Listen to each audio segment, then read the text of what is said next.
It's like nothing. Well, it might not. Yeah. I mean, to get into something new, people have to want to, they have to like care about it and want to get into it. Yeah. And it's not really that much money, so. But yeah, I was just hopping around seeing what the fuck was going on. There's really nothing new going on out there. Same old shit.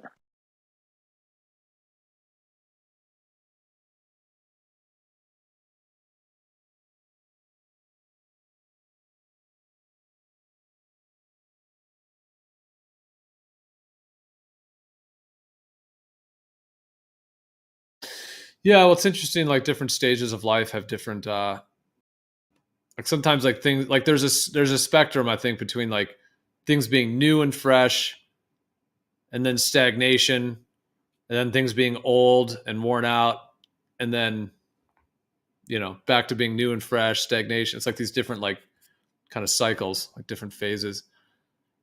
I mean, I don't really feel too much stagnation, although I mean, yeah, We're there's good. sort We of had it popping in here yesterday. yeah. We had a whole bunch of people in here yesterday during the day and shit. I don't know what happened last night. I woke up, no one was in here, but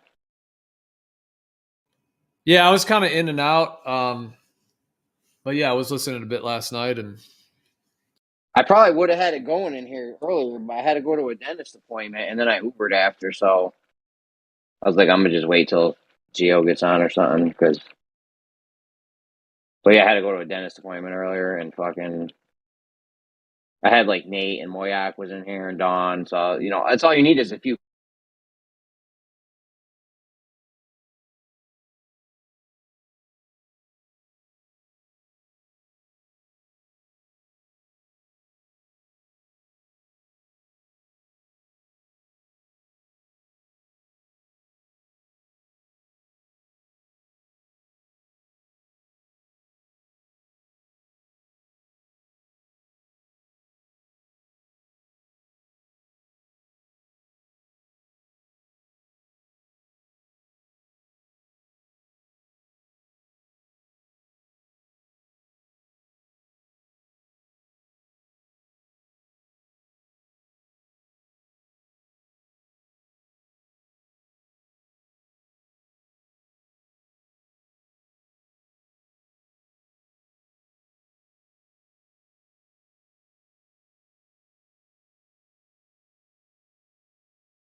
Slappers be slapping.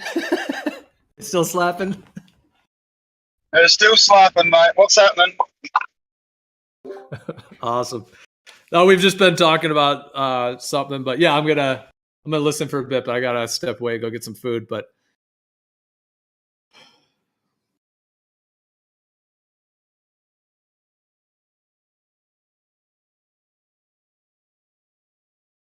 Go and have a steak, Gio. actually, I got some lamb I'm gonna eat today. Oh, beautiful. Lamb chops? It's actually some stew meat and then like a nice neck piece that I'm gonna cut the meat off of and probably cook the bone up with it. So it's yeah.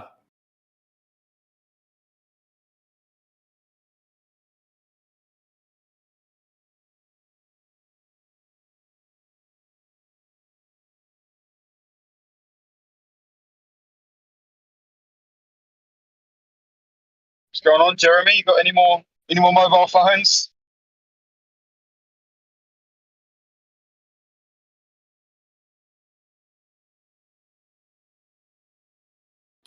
He was here a minute ago, but he might be with his family or had to step away for a minute or something.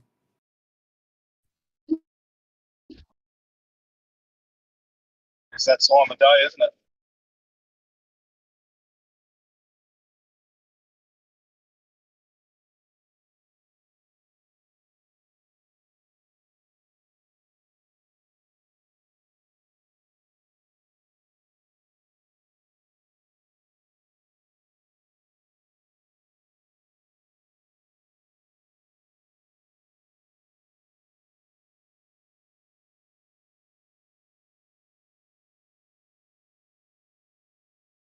The whole idea that you have of the slappers be slapping, like the globe earthers that just come with their same arguments and then think that they won something or that they're right. I was just thinking like, shout out to Ruhif, but like Ruhif is that's like his vibe every time. Like every time he comes in, he's always like doing his little bait thing, his like bait and switch thing that he does, and then it's like he's just high fiving all of his globe buddies when he's done.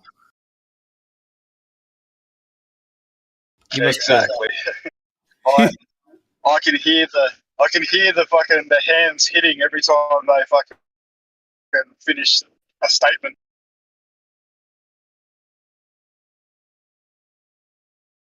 It actually sounds like hands hitting asses. So I think they're all ass slapping, to be honest.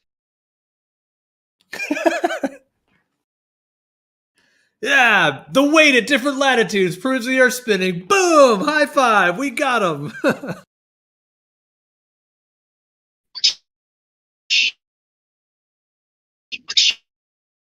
Yeah.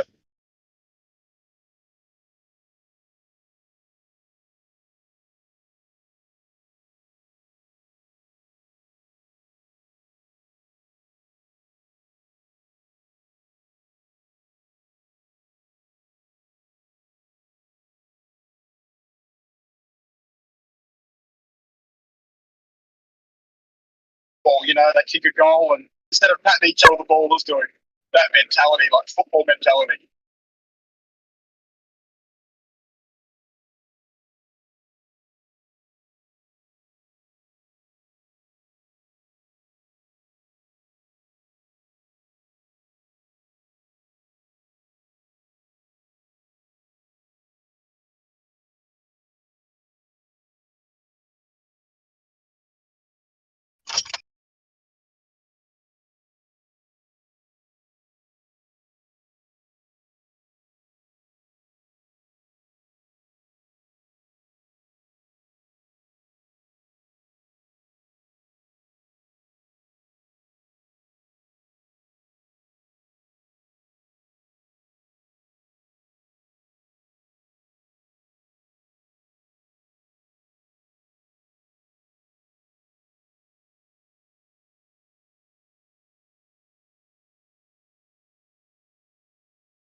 What's up, guys?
Slappers be slapping. Slappers be slapping.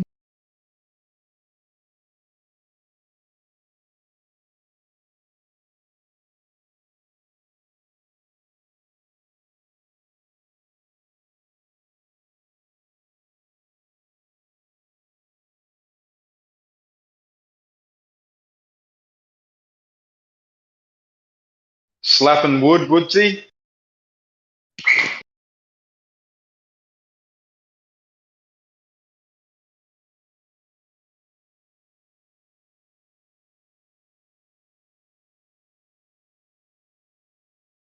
Take it as a no.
Knock, knock, knock.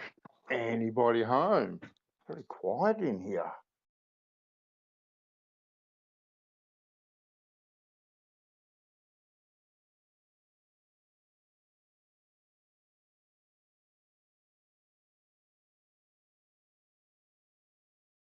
Nobody home?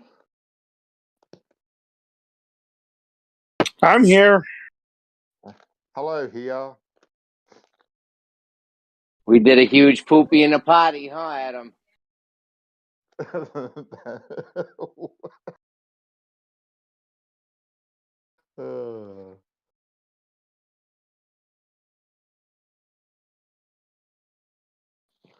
Did Jeremy just unmute to say that? I know. It's like usually hot mics, but that one he actually unmuted, hot mic for us, and then remuted.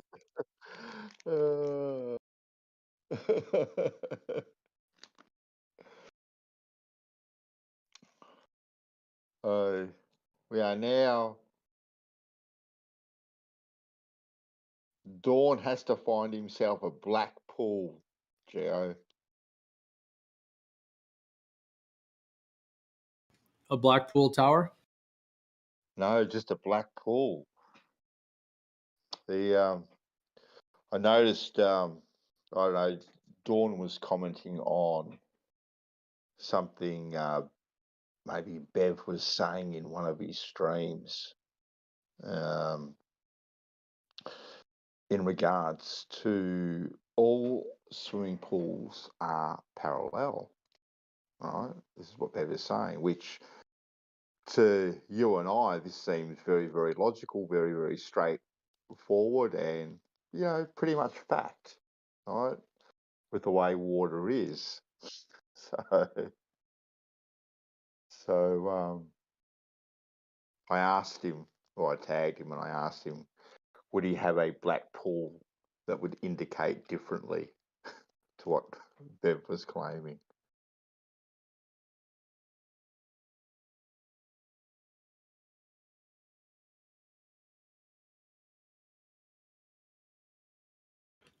I don't think I fully get it.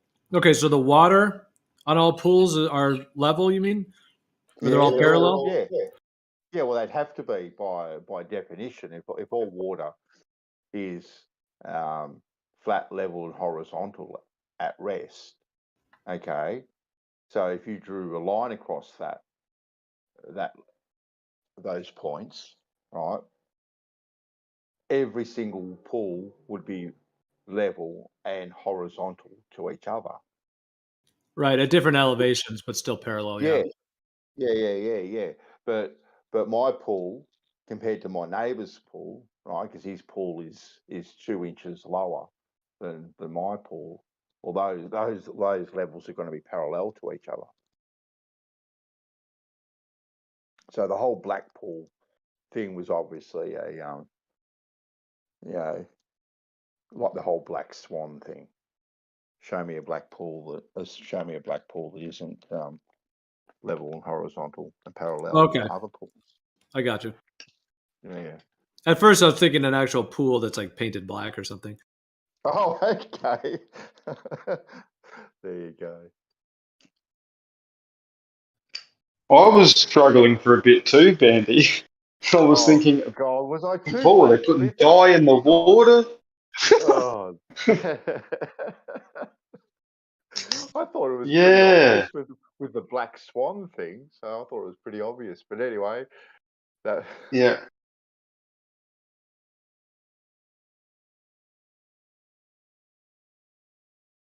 When I hear the word black swan, I think of the stock market, a black swan event, something that is possible to happen, but is never expected to fucking happen. And all of a sudden, bam, there it is. Black swan. isn't that where the term originated from? Oh, I'm not too sure. You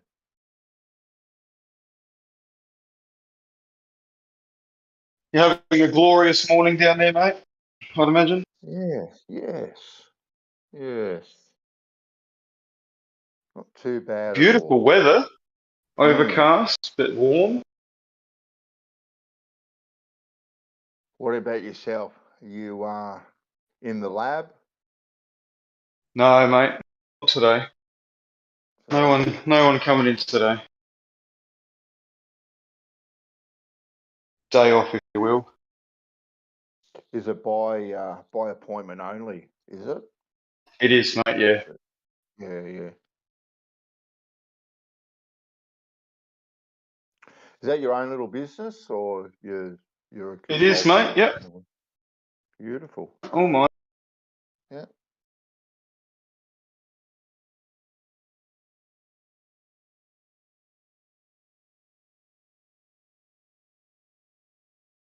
I'd come down and get my bloods checked, but I don't want to know the results. Ignorance is bliss. It is very much so, Bandy.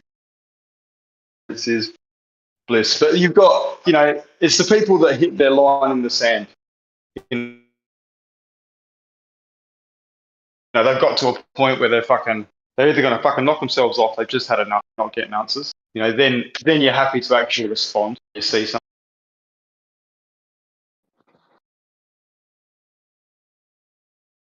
And to this day, no one regrets it. So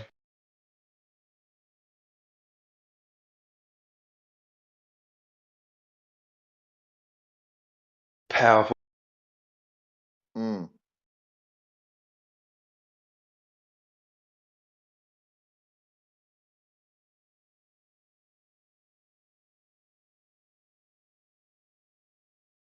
No, I've been doing loads of washing. Hockey practice starts again tonight.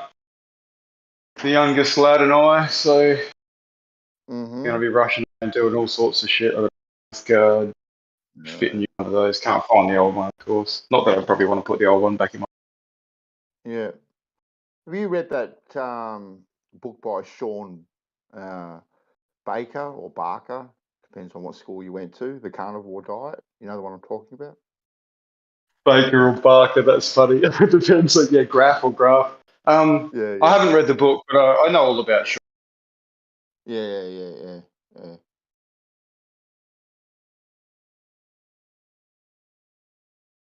What did you gain from the book? You read it. I haven't read the book myself. What brings that up then? I know someone that suffers really badly from IBS. Okay. And it was either yourself or it might have been Globus, one of the two, that was talking about the carnivore diet, but how fruit and vegetables can actually be an irritation for IBS. And they suffer very badly from it, and they've tried everything. They've tried all these different sorts of diets and stuff, vegetarian, vegan, basically just boiled potatoes. They've tried to eliminate everything from their diet, really with no success. Except carnivore? Except carnivore. And so I mentioned it to them that perhaps what you think is healthy for you perhaps may not be healthy. I said, I've spoken to a couple of people in the last month and listened into the conversations about them talking about the carnivore diet, which seems, from the outside looking in, like a little bit extreme. But perhaps there is something to it, and you might want to look into it yourself if you want to try something different. Because, like I said, she's tried everything, and it's been an ailment that she suffered for a good 10 years. Trying to get on top of it, but nothing seems to have worked. And her diet, if you looked at her diet, like most normal people would look at her diet, and go, wow, like I don't know how you can do it. Like it's just so healthy, it's not even funny. Only drinks distilled water, no sugars whatsoever. everything she cooks herself. There's no processed anything in her diet. But a huge part of her diet is a lot of vegetables and a lot of fruit. And I said, perhaps that is the issue right there. So you might want to do a bit of research into it yourself and maybe give it a crack for 3 or 4 weeks and just see if it has any impact on what you're suffering. So she's gonna have a look into it. Excellent. That's all you can do, mate. Approach it and present it very friendly manner like that. Yeah. Look, I told her I know absolutely nothing about it, absolutely zero about it. I said I really haven't looked into it myself, but I just gave her the information. I said and I did actually Google it, and there's plenty of websites out there when you Google it straight off the bat that say it's not a good thing. Plenty of them. Of course. Yeah. Yeah. So yeah. Because I said to her, the mainstream, thought about diet and whatnot as in good, healthy, balanced diet, or in proportion, rah rah rah. So you've heard that, you know that, you know what mainstream is saying about things. So just looking at stuff that is going to confirm what mainstream says, might not be too smart either. And I suggested that book by Sean, I think it's Sean. Sean Baker. Yeah. I said, there's plenty of literature out there, but I said just to give it a crack for 3 or 4 weeks wouldn't do you any harm. Wouldn't do you any harm whatsoever. And then you can monitor the results yourself and see where you stand. You might be surprised. Yeah, I haven't read that book, and hopefully that book has a little bit of a guide as to sort of how to approach it, because there's there's obviously lots of changes that happen if someone like abruptly changes their diet. There can be things that can happen for the good, obviously. There can be things that are temporarily quite bad and quite severe, and you need to really understand them when you're going through them, to appreciate that you are on the right track. You've just got to go through certain processes or support yourself through those processes. A lot of people, they make the change, they read a book, they make a change, they all of a sudden have problems shitting, and they think, oh, nah, that's right, mainstream told me fucking I'm going to get constipated on for it, and then they give up, right? But that's just a sheer sign you haven't had enough animal fat, or your bile system. Like, there's lots of things. It's a difficult thing to try and dump so much information onto someone in a friendly manner, but there are some things like sodium levels, like they are fucking crucial. If you go hypernatremic, you've got some serious issues. Yeah, we did Google a couple of things when she was around, and there was can't remember the website now. I'd have to go back, but anyway, I'm not going to bring it up. But that actually listed some of the side effects. Headaches, migraines, lethargicness, irregular bowel movements. Listed some of the side effects initially in the first week or two. You're gonna feel these things because your body is actually detoxing. So you've got to let your body detox and then get into the rhythm of it a bit. So,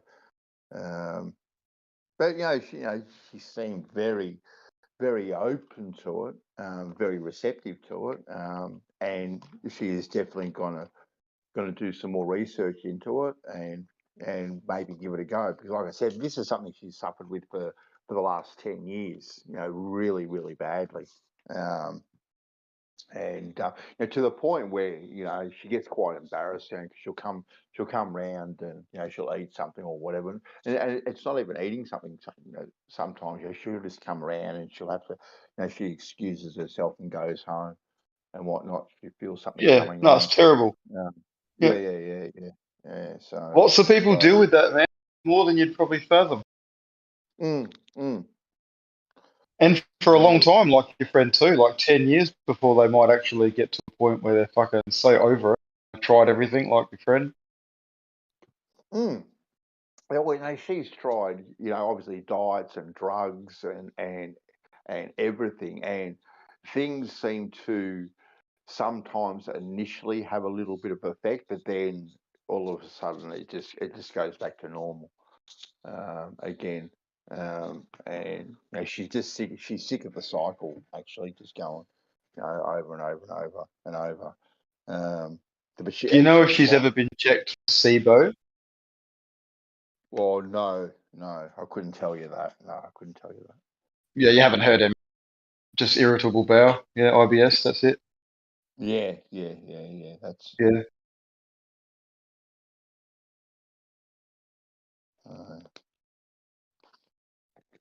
we'll see. We'll see what happens. Be interesting, actually. It'll be actually interesting to if she did go down that path, and there was some success. So it'd be a good Well, if she does it and she does it in a practical way, it will be very successful. And if she sticks to it, it'll be successful long term. Like that's definitive. It's proven many times. The issue is if she gets a little bit into it and gets scared because something is happening biologically, and she gets scared, and so nah, this isn't right for me, and stops it. Or if she goes down the path and gets some relief for 3, 4, 6 weeks, and then thinks, oh, it's all fixed, I can start reintroducing fucking vegetables again, then she just the whole process. Because long-term IBS people have usually stripped the lining from their bowel, like the mucus. It's just gone. It's fucking that takes a long time to recover. Right. It's terrible. Mhm. Yeah, I can only imagine the discomfort those people go through for 10 years too. That's just Well, it's everything wide, isn't it? It's the discomfort, but it's also too the social aspect of it as well. How it the social impacts. impact. Yeah. Mm. Oh, you fucking even sex and shit, mate. You could imagine. Actually, that's one thing I hadn't thought about, but yeah. What are you guys talking about? IBS. Oh, the vegetarian disease. Yeah. Yeah, straight up. I bought into the whole veggie fucking whatever. I went a week trying to be a fruitarian. Let's check it out. Poor bastard. Dude. Oh, dude, I was training jujitsu too. I was so drained, dude. Oh yeah. Oh my god, bro. I wanted to fucking just die. Yeah. Yeah, some people thrive on it for a period of time. Yeah, I tell you what, I am. You know what I think? I think it's how you heal your body is what it is. If you go like fasting and like let's say like fruit, I don't even know about the veggies so much, but fruit, like fasting and fruit and like not much fruit, but like you ever read Arnold Ehret? I don't know if you ever heard of Arnold No. Ehret. He's like big and very interesting dude. Fucking was actually they say murdered. He hit his head on a fucking like they pushed him in front of a train. Somebody pushed him in front of a train back in the 1920s, and he was writing this book right when all the pharmaceutical things. It's a big vegan champion book, but I highly recommend it because what I think is that he called it the mucusless diet. And it was this idea, and it's so fucking poignant, man. He made such a great point. If you think about it, any disease, actually, the only cause of like death by disease is pneumonia, mucus, and any disease, that's what it eventually creates, right? So, like, it creates this excess mucus. So the idea is that, like, if you were sick, that's the time, I think, because I mean, he went extreme with it, right? Like fasting ridiculously, but like he thought like grapes and that kind of fruit was good for the digestive system. And I've found mixed results personally, but at the same time, like fasting when you're sick is, and like, fruit when you're sick, maybe bone broth too, but like, that kind of an idea is pretty interesting. But for a regular diet, like you wither away. So I don't know if I could totally give up fruit and vegetables. I love them. I absolutely You love don't have to them. totally give them up, mate. You But don't have to totally give. yeah, I'm not saying that at all. I'm saying like, you think about it like this: nature fattens you up for the winter, right? So Uh-huh. So when the fruit comes at before the fruit is harvested right before the winter, you're supposed to eat that fruit and then fatten up for the winter. You know what I mean? Like that's what I've heard too, and the idea that like just adding it into your diet because that's the time of year it's available. Meat is always available. Chemically, right? You got to remember plants are obviously living things and they have defenses, right? Now, with fruit, when the birds and the monkeys are all eating the fruit, that is when the fruit is safe for us to eat. That's when the plant wants something to come and take the seed away and deposit it in its shit somewhere else. Up until that point, if you don't see any other animals touching it, it is not ready, and the seed and everything around it is toxic for anyone to eat. And it might not kill you, drop you dead straight away, but it is toxic. Most of those things are very hard for our bodies to deal with. So it Mm-hmm. comes down to, yeah, you can have fruit, and the fructose and the glucose in there will fatten you up for winter, like like a snow over or something like that. Yeah. But at the end of the day, you can't eat it at the wrong time. And it's the same with vegetables. Vegetables have, they can't get up and run away. So yeah, they have all the shit in there to try and fend you off when you come and try and munch on. But there is a certain time when they want things. And we as humans just fucking go against that. We pick the banana, we pick everything at the fucking wrong time. It's just stupid. Most toxic wrong time. Yeah. Well, we've The got to pick fiber out of them that shit so is what we don't want. Yeah, well, we've got to pick them early so then we can put them in big storage units so they're not ripe, and then we have to spray them with gases to ripen them up so we can deliver them. So we Yeah, and can they have eat to them. look good. Yeah, exactly. Define good. Good's apparently not when they're ready to eat. Good's when that's when things look good. Mm-hmm. Yeah.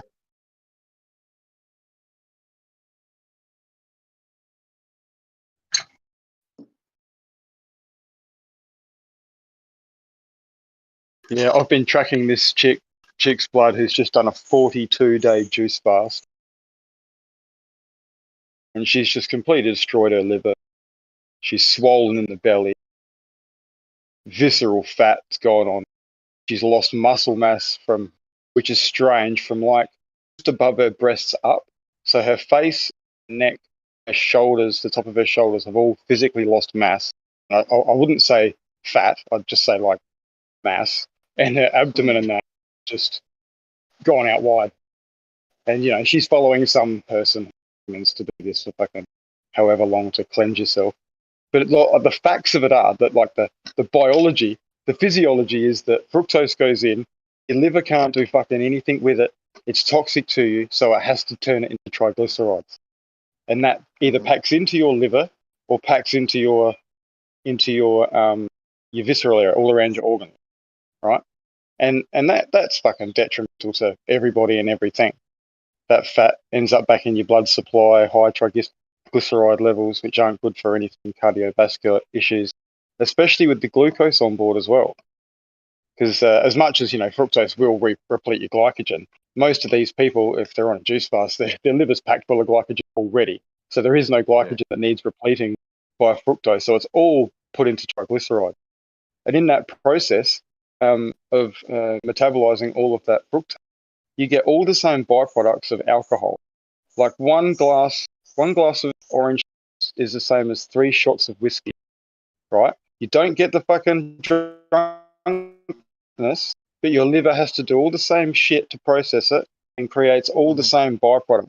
So next time you're going to give your kids a fruit box or anything like that, think a couple of shots of whiskey. Would I do the same thing with whiskey? No.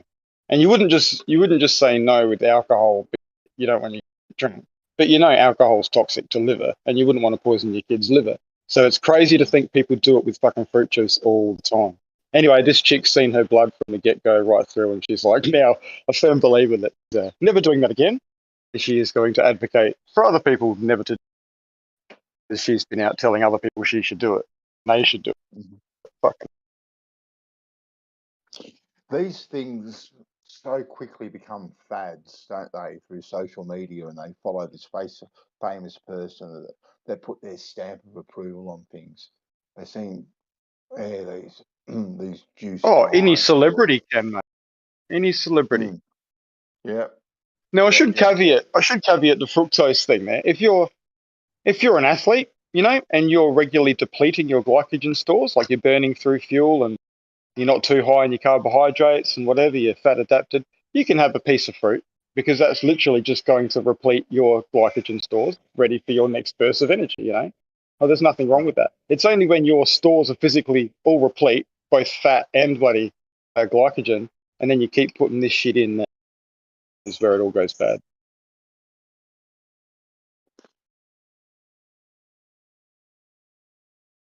You were saying, I think a while ago, Wyatt, that this way of eating is becoming very, very popular amongst a lot of elite athletes now.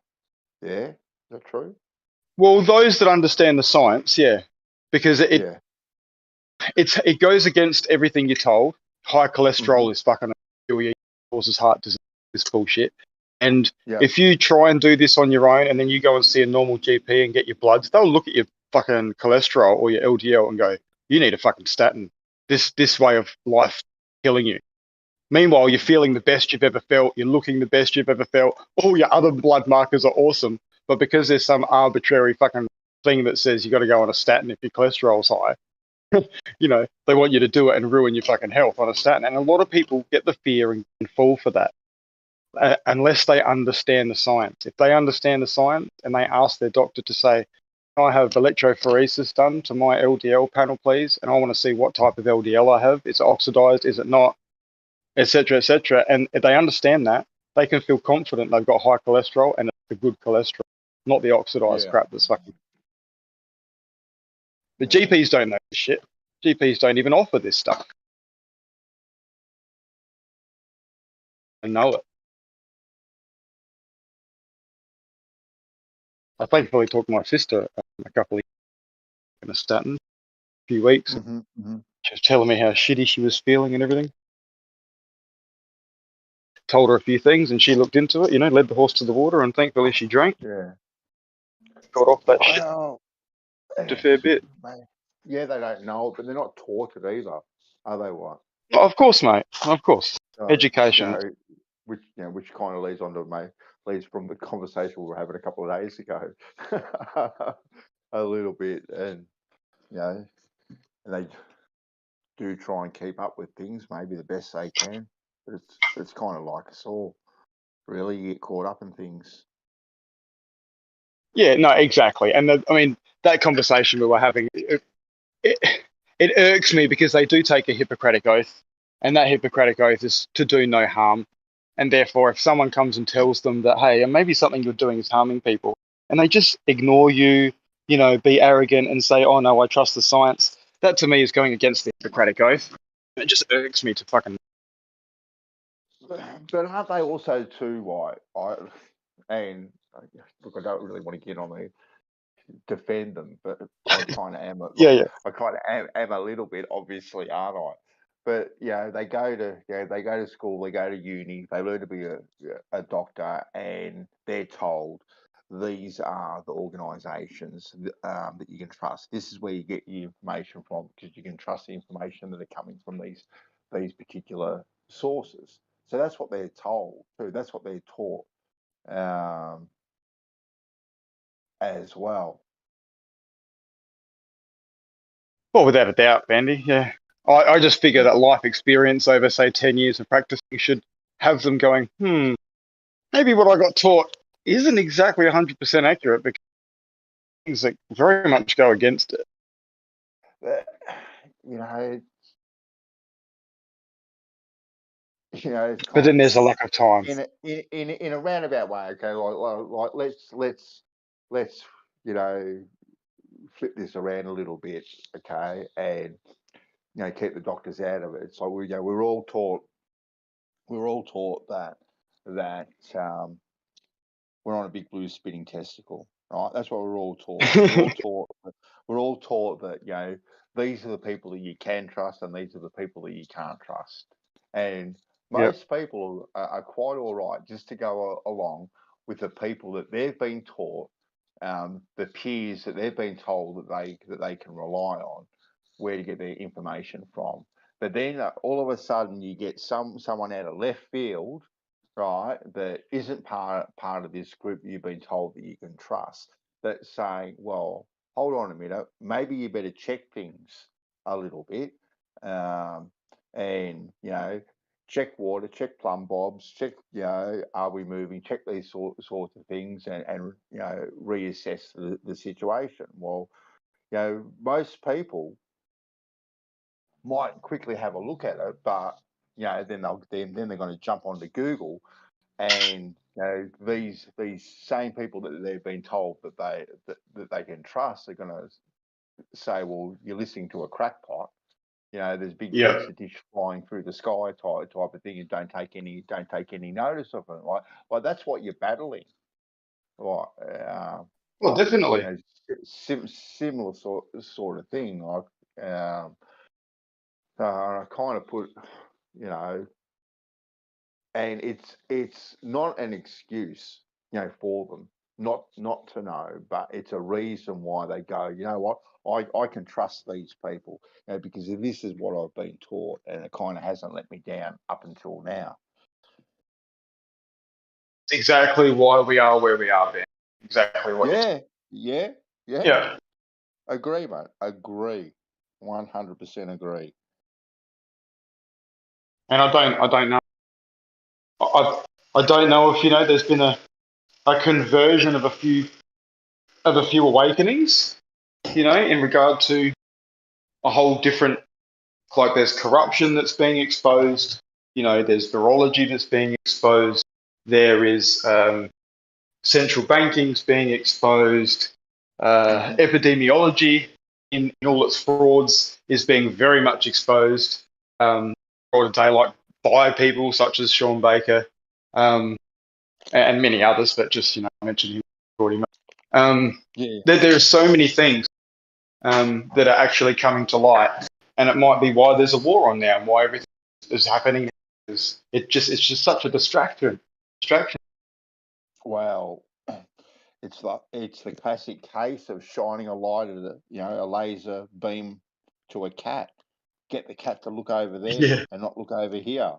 That's what they're doing. You know, that's what these things do, because you know there is definitely something going on behind the scenes. Definitely something going on that we're unaware of. And even if you know. Now, it seems like, China at the moment is making huge moves at the moment, on the world stage in regards to trading and all that sort of stuff, converting people to trade in the yuan, Bitcoin, or cryptocurrency, not necessarily Bitcoin, their form of their crypto. Signing agreements with all these countries to keep things moving along, because China will be the next superpower. Right? It will be undoubtedly, and the alliance that they are building with other countries, you know, this BRICS alliance, which they've been working on for the last 10 or 15 years, the BRICS alliance, and it has been growing in strength, is forming itself, and it was slowly, but it's moving rapidly now to be the next big trading superpower. And maybe America is a little bit scared of this happening too. By design, I think, set up to fail, Yeah. America. But yeah, I think the BRICS alliance is definitely going to be the if the cabal can't fucking correct what's apparently fucking going on at the moment and get the shit back under fucking control, I think the BRICS dominate. Again, unless that's all by design and everything else has been brought up to just collapse, a big cycle of equity transfer, capital fucking asset transfer. Yeah, you know what's crazy? What's that? I was just What thinking I of the idea that it's like America is supposed to be an experiment in self-government, and it's like, have the people failed? You know what I mean? Like in self-government, because it's the craziest thing. Because now everyone has self-government, but all we wind up doing is bitching still. You know what I mean? Like to some extent. And it's interesting that I hope it's not a failed thing, but because I think there is more people getting ready to be self-governing as opposed to be like right now. Think of even just over the last 2 years, so many people have fucking realized the government don't give a fuck about you, or not the government, but the institutions thereof, if you will.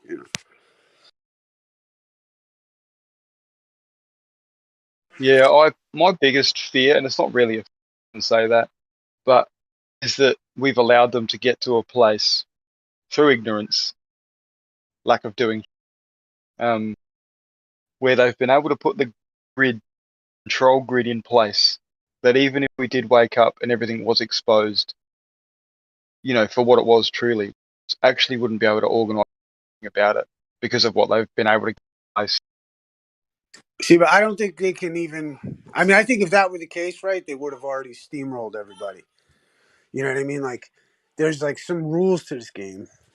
I've always felt, especially with the legal system and all the rest of it. But the idea that you have to choose it. They can't make you do it. Like, there's some law in this world where it's like you can't. It's you have to choose it. Now that's the game part to me. Well, That's the right, and Hunger Games part.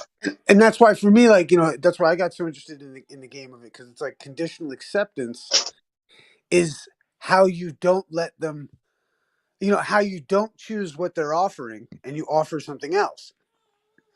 Because if the only offers on the table is their offer and you say no, it's like like no is like you can't say no because it's a dishonor. So you have to have a conditional acceptance, which is it's not it's like hey, can I borrow your car? Sure, so long as you give me $100 up front. You know what I mean? Pay for the next 3 months worth of gas that I need. What? Yeah, one sec. And you know what I mean? You make it something they don't want to do. Mm. Exactly. Yeah, pardon me. Yes. Like the idea that you don't Even if make. we're given multiple options, that's all the options they're happy with. Well, right, and you can even make agreeable options, like something like, hey, I'd love, it doesn't have to be outlandish.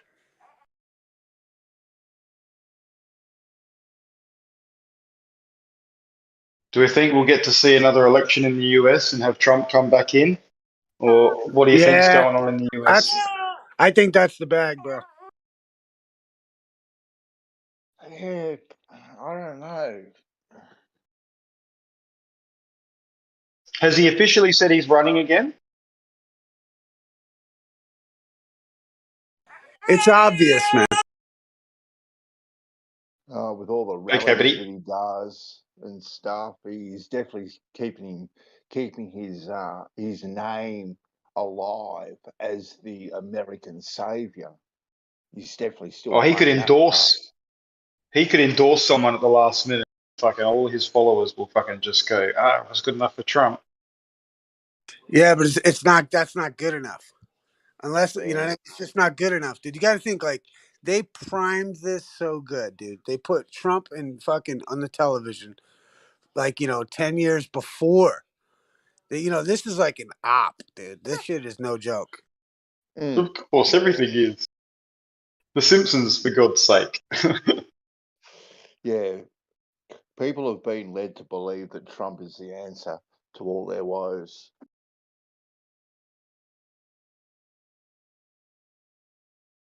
Now apparently it's a comedian and to save him. Such a good bloke. Good current now.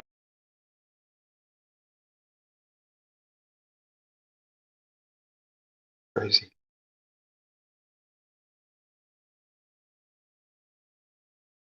That video I dumped the other morning, which spoiled your breakfast and fucking triggered Dawn. Was that was that? Do you reckon that was fucking real footage, Bandy, or you reckon it was fucking fake? Or did you not watch it?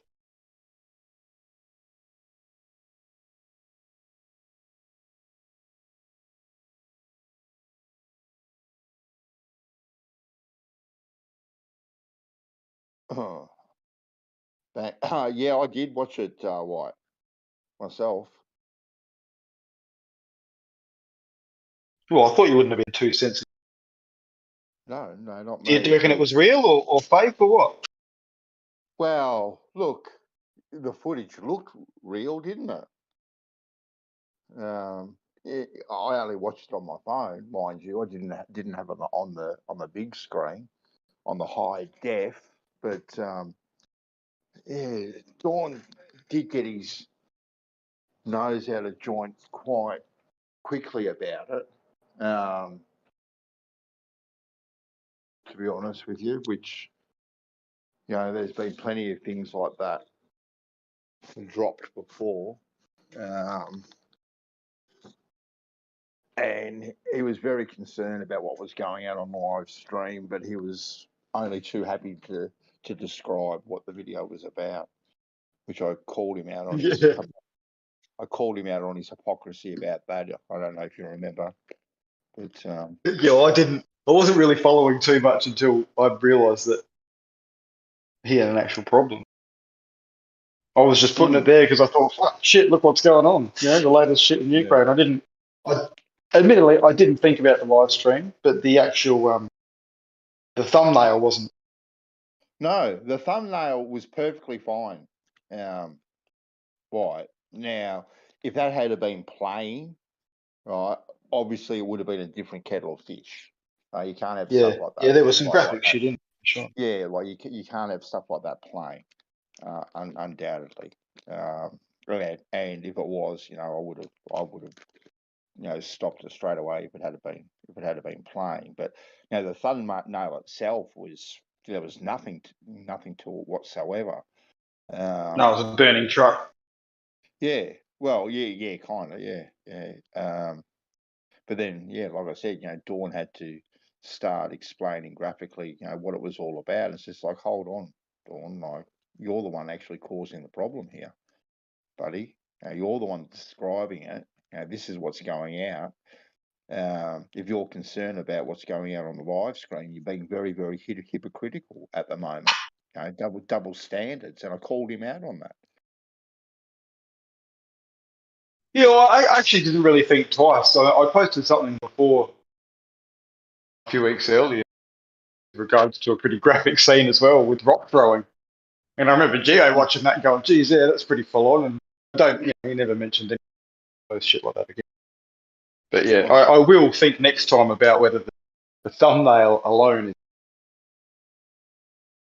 Yeah, like I said, that was the first thing I looked at, and the thumbnail to me was was okay. There was nothing to it in my opinion, but yeah, you know, obviously the description that came later on, you know, the third hand commentary, well, you know, that just, you know, that was the issue, I thought.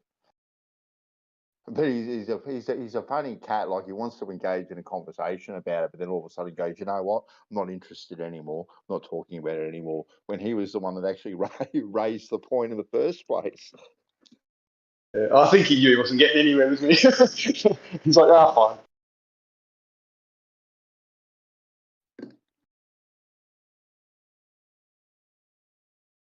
First awakening. There's nothing more awakening than what's happening on Earth. If you're asleep to it, I was posting something to wake you up. And wake up. Oh,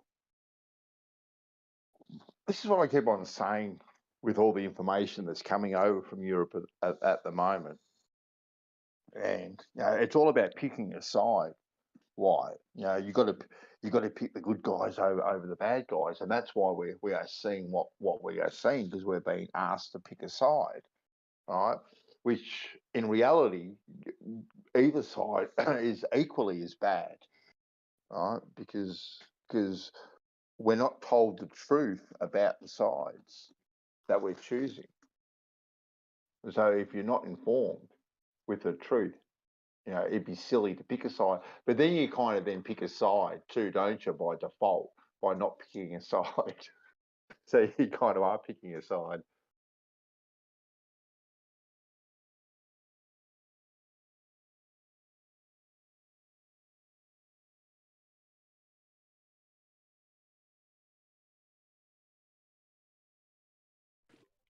Reminds me of that line.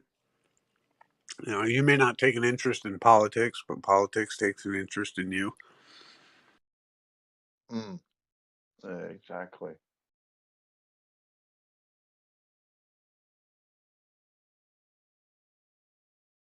And it's funny, they're able to lead all the horses to water.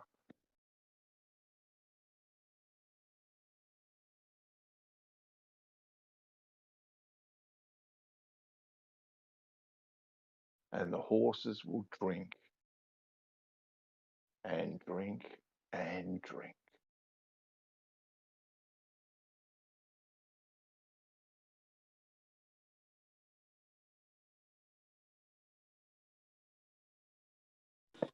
See, but think of it though. The saving grace of humanity is its stupidity.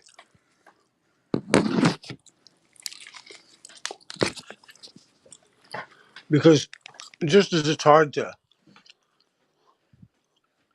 it's hard to get anyone to do anything. So they have the rulers that exist have the same problem. You know what I mean?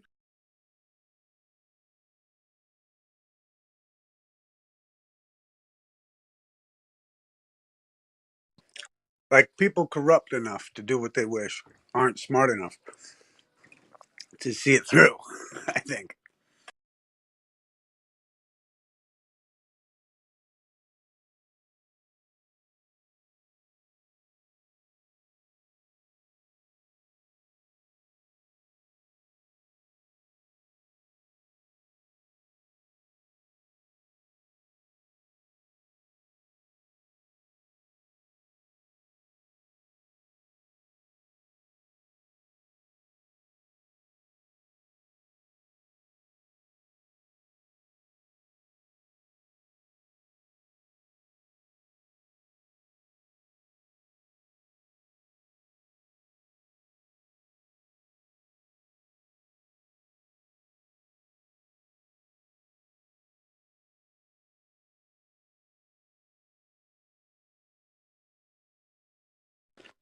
You guys see that footage of some guy who allegedly went to Ukraine to like fight for the Ukrainians? And he was saying how we were trying to send him into battle with like no ammo and then like they wouldn't go, so they were gonna like told them all to leave and they were gonna shoot him and shit, and like I don't know if you guys saw that. No, I didn't see that one. I saw something writing was playing where apparently they were in amongst it, and you could hear the so-called battlefront. But what was quite interesting, it kind of looked a little bit staged, because out of all the soldiers that were walking around, and you would think that if you're in that sort of mode and on the battlefront and bullets whizzing all around your ear, you would think the last thing that you would be doing is having your mobile phone out recording. And not only you recording, when you pan around and you're looking at other soldiers, they also too have their mobile phones out, panning around, recording. It was quite a bizarre scene, actually. But that's what they were doing.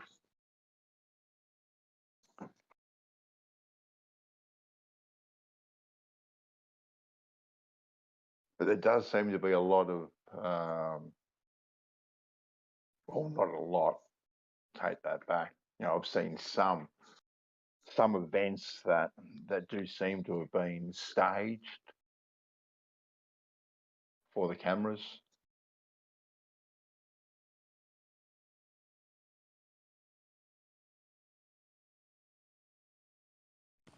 Yeah, I posted a video. It has a little clip in the beginning of the like this guy. I guess like Westerners have gone over and they're like, like the Russians are kicking the shit out of the Ukrainians.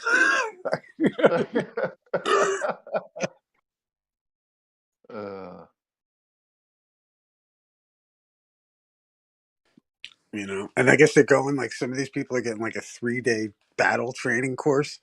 Like, straight up, dude. 3 days. Boom. Oh yeah, bro. Imagine going in next to that guy.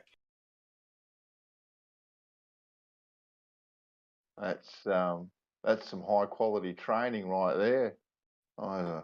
Yeah, and then they say like there's like these like intelligence agencies, the alphabet agencies or whatever from Britain and the US that are in the mix. And they're trying to like hide the casualties and hide their footprint by having all these dipshits come in and get wrecked. And and then they just there was a couple of intel ops, but nothing big. It's more soldiers. It was interesting the way it was laid out. Because what I find intriguing is like Ukraine is the hot spot for the Hunter Biden fiasco, and it's just why. It's just why. And then, dude, you saw Tulsi Gabbard came out talking about the biolabs and shit. Oh yes. Yeah, that Dude. was like a week ago or so, a week and a half ago. Yeah. And I guess it's just coming back around, like, because I guess Romney or somebody said she should be arrested or something for alluding that there's fucking U.S. biolabs, and she's like, "Hey, bitch, here's the fucking here's the facts." Because you got to think, it makes more sense to like look at like I think it was like some Twitter post of, like the Rothschilds or like have like the blue and gold or whatever on their fucking house. And, it's all like stand with Ukraine. And it's like, their whole effort to like not get busted for being a bunch of fucking, shit bags. Twats. Yeah. Like, like all that money and the money trail is all there. That's why I'm just fascinated with it all really. Cause it's a movie, but it's I don't know, man, what is real in life. Right. But at the same time, like it's a movie being played out. And I think it's like, I go so far as to say like, okay, like, it's almost like written in the stars, like the idea that we have to go into, and that the rulers. It's not whether they're good or bad; they're impartial, but they're playing out they're playing out the story of the stars as above as below kind of thing. And I think, if I'm not mistaken, like we're supposed to come into a golden age, or like and they're they're setting it up where these bastards who have been evil for so long, as it's written in the stars, they got to be exposed. Yeah. Geo talks about that sort of stuff a bit, the cosmology of the stars and events and stuff like that. It'd be interesting to actually see exactly what the stars do show. Like even like the whole, I kind of find it interesting. Like the whole Q thing started after the eclipse. It was like 33 days after the eclipse, like Q dropped or something, or there was like some alignment in the stars. It's really weird the way that 2017, I think, happened astrologically. It's Yeah, I got into Q a little bit when it first came out, Isa. But for me, there was too much bullshit also too amongst it. Now I'm not saying that there was not truths in Q and the information that was being dropped, right? But there seemed to also be a lot of bullshit associated with it as well, and navigating your way sifting your way through all that bullshit so you could have those truths, to me just seemed like almost in the too hard basket, to be quite honest with you. But I did definitely take note at one stage, and some of the stuff was very, very interesting. How people would sit down and analyze these cryptic messages and stuff, and things like Trump's going to say white rabbit or whatever in his speech, and sure enough, Trump says white rabbit. And things like that was very, very, very interesting. Now, I don't know if it's all part of the plan or whatever, but there did seem to be some truths definitely with Q. But yeah, Is, sifting away and finding away those truths for me was a bit difficult. well, I think I found one of the most points was the whole Epstein debacle. Because nobody was talking about Epstein, and then boom, it got fucking like just exposed, and that intrigued me. And then I often thought like of course you're gonna make it like it's like if you and I were having a discussion about flat Earth and somebody walked in, our language could adjust so that we're talking about the same fucking thing, but that person would never know. Never know, yeah. And I Yeah. look at the same vein. Like I found interesting, even with the whole, I guess 4chan or whatever it was if you took each post, if you took one of the codes and put it into Google Books, it came up with a list of like all the best conspiracy books you'd ever want to read and shit. Like Okay. Yeah. so much intriguing shit. How it was,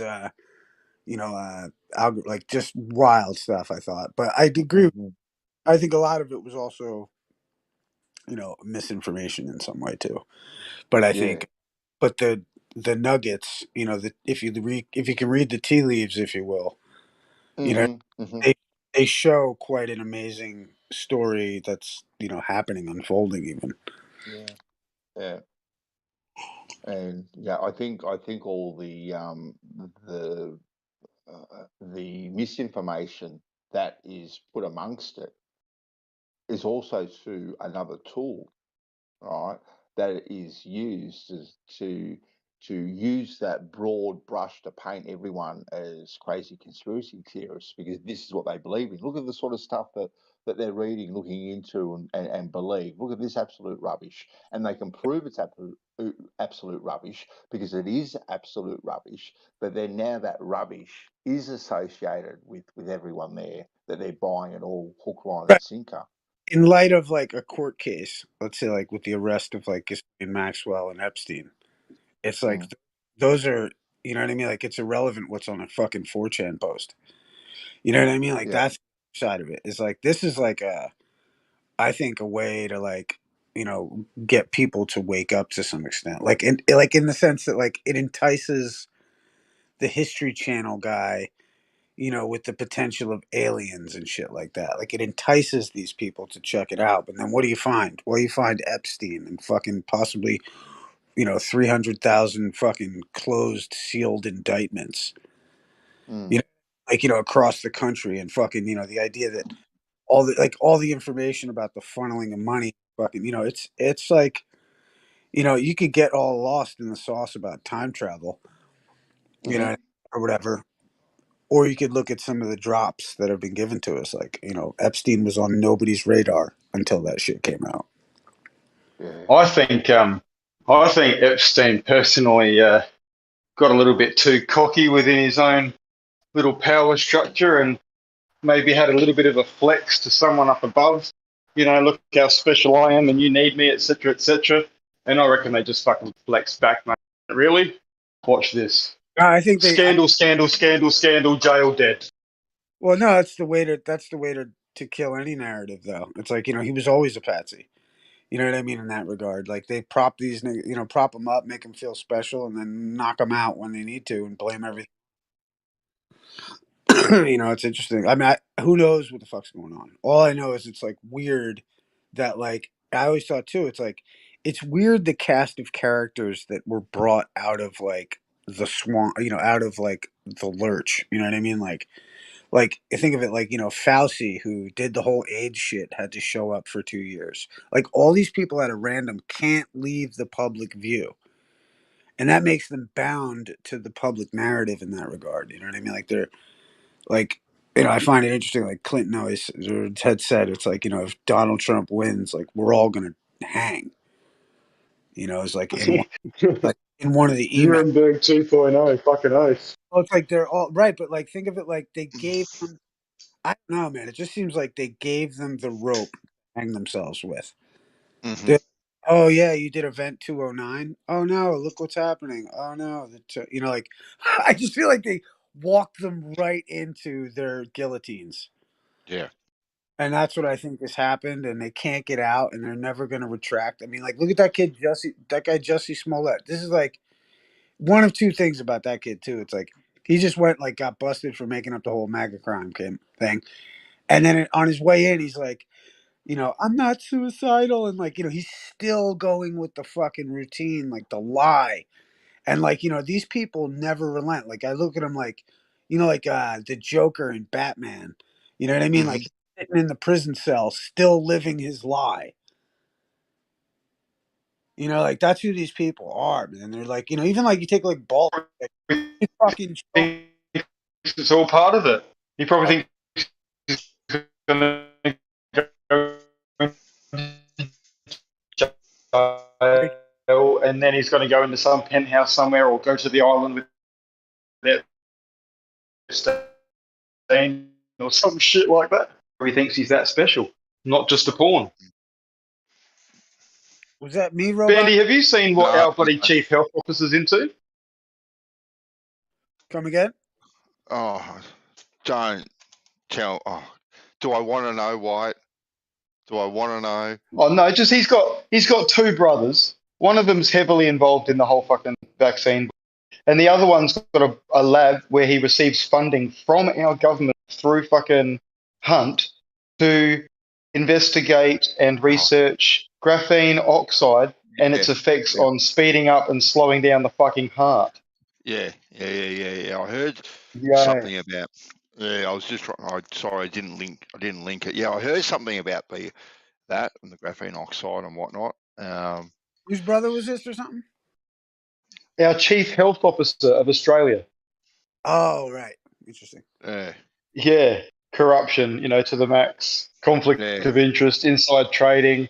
What else do you want to fucking label? Oh, God. And it's crazy. Our money Yeah. going to another corrupt politician to make himself filthy rich and.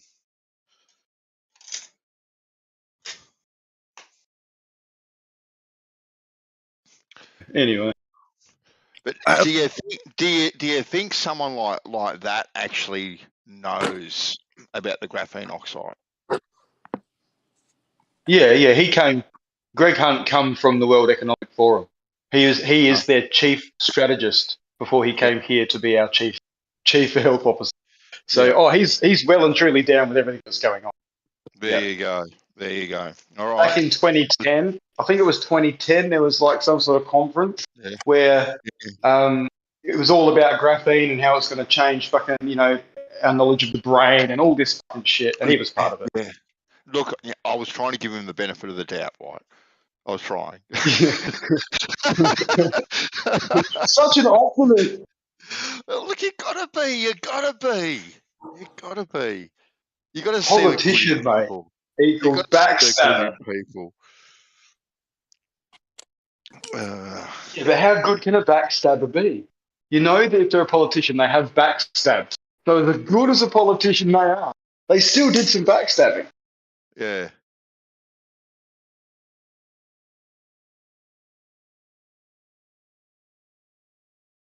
Oh, that's what they're born and bred to do. Yeah, they don't have empathy or apathy. They're missing that. It's good to see, though. We do have one politician that seems to always go against the grain, but she's also too painted as a bloody crackpot, and she's painted that way. Yeah, she's painted that way very, very successfully. She is a ringer. I know. They're a separate breed onto their own. She does have balls of steel, that one. She does have balls of steel. Yeah, I'm conflicted with her because there's a number of things that she definitely goes against the grain with, and she'll stand there and she'll be very passionate. She'll vote against things, or she'll walk across the floor, or whatever she needs to do, and that's Yeah, fine. That's really good. But she also yeah, knows that there's going to be no impact from it because other people need to do it along with her. You know. yeah. So it's almost like that controlled opposition again. You know, she certainly hasn't walked out of politics like Peter Garrett No, did because he realised there was no and gave up. And no, she no. obviously likes the paycheck. Peter Garrett was an absolute fool. He was an absolute fool. I would have had more respect for Peter Garrett, right, if he had have run and stood as an independent.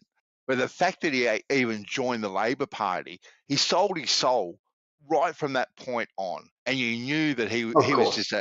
just another nuff, right, that bought into the system, right, and was part of the system. But I would have had so much.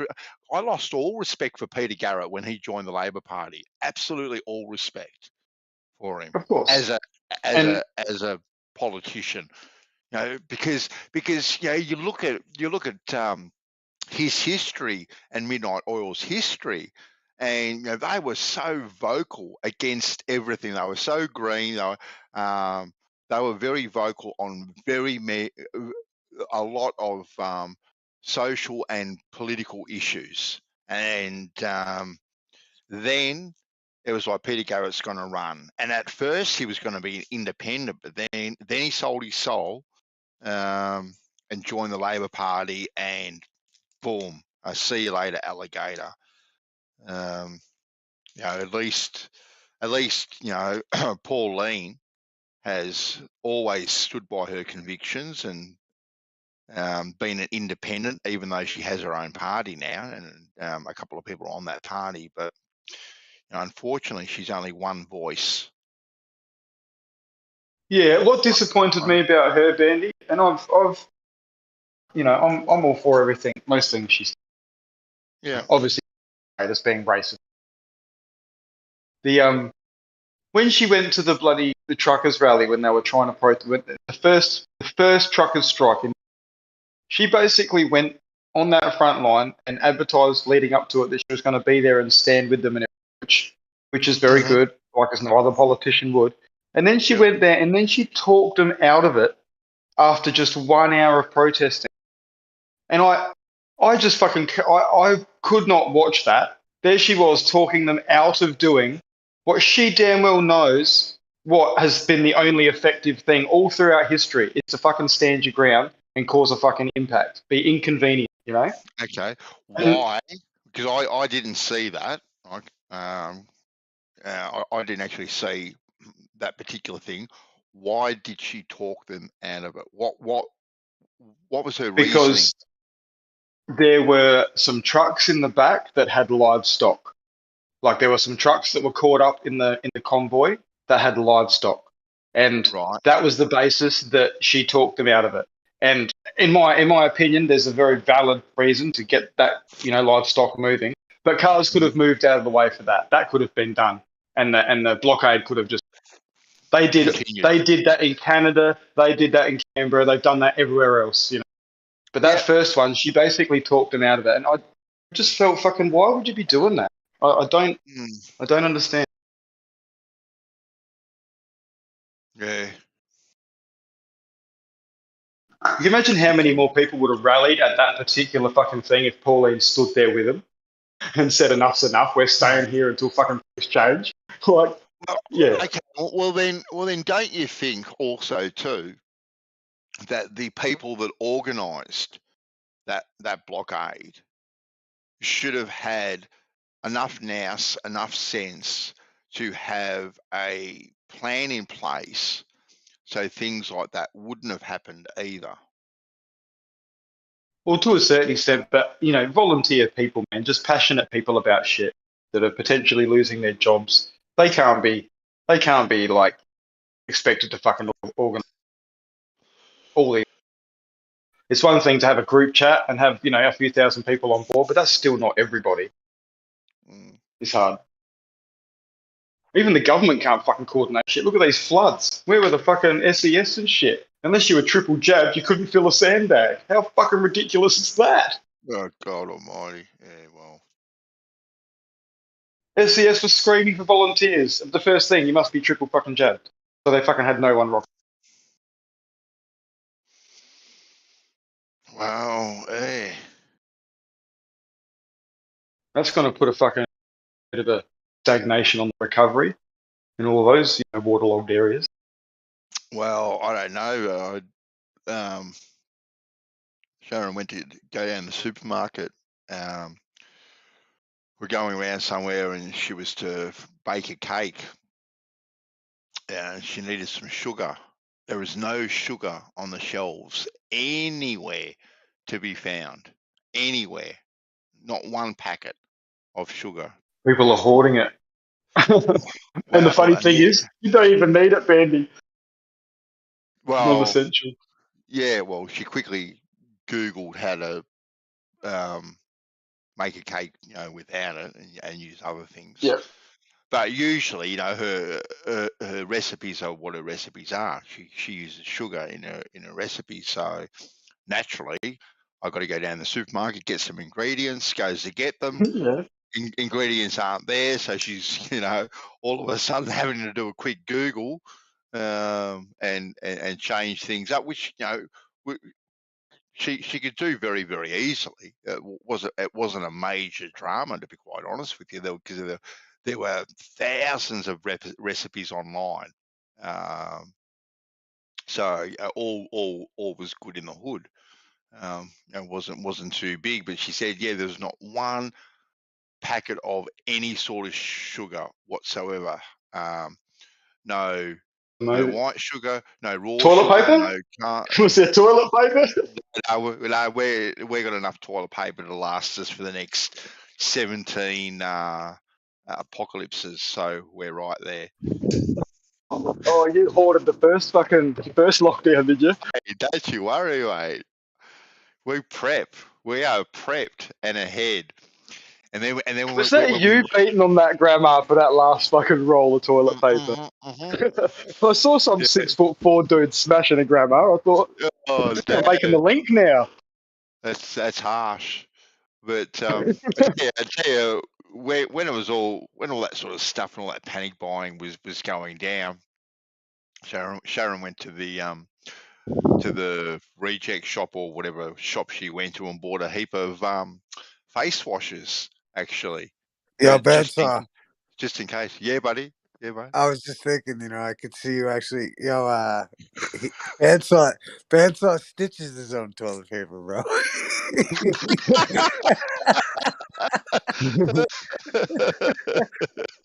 There you go. He's been prepping for years, bro. Yeah, 100%, mate. 100%.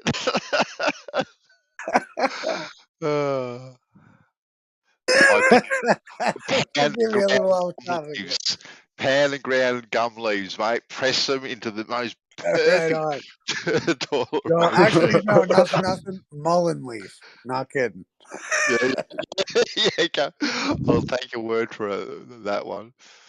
But yeah, I'm quite happy with the you could make some nice toilet paper out of some red gum shavings or some mahogany or fucking. You could make premium toilet paper, Bandy. Sell it for $20 a roll. And the smell that goes alongside it. Oh my God! Can you imagine that? Oh my! Now here's a business idea. Boom! Here we go. Premium ass wiper, bro, just collect eucalyptus leaves and just be like, look, you just that's right. Sell boxes of eucalyptus leaves, dude. Yeah. We've got plenty of aloe vera plants around too. So right, perfect. Break yourself off a piece of aloe vera, away you go. It's like wet wipes. It's like wet wipes. Right. Has a soothing, comforting afterglow. Right. That's right. 9 out of 10 Aborigines agree. Exactly right. Oh God, it's gold. Yeah. There are plenty of options. That is for sure. That is for sure. Aloe dipped mahogany rolls. Better than wet wipes. Yeah, 9 Aborigines agree it's better than wet wipes. Yeah, that's right. That's right. I prefer blue gum personally. I actually googled the most expensive toilet roll. Right, it's $51. The most expensive toilet roll. Nice. It was like That 13 is, ply. God, want to be something. In between each ply, it's got a aloe vera, red gum.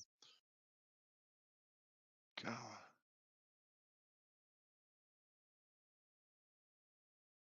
It's got a logo on it too. That's what you pay for, an embossed logo. Like Louis Vuitton toilet paper and shit. It's called Hain Bichot. Hain Bichot. It's the most luxurious toilet paper in the world. Yo, if you can't They're for the afford that people that have a bidet yeah. and they just need to fucking wipe up one little bit of moisture afterwards.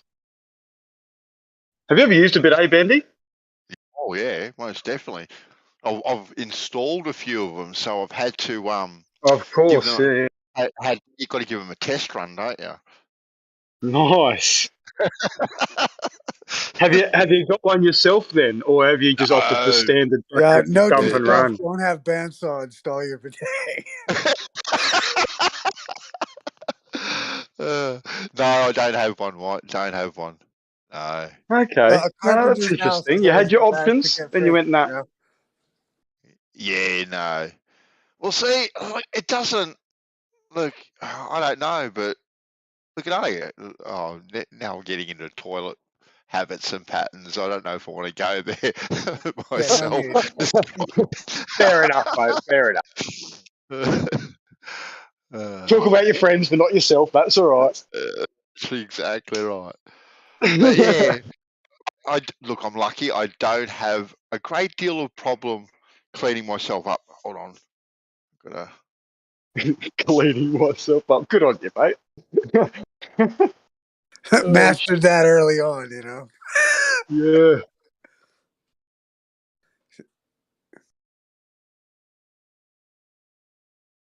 Yes, that is one thing I've always pondered, even as a child, about really, really big fat people.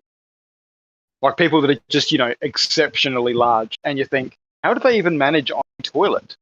Like, how does that even work? I feel for them. But yeah, I still to this day don't know how they do that. Some things are better Or many left other not known. So true, man. So true. I think it comes from, that whole, where do you find the wet spot? Your roller in flour. Otherwise, you'd Yeah. never find it. Yeah.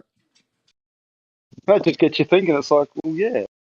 How is that found? And how do you fucking go to the toilet? Like, fuck. If you got two really big people together, we're like, do they just exist fucking and never do anything? Because how do you do something? That's just. There's like some article with TMI in it about like body positivity and shit that explains that. Oh, you know what I mean? Like, goodness gracious. You started it, baby. Of course I did. Of course I did.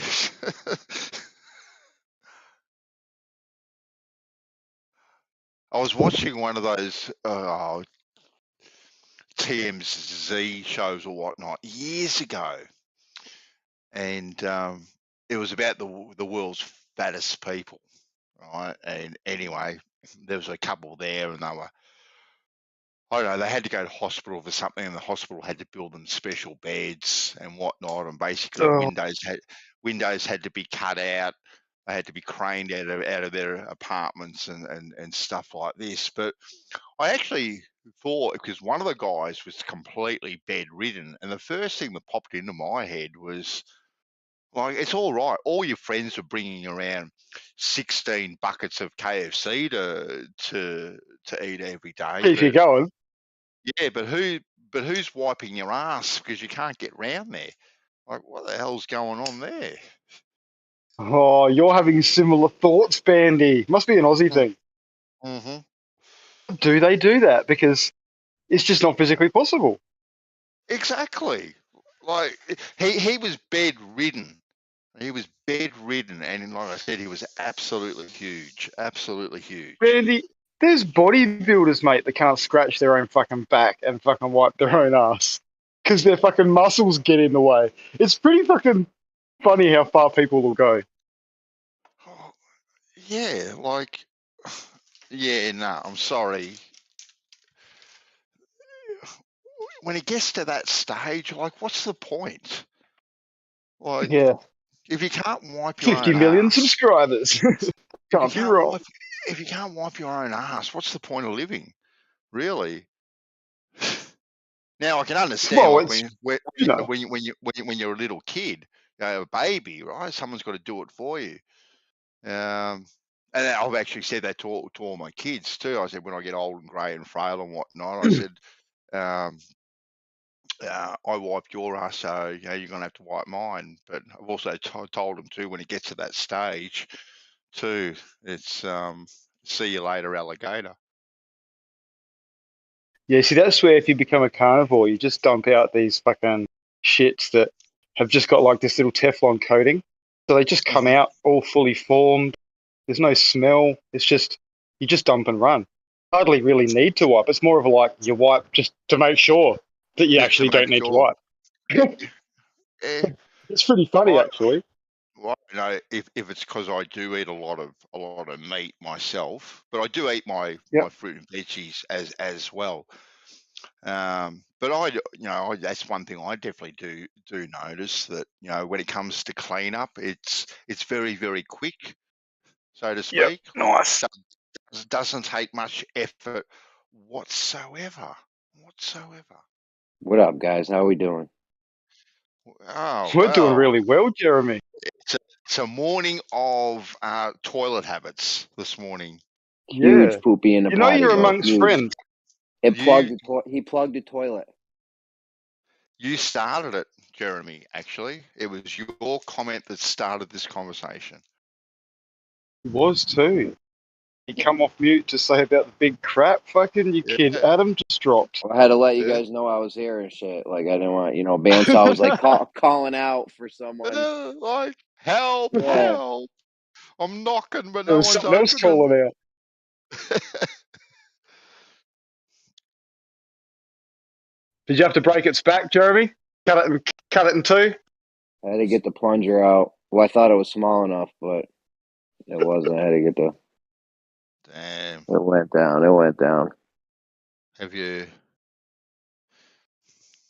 But there's worked like yet? 4 new... What's up? Go, Jeremy. No, go. I don't want to wreck your day, so you continue your thought. Listen, my day's almost over, future boy. Okay? We can't all be in the future like you, Bandsaw. Well, maybe a fortnight ago.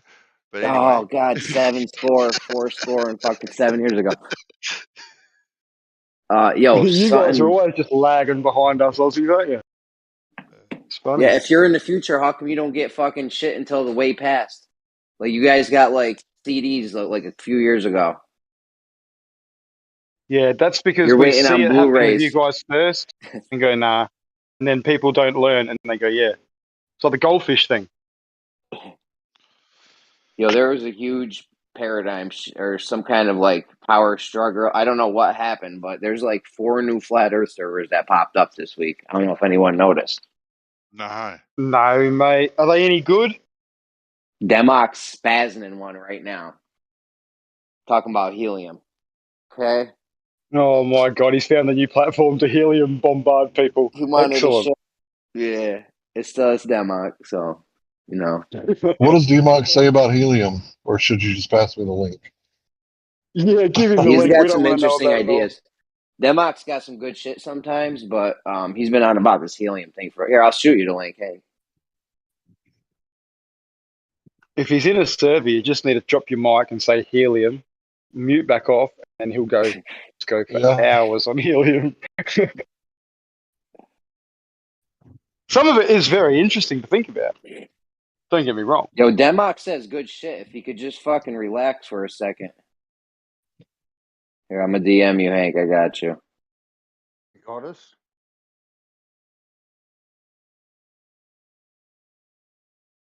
Oh, new ones. This will be exciting. So new flat Earth servers, huh? There was some kind of No, structure, some kind of split or Go. divide over at 24/7, maybe. Oh, It's it's all people from familiar faces, is it? it's people from science versus pseudoscience, or mixing up with people from 24/7 and shit. It's all crazy out there.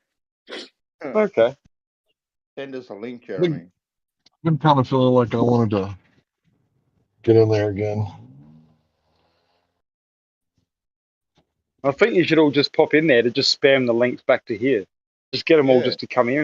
I think they all know about. I mean, maybe, yeah. I don't want to go spamming their chat with shit, but you guys could do it. All Here, I I'll gotta do is post. mute I'll you. post their link. I'm gonna post their link in the thing, and then if you guys want to go over there and spam the link in there, I mean, I'm not going to be mad at you. That's all right. I'll put it in a live stream text. I can only commit to one server, in all honesty. You guys will just have to keep me up to date. Oh, Asylum. That's Don's server, isn't it, Joe? Oh, I don't know. That's the one Democ's spazzing in right now. I thought I was.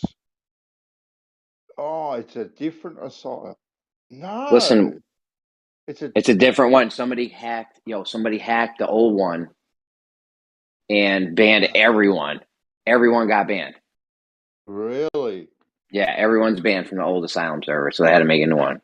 That was a quick fucking turnaround. Who They fucking just does made that? that shit. You gotta be careful who you make mods or whatever. I don't know. Somebody just they just made that. Like, what are you guys doing over there? I'm pretty sure I uncovered a giant fucking conspiracy earlier. Really? Ooh, a new one. Do share. No, just something that happened in our world. Like, okay, listen, if you want to stop people from, if you want to fuck someone up, a good way to do it, like say you had a Discord server and you were trying to, talk to people and gain awareness or do anything, whatever. Yeah. If you wanted to fuck them up, here's what you do.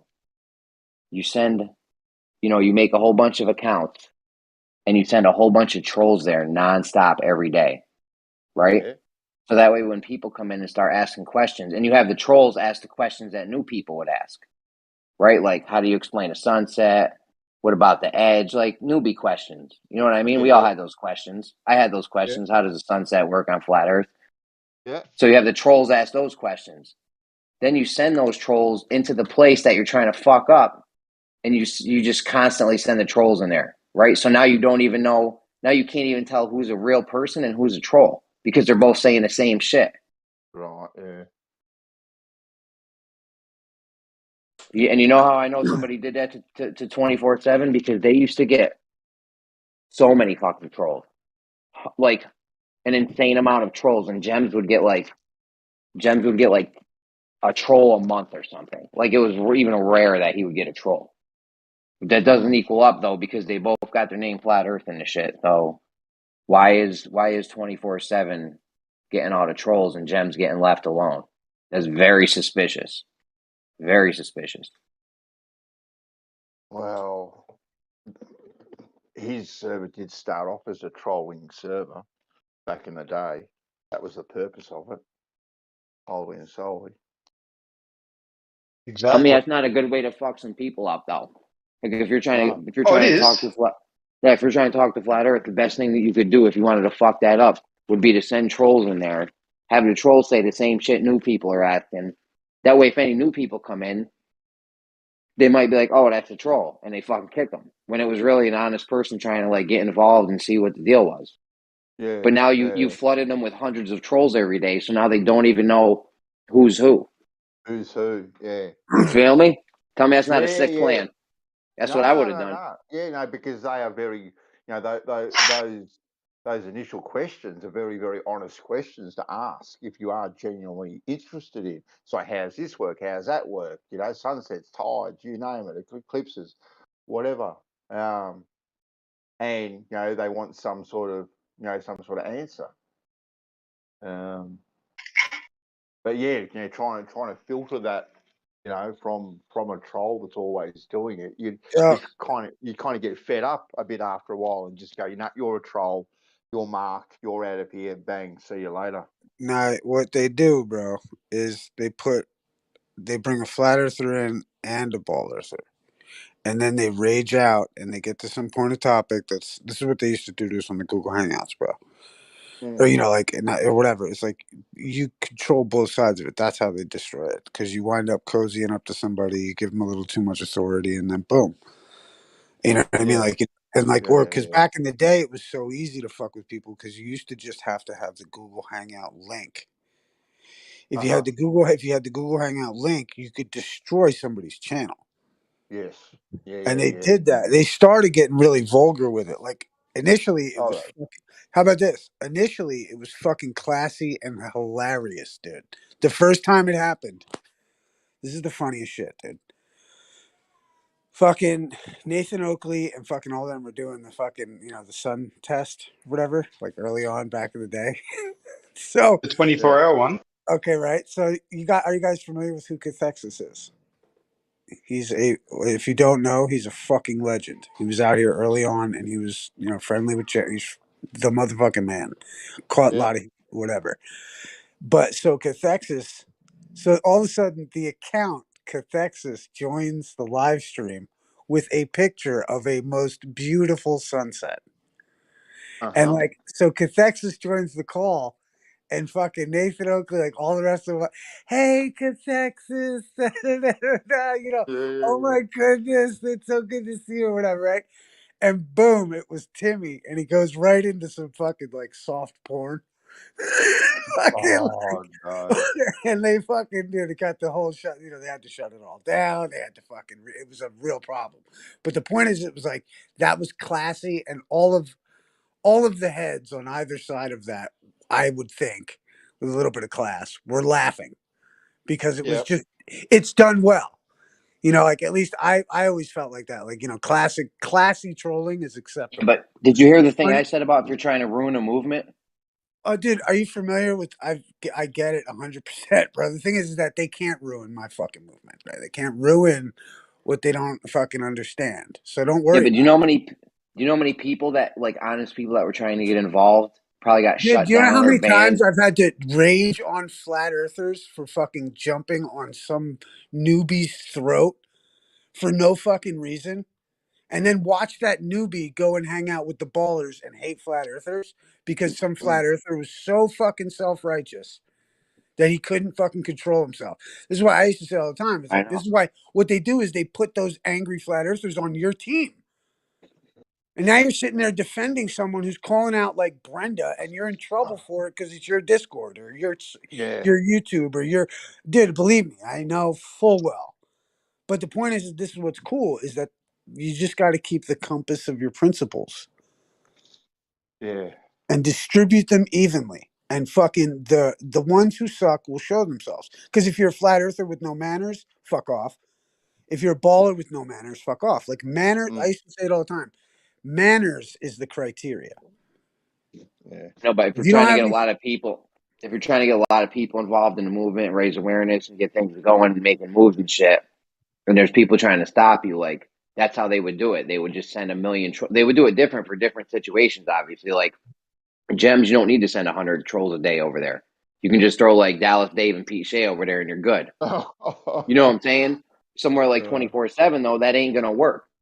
No. So you need to fucking send 100 trolls over there a day, so that now you can't tell who the real people are from the fucking fake troll account. You know, you got to remember with this, like this game out here on this internet shit, I think of it like, or at least like in the public debate forum, if you're so inclined to change somebody's opinion, is remember that you're talking to the audience. Like, you know what I mean? You're talking to the audience, not if I talk to some baller who's never going to consent on and never going to concede on anything, then I'm gonna, use them as a springboard to show the audience you're talking to what's what, not the person necessarily that you're talking to. Why would I, if I know you're not, I'm not going to convince you.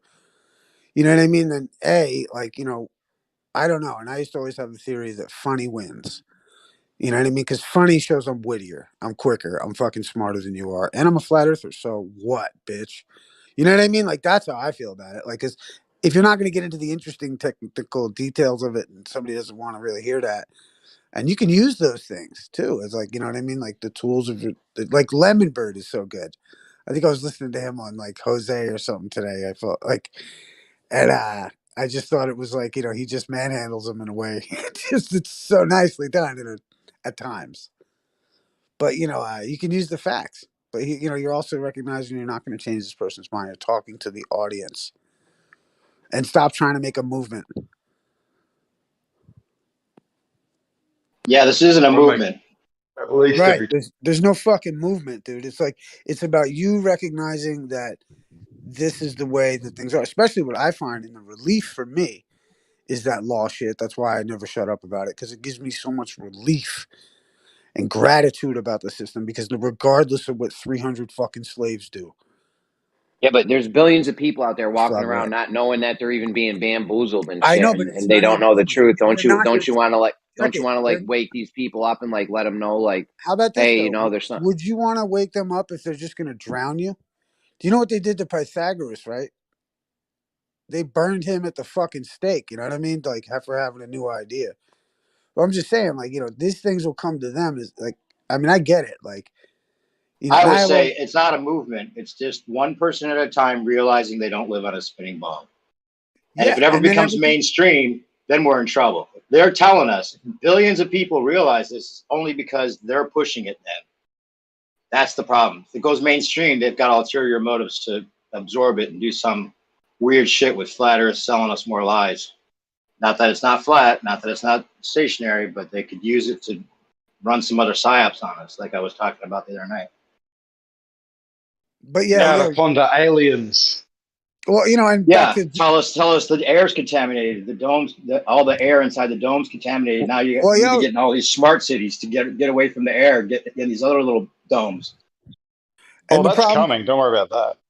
right? There's that, but then there's also the religious perspective of like, do we really want to live in a society that's run by like a fucking pope? I mean, we're already in a society like that. Exactly. But at the same time, like, do you want an overt, like, fucking, like, do you accept Jesus Christ? No, hang him.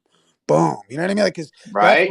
that's what it is in a They religious could fucking Bible environment. bash us to You know no what I mean? end So, if they like, did this. everyone's like, oh, bring back, they're just hiding God. Well, what if these bastards want to bring it back and, along with the Inquisition?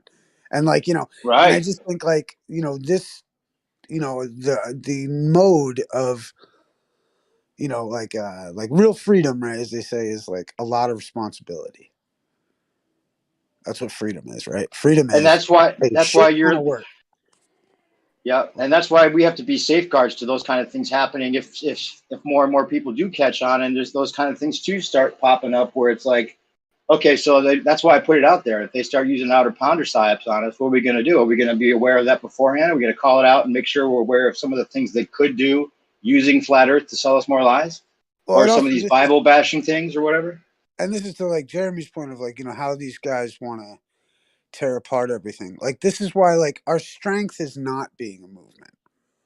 Our strength is in the fact that you're somewhere far away and I'm somewhere far away. Even though, like, we think it's better that we all got together and, like, all 500 of us could get together and be whatever. And then, like, what, they're going to round you up and take you out? Like, that was smart, wasn't it? You know what I mean? But we were doing it for the movement. Like, you know what I mean? Like, dude, just like everything's perfect. Think about this. Think about what if like the movement, quote unquote, becomes like that big, even if it did it organically, if somehow we were able to reach that many people. What will we do about it? I don't Force know. them to tell us the truth? We'll never know because Force them to they're tell us the stopping us. truth? We'll never know because they're stopping us from even gaining that many amount of people because there's of the thing I detailed earlier.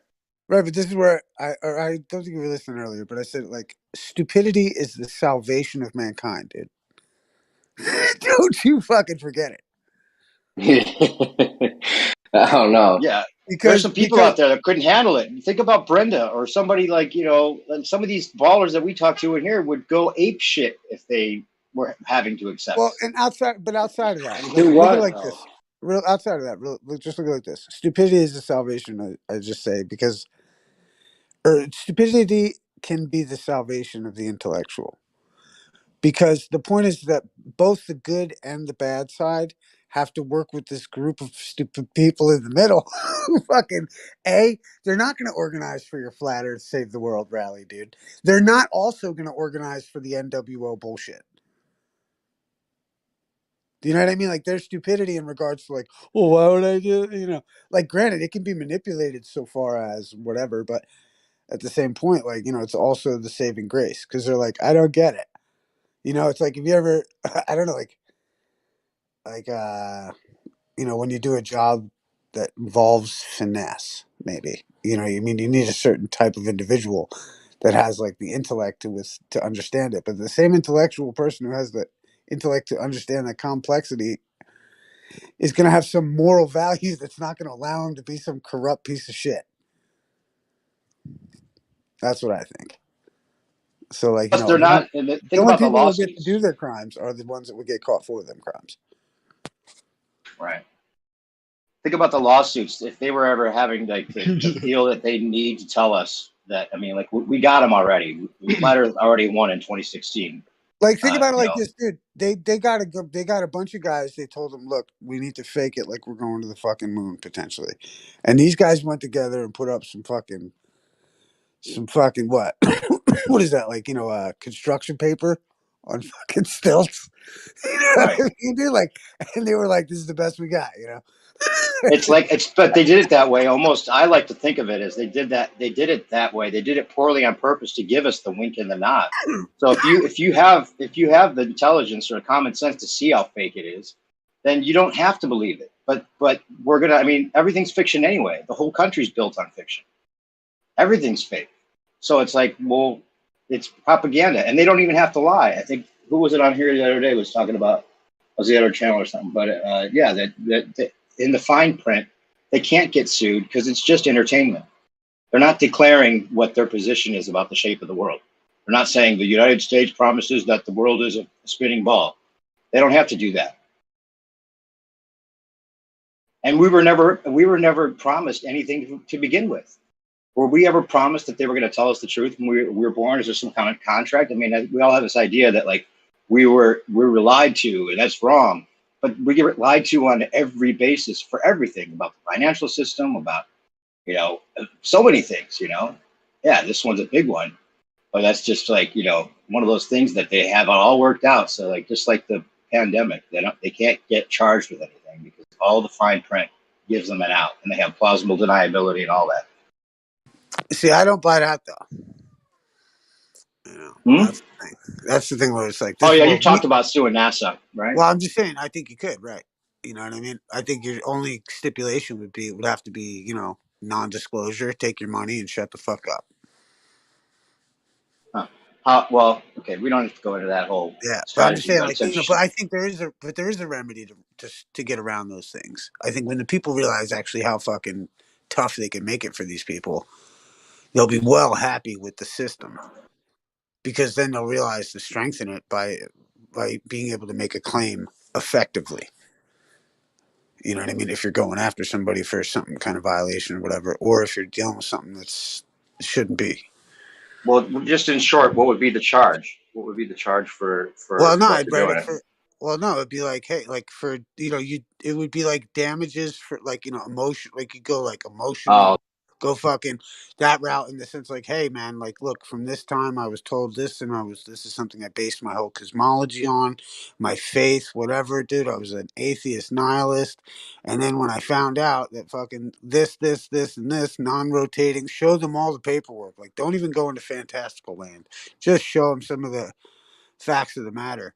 And say, it appears your company may have deceived me, may have deprived me of equal protection, blah, blah, blah. And you'd make up a claim, send it to the CFO, and see if he responds under notary seal. And Well, if he that's doesn't, the reason that if they do ever go public with it, if they do ever try to absorb the flat Earth or whatever and try to use it for their advantage, then they would have to deal with a lot of those cases because well, I doubt it that because most people are going to get an attorney. And once you get an attorney, all an attorney can do is argue. Therefore, you can't really get justice right. because as soon as two parties are arguing, the judge gets jurisdiction. That's why no is a very inappropriate response for God's people. Because fucking you start saying no, well now you're denying, you're stopping the progress of the whatever. Right.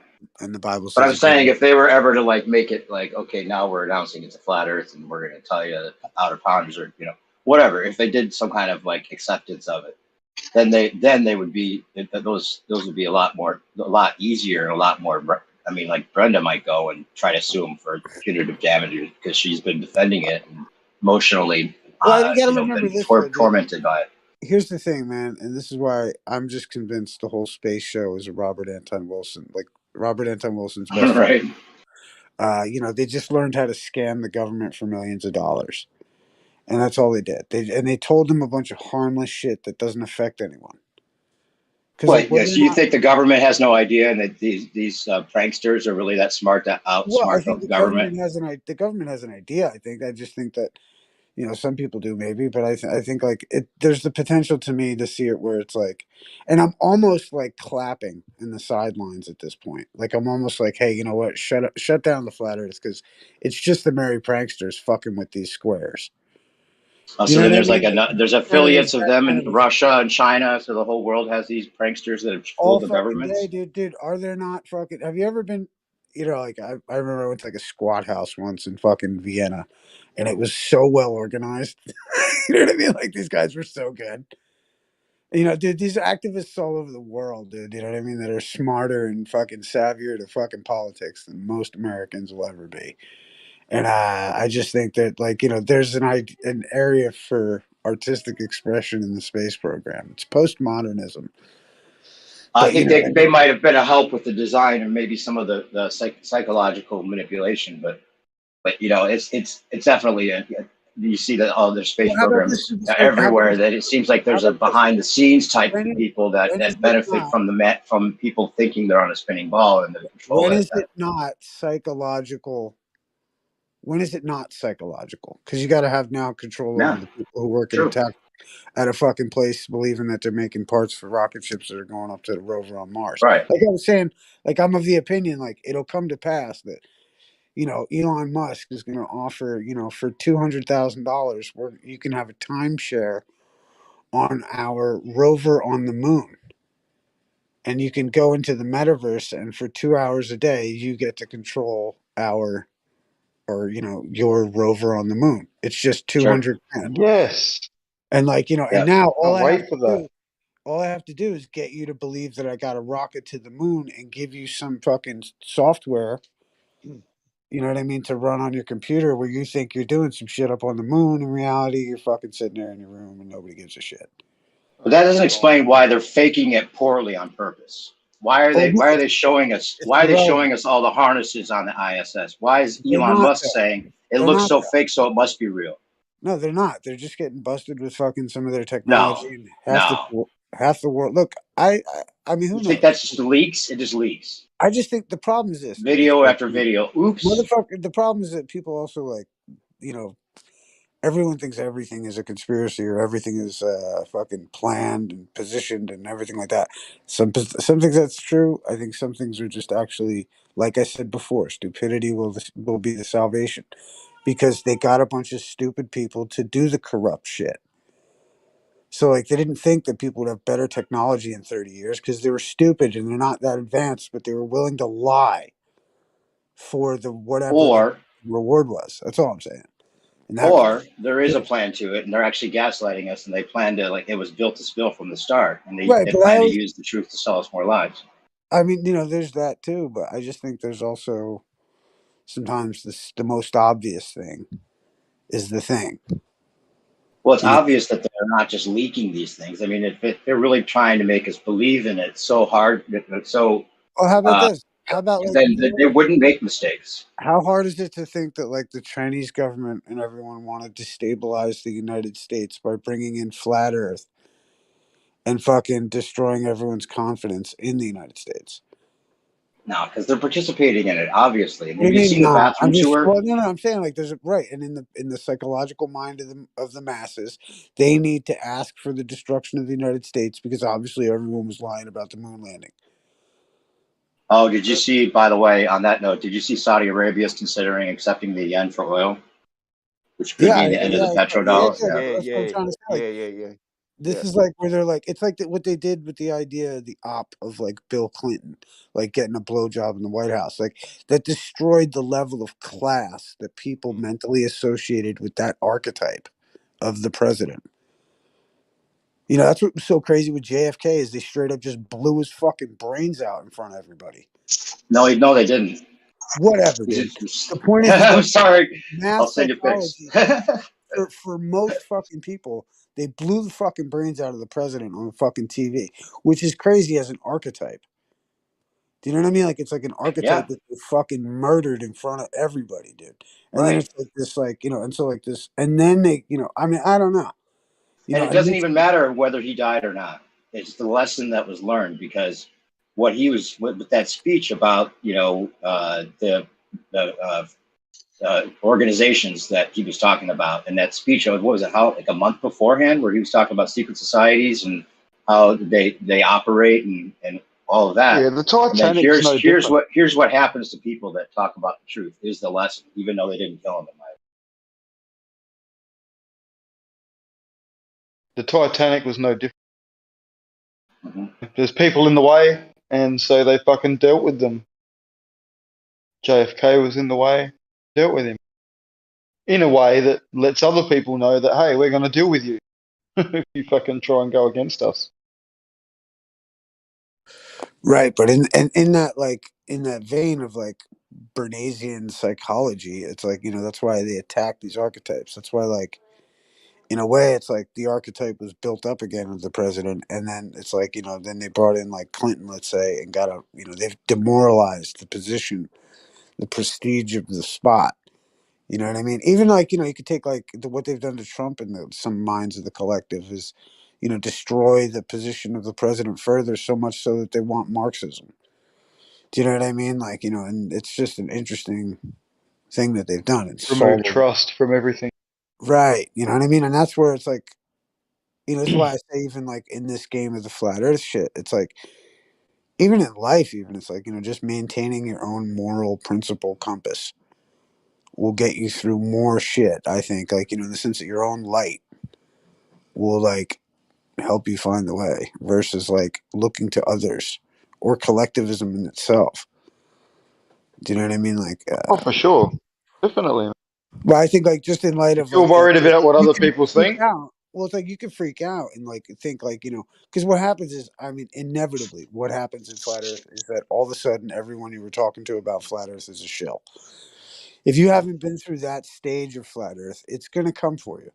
Where it's like, oh my God, everyone, even my, you know, even my friend that I told him where, you know, whatever it is, it happens, and it's part of this fucking awakening process. I think. I don't know what to say about it.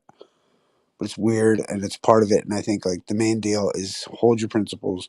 Don't get too locked up in fucking anyone out here. And don't worry, like, you know what I mean? Like, even these servers, like, God bless this place, man. I'm just happy. Like, Flat Earth is a luxury. What a luxury to get to be able to come and speak to you, gentlemen. I appreciate it. But don't get too lost in the sauce with any of it. You know what I mean? Like, you know, about who's doing what. And because then you start learning, like I said, you learn about J-Trig. You're scare the shit out of yourself. Go look at that up. Look that up. You know what I mean? But like, you know, again, like, you know, you have to also realize, hey, man, we've been told no weapon formed against us shall prosper. Boom. Well, the CIA has got their hands in everything, obviously, right? So there's obviously people that are hired to affect the conversation. Whether they want to kill one narrative or not, I don't think so. I mean, they just want to control them all to some degree. Right, but the thing is, why would you be so concerned what's going on in like fucking Ukraine versus what's happening on your doorstep? You know what I mean? Like, and like that's the point, and that's the hustle. It's all the Mongols, people. Well, you gotta worry about it, don't you, Isaac? Because we're told to worry about it. All right, we're told to look over here. Right, and that's it. And you know that's where the Bible says, "Be ye not conformed to the world." Right. but renewed by a continual transformation of the mind. I love that line. Because, these bastards want you living in fear. In reality, dude, you got total control in your own system right now. So Right that thing about the yen doesn't worry you at all, you said? No. Why would it? I don't know if the petrodollar falls, then the dollar value goes down, right? I mean, down how much? You know what I mean? Like, in relationship to what? You know what I mean? Because fucking they're playing the whole game. I think, like I've said from the gate, it's the national debt crisis. That's why I've said even before, like, dude, when I've said it, this is why I came out here and talked about the notion of discharging debt. Because if hyperinflation hits, the only way you're going to be able to fucking discharge any debt or pay any debt is by discharging it using financial instruments. UCC 3603 and UCC 9210. Motherfuckers, I don't know what to say. I get a certain way Hey, about it. I know what to say. Hey, can I Economically, borrow enough money to get a burger? I'll pay you Tuesday, and I'll write it down. well, that's it. You know what I mean? Well, I there's can spot you, IOUs. mate. You know what I mean? But but imagine, Hank, instead of that, imagine having a credit card and you have to do that with your bank, which is accepted because you could make it accepted. That's my theory. My theory is that you live completely off credit with the banks and you discharge it through the bank because the bank's licensed to operate through the SEC. How the fuck do you think you get a loan? You fill out an application. Did I ever tell you about the time I went to get a credit card? It was $10,000 with a line of credit, and I fucking signed the back of the instrument. Yeah.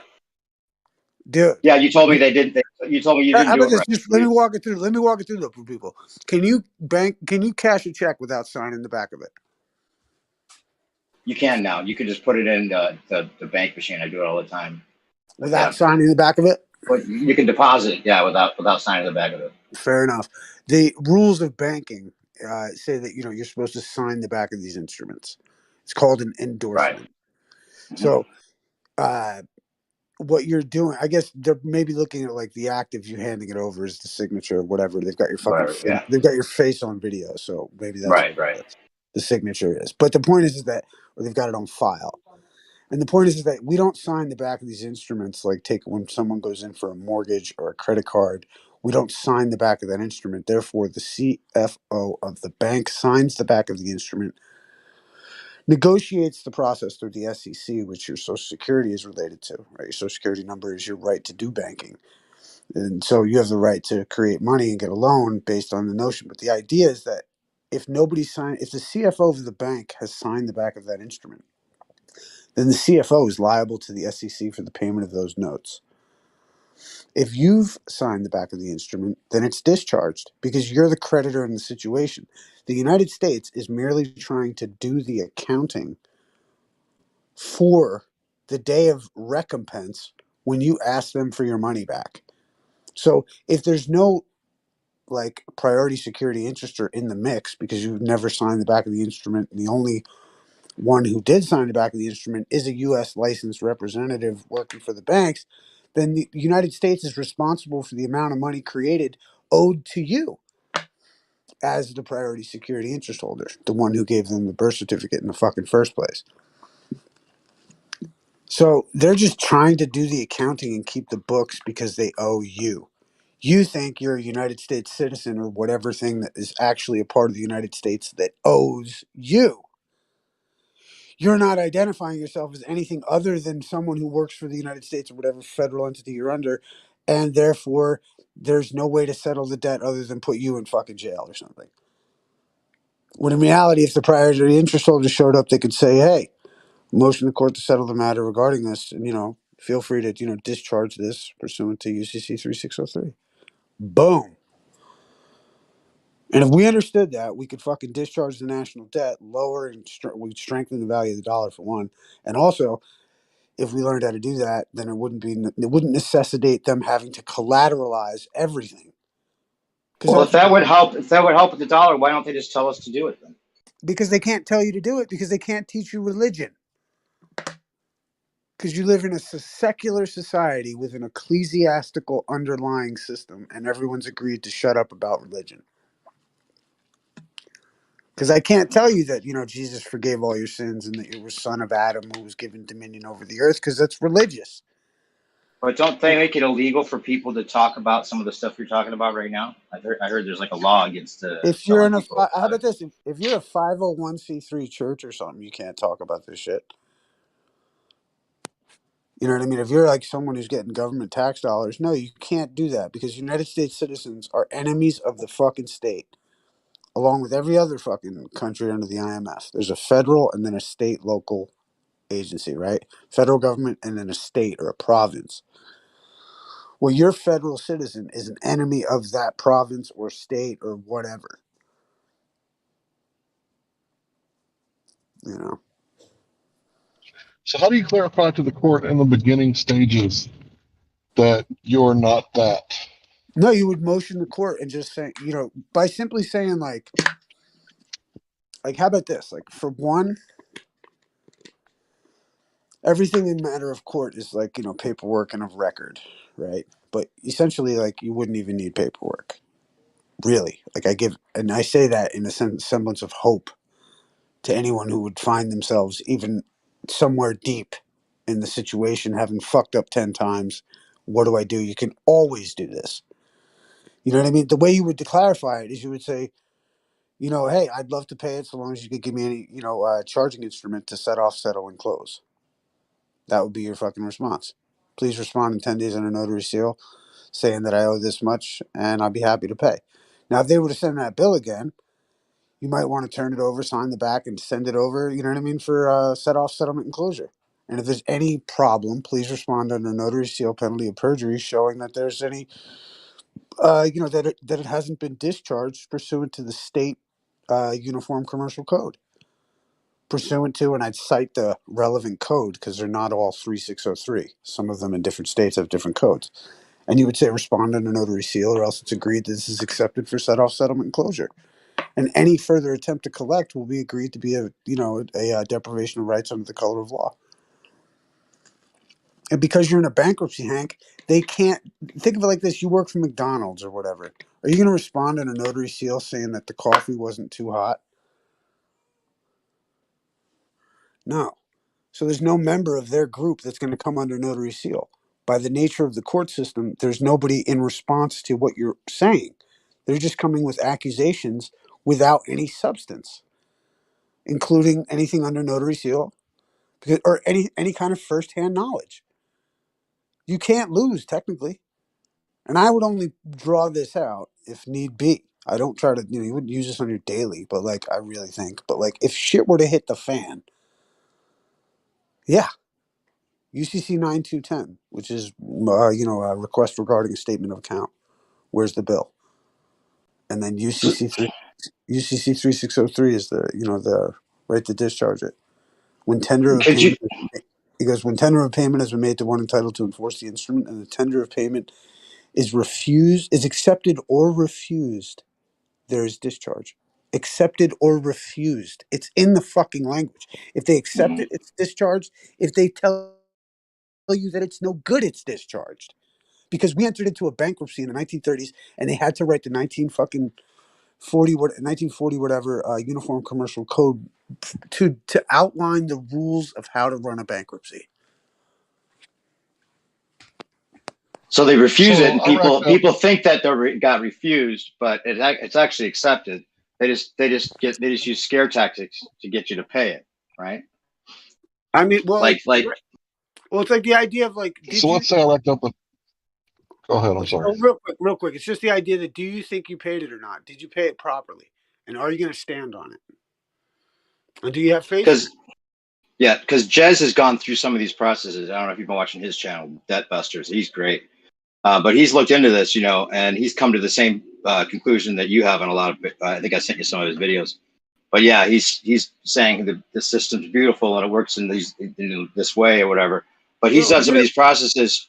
He's gone like he's discharged some credit cards, but then the credit card company will write him back, saying that it wasn't paid or whatever, and then or it'll affect his credit rating, and then he says you have to go to the credit bureau and say no, this was paid properly, because that's my signature, and that's actually it was paid. So you can't put that on my credit rating, but it's like a whole process you have to go through with fixing your credit rating because the credit card company will report it as not paid, even though it is paid. Well, that's where you can settle that also with the, I mean, I forget how we did it with a friend of mine. I know what you're talking about though, because there becomes a problem. There can become a Yeah. problem with the credit Right. agency. But you can also Yep. nip it in the bud so much so that they have no claim with the credit agency. Okay. It also depends how, I mean, because think of it like this. If they, let's say like what happens is somebody's got a debt that's already way past fucking due and they've already dinged your credit. You know what I mean? And then they hear about this shit and they're like, oh, I'll just fucking da. But if you were to nip it in the bud early, like let's say you got a student loan debt and you fucking discharged it like the first month, and that first month you're dealing with them, and the whole time you're Isn't going, that the one thing you can't discharge though? I thought student loans was like the one thing you couldn't. I mean, I think anything that's coming off your fucking EIN, your social security number, you have a right to discharge. Okay, I don't know where I've heard that a couple times from different people. I've heard that you can't file bankruptcy on it, but I haven't heard that you can't do this method. I just had a question. So if I were to rack up like a $3,000 credit, like some small amount, right, and restore my motorcycle, which is approaching 20 years old, right? So if I were to just, send me the bill, sign the back of it, and send it back to them and do everything else you said, wouldn't that credit line be over with? Like, wouldn't they be like, well, we're not giving him any more credit? Well, because Hank. Yeah, Here's my dilemma. This is my dilemma, Hank. Is that like I told you before, like when I went in for a credit card, I signed the back of the instrument, right? Now, usually, if you're just going for a credit card or whatever, and you sign up, whatever, they don't notify you that you didn't get the credit card, if I'm not mistaken. They just don't give it to you. No, they do. They send you a letter refusing. Okay, so I didn't get a letter. I got a phone call from the CFO of the fucking bank, basically, like a representative of the representative, like the head lady at the bank. When I put in my thing with the signed instrument on the back, and all I put on. Okay. You mean just trying to do it without paying again? Yeah, I was trying to get a credit card, and I was just curious what would happen if I didn't put any information, essentially, other than my social name and fucking address, and sign the back. And they called me up, and they were like, "So, and I realized what at the moment and this is what I'm curious with Hank, is what I could have said to her is I said, "Well, didn't you keep it? Didn't you accept it? Are you going to deny?" Now I start up with, are you going to deny me the right to access to credit when you've accepted the funds that are endorsed on the back? I don't know what she would have said then, but my thing is. So you're saying they might have drawn it from your quote unquote secret account? They wouldn't have drawn it. They're trying to go through their normal procedure, and the normal procedure is if they sign the back of it or some kind of request, they've got to verify it. They've got to go through their routine. The point is that they can't stamp it until they go through their routine. Now, granted. So when she called you, what was she asking for? Well, no, she's just asking me, how am I going to settle this? How am I going to pay? I didn't put any information on the front. She said, how are you going to settle this? Why, what are you going to, what's the, what is this? And I, instead of me being that I've done half of this shit on my own, I didn't think to address the fact that, excuse me, are you talking about the instrument that you've accepted today? You know what I mean? If I handled it differently, I don't know how she would have handled it. Because at that point, you're holding my check that I gave you to cash my funds. Where the fuck's my card? Well, you're just asking for credit, though. You're not asking for. I'm asking credit off of my account, and because I'm aware that it's my account, I'm not pussyfooting around the issue that you just took a fucking blank check from me, bitch. Where's my fucking money? Her calling you is acceptance of a form. And then if you're not going to give me my credit card, well, wouldn't you be denying me equal protection? You trying to tell me you're somebody special? You could just take my fucking money? Now it's on a whole different fucking. Now here's the thing. I don't know that I would have gone that, or I would ever go that hard with them. But the point is that how cool if maybe we could be able to set up a relationship with the bank so that, like Hank just said, you run up your credit, you send that in, and then they know how to deal with it. Because it's not wrong. It's not fucking wrong because you're dealing with a fucking. They get their money, you get your money. Everyone's happy. Like that's actually what's happening. You're fucking when you gave them a birth certificate, they fucking took that and they are trading it and there's value in it. And that funds is where you're going and asking for the funds when you're getting a loan. And then fucking, and then they're trying to pin those funds back on you to pay because you're coming in as the U.S. citizen, which is not wrong. It's correct. Yeah, and you end up paying it twice. So, like, basically, they take it from you never discharged it. So you're actually all you've done is add more debt onto the U.S. currency. You're just an enemy of the state because you're so stupid. By paying it back to the bank, you're actually having the world having to create more money so that you could pay back the money that you. It's just stupid, dude. That's the thing is like, people are stupid, baby, for not knowing what you know, but that information is not available. It's the spirit, and people are giving you misinformation on purpose. Every dollar printed. Here's the thing, though. Every dollar printed, right, has interest on it. So you're just adding more and more weight to the national debt, which makes you a bane on the fucking country. So then why wouldn't they make it more obvious how to do it if it was a bane on the country? Because they get to fucking sell everybody short in the meantime. And then they give everyone this notion of fractional reserve banking like that's the answer, and everyone thinks they're fucking smart. But the fucking thing is like, if you were to study into the economic theory, we should have entered, like everyone knows already, we should have entered into hyperinflation a long time ago. This is why like people are it's fraud, it's name fraud. Well, there is an element of fraud, but the problem is that people are complicit. And that's where it's like that's the real thing that gets you. It's not that it's not that you were exactly. It's you not were you fraudulent, and they just kind of overlook it because it's fraudulent in their favor. Well, explain how if everyone knew this information, it would actually be good for the debt for the country or whatever. Explain that. I never got that. You said they ended up mining asteroids because people aren't familiar with this. If the reason the dollar's losing value is because they're printing more of it, and and as they print more, there's more national debt interest owed because of it. If it was, now granted, you're right, because if there's so much in the marketplace, I don't know what the value, how that would pan out in the economic theory of it all. But like, if there wasn't such a heavy lien on the dollar or on the United States, then the it's like you're using money that's owed to somebody else. So if that somebody else didn't exist, your money would have more value. You know what I mean? It's like, okay, you have a car, but the bank owns it, so you don't really own the car. Well, if you get rid of the fact that if you make it so it's paid off, now you have a car. Now it's your collateral. Now it's yours to use as collateral. But if it's registered, it's still not yours, right? Well, whatever. But I'm just trying to say, like, the idea that the value of the car, like if you have a payment on your car, it's your car, but it's not your car. Right. And but when you make that final payment, then the value of the fact that it's your car makes it more valuable. Well, if you just discharge the debt for the car, then it would be your car, right? Right. Well, and that's right. So if you discharge the debt to the bank on it, then you would own the car. And this is what I'm trying to say. Like, if the U.S. owned its currency and didn't owe somebody else for it, it'd be more valuable. So you're saying it's more of a worldwide conspiracy to keep the U.S. in debt, and it's not the people U.S. at the top are benefiting it. Every country is in and debt, IMF, national debt, and fucking yes. And it's all because every single country has the birth certificate thing where they're giving over the. That's the thing, is that there's not enough money in circulation to cover the interest of national debt in any currency. The point, of course not, because every note issued has interest. Right. So there's no fucking way for you to ever print enough money to ever pay the. Of course not. This is what tells you that there's something else going on, especially when it says "In God We Trust."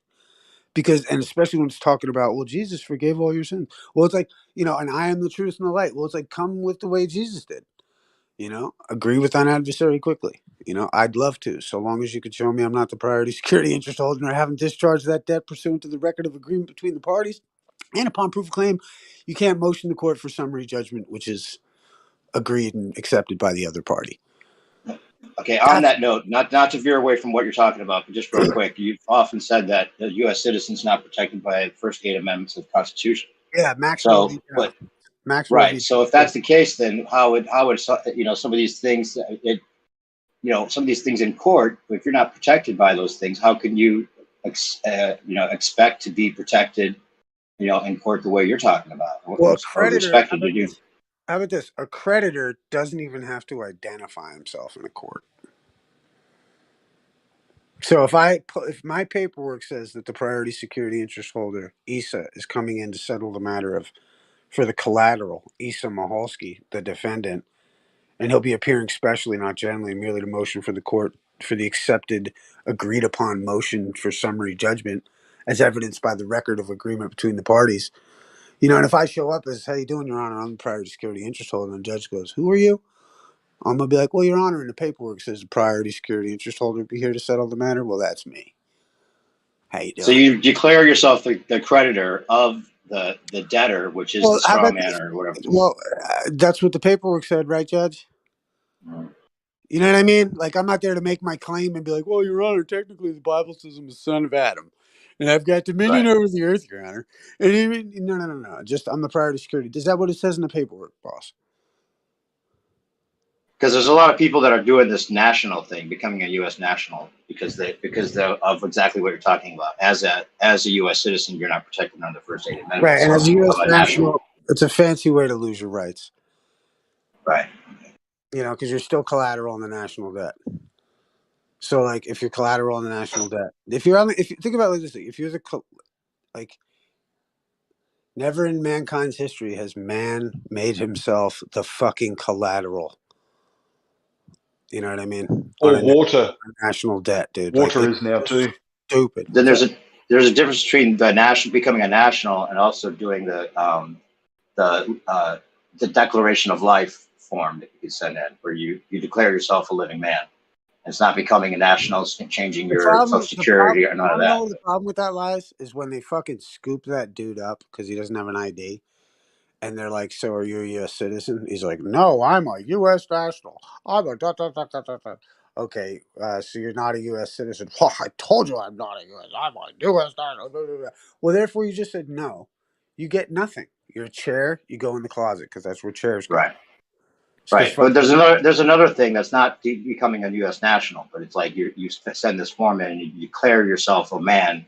And it's not like I'm a national or changing status. You still have your social security card. You're still a citizen in the right that you're talking about. But you also have right to do business in another sense. That I'll send you the form that I have. How about this? You already have that right. Like, you don't have to go declaring it. Like, they understand it when you define who you are in the aspect. Like, there's no reason to get a new citizenship. There's no reason to. These are all for your benefit.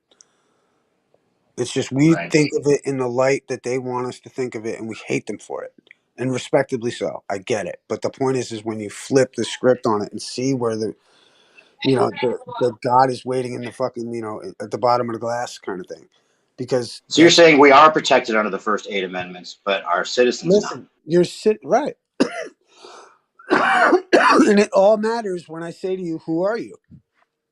Are you a U.S. citizen? Like, that's why I talk about like the idea, like if somebody says, are you a U.S. citizen? What might you say? Well, like, if you just say yes, then you're admitting to this collateral on the national debt. When in reality, it's not about defining who I am, right? The question is, why? Is it a crime to be one? Right. I'm on the offensive. I'm not fucking just taking it. Is it a crime to love apple pie, Marilyn Monroe, and JFK? Is there a problem here? You know what I mean? Like, we're going in another direction. Well, do you have evidence that I've committed a crime? Can I continue along my way? And by what authority? Well, why would they be asking you that? Like, I understand what you're saying, but as far as like, why would they ask? Are you a U.S. Are you talking about a cop, or are you talking about in court? I'm talking about, like, if somebody asks me where I live, I have a hard time answering that question, dude. In your body. I mean, I don't care. For me, I'm always on in that regard in a certain way. I see. Okay. But like, in the same stroke, like, it's also, I'm not just going to be a dick to a police officer who asks me if I'm a U.S. citizen. You know what I mean? It depends the time and the place and the scenario. But like, if I feel so inclined, where I feel like this is a violation, or I feel like whatever it may be, any time, like any one of us, have the right to execute our right, to enforce our rights, or to exercise our rights rather. But don't be a dick about it, because then you're going to get wrecked. That's what I think anyway. And I've just watched that happen more times than I have. It's like, and then the other side of it is like when people come to me, and granted, like, don't do this if you don't fucking know it. You know what I mean? Like, don't just. This isn't like something you just, I don't know, jump into for fun kind of a thing. Well, yeah, it's a lot of paperwork. You have to know your shit. Like And you were and hey, talking it's like about. even like this. It's like, dude, this ain't even legal advice, man. This is for entertainment Right? purposes. Yeah, you better This is say fuck. that. You know what I mean? It's like, dude, this is like, but at the same stroke, the courtroom says, "In God we trust." It's just wild because they look at it when they say to you, "Who are you?" and you say, "I'm so and so, and I live at 123 whatever street." It's almost like they're looking at you like you're nuts. You live in a word. Wow, you're just going to deny God like that in a room that says, "In God we trust"? You're going to tell me you live at 123 B Street? You fucking heathen. Oh my God, I'm going to give you hell right now. Give me all your money. Well, yeah, but they in all realistic terms, though, That's how in a realistic sense, they know you don't know, and most people don't know well, because no, this but they don't. information is How not about this? Well, available. dude, they don't care. They're not your dad.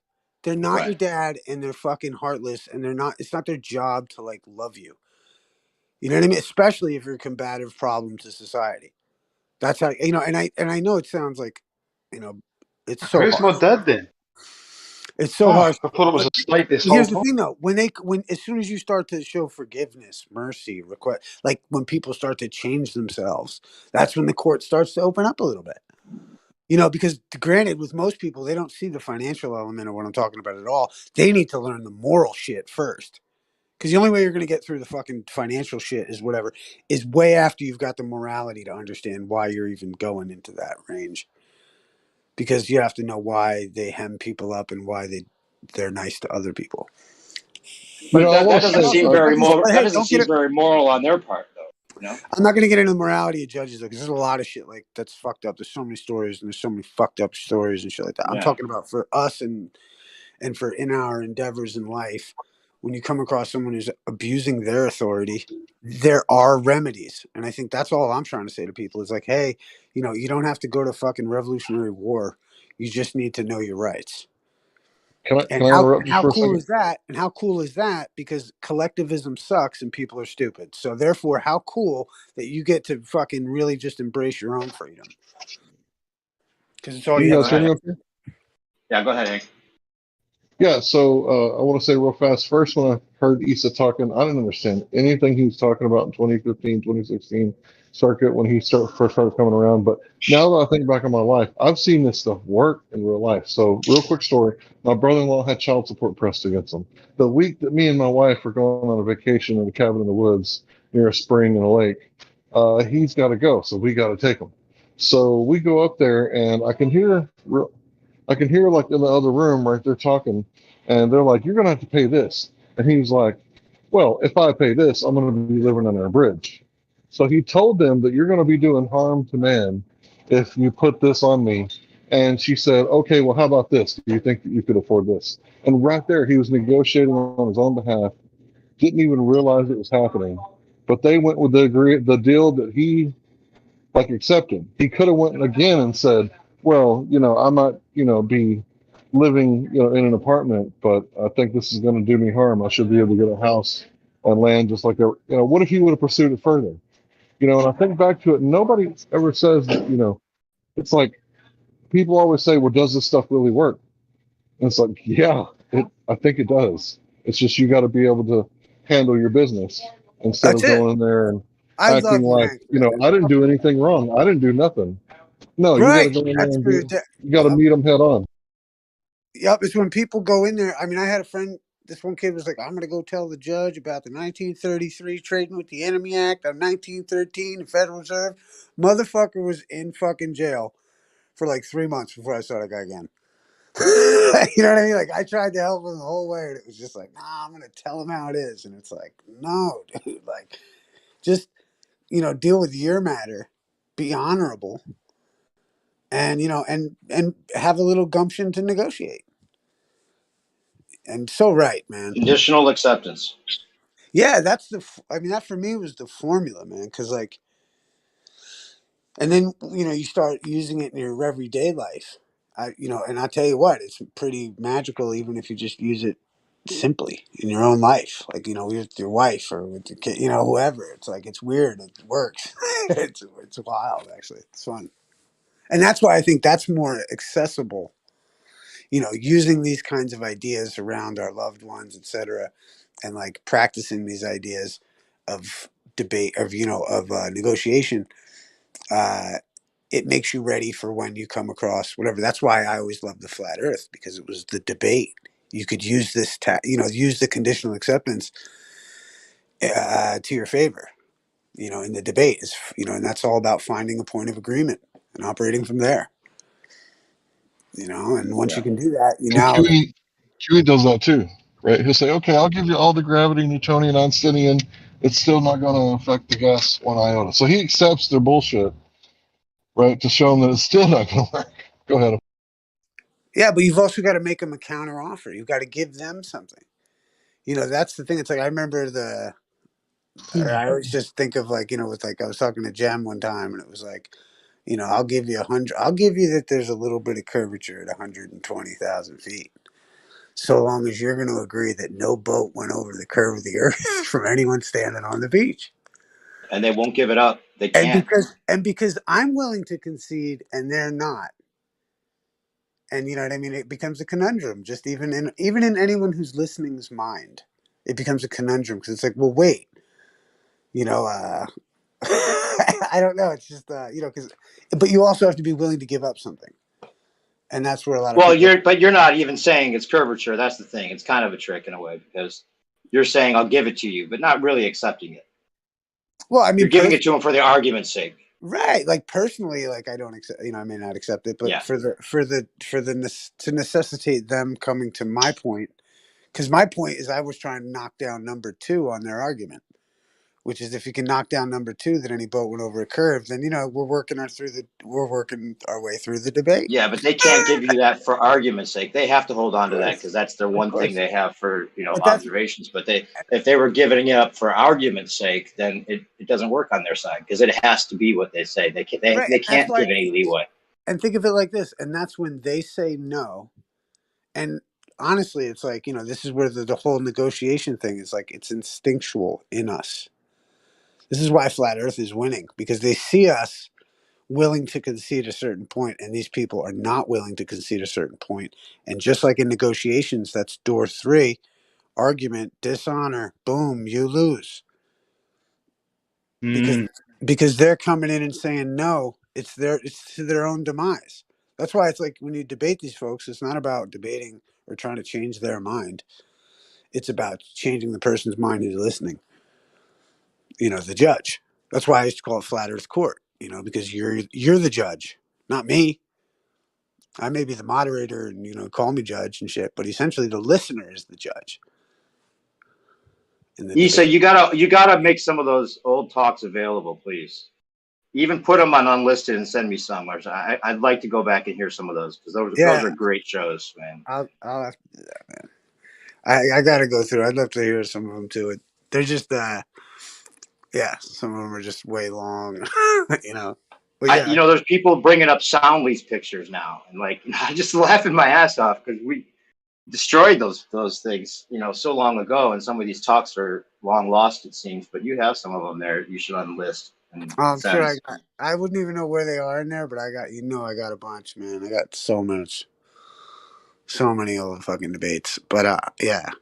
But that's why I guess what got me kind of going earlier was even talking to Jeremy. Is like, you know, worried about these, or, you know, even thinking about, or he's not here, but, like, you know, seeing people coming in and disrupting stuff. You know, it's like, welcome to the. You know, that's why I wrote "Welcome to the Show." Welcome to the show. That captured it. That really captured it. Welcome to all everything. You know, welcome. Yeah, like, you don't know the whole idea that you're part of the show, and you don't even know that you're part of the show, or who's part of the show. You don't even know that you're in the show right now, dude. Yep. Yeah. Truman Show. Speaking of cathexis, I'm gonna put a link from cathexis talking about Dick Earth. So you mentioned him. People, where the fuck is he? What the hell is he doing? Does he listen to this? Does he listen to any of this? anymore? I don't think he's into. He's definitely not into the flat Earth. I talk What? to him now and again. He's not into the flat Earth. Well, I mean, dude, we already know. It's over. It's 2015. Right. I know. Flat Earth, right. He doesn't keep up on the arguments, yeah. but he's not Flat Earth interested is, in it. Right. Flat Earth is so The 2015. development of it, or what's he doing? DM me. Let me know what he's doing if you can. Yeah, man. Yeah, I'll see. Maybe I'll see what's up, man. Right on. Yeah, the shows weren't just great because of the debates that were had, but the whole vibe of it, because there was ballers coming in there, like you were friends with Jim Panda. He would come in there and be cool, and you'd play music. The music part of it was the best part, of course, and then you'd go back to the conversation after a song or two, and it was just a good feel. It was like one of those things, man. Yeah, man. I used to love that. What a good time, man. I needed all that time. It was cool. Like I started playing music again, even because I wasn't playing music for like fucking a little bit, and then I know, it's crazy. And then I picked on up, started writing songs about motherfuckers, and it just started from there. Yeah, and that's the best way, like you were saying, to get away with talking about the truth. And if you look back, that's how people have always done it, through art. You don't have to be responsible for what you're saying if you're saying it in a poetic way through art. Well, they can't hold you accountable. Well, that's right too. Is like with the whole, I just think the notion of it's a luxury. What a luxury to get to come here and talk about this irrelevant, nonsensical bullshit. Whether or not spectroscopy fucking says whether or not the star is moving away or like, nigga, shut the fuck up, you nerd. You know what I mean? Like nobody cares the fuck, dude. Like ultimately, we love it because we're nerds, but at the same time, it's also useless information. Fucking useless. Well, what I find interesting, the reason I think that Cathexis, I'm surprised he's not interested in at least peeking in on, what's going on with some of this now, because it's not so much about arguing it out, as far as my interest goes, so much anymore, but just where's this going to go? What will become of this? And this is what we talked about. We used to talk about this back in the day. Was the idea that the radical Christians will take it over? Right. That's the fear. That's the downside of it. Yeah. And then the radical Christians will want to take us right back into right back into like a monarchy, which would essentially, like we're talking about before with the cosmologies and governments, like if you live under God's dome, then you better follow God's law, and if not, we're gonna burn you at the stake, you witch. Right. And we don't want to deal with that. And like you said before, as well as I have, but if they told us the truth from the start, right? What's better, like what we were raised with, this space fantasy, or if they said, okay, yeah, we're under a dome, Earth is flat, God's watching you, don't masturbate or you're in trouble, you're going to go to hell, whatever it is, they could just that might have sucked worse to be raised like that. You're right. Does anybody here believe we're under a dome? Well, they could say that. I think flat Earth is about the loss of belief. It's not about believing in anything. That's the major misunderstanding about this whole argument. Hold on. Well, it depends. Some people have made claims that they believe certain things. Yes, right. And well, you can claim that you believe something, but claims in this argument are the problem. Perspective, but hold on though. A lot of people, let's say, take for instance, a lot of, and I don't mean to pigeonhole, but a lot of people who are faithful flat earthers, if you will, they accept that there's a dome based on scripture, even. So I understand that. But I'm saying conflating that with the proof of the argument. Well, claiming anything that you can't prove is the problem we have with the ballers. So why should we use any of that? Right. Where in the scriptures does it say there's a dome above us? It's the rakia. They call it the rakia. It's the rakia life. Nah, well, there's rakia. Maybe could probably explain it best. I just remember. I don't know the exact passage. I can explain it. Yeah, please. I know it will. Thank you. Yeah. So if you look up rakia, it turns out to be like hammered out brass, right? An expanse, right? So where is it in the Bible? Where is it in the Bible, though? In several places. Sometimes it's referred to the vault of heaven. Sometimes it's referred to a looking glass. Sometimes it's referred as rakia or firmament. Sometimes it's referred to, all sorts of different things. But Excuse me, can I quickly butt in? I tried to search for it, and it came up something about the Jewish religion, and it means expanse, an extended surface, or an expanse of heaven. right, what's a surface? Like the surface Rakia, of your Is that desk, what you're talking about? right? Yeah, rakia. Okay, so you're Jewish? No, I'm not Jewish. No, but the origins of Scripture. That's all he's talking about. Right. Oh, okay. Right. So rakia is an old Jewish word, right? And it's translated as firmament, I guess, because it has a firm, right? And then, but yeah, if you look at Psalms 19:1, that was the headstone of Werner von Braun. And if you read it, it talks about, the firmament showeth his handiwork. Psalms 19:1.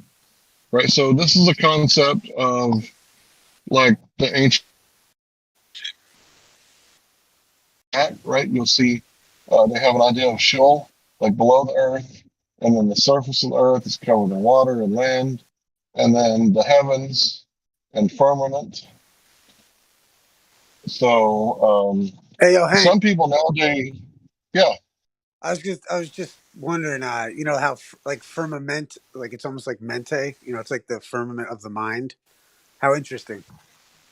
Yeah, I It's thought about that firm too when I saw and it. permanent. Permanent and firm. Firmament. Oh, okay. That's kind of like when I say graphraction, when they say gravitational lensing. I'm like, oh, you got some graphraction going on? Okay, I get it. Yeah. Gruff action, like gravity mixed with refraction. Is that what you say? Yeah. Gruff That's what I call action. it now. Nice. Graphraction. But yeah, this is this firmament thing has been around for a long time, but I'm starting to think of it as a plate over the Earth. So the flat, level Earth, right, meaning that the water is level, is got a flat, level firmament over top of it. And then when Hank, you're a flat domer?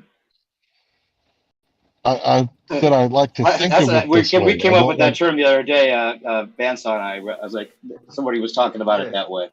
They're a flat domer. Right. Yeah, I don't know if there's a dome or not. I'm just saying I like to think of the dome. And it sounds like Dominus. Right, but Dominus Vatre, making just complete senseless. How do you call it? Like a word sounds a little bit like another one, and then somehow it's got something to do with each other, Yeah. The etymology. But yeah, I'm not necessarily a dome believer or a flat domer or anything like that. I just like to think of it as flat because of the laws of perspective. How the stars would set would be if they were on, a flat level plane above us. Let's say there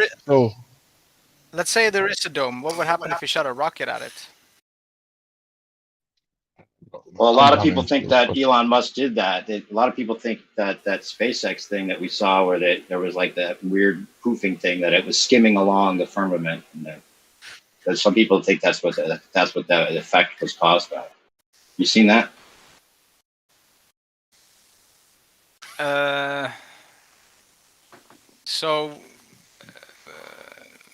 But more like waters above, instead of like a dome, instead of like a hard dome, like it was like a layer of thick fluid, like a soft dome. Yeah.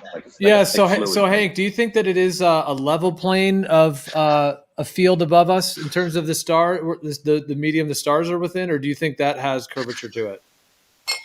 I think that it would make more sense that it would be a level plane of heaven, just like the level plane of Earth.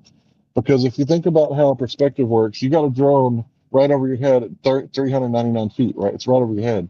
But then you fly it towards the horizon, and then eventually it disappears into the horizon without losing 1 inch of altitude. Because that's how perspective works. And I think that the stars above is literally like for navigation, because it works so well that we can get our, accurate location by measuring, the distance to the horizon to the stars, right, with the sextant. And I think that if it were domed, right, this change in elevation would cause things not to work well. But at the same time, the devil's advocate to that argument would be that we don't measure the stars below a certain, not altitude, but angle, right? Because we say that the refraction is causing the stars to move to different locations. So we always measure them up high in the sky to get accurate measurements for accurate location. I have So something I to do add. see. Go ahead. If it is a dome above us, and that's a big if, right? It would have to be even bigger than if the Earth was a sphere. So it would be reversed. So it would be even bigger. So big that locally it would appear flat when you're taking angle measurements to those lights in the sky. So then perspective would be the, 1 degree per 69 miles. It's no different. It's just reversed. So we live in an upside down world, an occultic world. If you believe in the spiritual world, of course the deceiver would turn everything upside down and make an occult out of it, right? So that's why everything is opposite. So instead of the Earth being where we live being a sphere, I think we're in a bubble, like, so the firmament would be that atmosphere or that dome or whatever you want to call it that's holding in our pressure and creating that appearance of lights in the sky.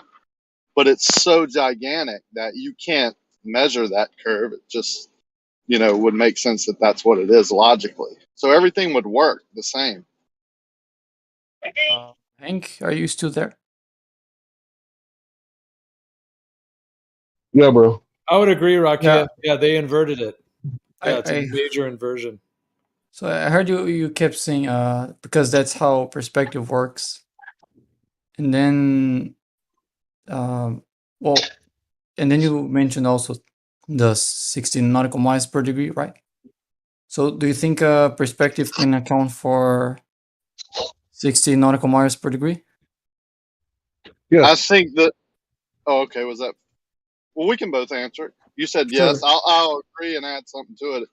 The perspective is not the only thing, because you're looking through a medium. You're using certain optics, whether it's your eyes or whatever, so your brain interprets certain things. So the lights could even be, projections or whatever. I mean, there's a multitude of things that could be different than what we see it, right? Like optical illusions to the human mind are easily, like asking a magician.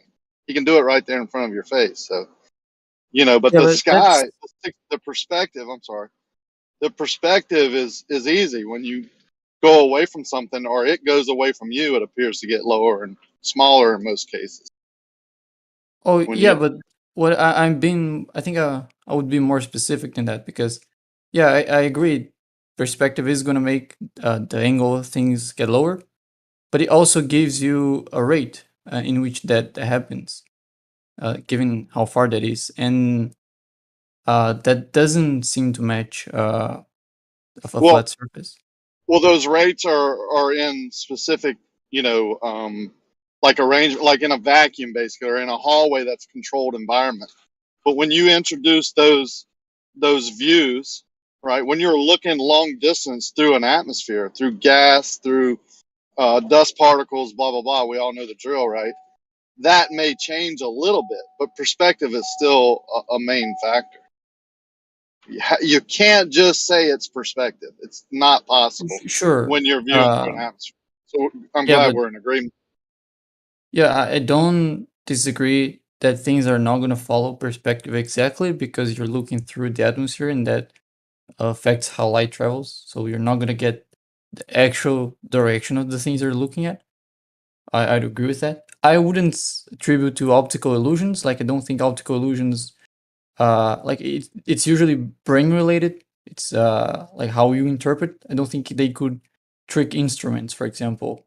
So if you're using a sextant to measure an angle, optical illusion, at least on how I understand what an optical illusion is, wouldn't affect that. Or use a ruler to measure that bent pencil in the water. It's still gonna show it bent. The illusion is there, right? the object in the distance is in a different position than its actual position. So if you're measuring to it, it's incorrect. Right. So you do agree that it doesn't follow perspective, but that's because of the atmosphere, right? No, I think perspective is a huge part, and that's why when we go away from the North Star, let's say, or any position above us, it will appear to get lower. But that's not all that's going on. So the 69 miles is just how it works out in a typical atmosphere. But do that 15 degree, at the horizon, or at different different conditions, and you'll get different. Just like when you take a vertical reading with an instrument that's very accurate on different days, you're going to get different measurements if you do it Sure. at distance. Yeah, definitely.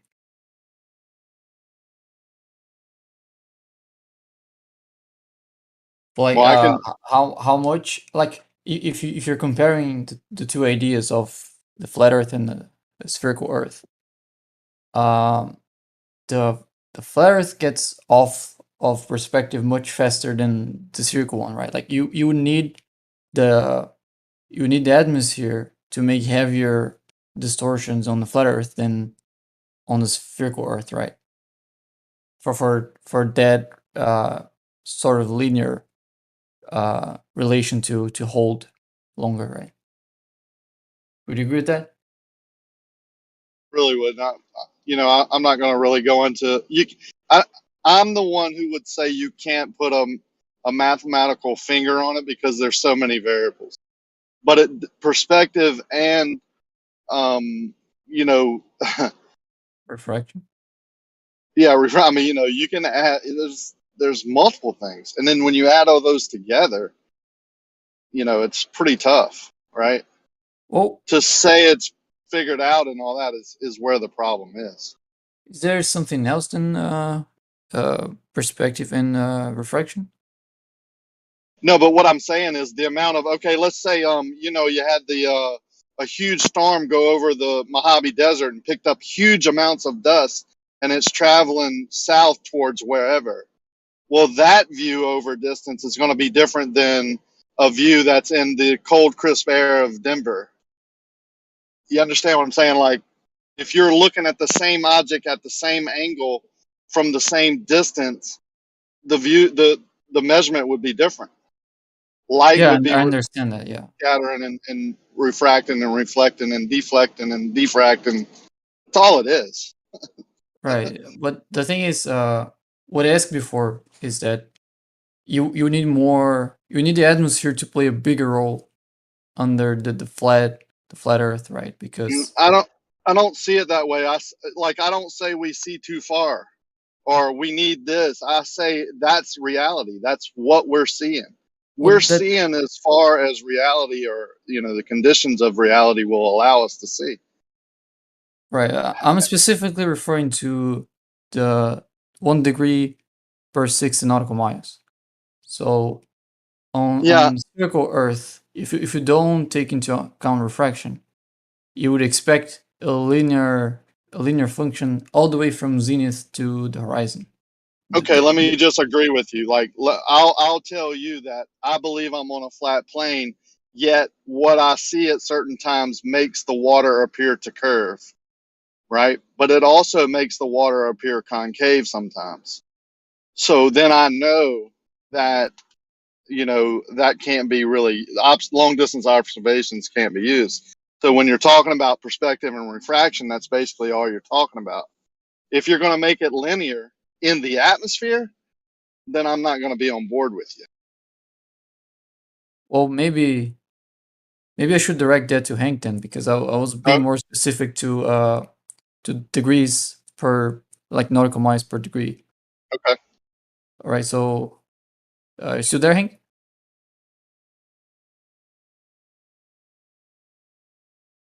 Hank might have left, but I will agree with you when whatever the objects are up above 20 or so degrees in the sky, where there's not a lot of that, light distortion or whatever, you're going to get a more accurate reading towards if it's 69 miles or nautical miles or whatever it may be. but you know what I'm saying? That doesn't prove it either way. I think you misunderstand him. Yeah. Okay. If you wanna. Okay. So can you still man me, Floric? So. Yeah, sure. you- I've just jumped in, but I think just to clarify it for Mr. Rock here live, what Bacon is talking about is a measurement of change in arc to celestial objects. That when you will travel a certain distance, a certain linear like relationship is found between the traveled distance and the measurement of change in arc. And he's not talking about like a measurement we are trying to do with refraction. He's just trying to explain like a certain relationship between measurements in the sky and the like relationship between them. Now I understand. I'm a proponent of, if you're in one position and you're taking a measurement up to a celestial view or a point, and someone else is 100 miles away, and that object is in a different position for each viewer. I don't know how that happens or why or what. I've seen, I kind of, that makes sense to me. Can I prove it to you? No, probably not. But so taking measurements to those things, I don't put much weight in it. Never have, never probably will. I mean, that's why I say people take me to the sky when I'm trying to measure, 8 inches per mile in the water that's static, which would be the more logical place to try and see if the water is curving or if it's not curving. So I find that as an issue. There's a reason why I'm taken to the sky all the time, because it's tough, right? It's damn near impossible, I would say.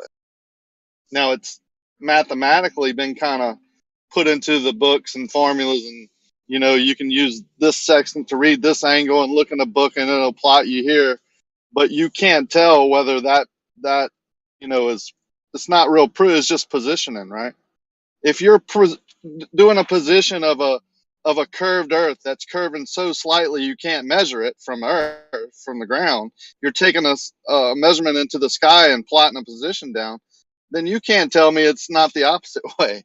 I mean, you're doing a local measurement, so it's Well, flat actually, either way. But it's not Well, that so local. Flaric, can I ask you, because Bacon, just real quick, because it was kind of on the line of that. Flaric, what do you? Okay, first of all, do you agree with the 60 nautical miles per degree all the way down? That's my first question to you. Do you think that's the case, or have you seen that verified? And then secondly, if that's the case, how is your understanding of that, how it's working with the geometry of the Earth? Okay, I definitely agree with this data. Yes.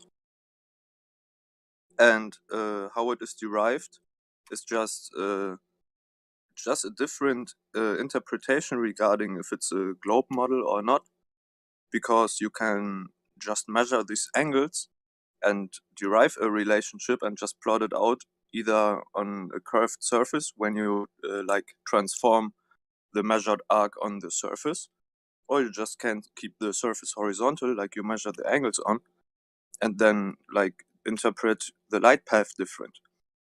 And what I wanted to add is it's important to have the GP of the celestial object, because without it we won't be able to figure out the distance. And I read a bit up on this, and what is interesting is that the father of heliocentrism, who is Galileo, brought up the argument that we can't triangulate objects to verify or give any validity to our claims when we don't know the substance of the objects. And this is one of the things I really agree with Galileo. And yeah, this would be my point. Okay, so I mean, just trying to rephrase the point was trying to Do you make. think? All right, go ahead. Well, do you think it has to be a curved sky, Flaric, is what you're saying? It's either a curved sky or a curved ground? Or is that, am I just, I guess maybe I'm still hear me? Hello, can you hear me? Yeah. Yeah, what I'm saying is Because that what they're claiming, what Bacon is claiming is that on a planar Earth with a, let's say a planar sky, he's claiming that it wouldn't be linear. Yeah, I perfectly get his And then he's argument. saying it has to be talked on globes because of that. with him before about that. Sure. Wasn't What seeing I that would right now, say, actually, but go on. what I would try to say, trying to be careful and specific, would be that our measured elevation angle doesn't have to correspond with the triangulation of the altitude of the celestial object. That would be an assumption that it has to match, because there are cases in different other varieties where measured elevation angles don't correspond to the triangulation. Right. The thing is that the claim was that the reason why, at least that's what I understood from Rakia and from Hank. Actually, I didn't get a ranked response on that, I think, but the reason why the celestial bodies don't follow the trigonometrical function you would expect over a flat surface, but the linear, for the most part, is that of the atmosphere, so the refraction. So you still have perspective dictating the position on the star, and on top of that you have refraction altering that. That's what I want. What I understood as an answer, and from that answer, I would say I was just asking if they would agree that the for refraction to take into account the deviation from perspective, you would need more refraction on the flat Earth than on a globe Earth. If you try to plot the position of the star on the globe model, you don't need that much of refraction to account for its position. But for the flat Earth, you need a lot more refraction. So that was the question I was making. Yeah, right. I get this. That didn't make sense to me because on the globe Earth, you need a hell of a lot of refraction to be bending that light at 8 inches per mile squared. And on the flat Earth, you don't need very much refraction to see what you're actually seeing. And I think refraction is even the wrong word. Once again, it's atmospheric turbulence, right? Because if you're looking through the same level, then the heat is going to be pretty much close to, the same, right? Then you're going to be able to see everything pretty clearly. It's like looking at a shark underwater with no goggles on. There's only one medium. The shark is going to be right where you think it is, right behind you. So you better face the shark, right? You don't have to worry about. If you're looking at a fish in a tank, you're looking through 3 media, right? Who knows where that fish actually is, right? And if you're Okay. looking through a spearfish, right, you're trying to spear the fish, that's 2 media, right? So you can have a pretty good idea where the fish is. It's not where it appears to be. But if it's Okay. one medium, then the fish is going to be right where it appears to be. There might be a little bit of turbulence, but it's not refraction. I have 2 responses for that. First thing is that, you said we would need more refraction in the globe model, and then you mention 8 inches per mile squared. I'm not sure how you relate those. And the second response would be about. Wait a minute. What do you mean you don't know how I relate those? If you're seeing too far, right, then the light must be bending down at the same curvature rate as the Earth at 8 inches per mile squared Wait, for the wait. Earth and the light. One second. But Okay, go now, ahead. at least for now, I'm talking about the angle drop of celestial bodies, right? So, in that context, right, for us to account for the angle of drop in celestial bodies, if you compared what you expect to see in reality. Okay, so you compare what you expect to see in reality from a flat notion of the Earth and from the globe Earth. The globe expectancy for the drop of angle is closer to what we observe. So I think from there we can conclude that the flat Earth would need more refraction for position of stars. I'm not talking about how far you can see. We can talk about that, but for now I was just talking about the position of celestial bodies. Okay, you kind of threw me off a little bit. I can try to summarize if you want. Yeah, go ahead, because I tried to follow you, but then you started talking about the celestial bodies. Yeah, It seems like he doesn't want you to talk about the refraction that the globe requires. Well, That's I ridiculous. usually prefer taking one point at a time so the conversations can be productive. Well, but you missed his point because he was talking about the refraction that is beyond ridiculous for what you guys require compared to what the little bit of a refraction we require for the observation that you were addressing to begin with. But I made a question. My question was specific to celestial bodies, and the response was about the horizon. And what I'm saying is like I'm not getting the answer from that because I'm trying to understand what Hank's position is about celestial bodies. We can talk about the horizon if you want to, but I still want Hank's answer for that. Okay, so for celestial bodies, there's a great deal of refraction happening the lower you get to the horizon, or wait about halfway. I can't remember exactly the measurement, but yeah, because it's going through what different layers of density, right? Mm-hmm. But if you're looking out to the horizon, how many different layers of density is there? And I would say none, right? It's all Atmos, right? Well, that Is it was all not the Atmos? question. The question was if either model is true, which one would need more refraction? And I think at least for celestial bodies and the drop-off angle from zenith, is that the flat Earth would need more refraction, right, than the globe model. Would you agree with that? I don't know. I don't know the answer to that question. All right, no problem. I would say it's like much less overall. I mean, I agree with Hank that atmospheric turbulence is what we're witnessing. So like if you have a flame and you're looking over the flame, you see the heat and the way that the heat makes things look like they're, waving, or like on a bonfire, if you look over the fire and everything looks wavy above it. So yeah, there's turbulence occurring, but the globe requires a tremendous amount of literally light bending, curving, warping all over the place to account for all this curvature that isn't actually here. But okay, how would that answer the question about celestial bodies? Because if the celestial bodies drop in a linear relation to the distance, and that is much making closer. This comment. Sorry, brother. I'm just trying to shorten it up. I wasn't making this comment based on our conversation about the celestial bodies. I made this comment because you said the flat Earth requires more refraction than the globe Earth, and at that point, I was like, "What you talking about, Will?" Yeah, for certain observations, you might say the opposite. I might agree with that.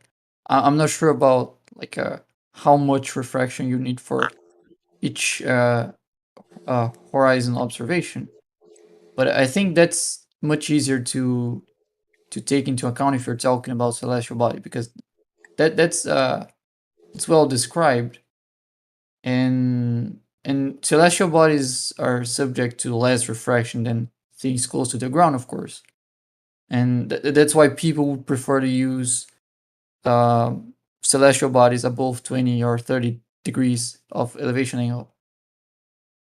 But the question would be, like, which of those models, at least for celestial bodies, will require more refraction to match observation? And I think the honest answer should be that the flat Earth model needs more, because it's further from what we actually find about the function of the angle. How? So what am I missing here? I'm saying how. You're saying this flat Earth, as far as the celestial goes, we're missing something and need more refraction. Yes. Right? And I'm saying how? Show me. Right, sure. So if you put the star in any position you want, so I mean, if you get the GPU of a star, the star is at zenith for that person, right? So the star is right overhead, and there's another person that measures 45 degrees of elevation angle to that star. From there, we can calculate 2,700 nautical miles of distance, right? And as you go further and closer, that angle changes in more or less a linear fashion. And that is pretty much observation. So observation tells you that at least down to 30, maybe 20 degrees of elevation angle, that's pretty much linear, right? But on a flat surface, you would use a tangent function to do that. You wouldn't use a linear function, and then diverge by a certain amount. So you need a refraction to be a thing on the flat Earth a lot sooner than on the globe model. Like for the couple, maybe 10 or 20 degrees, they're pretty close, but a little bit more than that, and you start to get some hundreds of miles off, and so you would in fact need more refraction on the flat Earth, unless I'm missing something. Unless I'm missing something here.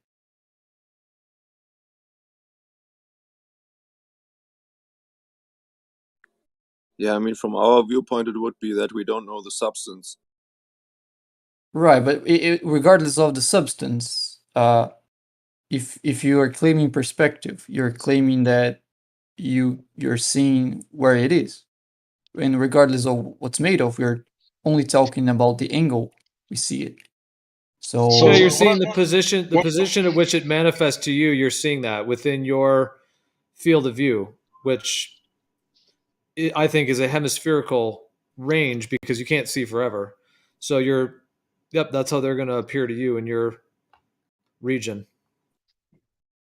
I just want to say that, you know, I think it would be pretty difficult to find your location on Earth if you had a curved adjacent, a refracted horizon, and then refracted stars. But if you got a straight, flat, level adjacent, a non-refracted horizon, and stars that aren't refracted, you know, past a certain angle, lower to the Earth, it gets more refracted, right? So I would say that we would be able to navigate quite easily, right? And what's the truth, right? We can actually locate ourselves.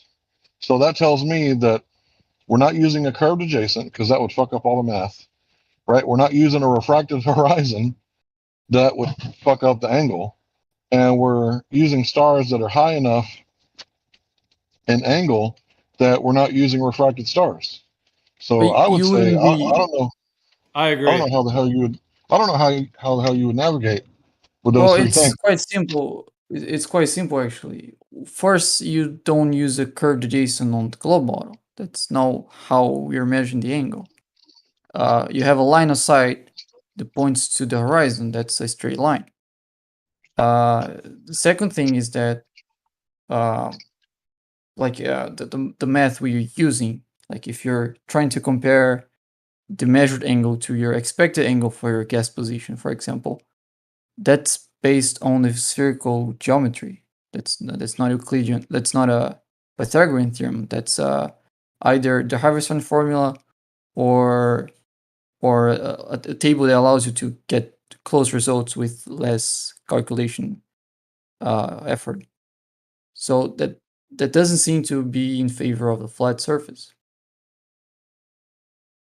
Like that, I don't understand what you mean by curve. I mean, I heard the curved adjacent a lot, and I think that's trying to. That's the idea that we are measuring from the surface to the celestial body. Well, we're not. Like we're above the surface. We aim at the horizon.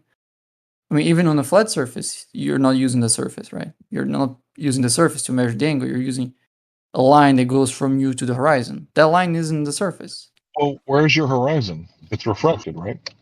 Yes, but the thing is, if the amount of distance that refraction changes is significantly more than how much the horizon appears. So, for example, for you to see a couple of miles beyond that, the angle that affects the horizon isn't that significant. Like the distance isn't that significant compared to the angle isn't that significant compared to the distance. And also when you look to the almanac, the dip correction actually is supposed to take into account refraction, because if you just try to correct for dip on a spherical Earth without taking into account refraction, you actually get a very close value to what you find in the almanac. But in the almanac, it's a little bit different. So you should expect that to be different, because the almanac is supposed to account for refraction. Does that make sense?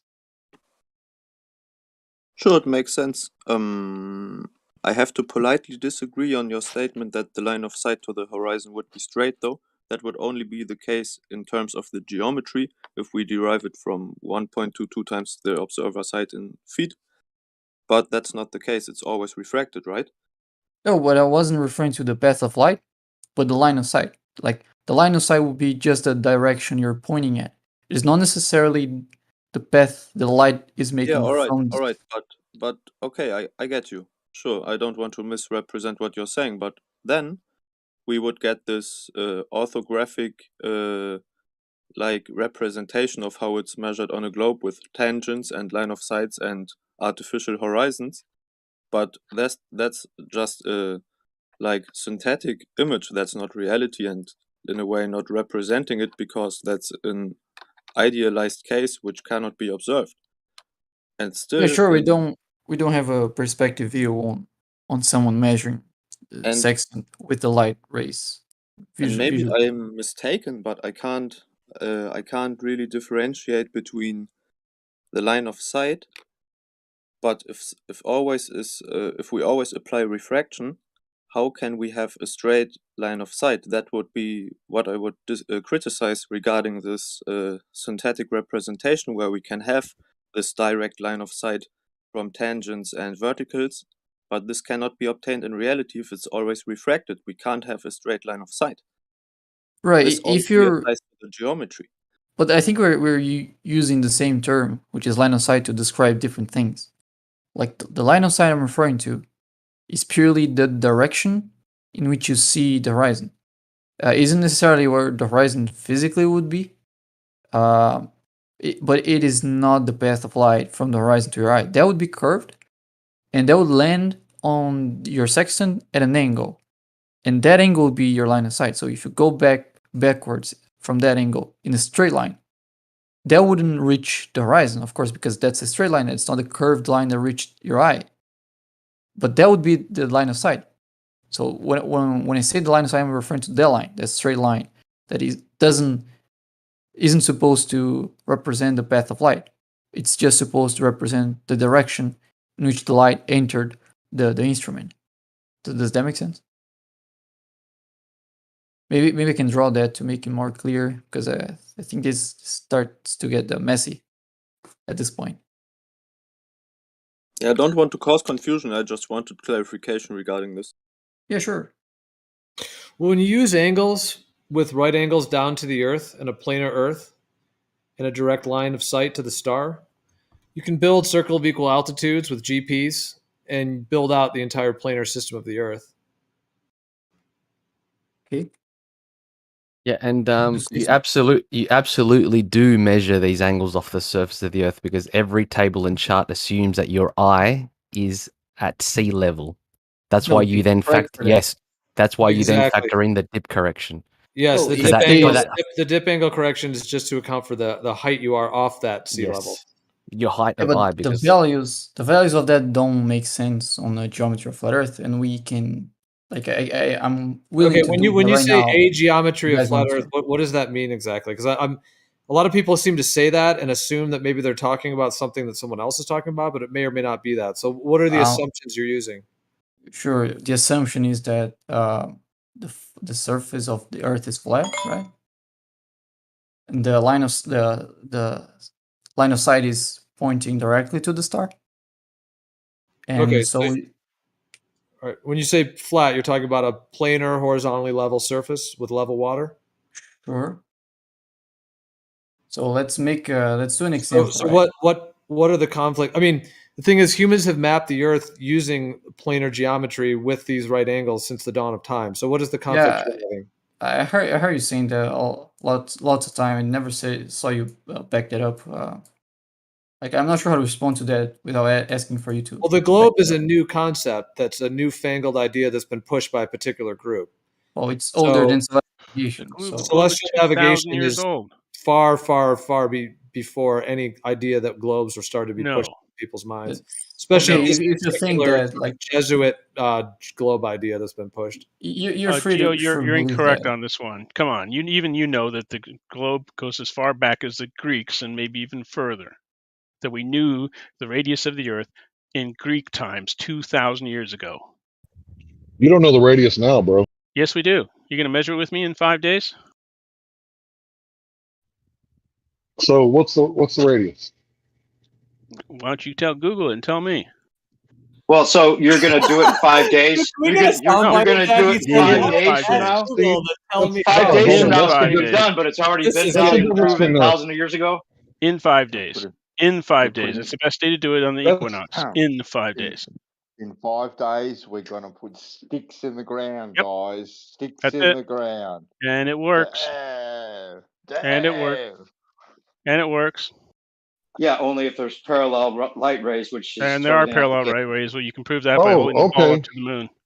Is that true? Okay. Yep. So how do you explain a solar eclipse where I am not the, what do you mean? Explain a solar eclipse. Yeah, exactly. Hold on. We're not talking about solar eclipses. We're talking about measuring the Earth. Yeah, because you don't want to talk about solar eclipses. That's why. No, I'll talk about solar eclipses. You can't explain solar eclipses on the flat Earth. All right. Well, I don't want to temporarily mute you, but you keep interrupting, Hank. Are you afraid to let me talk, bro? I'd like to bring the discussion. Hold on, Hank back was trying to speak, and Paid. You're going to get temporarily muted if you interrupt people. Go ahead, Hank. Thank you. Yeah, I just wanted to say that during a solar eclipse, right, when the shadow of the moon is cast by the sun and the moon onto the Earth, if light's traveling at 90 degrees, then you have a moon with a diameter of about 70 to 100 miles. That's the totality, right? So your totality, you don't have an umbra and a penumbra if light's traveling at 90 degrees. So you can keep your shape of the Earth, or you can keep your big moon, but you can't have them both. Sorry. Yes, we can, and you don't understand how it works, so I'm not going to talk to you for a while. Okay, you don't understand how light works. So no, you don't understand how it works. This has been explained and explained and explained and explained. You guys either don't want to get it or you want to keep your heads up your asses or something. I don't know. But your credibility is terrible, bro. I don't give a shit. My credibility among well, obviously you don't, because you just say, "Oh, I'm not going to talk to you because you're not giving me the answers I want." And I'm just going to say you don't know and declare the answers as if it's already known, and it's not. It is known, actually. It's very well known. Thank you very much. much. All right, so hang on. Paid, do you want to have a conversation, or are you here just to cause chaos and trouble? Oh, no, I'm not here to cause chaos and trouble. I'm here. Okay, well, Hank brought up a very valid point, and he hold on a second. We started off with you, and then you just proceeded to tell him he doesn't understand, and then you just started spiraling. We started off with this with you telling bald-faced lies about the shape of the Earth and when it was known to be a globe. It's not a bald-faced lie. Okay, can we go back? It's a bald-faced lie. You can say that, but it doesn't make it so. It is so. Go look it up. The Greeks knew. Can we mute the troublemaker and move on? Oh, Rakia is here. I better leave before Rakia has a conniption fit.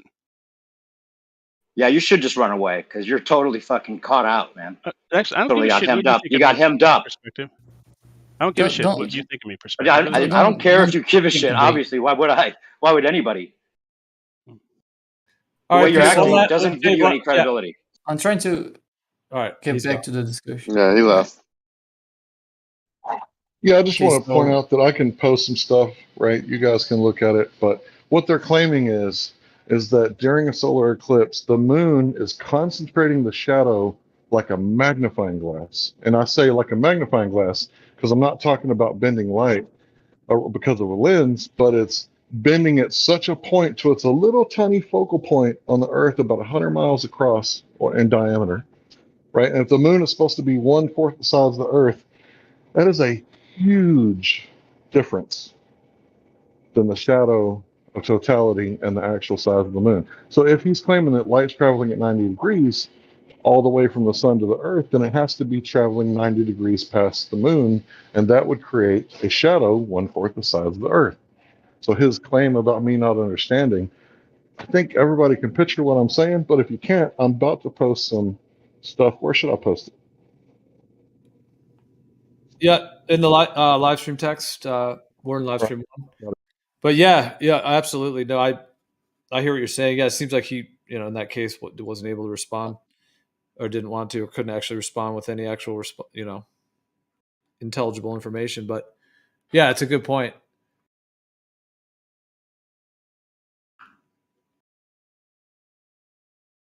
Okay, so I was just saying as well that he was. What I was saying originally is that since the dawn of time, humans had the Earth as a planar system, a planar Earth system surrounded by a celestial sphere. And within that system, celestial navigation since the dawn of time has always been done with that planar geometry, the circles of equal altitude and the GPs all being mapped on a planar system. Whatever the sky is, it does seem to be correlative to the ground. So no matter what it is, it does seem correlative to the point to where you can get consistent GPs. If you basically freeze frame the stars at one particular moment, you're going to get those GPs all at that moment. So if you account for the 4-minute difference per session per day, the stars moving 23 hours and 56 minutes, if you account for that 4 minutes and then look at the stars, 4 minutes earlier every night. So you have to kind of use a precession of 4 minutes, but you can get that exact freeze frame of the stars. So first night it might be at 2 a.m., the next night 1:55 or 1:56, etc. And if you get that freeze frame in the sky, you can build a whole system of GPs and circle of equal altitudes. So I think what I was saying originally is that that's always how it's been done. And then this globe concept is this new ad hoc where they're using these these specific refractions and Haversine formulas. They're ad hocing it. And then I think the paid massive shale, he just started screaming about how he believes a story about the Greeks thought Earth was globe 2,000 years ago. But that's not even what I'm talking about since the dawn of time. I'm talking about thousands of years since the beginning of humanity is what I'm referring to, not the story of from the Greeks onward of this globe idea. I'm really trying to get back to the point of the conversation, if you guys allow me to. So Globus was answering about the dip correction, saying the almanac assumes you have the eye at the ground. Well, it doesn't. It corrects for you to have the measurement you would have if you were with your eye at the ground, right? I think maybe that's what you meant. But if you're interested, I'd like for you to explain what the dip actually does with the angle and what's the whole scenario that's going on in your mind. If you're still there, Globus.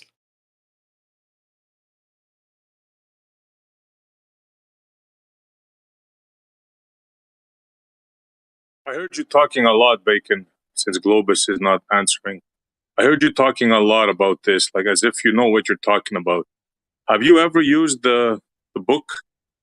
Have you ever used the sextant? Actually, yeah. Have you ever done this? I've used the book. Yeah, they don't have a sextant. Mine isn't delivered yet, so I still don't have one. But yeah, I've used the almanac. Yeah.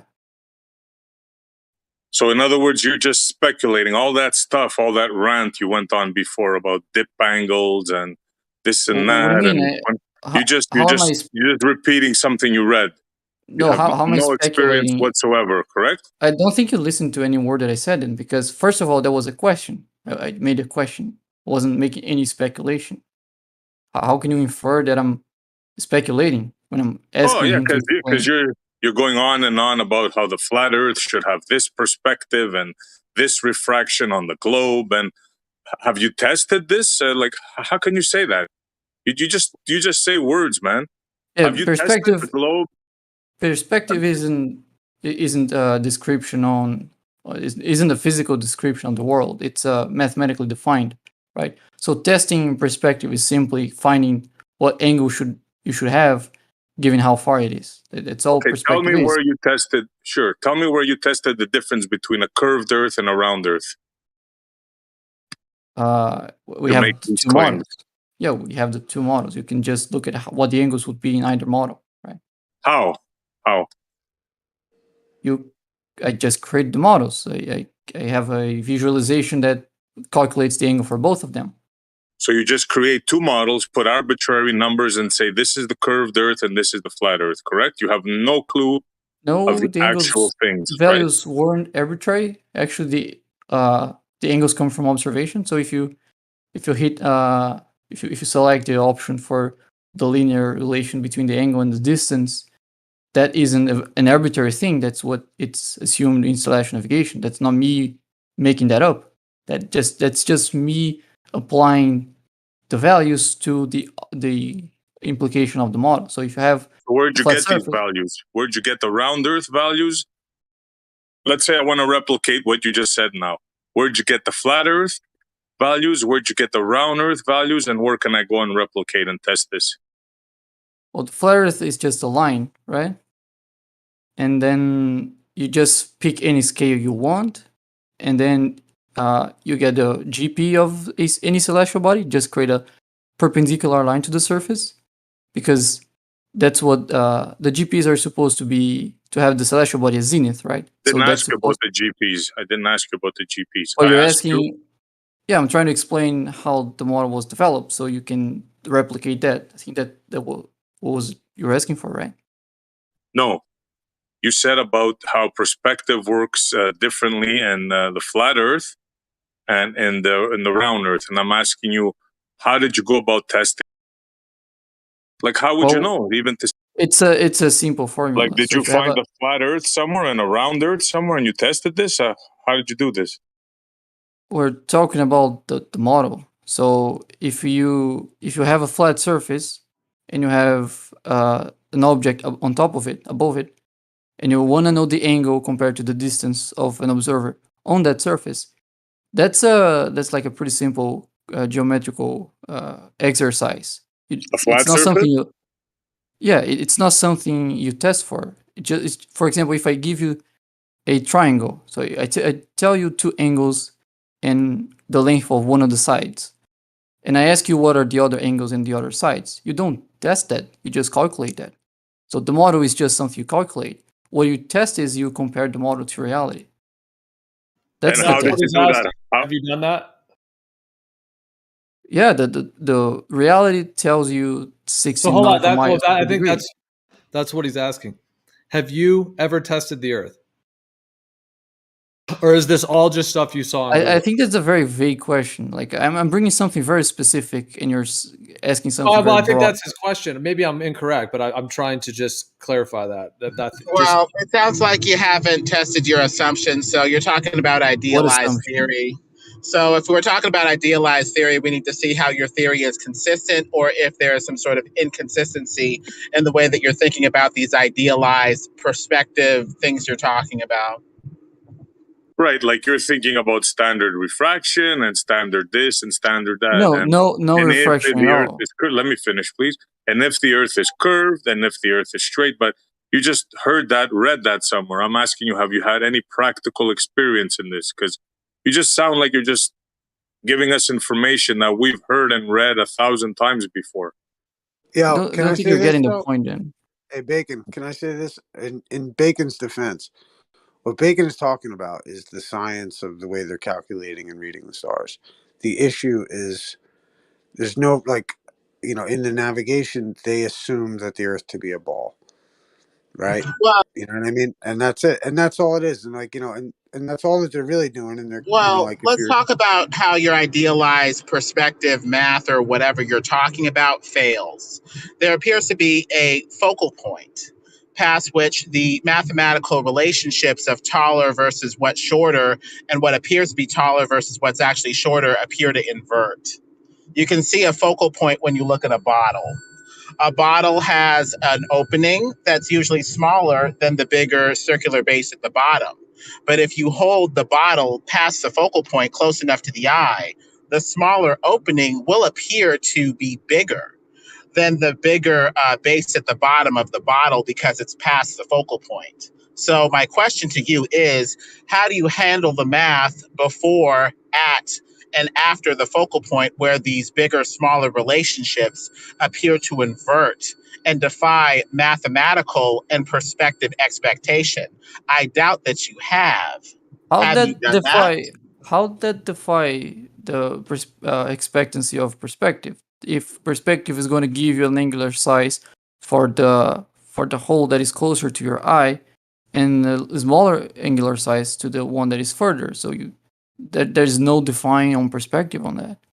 How do you handle the math appearing to show an inverted relationship where something smaller appears bigger than something that it's smaller than, namely the smaller opening of the bottle if it is close enough to the eye relative to the bigger base of the bottle in the background behind the smaller object? How do you handle that mathematically? You're going to need to cover that You're pretty talking about easy stuff at the actually. horizon before at and after the horizon, aren't you? That's pretty easy actually. You just get the angular size of the part of the bottle that is closer to your eye and the one that is further, and you're gonna realize the further one should be smaller due to perspective. So what do you mean how you handle that? Exactly what should happen under perspective? How But you define perspective perspective? appears to That deal with constant relationships. There's no inversion due to perspective as far as we can tell. what do you There's mean? no There's no point at inversion. which the smaller object will look smaller than the bigger object at the background, and there's no point, if you will, of focal point where the relationships appear to invert in any of the math that I've seen. If you've seen math like that, where the smaller object goes from looking bigger to actually looking and being smaller than the bigger object beyond, please tell me, because I haven't seen them. I haven't seen a focal point in any of the people's math when it comes to the horizon, perspective, or anything like that at all.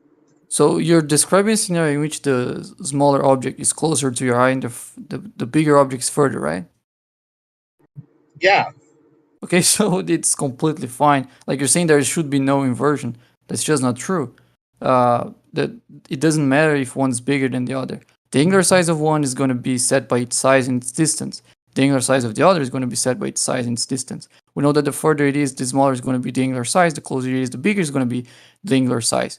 So you can just push the bigger object further and bring the smaller object closer, and you can very well flip which ones look bigger to you. That there's no I get the defined one general perspective. perspective relationship, what you're describing, but How in the that defined idealized then? math coming from the Globers, I haven't seen anything about the focal point past which the smaller object in the foreground that somehow appears bigger than the bigger object in the background flips and inverts and becomes smaller than the smaller object in the background and takes on its true size relationship in any of the idealized perspective math of any of these people. So if we're not even covering that, how can we be sure that our idealized perspective holds anywhere at all when it doesn't even mimic reality? First of all, that's not related to focal points. So if you have the size of an object and you have the size of the other object, the bigger object, there's a certain distance in between them that they both have the angular size. That depends only on their sizes. That doesn't depend on any specific focal point, because if you have a different object with a different side, that distance would be different. So there's no exact point in which that happens. It's completely dependent on the size of what you're looking at. I mean, nothing you're saying seems to make any sense from a perspective point of view. I'm just pointing out how these idealized principles you're talking about appear to fall apart with some of their principles. You say double the distance, half the size. No, That actually, appears to no. break down with really tall objects that tower above the observer. I It's more didn't say like that double actually. the distance. The object appears to disappear bottom first in some instances with what we're seeing with the horizon. So I guess what we need is a real overhaul of these perspective principles to see how they would work over a flat plane with the focal point, with this idealized trigonometry, these idealized math things that you're talking about that don't quite mimic reality. Well, first of all, I didn't say that doubling the distance halves the angular size. That's a close approximation, but that isn't necessarily true. Actually, you said size, not angular size. So that could be true depending on what kind of camera you're using. Like if you're using a pinhole camera or an obscure camera, that would happen. The doubling the distance is going to have the size, but not actually the angular size. And I was referring to the angular size, which is going to depend on what lens you're using. So the lens is going to add some mapping from the angular size to the actual size in the picture. So that might not be linear in a camera, for example. But the angular size isn't dependent on that. And I'm only talking about the angular size. And you haven't presented any example in which that fails. The examples you presented follow exactly what you should expect due to perspective. And there's no focal point, as you're referring to, because the point in which that inversion will happen is only dependent on the size of the objects. There's no specific point that happens.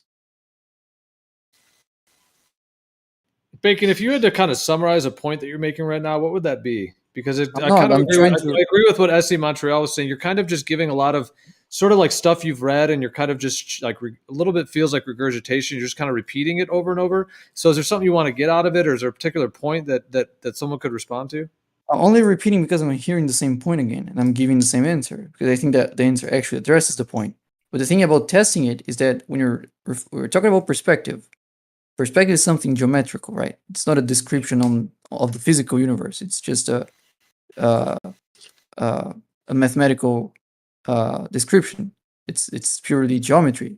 So, for example, I wouldn't say perspective, not necessarily. Can I stop right? Functions, but no, it's Me not. neither. Yeah, go ahead, Hank. Yeah, I just want to stop right there.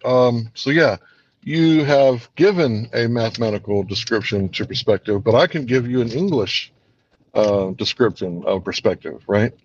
Now, that doesn't mean that perspective is the English version or the mathematical version, right? Yeah, but they will have to be identical. For example, if I tell you a building is at a certain size, and I am a certain distance from the building, what's the zenith angle of the building to me? You can use English to do that. You can send me the value written in decimal numbers. Like I don't really care which language you're using to transmit that. But if you're answering that question, regardless of the language you're using, the answer should be identical. Bacon, it's not quite geometric. There are parts of perspective that aren't geometric. Geometry deals with proportion. And at best, perspective would only be geometric up to the point where you have symmetry. Namely, if you're 6 feet off of the ground, you would have a 6-foot box of symmetrical vision, 6 feet up, down, left, and right from the level of the eyes that would converge to a vanishing point about 3 to 6 miles away.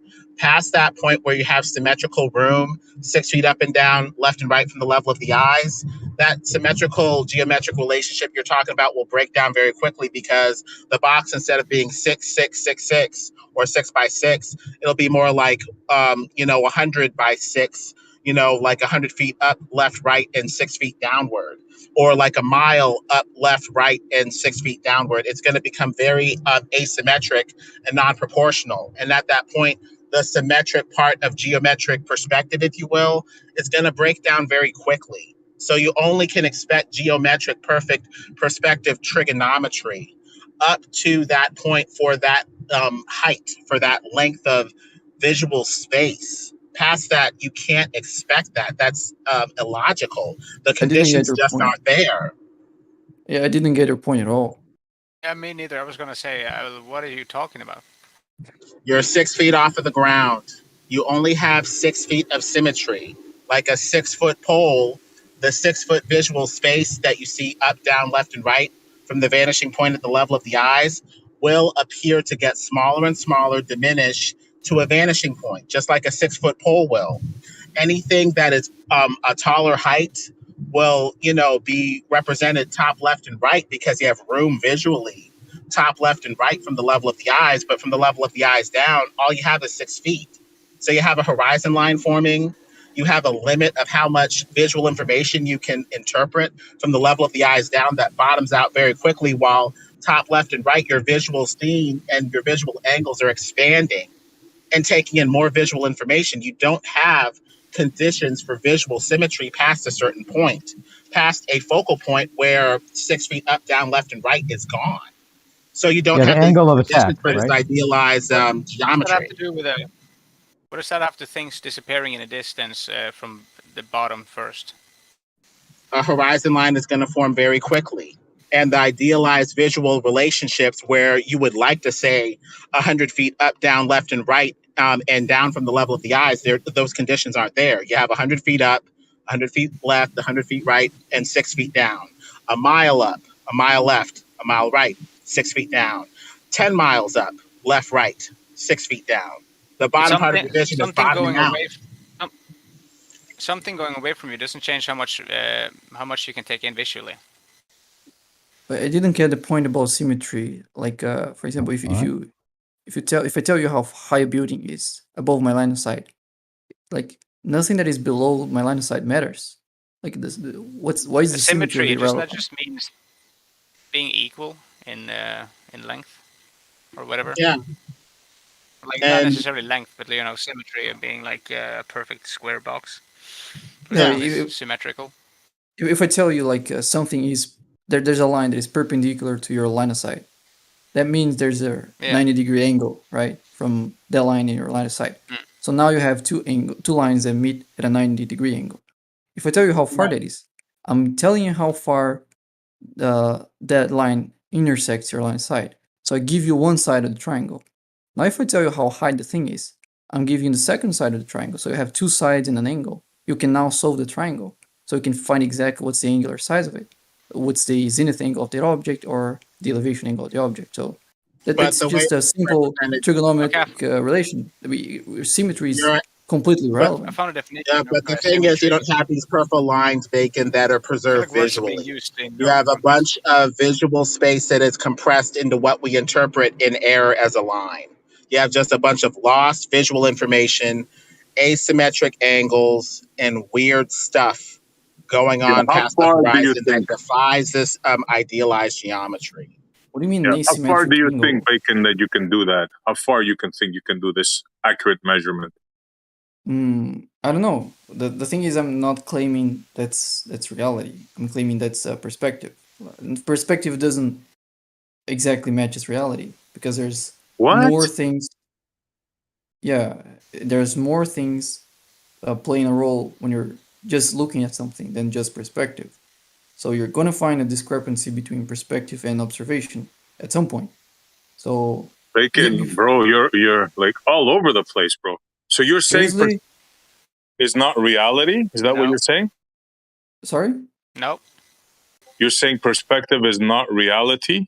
I'm saying it's not 100% precise. Yeah. Like perspective is accurate to a certain extent, right? Well, that's what I just asked you, bro. Didn't I just ask you at what distance? Didn't I just ask you that? Yeah, but it sounds like the yes and the no are going to be vastly different positions, and I don't think I hold either of those. That's why I'm giving you a more I don't precise... think you know what you're talking about, bro. You're just saying words. You don't know how far. I asked you a simple question. How far do you think you can measure accurately of this trigonometry that you said? And you're telling me perspective is not reality. That's your answer. That's not my answer. That's just a misrepresentation of my answer. Yes. Forgive me if I'm wrong, Bacon, but I think when you started this conversation out, weren't you admitting that things can disappear from the bottom up with perspective? You were at least agreeing to that, right? Not today, but yeah, I already disagreed with that, but I don't. I thought you were agreeing that these things. Okay, so you're under the impression that things can't ever disappear from the bottom up due to perspective. Is that really what you're saying? That's not what I'm saying, but I would agree with that. Yeah, if something is below something, if you're looking straight at something that has an edge underneath something, for example, the curvature of Earth, then yeah, it would disappear due to perspective. So you're basically that's the reality we live in. But can anyone sum up his argument? What Lemon was saying, the angle of attack is what causes that. Sorry, I wasn't done. That's why when you go higher up on a boat, which I can do in real life and I have, you can then see the boat again because now you have a higher perspective, so you can see further down. That's a good idea what Hank said, because I don't think he knows his argument. What's your argument, Bacon? Please. Was I making an argument? I think I was just trying to answer it. I don't know. That's what we're trying to find out here, bro. But the thing is, I wanted Globus to answer something, then he wasn't here, then Lemon started speaking. Now I'm trying to address the points that Lemon's making. Yeah. Well, you've been talking for a lot of time, and there's a lot of people in here. Sure. That's because if you want me to step back, I can. I'm fine with that, actually. Well, let's try to simplify this as much as possible. You're going to have 6 feet up, down, left, and right from the level of the eyes of symmetry if you're about 6 feet off of the ground. Just like a 6-foot pole, this block of visual space up, down, left, and right will approach a vanishing point. That vanishing point, when you extend it left and right, will describe a horizon line. Anything that's taller than this symmetrical zone will tend to set very quickly as visual information is dropped. That's the simplified version. I don't like to interrupt you, but I missed you in the very beginning.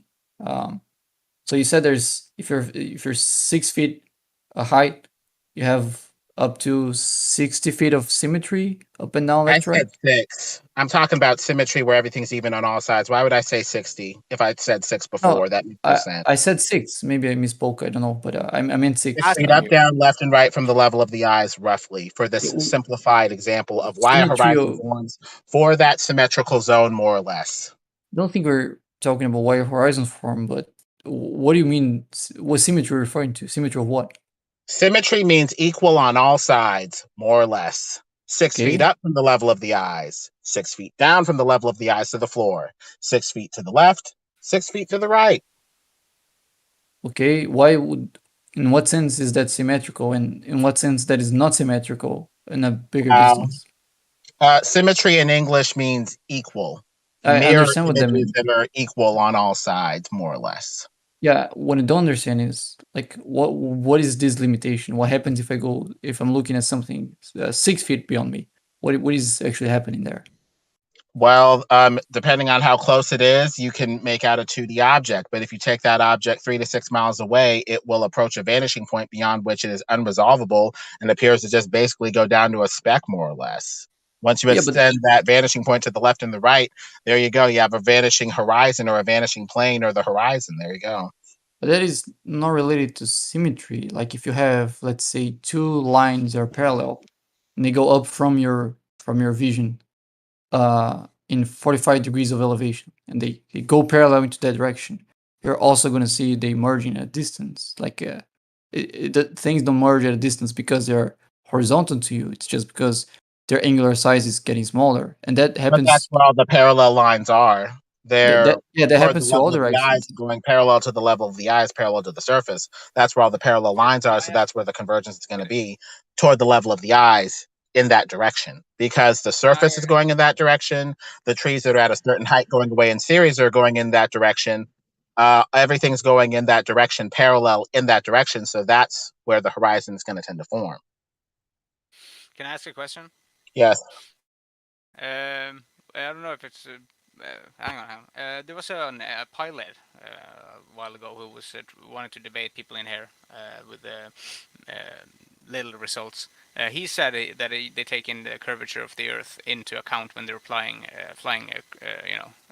vast distances. I'm wondering why you would not believe a pilot when he claims that. To believe him, we need to see what sort of actions he took to take into account this curvature beyond bland verbal. Can I answer that? The pilots say it's he has flat. a full-length video on that. He has a full-length video on that on YouTube. Pilots say Can it's you flat. describe this video, Godric? I'll let you speak in just a second. Can you describe this video in any way that shows that you've actually thought about this and digested this mentally? Otherwise, it's going to sound very weak. Which way did he show that he did that? No, it's not weak at all. It's just you're unable to take in real facts. Okay, I'm not going to take you seriously. What were you saying, Godric? Wait, didn't you say why wouldn't you believe the pilot? And then you're calling it real facts? Your belief in the pilot is real facts? I didn't get an answer to that question. You could have said like you usually do. What I answered was pilots say it's flat. Conspiracy. Also, pilots do not account for any curvature while flying. That's what I wanted to answer. Are you aware of that? I have a long-length video on this, which you guys clearly haven't seen. How you long haven't is the shown that video? you've digested it mentally in any way, shape, or form. So you haven't really shown that this video is even worth taking seriously. But thank you. Yeah, it's nice to have a video, but can you explain the video to us so we don't have to get sidetracked? It's just the How guy's is the opinion, right? Italian- It's just how is his the opinion pilot of what the pilot said. accounting for curvature? I got you guys going. How is the talking at pilot once, I can't accounting for hear. curvature? Well, he's tilting the plane downwards while flying, so he doesn't fucking keep going upwards. Okay, continue. He's tilting the plane downward. How does he do that? Can we at least acknowledge that we're very far from where the subject was? Sure, that is interesting because I've never heard a pilot claim that he actually tips the plane downward. That is interesting if a pilot's claiming that, because no other pilot really does that. Yeah, all the pilots that I've discussed I can with, show you if you want. they fly with the nose tilted up 2 degrees. Post things in this server. Pilots fly with the nose tilted up 2 degrees, so not going down. Yeah, if you're going up, yeah, sure. They're not going up. That's That's just to when they're keep. That's just to flying keep flat level. around the They globe. have to tilt it up to keep level. Is their claim that I've heard. Yeah, and if they tilt higher, they go up, right? Well, of course. yeah, if you're flying in gravity, it depends how fast you're flying, you know? Okay, They've got to let's tilt it up just to keep level. That's let's what they've just got to take do. the Yeah, let's just exactly. take It's the tilted claim. up. Yeah, it's tilted up, just like Bandsaw said, to keep lift. Let's just take that claim. Let's just accept that claim. So it's tilted up 2 degrees, right? What happens if it tilts more than 2 degrees? It'll go up. Exactly. What happens if it tilts less than 2 degrees? It'll go Go down. down, I guess. Right. What happens if the wind gets stronger? Do they have to tilt up, down? Do they change They would something? save. They would Wait, save hold on. gas. Are these illusionary winds that we're talking about now here, or just what? Let me ask you. They would Nice save gas. one. Illusionary winds. You know what? I just put those gifts, and I want to get to illusionary winds in a minute. Wait, are they? I don't know how Are the winds? know more Hang on. about Shout out Moyak. actual pilot does. Are the winds Coriolis winds? Winds that aren't really winds, but you could Can think you of them as hip winds. the subject? Yeah. It's just hard to Convenient square winds. what you said, Yo I or Yo One, with what you said with claims that pilots nose up to fly, and not really saying that they nose down in any way to go over the ball shape of the Earth. But we could look at your video, but I doubt that we'd find anything. Put the video in live stream, please. What happens if the airplane is actually higher than it should? So let's say it measures its height to be bigger than it should. How would the plane Oh, correct for no. that? You tell us what happens. What It would have happens to go if we down put an ostrich in the cockpit, Bacon? Sorry? Yeah. What happens if we very- put an very ostrich adult- in the cockpit? Very adult, like. That doesn't sound like an answer. Sorry, could we approach this a little bit more systematically? So could we at first maybe establish the vertical drop rate of the curvature?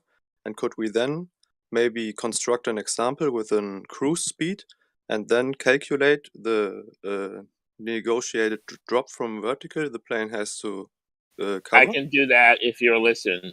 Can I answer your question? So an average commercial liner flies around 500 miles an hour, right? So got 500 miles. Divided by 60, you get 60 minutes. Now, a stretch of flight time for 1 minute is 8 miles if going 500 miles an hour. Divided by 60 is 8.33. So over 8 miles, there's roughly 20 feet of curvature. Well, but we're talking about the angle of the airplane, right? So we should get that in angles, not in feet. No, there's physical curvature of 20 feet over 8.33 miles on a supposed globe that you're claiming. Okay. Yeah, but we're You want to referring confirm to that first, and we'll continue on. You want to confirm that? Yeah, sure. But we are talking So about then that means that every minute upon minute, if you're going 500 miles an hour, every minute on the minute, you need to curve down 19 feet every minute. If you don't, you would end up going and flying off into space. And we know that doesn't happen. So we must find out where we're curving down 19 feet. Right, you would that raise is out. if you're making Yeah, that you is would raise that is out- if you're Yeah. that is if you're making a perfectly straight line on air. That would be Yeah, true. you would Yeah. raise altitude off the globe.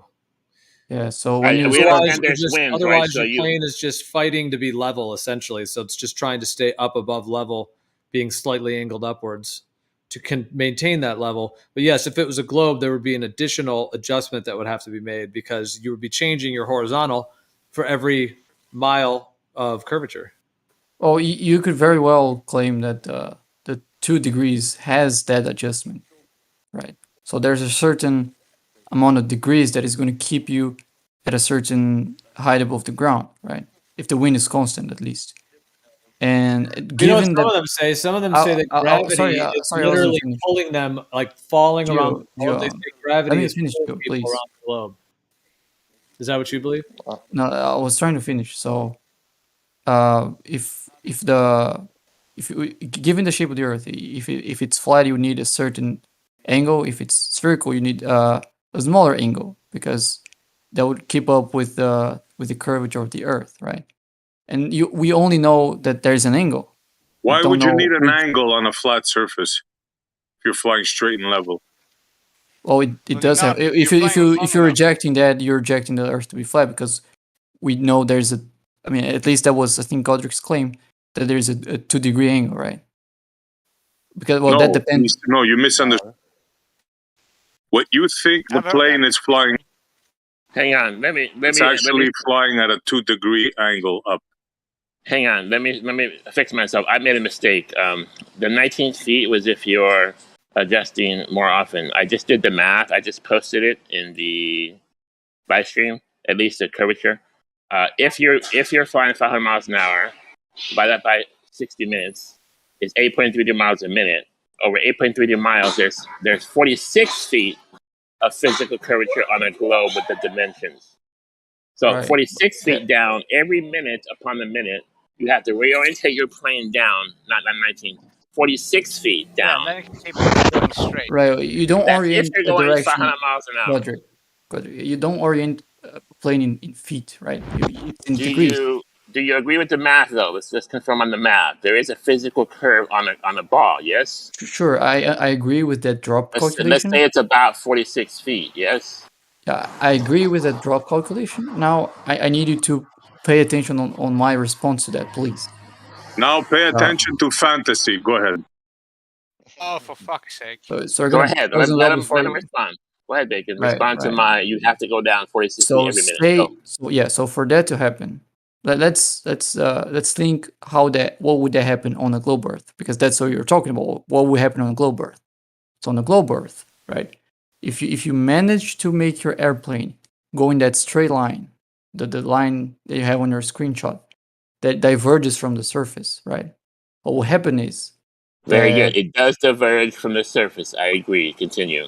I wasn't asking that, but all right. So if you go in that line that actually diverges from the surface, what will happen is you're going to have your height increasing, right, compared to the ground.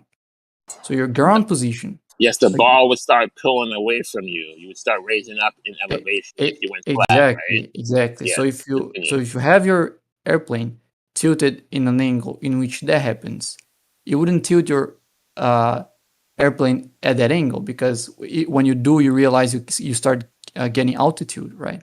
So you use a smaller angle of attack when you're flying, which if that was a straight line would actually make the airplane go down, right? So if that's too low, the airplane is going to start approach the surface.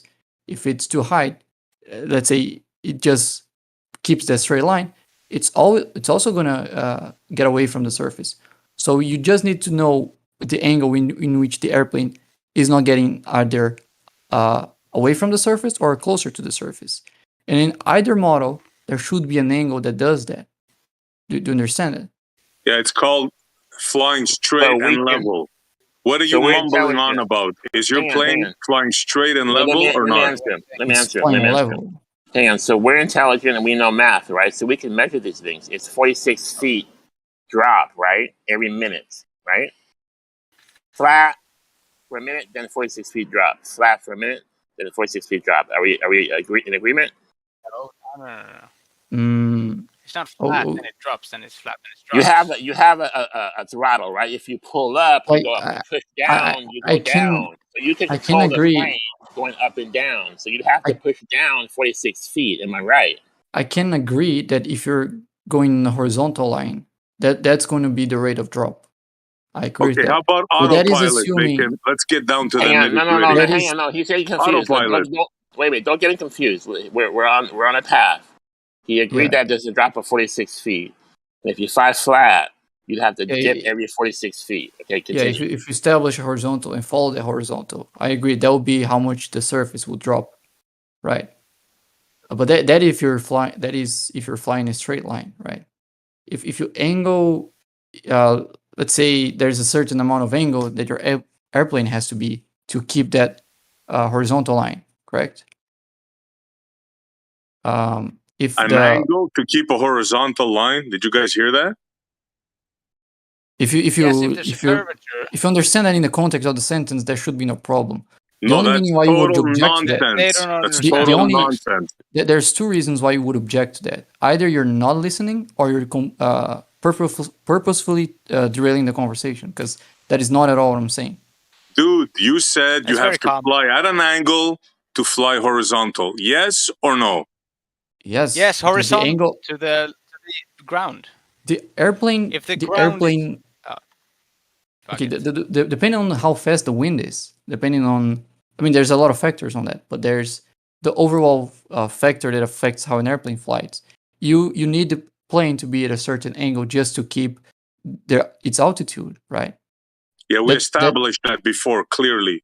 Let's say the plane is flying on autopilot, right? You set your course, 500 miles, Sure. 1,000 miles. Here's the interesting What thing. happens The video then? actually explains that the autopilot does not take this into account. So the pilot itself has to adjust it. Of course, maybe not in all context, but... No, you're flying at a constant speed, at a constant altitude. You're an autopilot, right?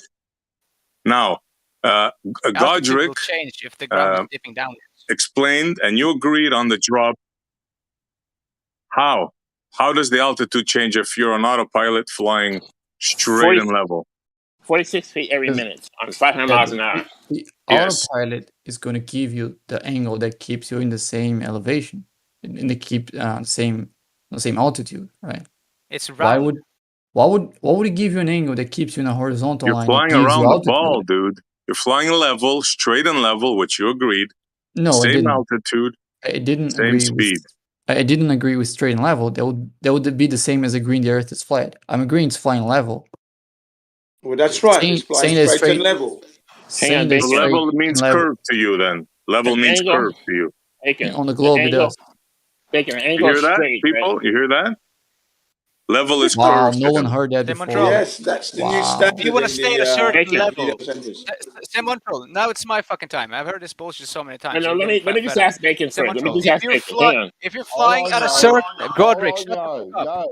If you are flying at a certain altitude and the ground is dipping Yo, down, wait a second, you have yo. to adjust to One second, not yo. 1 second. Hold on. I've muted you, yo. I'll unmute you when Godric's finished. All right. Thank So you, got thank him you. first.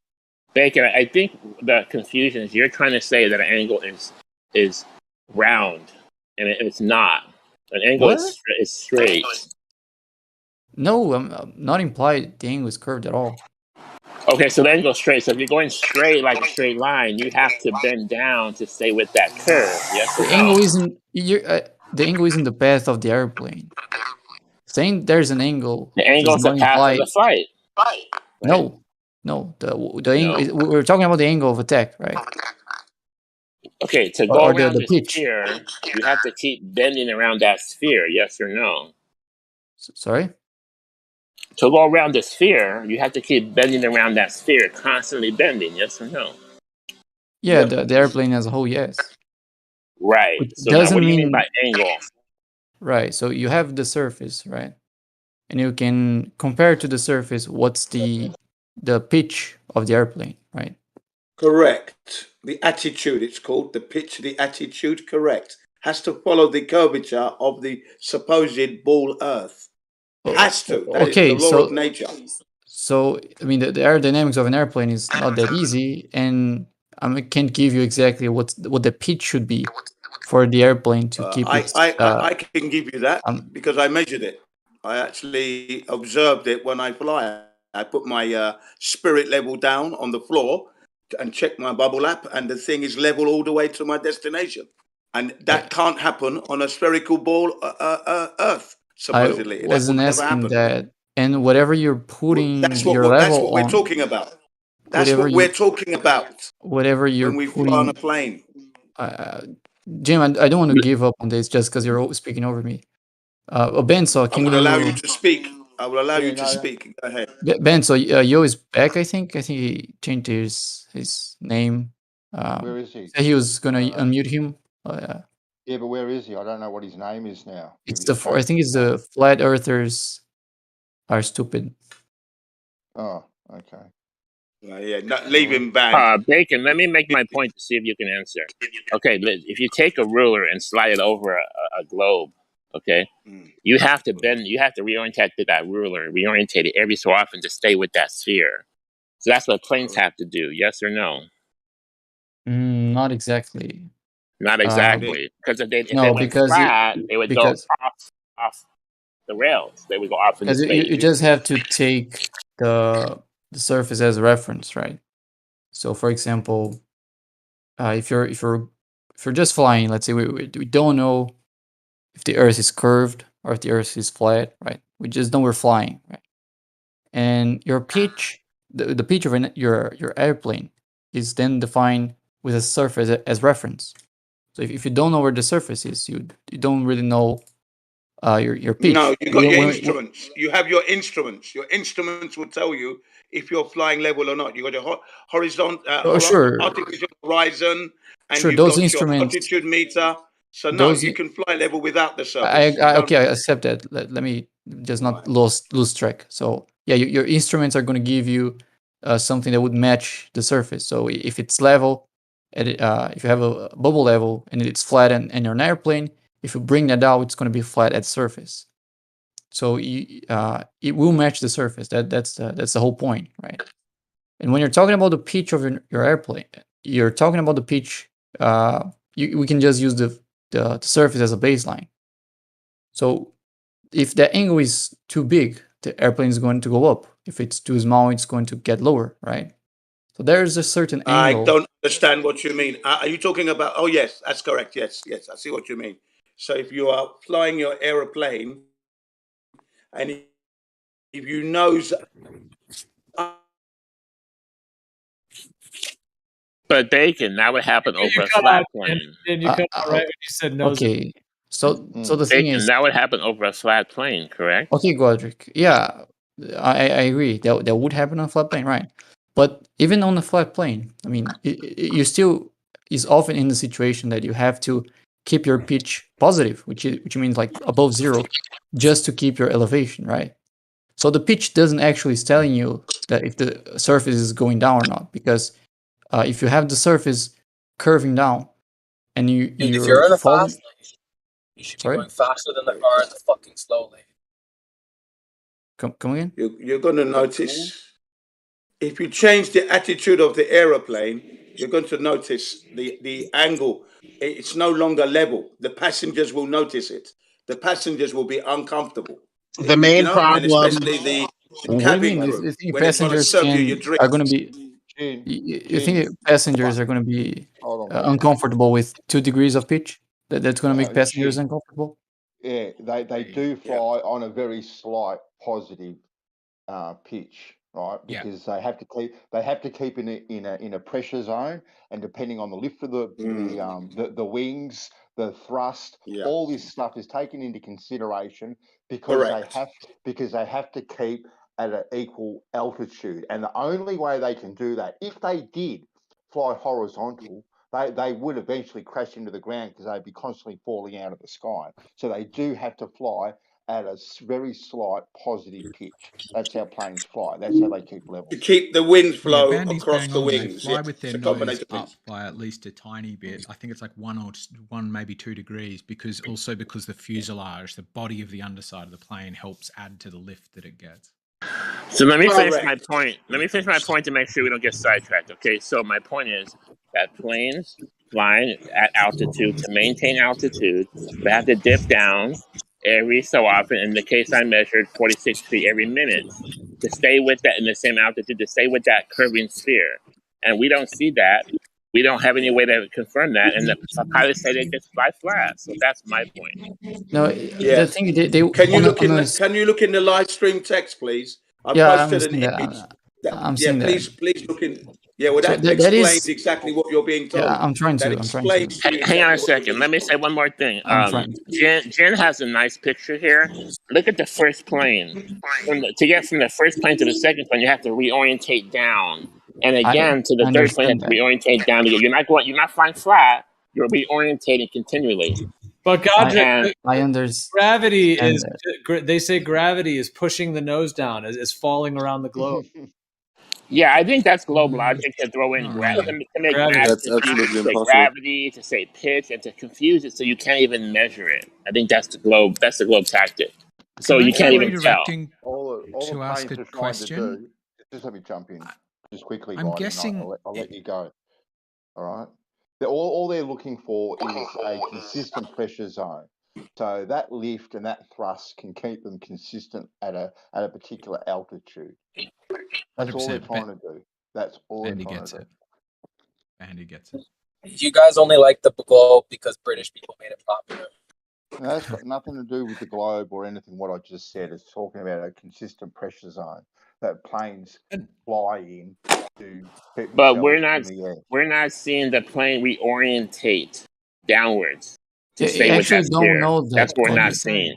seeing. It's not necessary, is what Bandy's saying. It just needs to find a bit of equilibrium between the If lift you it could didn't gain and the reorientate pull towards the Earth. every minute or so, you would fly off into space just mathematically. Okay, so let me redirect to ask the same question in a slightly backwards way. My understanding would be, on a flat Earth, if a pilot went to fly due east or due west, what they would end up taking is a circle that banks left or right. You know, they would end up flying around in a loop horizontally. What is it about that loop that they would have to do horizontally wouldn't get noticed by the passengers or the pilots, but nosing down over a dip, they would?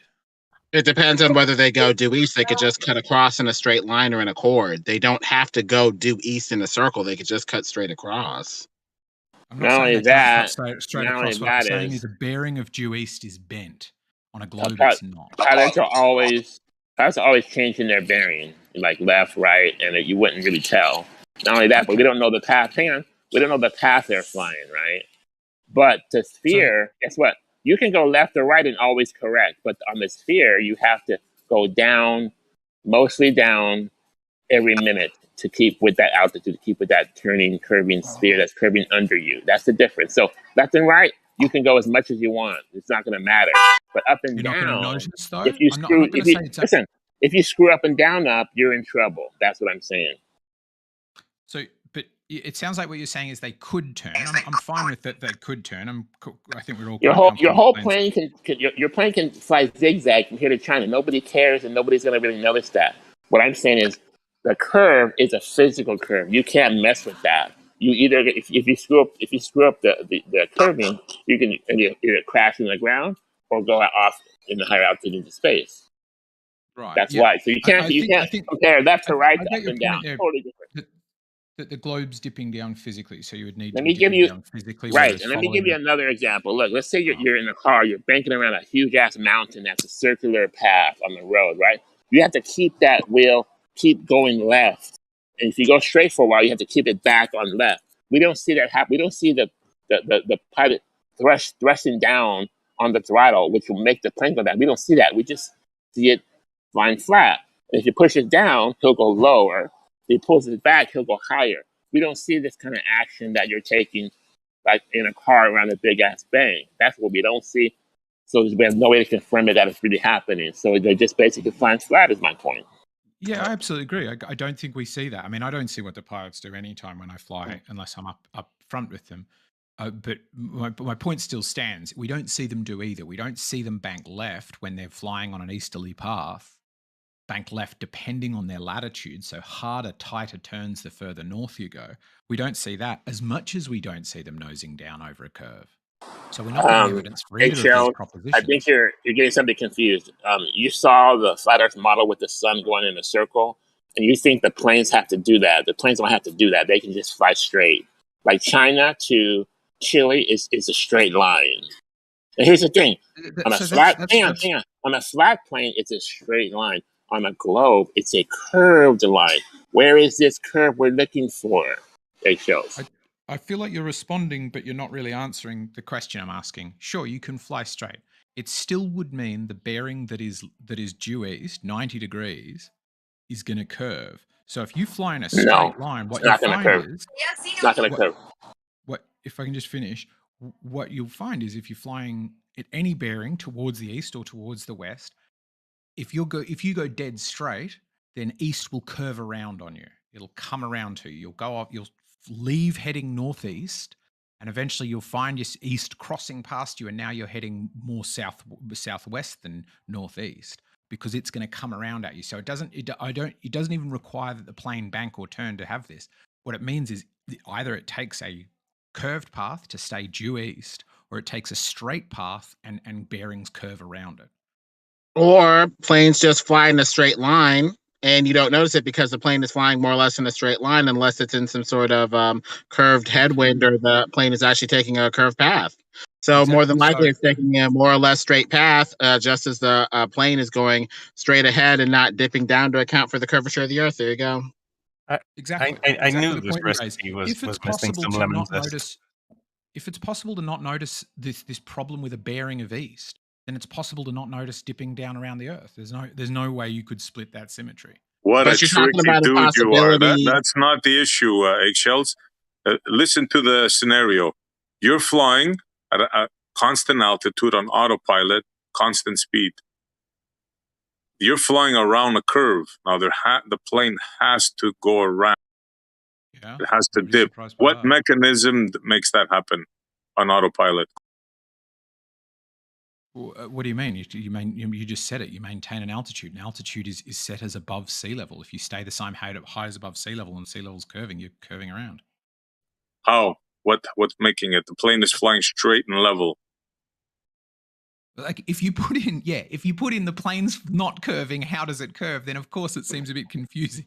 But the position. No, you're confused. Every time you're confused. I'm not confused at all. The plane is flying straight level in autopilot. How is it flying around your sphere? Let's say it has to go 1,000 miles, right? There's a certain dip it has to do to go around your sphere. How does it do it? Every time you say flat and level, you're begging the question. Exactly. Not begging nothing. It's an autopilot. Saying that the equipment It's an just somehow autopilot. does it. You can't even say how the equipment does it. You just assume that the equipment does it. The pilots aren't taking any action for this curvature. You don't even know how the equipment is making us account for the curvature. Right. You're just assuming it's the case because of your dedication to the model. That's a very How weak does- argument. How does autopilot Model work? of fiction. There's just nothing to respond to, Lemon, because what he's saying is, if you accept my conclusion, can you prove my conclusion wrong? If the plane's flying straight, how's it flying in a curve? It's a not answerable question. It's not worth. So the pilot's not taking any action Yes, to it address is this a not curvature. answerable You're question. trusting That's that it's right. happening in the equipment without actually saying what the equipment is doing to account for this curvature. It just sounds like you're assuming that it's the case and that somehow it's being done by the airplane and its equipment. That's a weak argument. For the purposes of this And by the way, we're trying to figure out whether it's global and by the or way, flat. they do the That's same. not good They do enough. the same. They do the same thing for Coriolis. They do the same thing. They say the plane corrects for it. It's mixed in with the wind. It's an illusionary wind. It's not really a wind. Exactly. It's coming from the sideways. It's making the plane always within this illusion of a stationary Earth compared to its relative motion north or south. That's ridiculous to think that the Coriolis wind, or that's not even a wind, is going to push this plane either sideways, one direction or the other, conveniently enough that it could never see anything but a completely stationary Earth relative to its own motion. That's So expected. Has someone worked out mathematically? Like, I get how planes have to fly horizontally in a pressure zone, right, to maintain altitude with a slightly positive pitch. I get that. I understand it, right? Now, the globers will say that on the globe, the gravity does all this, and it's a constant pressure all the way around, and that's what they're allowing for. So, has someone worked out mathematically, right, what this pitch should be, as well as allowing for the curvature of the Earth? Because if we're flying around a curve, there should be some mathematical difference. There has to be. There has to be. Let's say you're flying 200 feet above the ocean, right? Yeah. And you put it on autopilot, right? Yeah. There's no way that plane is going to curve on its own. It's going to be flying level. The The same way as the water, parallel. That's a misinterpretation of what autopilots are doing. Like, they're not just fixing the airplane to be completely static and not adjusting anything, right? There's wind, there's a lot of stuff they have to adjust for. They're just trying to keep name them. Go ahead. Name them. Bacon. Wind. Say wind. Wind isn't constant. You have winds illusionary all winds or sorts. regular winds? You have winds in different directions and in different speeds, right? And if you just keep the airplane without doing anything. Just keep it as it was before. It's called not gonna wind follow. turbulence. Wind turbulence. Yeah, it is going to deviate regardless of the Earth being flat or the Earth being spherical. So Will you the don't want to wind have. So slowly how do go these? So the around? wind is going to make the plane go around your mythical speed instead of flying level. Will the wind? I'm Yeah, talking- will the whole wind thing about dipping. slow I'm your sorry. plane around the curve? You know I'm what? trying to The whole answer. thing about dipping the nose is totally secondary. In fact, Bacon, you just said that the winds go in every direction, but then you'll also be one of the ones that when I bring up the idea that when you're going north to south and you're going over different tangential speeds and you have a different conserved speed to start with, that somehow these winds are always consistent enough to keep the plane within the illusion that the Earth is stationary below it. Why is it That's that they're going in assuming. every direction? They're always That's conveniently assuming pushing it. That's assuming the airplane is not making any correction from the external inputs, right? And it does. It has lots of sensors, lots of, for example, it measures the wind, how fast the wind is entering those. I think it's called pitot tubes, Yeah, right? we know that. Yeah, Which one measures the curve? Which one measures the So curve? how does it? How do It the has winds accelerometers, push it has it? gyroscopes. My question is, how do the winds always conveniently push No it one's claiming to that. No just one's the claiming right that. degree? No one's So, claiming well, that. you're saying that okay. So can like my example, which I know we've been over this the last couple of days, but I'm the one that brought it up to begin with, and the point that keeps getting missed is that we could measure the curvature, not the curvature, the spin of the Earth with a camera underneath a jet plane, like I put in the side chat there, that has 40,000 pounds of thrust, can fly 1,200 miles per hour. Just put a camera underneath that, fly it north to south for as long as it could possibly go. And you're saying that it would never see anything but a stationary Earth below, right? Or are you saying it could capture that curvature? I mean, that spin. No, the Oh, thing so is, it would see left to right rotation underneath. It could capture that. Is that what you're saying? the airplane isn't a bullet, isn't following a just a. I know that. What do you call it? Inertial trajectory. It's not following inertial trajectory, right? It's trying to fly, and by they just by say trying to within fly, the reference It's frame. not just trying to fly, it is flying. Go ahead, Gio. Yeah, they put it in the reference frame of the Earth where the atmosphere is spinning along with it. So technically, that would only work if you were in in outer space in a satellite. No. Yeah, but they put it in a reference frame, and that's incorrect. It's in its own reference frame. No, it's in a separate we're reference not frame. talking about reference frames. No, it's not. Yes, it is. If you're on a flat surface, No, it's not. if you're on a flat Inertial surface, maybe we should let inertial someone else and non-inertial reference frames. Look it Yeah, up. I think Jim Baroni wants to speak. No, I was just saying that you're saying that plane's in its own reference frame when it's not. It's flying through the air, and the air's in the same minus turbulence and wind currents is the same reference frame as the Earth it's spinning on. It's not in that reference frame. There's inertial and non-inertial reference frames. But the thing is, with my example, even if we give you the conservation of momentum, which is what you're talking about, if it's in the atmosphere, it's already moving at 1,000 miles per hour. If it took off at that latitude, but once it flies into a different tangential speed where there's smaller circles and different speeds of the Earth spinning below it, then you're saying that, then the winds are causing it to either slow down or speed up to match that as it goes through these different tangential speeds, so it can never see anything but a stationary Earth below it. That's what you're saying. No one's making that argument. No one's making the argument. Oh, so the you could wind, see the rotation below. I'm trying to answer you if you stop interrupting me. So the argument isn't that the wind exactly counters Coriolis, so you don't have to worry about anything. The thing is, you have to worry about the wind, and the wind is stronger than Coriolis.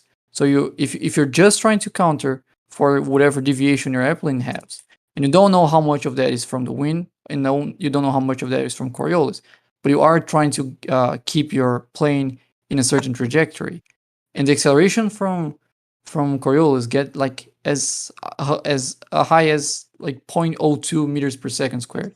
So that's really what you believe? You believe that pilots are accounting for a Coriolis effect on a globe Earth?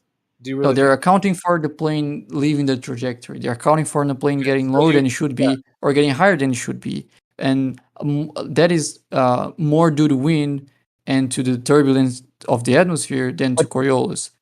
Then are you saying that the pilot can't do a dead reckoning and try to not avoid a Coriolis and see the Earth spinning below it? It's impossible for a pilot to not correct. Excuse me. the planet is slowing or spinning really slowly, so you'd have to travel the Earth for several days to have how the Earth is spinning to having a real effect on you. 1,000 miles per hour is not slow, bro. Sorry. No, I'm not saying the how. Jesus Christ, the Earth is spinning really slowly, right? No, it's not. You understand that concept? No, I it's mean, 1,000 miles per hour.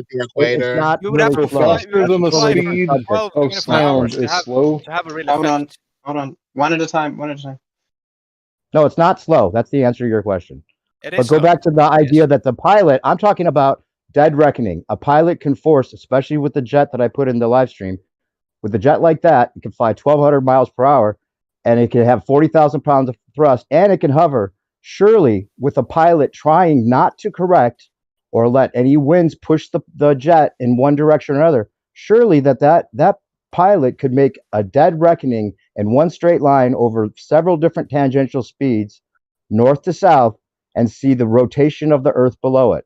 Yeah, I Or don't are think you that claiming that assumption you is could true. never see that rotation, which is ridiculous? I think that assumption is false. The assumption that Yeah, you no, I'm not can, making an assumption. Well, I'm you are. trying to ask you: are you saying that he will always have the illusion of a stationary Earth, no matter what he does? I'm And referring to a that's your claim you claim, right? made. I'm referring to a claim you made. So the claim was that the pilot can try not to correct for it. So the pilot cannot separate how much influence the airplane is having for between Coriolis and the wind. That is just something you're not going to be able to do. Like the airplane is. I'm not asking if he can differentiate. I'm asking if these illusionary winds or these magical winds or convenient winds, whatever you want to call them, relative winds, I think is what the technical term is, of course, is always going to force this super powerful jet to be pushed sideways. So you're talking about linear acceleration, which the plane's not even designed to do. It's going to push that plane sideways, either east or west, conveniently enough, so that it goes over different tangential speeds. Not a straw man. Well, you're saying that it could never see the rotation below, right? With the camera underneath? I didn't say that. I'm saying you're not going to be able to see the rotation. No, I'm saying you're not going to be able. Yeah, if you're hovering in the fucking air for many hours, yeah, you will see it fucking slowly spinning. Oh, no plane is perfect. doing that. So you I could don't think even though capture rotation then. Perfect. That's all I'm asking. No, I don't Plane think can even move faster than the Earth spinning. No, Yeah, I think I don't think that would be true. Like even if you can hover, just to try to keep your position. Let's say a drone. When a drone hovers, it doesn't just lock the speed in which the what do you call those? Like the fans that are spinning, right?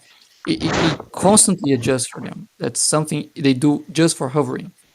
And same goes for an airplane. If you just want to have a very static trajectory, if you're just going to go straight, you have to do lots of adjustments. Just do the wind. Yeah.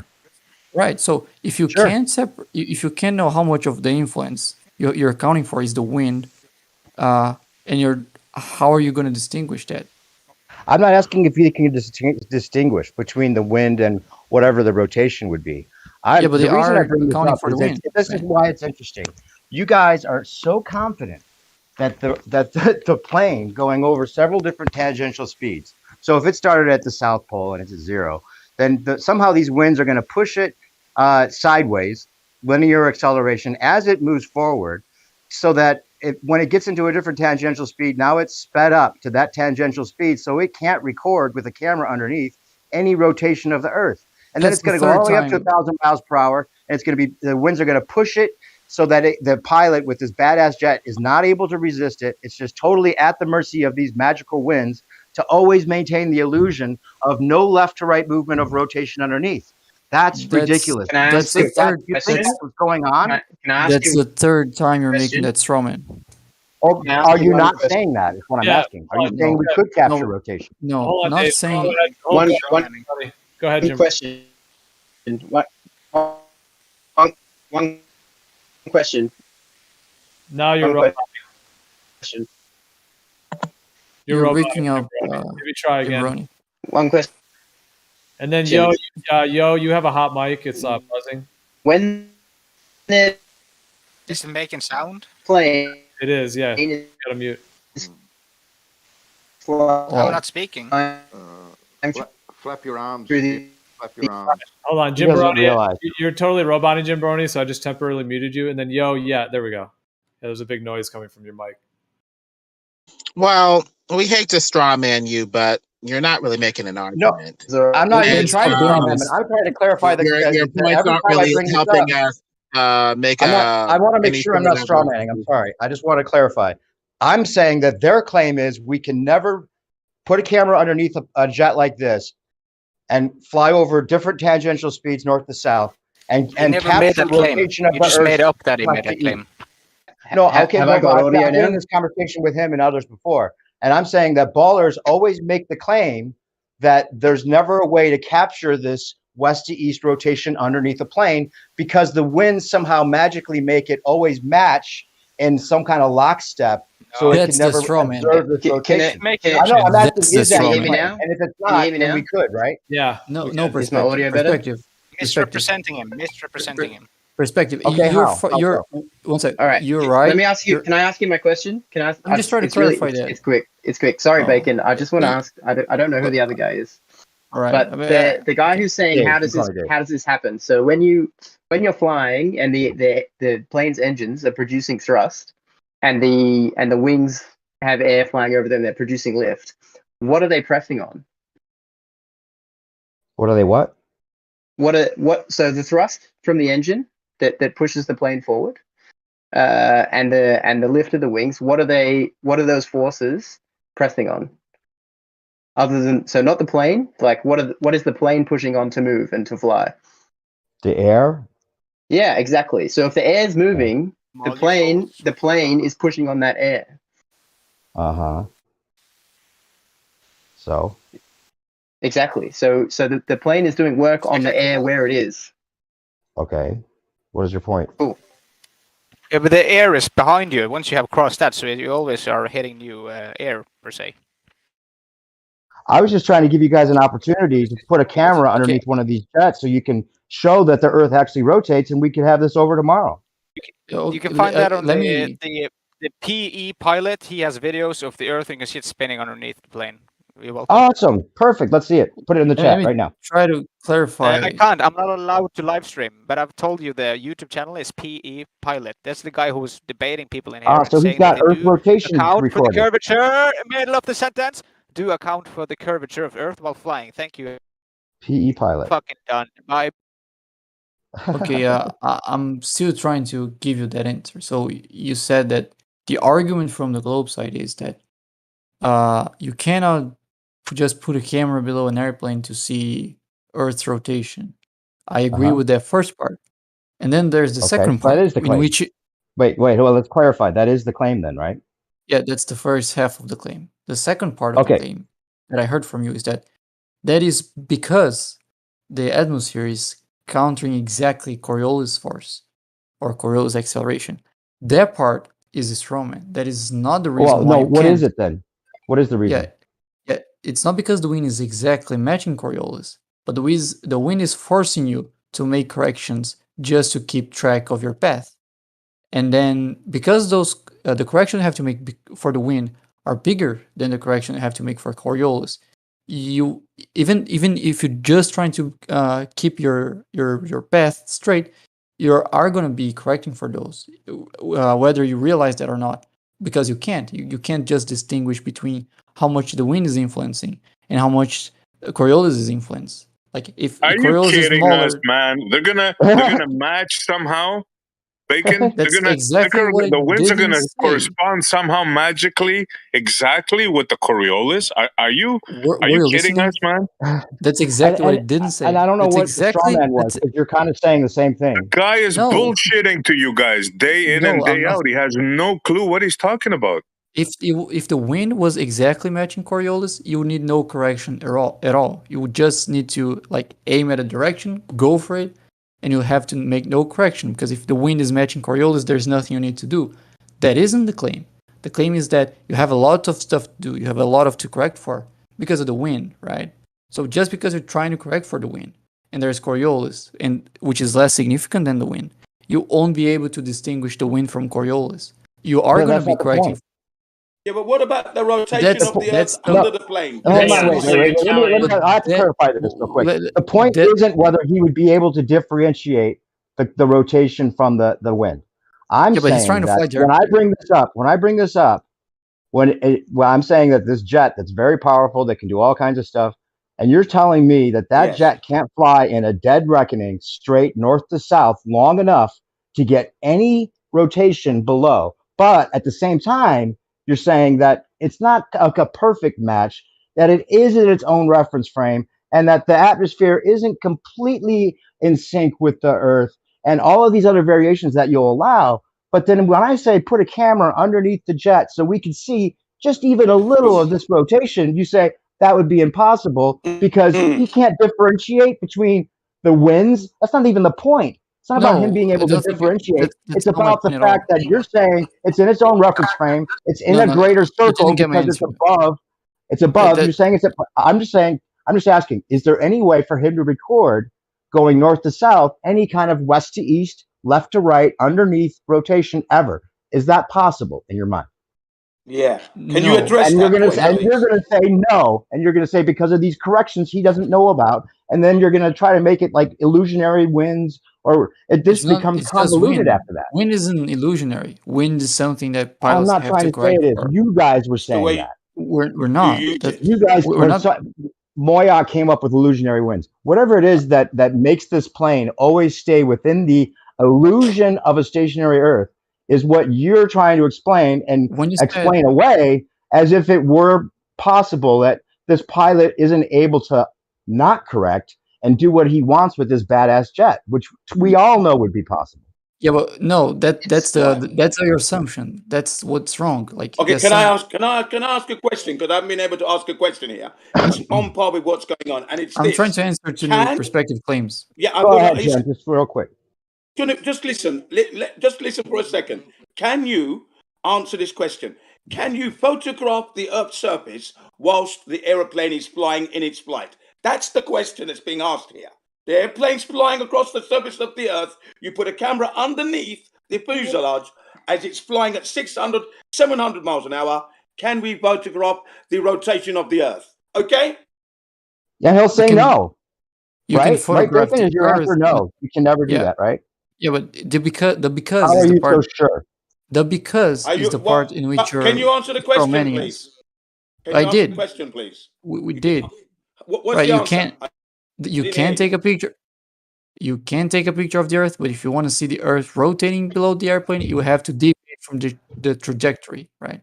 Yeah, and so this plane would be able to deviate and show that. That's the point. Yeah, This what would plane make would be very capable of doing that, and you're saying that no, the winds are more powerful than the jet, and they're going to make No, it push. They're going to push it to the side, straw man. either That's east another or straw west, man. and always make. Okay, then what are you saying? That's another straw man. Sleight of hand after sleight of hand. New perspective. Can I just clarify a question? Are you asking for the plane to travel perfectly south to north or north to south, irrespective of the Linear motion line, of the Earth? Yes, that's what I'm asking. So through space, right? So the reason it can't do that is because the plane does work on the air, and the air is constantly in flux. That's not a good that's a enough answer. mistake. That's a mistake. Not even close That's a to a good mistake enough answer. because that's a mistake because the how it air. works. Hang on a second, please. Hold on. The aircraft has controls which the pilot has to operate to keep the plane in a given direction with his instruments, so he can override what's going on and keep it on a course. He can do that. Yeah, you guys That like, think about. Let me just point out the extreme of this. This pilot, right, with this badass jet, can fly into the jet stream that's 200 miles faster than the spin of the Earth, by the way. Jump out of the jet stream, jump back in, fly in circles, go north to south around the world many times. And you're saying within all of those motions, with its speed being faster than we're told the rotation of the Earth is, that pilot could never have a camera underneath and capture any left to right, west to east movement. Somehow it's always locked into this illusion of a stationary Earth below, and that would take some magical winds. I'm telling you. No. Yeah, that's ridiculous. No, but that's what makes you guys look stupid to think that that's even possible. I'm sorry. Yes, because that's a straw man. That's not our position. You are claiming he'd never be able to see the rotation below, right? Yeah, but So that is what you're claiming. the because is the strawman. No, you're just referring. You're Not just a repeating the strawman. part. You're just Let it- repeating the part. You're just repeating the part in which we agree, and then say, so that's not a strawman. No, that's. Oh yeah, that first part is not the strawman. It's what comes later. I pointed out that twice. I think I have to do that for the third time because you keep doing this. That's not what I'm saying. That's not what anyone's saying. Not a straw man. It's So not you a are straw saying, man. okay, right, yes or no, you're saying a that hot air you're balloon. saying that would it be possible How about we for put the you in a hot air pilot balloon? in this plane to capture left to Exactly. right, west to Hot east air balloon. rotation? Would it be possible? I'm not trying to strawman you. I'm asking you, would it be possible? And my Exactly. answer for you was that you were saying no. Is that not correct? Or are you saying No. yes, he would be able to? For the third time, that part, yes, I agree that the answer is no. We agree that the answer is yeah. Okay, that's all I was saying. All right, No, I think that's Why? not. That's not the- all you're saying. You're saying a bunch of stuff after that, in which I disagree. I think it'll have to go on hold. I think for Mo because I think SC was trying to speak. Thanks, Joe. Bacon, how about if we put you in a hot air balloon? That's Cover worse. you up. Well, what would happen? How would you see the Earth if we put a camera He said underneath? it's worse. That's worse. Sorry? Yeah, that's worse. It's more like the hot air balloon is completely subject to wind. Yes, it'll just float right along. It's not going to experience Coriolis just hanging out. It'll just Yeah. float off, just float along, and along with the Earth. Even in a closed, like if you have a balloon in a closed room, even then you can have the airplane not going up straight. That's not due to Earth's rotation. We wouldn't claim that. I mean, So the there's atmosphere isn't. nothing. There's nothing we can do. Not a plane, not a balloon. There's nothing we can do to show this Helicopter. magical helicopter, There are. hovercraft. There I don't are. know. Use a bullet. Use a But- bullet. Yes. A bullet. Aha, can always bullet. back to the bullet. But you can detect. But you can detect the Earth's rotation with a gyroscope on Bob. Yeah, Noodle's exactly. list. No, Right, hang on. Yeah, that's Tell us about the gyroscope. bullet. Wait. Gyroscopes. So-called Okay, we'll go pendulum, with the please. bullet. I have a good one here. Gyroscopes. Tell us Because how the of the bullet speed, works. Bacon. Because of the speed, Gyroscopes aren't subject to wind like airplanes are. Of course. Bacon. You Like, said the a wind- bullet, right? those are powerful winds. Those are some pretty powerful winds to make this jet never Yeah, able bullet- to see any rotation. That's ridiculous. Bullet would be a better attempt. An even better attempt would be a Why pendulum. a bullet? Because of the speed? No, because it's just following its inertia. It's Yeah. just going in inertial It's path. not working. What on about the inertia of the air. aircraft? Hang on. Tell us Yeah, how the- a bullet proves the Earth is spinning. Go. Airplanes aren't. I didn't say that. The question was how could you measure it? I said you can use a bullet. That's a better attempt than using an airplane. The airplane is trying. Go ahead. I'm sorry. You're saying No, it's go better, on, or you're go on, saying Howard. it's the only way to do it. An airplane can never do it. That's what you're saying. I mean, now the position from the globe side is that the Coriolis is insignificant to airplanes and hot air balloons, and so y'all keep coming back with all these things about airplanes and hot air balloons, and we're telling you over and over again it's insignificant. But that just saying that doesn't make it insignificant. You're claiming that Absolutely. if a plane Right, so then it started give you a if value. a plane started at the North Pole with 0 degrees conserved momentum, and it flew as straight as it possibly could to the equator. By the time it got to the equator, these winds will have pushed it to accelerate sideways 1,000 miles per hour. And this plane, and you're calling that insignificant to begin with, Yeah, and this it plane is- wouldn't it is be able to insignificant. counteract that Almost and double fly the speed against of it. sound, by the way. That It is is insi- ridiculous. Not only that, it but it is- can fly directly against the spin. Why instead of Faster than saying the it's Earth rotates. ridiculous, don't you allow for an answer? So that isn't a big difference if you take into account the time it takes. Okay, so it flies 1,200 miles per hour. Think about that. Okay, how long does it take to get from the North Pole to the equator?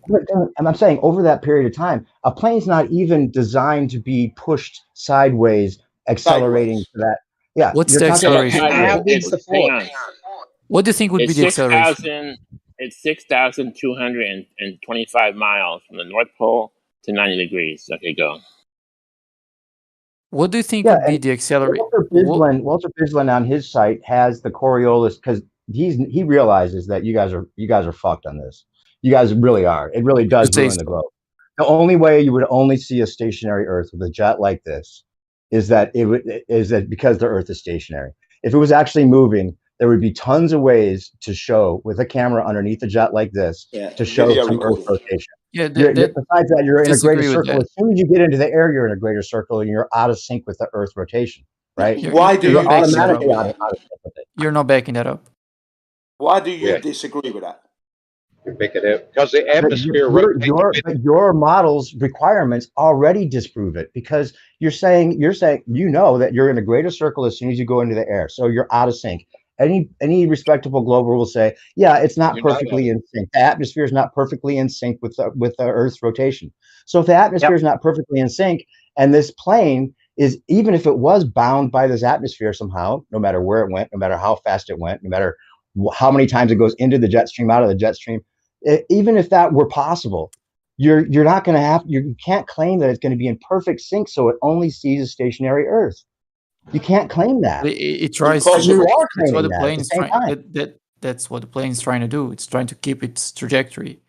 So The pilot is it doesn't flying the try to. plane. It does it easy It's with not the control. bound to what the plane does. Even if to say that the agree. plane is bound to that restriction is ridiculous claim. We're It's a not ridiculous saying claim. that. If Yes, you comes are. a wind, if a wind comes and pushes, starts to accelerate the airplane to the left, right?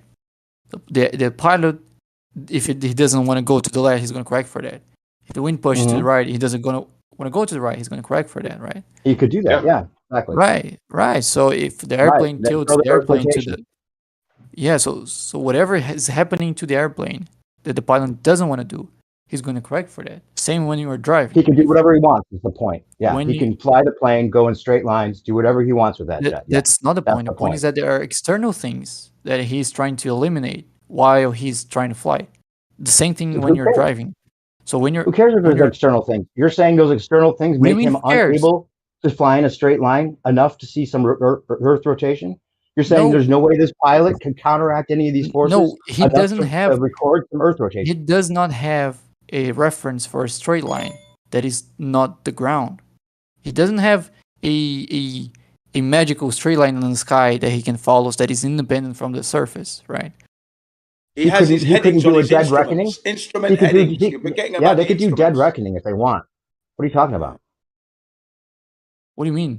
They can fly in a dead reckoning. They can program. They can fly. They can correct. These pilots are very skilled. Right. They can do whatever they want and the with the way to jet. do They're that, not bound by an atmosphere keeping them within the illusion of a stationary Earth. Exactly. So when the atmosphere start messing with the direction they're trying to go, they're going to correct for that. So if Well, they can do Coriolis whatever they does want, that, yeah. so if Coriolis does that, they're going to correct the same way as if it was. Coriolis doesn't do that though. That's the point. That's your Coriolis claim. would be totally That's your different. claim, and you're not backing that up. Well, I'm backing it up Wait, because hold on, we wait. get to Let's our get this destination every Wait, single let's time. get this straight. They don't What adjust. all the Coriolis is that the Earth is rotating west to east underneath East any west. projectile that goes north to south, west along to with east. along with the atmosphere. Right. So and you're saying this pilot can't mimic a bullet's trajectory, and it goes over many more tangential speeds for a much longer stretch, right? Only So there'd if he be switches up all the the engine. more chance He to doesn't capture have- some west to east rotation underneath. He There'd be so doesn't many have- opportunities, but you're saying no way that this pilot could ever make the plane go straight enough to capture Earth rotation, and that's your claim. Perspective. He doesn't have a reference for what a bullet would do. What are you what talking he- about, dude? What the? This guy's getting on my nerves, man. Dude, Yeah, he just wants. you make the plane fly at Mach 3 at a certain freaking speed. You're telling me you can't film the Earth? Man, you're so far off the conversation. No, you're a moron, dude. You're just talking could and never talking capture and Earth talking and talking, man. Let me just remind you, you guys, you can see the Earth spin under the ISS. I don't see what the problem is. There you are. Yeah, the It's ISS, very different. ISS not using air. It's orbiting the Earth, and it does that like every 90 minutes. Can we So make you're a saying plane that fly air, 3,000 doesn't- miles an hour? Yes or no? the air locks the plane into doing whatever it wants. The air is making this jet No one's saying unable to that. fly in a That's straight enough line. I think that the Well, then what are fifth you time saying you it's make this doing? straw man. Well, That's the you fifth said time. because the ISS is not in the I already air. answered that 4 times. Can we make a plane You fly haven't as answered fast it at as a all. bullet? You Yes or no? keep saying he can't tell the difference. Yeah, I'm you saying keep, the you pod's keep trying to doing meander about the different things that he can't tell the difference with, as if that would make the difference in what you're saying, and it doesn't. The pilot if a can go wind, as fast as he wants in one straight line if he wanted to and show Earth rotation if it was rotating, and you yeah, a have to straight walk line, around it. That's what you're a trying straight to do, line but in respect you're to not what? succeeding. A straight line in respect to what? Well In done, respect to Dave. what? In What's respect the to where bullet it flying in started. respect to? What's the bullet flying in Look, respect to? Towards the listen to inertial this. path, which is not the case for the Listen, airplane. Oh, give me a second with him, bro. Give me a second had a with him. straight. Okay, go ahead. Sorry. Bacon, can we make a plane fly in the same trajectory as a bullet? Yes or no? I don't think so. Why not? Because you don't have a reference for what would be the trajectory of the bullet. You choose the trajectory, whatever you want. Okay, then yes, but you would already have to know the trajectory of the bullet. Yes. So yes, right? The We because can is make important. yes or Don't no. ignore me. What did you answer? I said His yes, answer- and I said Okay. yeah, the because is important. Please don't ignore that. Okay, so stop talking now. You said yes, right? We can make a plane fly the same speed and trajectory as a bullet. Yes? If you know the trajectory of the bullet, then yes, of course. So that's a yes, right?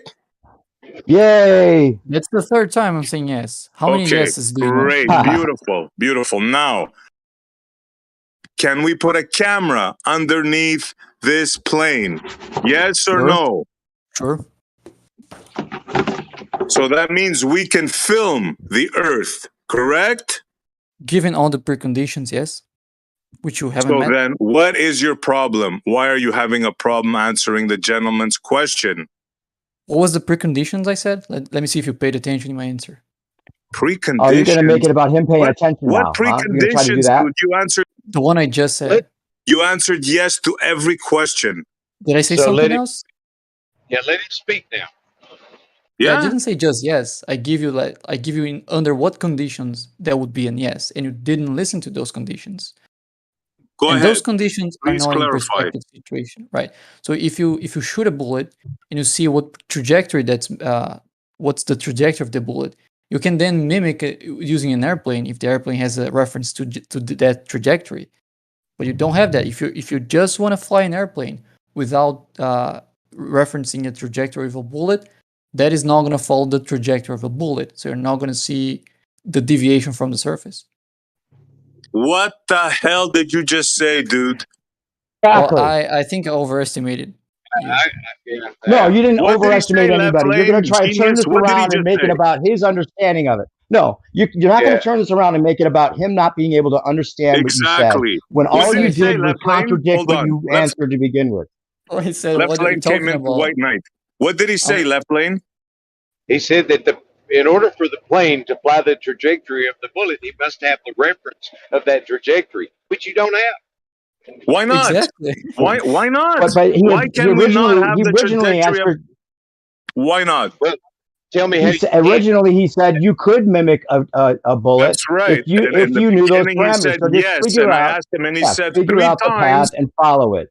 That's right. He said yes, and he said, "Why are you making me repeat it 3 times?" Well, tell us how to do that. How do you do that? Exactly.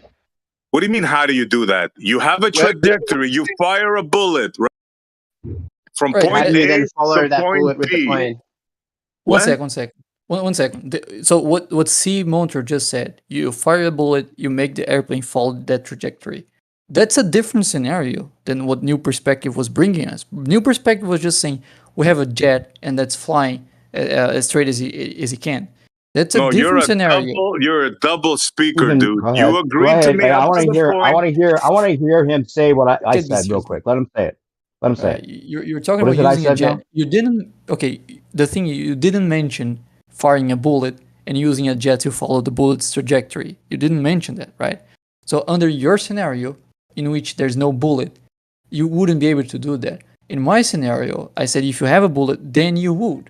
So I'm not double speaking. I'm saying under these conditions. So now you're making yourself right. Okay, it doesn't matter if you're either way. One of the things I keep bringing up within this argument, in fact, with you before, is that a plane could mimic the path of a bullet, and that would make it seem that as though then the Earth would be rotating underneath the airplane just as it does with a bullet. And so As therefore you long could as put it a has a camera reference. underneath the airplane and capture the west to east rotation underneath the airplane. Yeah, That's as all long I as was you have ever the saying. reference, sure. And now you're making it, turn it around and making it, but now you're saying, but then at the same time, you're saying, no way could a camera underneath ever capture this rotation. So what are you No, trying to say? You're contradicting yourself. under your no, because you're not saying about trying to like when you say Okay, if it went let me with the answer bullet you. I path, didn't say could a it sentence. capture rotation? I didn't make a sentence. Let me just answer you. So if you ask if an airplane can follow the trajectory of the bullet, the answer to that depends a lot on what you're picturing. If you're picturing an airplane that has the reference of the trajectory of a bullet, then yes. But if you don't, if you just ask for a pilot, just make a trajectory of a bullet, he won't be able to do that. He doesn't have the reference. In your scenario, we didn't have any reference. In that case, you would never be able to do that. And the pilot cannot just follow the trajectory of a bullet because you're asking for. You would need to have the trajectory already. So what's All so beside the point. magical You about realize that, this Bacon. trajectory that's the only way we can see the Earth spin? What's so Because the magical bullet- about this trajectory? Can you please Yeah, explain me that? Sure, bullet doesn't have. And can we recreate that in any other circumstance? Go ahead. Sure. The bullet doesn't have wings, doesn't have turbines, doesn't try to keep its elevation. It just follows a inertial path, which means you throw it, it just goes the way you throw it. Of course, there's wind, right?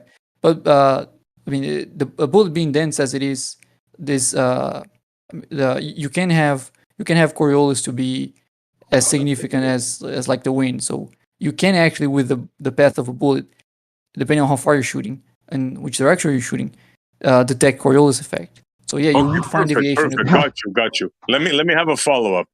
Can we mimic this with a rocket instead? No. We can't do it with a rocket. We can't shoot a rocket, then shut it off, and then just let it glide down. We can't do that. So if you listen to what I said the bullet does that because it's just following its inertial path. The rocket isn't. Rocket has propellers. Yeah, but you shut off the rocket. You set it to an inertial path. You give it a vector. Then you cut the engines. Oh, then yeah. Or with a plane, just follow the inertial path. Hold on. Let me finish off with him. So we can do that, right? I'm not sure if that would be significant enough for you to measure it. Like rockets. Now you're not sure. I'm sure you would have Coriolis. I'm not sure if you can measure it. Okay, wait. Let me just add. Wait a minute. Hold on, bro. Okay, Hold on. Give me a second. I'm sorry. Go ahead. Give me a second with him. So you're saying there's no other way to recreate this scenario. The only scenario that you keep coming up with a bullet that can show the Earth spinning. There's no other way. No, there are with others. our technology, we can recreate a scenario in which we can see the Earth spinning. There are, sure. You said it keep coming up. Actually, I came up with that once, and we're just talking about that so far. But that's not the only one. I never suggested it was. Please name it. Right. So gyro compasses, for example, they use the Earth's rotation to get a direction of geographical north. I'm talking about visual. Well, we can look at it. Okay, but you already admitted that an airplane and a jet, like I put in the live stream, could mimic if it had the right information and it followed its inertial path. You already admitted that a plane could mimic a bullet if it wanted to, right? Yeah, giving that reference. Yeah, okay, perfect. Then it could record west to east rotation underneath it. Yeah, but if you already have the trajectory, okay, that's great. That's totally different than the answer you gave to begin with, and Well, always because over that's and a over different again you give, situation. which is no, it would never be able to record this Earth rotation. That's your Yeah, answer because up now until now, where you said yes, it would be able to. Because you changed the I think you're situation. going to see You very added. much. Okay, well, I'm talking about any situation.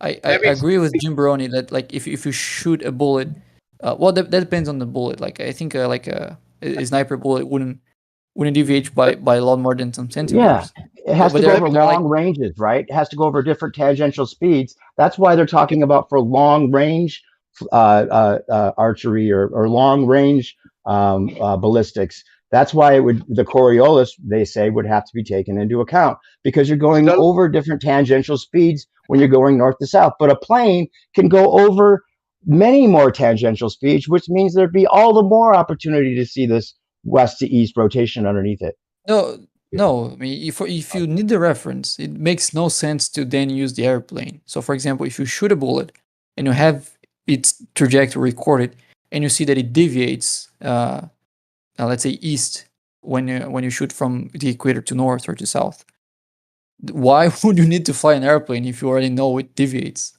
Like, No, you because you don't know it deviates because you don't know it deviates is the point. We're giving you an opportunity to show it actually rotates. If you have the trajectory, you have the trajectory. That's the thing. This is what you do with everything. You say there's no reason to look into some of these things that we're talking about because you've already assumed what you were told was true, and that it all lines up and it all works with your model. What's the point in trying to capture this rotation with a camera underneath the jet? Because we already know it rotates. Why even try to show it rotates? We already assume it does. That's not what I'm saying. It's not about the assumption. Like if you shot a bullet. Let me give a scenario, and if they can back me up, I just think that this is what it would take for them to get what they're looking for. If you could fire a bullet from the equator to the North Pole, okay, so you could do that. We can't, but let's say that you could, and you could put a camera on that bullet as it passed like the 45th parallel, and it was filming the ground. Maybe you would see the ground moving at an angle as it passed the 45th parallel. But it's just something. That's just not something that we can do. Well, why not? What the hell are you talking about, dude? Why is it something we can't do? What you described would work. How about with a plane? Why can't we do that with a plane? We get a Seriously? or we get one of them MiGs, right? Seriously? Why can't we do that with a MiG plane? Why does it have to be a bullet? Because it's moving the atmosphere. What? Because it's what? It's moving with the atmosphere, which is moving with the Earth. How about the bullet? Is that not moving with the atmosphere? That's moving with the Earth. Bullets don't have engines and wings. Okay, Yeah, sorry. So they're less bound to all those restrictions. Sorry, if it's moving with the atmosphere, wouldn't there be an always wind in one direction? Actually, no, if you have it's a very mild crosswind effect, which is insignificant. Your normal crosswinds from weather have far more effect on the plane than the Coriolis. Like if saying if it's insignificant but powerful enough to keep the jet from ever seeing the Earth rotate. If the atmosphere was in lockstep, no wind for anyone, then yes, you would only have wind when you travel north to south because of Coriolis. Who cares about the wind, dude? I'm answering Fred's question. You're flying around a ball that's spinning at 1,000 miles an hour. Planes care about wind a lot. Yeah, I'm trying to answer Flurk's question. So you're telling me you won't see anything? Really? No, I'm just trying to answer Flurk's question. Yeah. Now let me answer the question. Yeah, if you have the atmosphere in lockstep and you go equator to north or to south, you're right. You should expect a wind towards east, right? And same when you go back, you should expect a wind towards west. But the atmosphere isn't in lockstep. We have wind in all sorts of directions, and all of those winds are bigger than the one you're expecting to measure if the atmosphere was in lockstep. What? So then the answer, right? Then what causes the balloon? So how is that possible? What causes the balloon to maintain let's say I hover it above me? What causes the balloon to move along? Oh, it does. If the atmosphere is not in lockstep, the wind. The wind again? So wait, Bacon. The wind again. Are you serious? Let me give you one more scenario. Why are you surprised? Bacon, if like say this jet was going from New York to Florida, right? And it's from its initial starting place, it has an inertial trajectory, and it's programming the jet to fly in a perfectly straight line from New York to Florida, right? But you know that by the time it got to Florida, if it went in a perfectly straight line, Florida wouldn't be underneath it anymore. It would be Texas or wherever the Earth had spun to. If it were able to go in a straight line. Yeah, that's why it's not programmed to make a perfect straight line in the universe of. No, I'm not saying it would. I'm saying if it could. if it could fly in a straight line, then you agree that the Earth would spin below the jet, and it would very easily be able to put a camera underneath there and show this supposed Sure. rotation of the Earth. Sure, Right. sure. Okay. So then you're saying that this jet is bound by what that makes it unable to fly in a straight line to ever show that? What is it The wind. that's pushing The it? wind. It What is it? tries to follow. Magic It winds, tries. relative winds. What do you call these winds? You try If, to and especially follow. if winds go in every Oh direction, my which kind fucking of God. differentiate the winds that go in. You try to follow the closest path between the points, right? That's when you're flying a commercial What a airline. bullshitter you are, man. You're a professional Just freaking ask any. bullshitter. Can I answer the question? Can I get to the end of my sentence? Sure, sure. Between the winds that go in every direction and the winds that always make it perfectly in lockstep with the Earth. What's the difference No between one's those winds? saying. What's What? causing it not to be able to fly in a straight line and show Earth rotation? What do you call those? That force, whatever it is. What is it? What do you mean? What's causing it not to find? You have no reference to find that. No, I'm in the saying first if it place. were, the scenario was if it were able to fly in a straight line from New York to Florida, that it would very easily be able to show Earth rotation underneath it, right? You agree to Right. that? So if So what is somehow causing it not to be able to do that? nothing is caused that because you don't have that in the first place. So you're saying if you could do that, right? And I don't know how you're saying that. I don't know how you could do that, but let's assume they could do that. And then you're asking me, how could they not do that? Well, I don't know. You're creating the scenario in which they can, which I don't agree it's a real scenario. I'm Now you're saying what asking would me cause why it they not to can't. be able to do that? You're saying it can't do that. So what's the reason it can't do that? There's no reason why you could do that. You have no reference. I'm saying what's the reason it can't do that? Because there's no there's not a way to do that. There's no reason why No, there's no I'm way. asking There's just not a you way. why it can't fly in a straight line and show the Earth rotation. What is Because your reason? you don't have a reference for a straight line. No, I'm not. I don't know. You're switching around. I'm saying why can't it do that? And I'm answering you because it doesn't have a reference. Yeah, you I'm would have saying to if it did have the reference and it was A going in a plane straight can't line, fly in a fucking straight line. yeah, You exactly. moron. That's ridiculous. You can't make plane fly in a straight line. Everyone You chill. moron. Calm Yeah, down. well, if you ask a pilot to travel in a straight line, that is in respect to the surface. That's a ground position straight line. That is not a universal position on air straight line. That's just a ground straight line, right? So you're that's what saying if it had a reference, it could, right? So let's say he has a reference and it does it. So what's the problem? Yeah, but that reference will have to be curved on the surface, right? To be a straight line. No, it wouldn't be a straight line. No, nope. You can't do that. I'm saying if it went from a straight line, you're already agreeing that the Earth would go west to east underneath that plane, and we could show the Earth rotation. Then you're saying that a straight line is curved all of a sudden and trying to make it. You're such a wiggler, bro. No. I'm asking you, what is causing the plane not to be able to go in a straight line? What's the reason? And you don't want to say magic winds, so you're avoiding it. If you give the pilot the reference for a straight line, right, and he can follow that straight line. To get this straight line, you already need to know if they're spinning, because if they're spinning, that straight line has to have a curved path on the surface. Listen to the bullshit. Listen to the bullshit. It's unbelievable. You should be a politician. You have to know I'll the vote Earth is for you, spinning to man. make I swear I'll straight vote line for on a you. curved surface. You guys should. New perspective. Get it. New perspective. Professional crap thrower, man. New perspective. Can I clarify your question? When you say can the pilot travel in a straight line, do you mean through space, irrespective of the Earth and the supposed Earth motion? Do you mean in a perfect straight line from New York to would you say London? Florida. Like Florida. To Florida. Right? So it'd be going north to line. south. Right. Right. But like in I'm gonna say in the globe model, I'm not saying it's true. In the globe model, like when you take off, you're moving, and as you move through space, Florida is not where it was when you took off. Exactly. That's the point. Yeah. That's my point. Yeah. So if Florida is not where it was, then if you flew in a straight line from where you started from, because you're aiming at Florida, here's my straight line to Florida. I'm gonna keep on this straight line, and I'm gonna follow that straight line no matter what, because I have the badass jet that can do that. I'm gonna put a camera underneath, and Florida's not gonna be there anymore, which means there's been Earth rotation underneath this plane that we could very well prove your ball Earth with. And you guys So, seem to hold think on. that's impossible, and this jet's not badass enough to do it. I think it's impossible to do that and follow the ground. Like, because Yeah. when you with like the ground is Exactly, moving exactly. as well.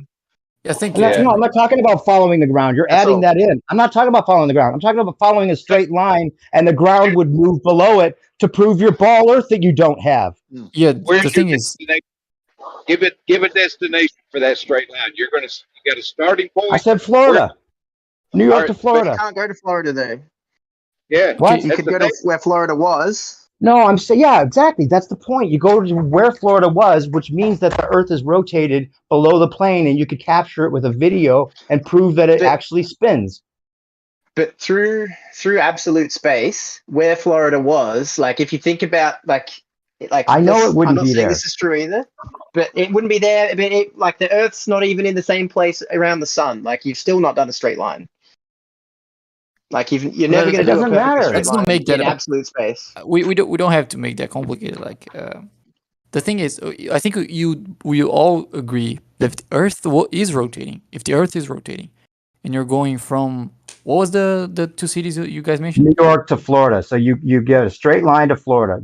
I know you're not going to end up in Florida. The whole Right, point is so- you fly a straight line, and because Florida's moved, that means you could capture the Earth rotation. You're saying I that a just plane asked the can't fly in cities. a I straight just line, asked you the and cities. I somehow was the trying to make a atmosphere point. being connected to the Earth would make it impossible to see an Earth rotation, right? Is that what you're saying?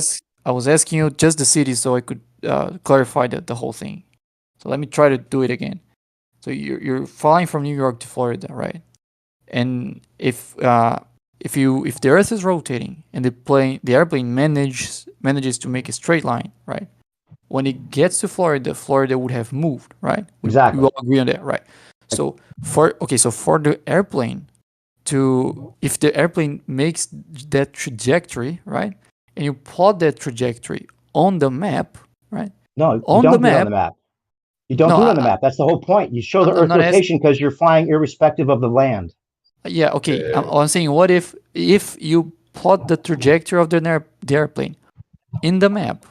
In the map, that would look curved, right? Obviously. Exactly. So why did you guys laugh at it? Because if I said No, because you're trying to bring it down to the straight let me line being explain it. curved, which is Okay, what's so funny. You always have to relate it to following it on the ground to make sure that you're in this straight line that's actually curved on a globe. I'm saying that It's straight not that- line is very capable for this jet to do, irrespective of the atmosphere and all of the other things that are bounding it to be in this illusion of a stationary Earth. And you're saying, no, it would always bound to be in this illusion. And you're saying that this jet's No. incapable of overcoming this illusion of a stationary Earth, which in my no. mind means it could only Oh my be God. stationary. The thing is, where Bacon. what? Bacon. Can a plane fly exactly due north or due south? If you have a reference, yes. Great. Right. You use your reference. compass, right? Your If you have compass, right? reference. Can a plane fly due north or due south? Oh yeah, if you're using like are you asking like in respect to the ground? No. No, in respect to pink elephants flying above the ground. It's above the ground. Can Then a not if you're plane using a fly compass. exactly due north and due south? Not if you're using a compass, no. Oh. Why do you guys leave this guy on here, man? He can't Oh admit my it. God. This is why I think it's so funny. If you're just Hold on, Bacon. If I get my compass, right, and I'm in my plane, okay, and I hold it, right, and and I want to fly exactly due south, right, with a gyro compass, whatever you're talking about, right, whatever sort of compass you want to use, right, we can fly a plane exactly due north to due south. Now, all we've got to do, regardless of plotting a course or whatever, we just have to fly that plane due south. And if we pick two towns that are exactly on that due north, due south route, doesn't matter what they are, right? And then we can fly this plane due south from north, right? Don't have to worry about plotting a course. We are just flying due south in a perfect straight line. No, it won't be then perfect. yes, You you have will wind. be. You will be. No, you have wind, right? Like the wind is Close gonna. enough to capture the No, Earth you're rotation is the point. stop Here wiggling. we go, Stop, Bandy. stop Yeah. wiggling. How is Stop that wiggling. wiggling? You, How's you that are wiggling? wiggling. You're bringing Because you're caught. all this stuff just to conflate No, it. We are flying exactly due south, right? Exactly due Yeah, south. if Now we that's get a your little. assumption, then If we get it, all of a sudden we get a massive crosswind that shears. We're going to correct it a little bit, but we are going to fly exactly due south. Exactly. so but yeah, you actually would be flying with the rotation, even though you're flying due south. No, What? No, Yeah, no. you would Irrespective of the rotation is the point. you would have to pick a reference point or a destination point in free space, irrespective of the surface of the Earth. Perfect. Perfect. So we picked a destination. Okay, Great. Howard, hold on. Does due west, due east, due north, and due south change because of the rotation of the Earth? It all moves together. Yeah. no, the direction doesn't. The direction doesn't. But your trajectory will, because if you're subject to wind, even though you're always heading, north, It's the bends perfect day, baby. Howard is It's a perfect incredulous. He day. can't help it. It's a perfect day. Yeah. It's a perfect day. There's no wind. We happen to get the perfect day where there's no wind. Wait a minute. I'm Okay, incredulous. what about it? You're gonna say? That's Okay, what I so said. It what's doesn't your feel question good, then? huh? What's your question then, Howard? Benzo? There's zero Yeah. wind, and you leave the equator due You north. get it, dude. You What Bacon, you happened? get it. You already get it. I've been through this with you many times before this conversation we're having tonight. You get it. And you've always claimed that these winds would be pushing the plane either east or west so conveniently, and no matter how many latitudes it goes over, that it could Not only see what a I'm stationary Earth. saying. That's I your know. claim. That's not my claim. Okay, so you're saying because the atmosphere moves with the Earth, it could never see anything but a stationary Earth. No, I'm saying Oh, regardless so of the are Earth you rotating. saying that it Oh could my! capture the Earth rotating? Why Are you don't you are you allow me saying to it could? clarify instead of asking? Are you saying Well, because that? Are every you time you saying that? clarify, you go off on these tangents that make no sense. Go ahead. No, I'm just clarifying. Regardless of the Earth rotating or not, you wouldn't be able to do that if there's wind, right? If there's wind, even if you're always heading north and there's wind, the wind is going to affect your trajectory. You can be always heading north, but if there's wind to any direction that is not that is sideways to the airplane, that's going to affect its trajectory, regardless of the Earth's rotating or not, right?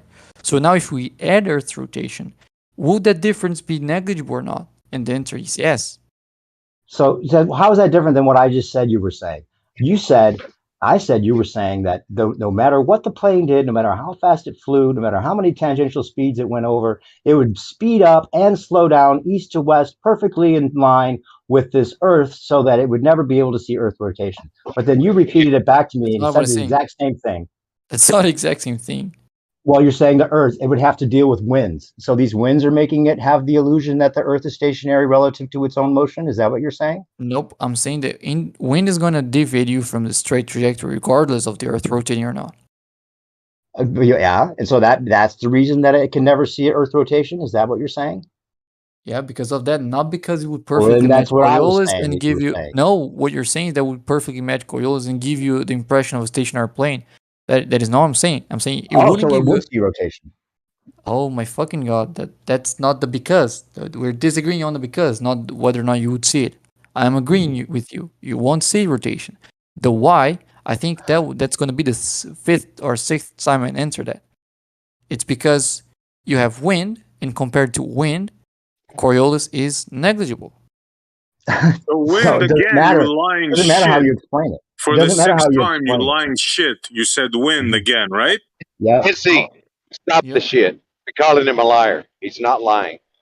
He is He's lying. wiggling. He's wiggling. That's for sure. I don't understand how you guys don't see the distinction between what he's saying and what I'm saying.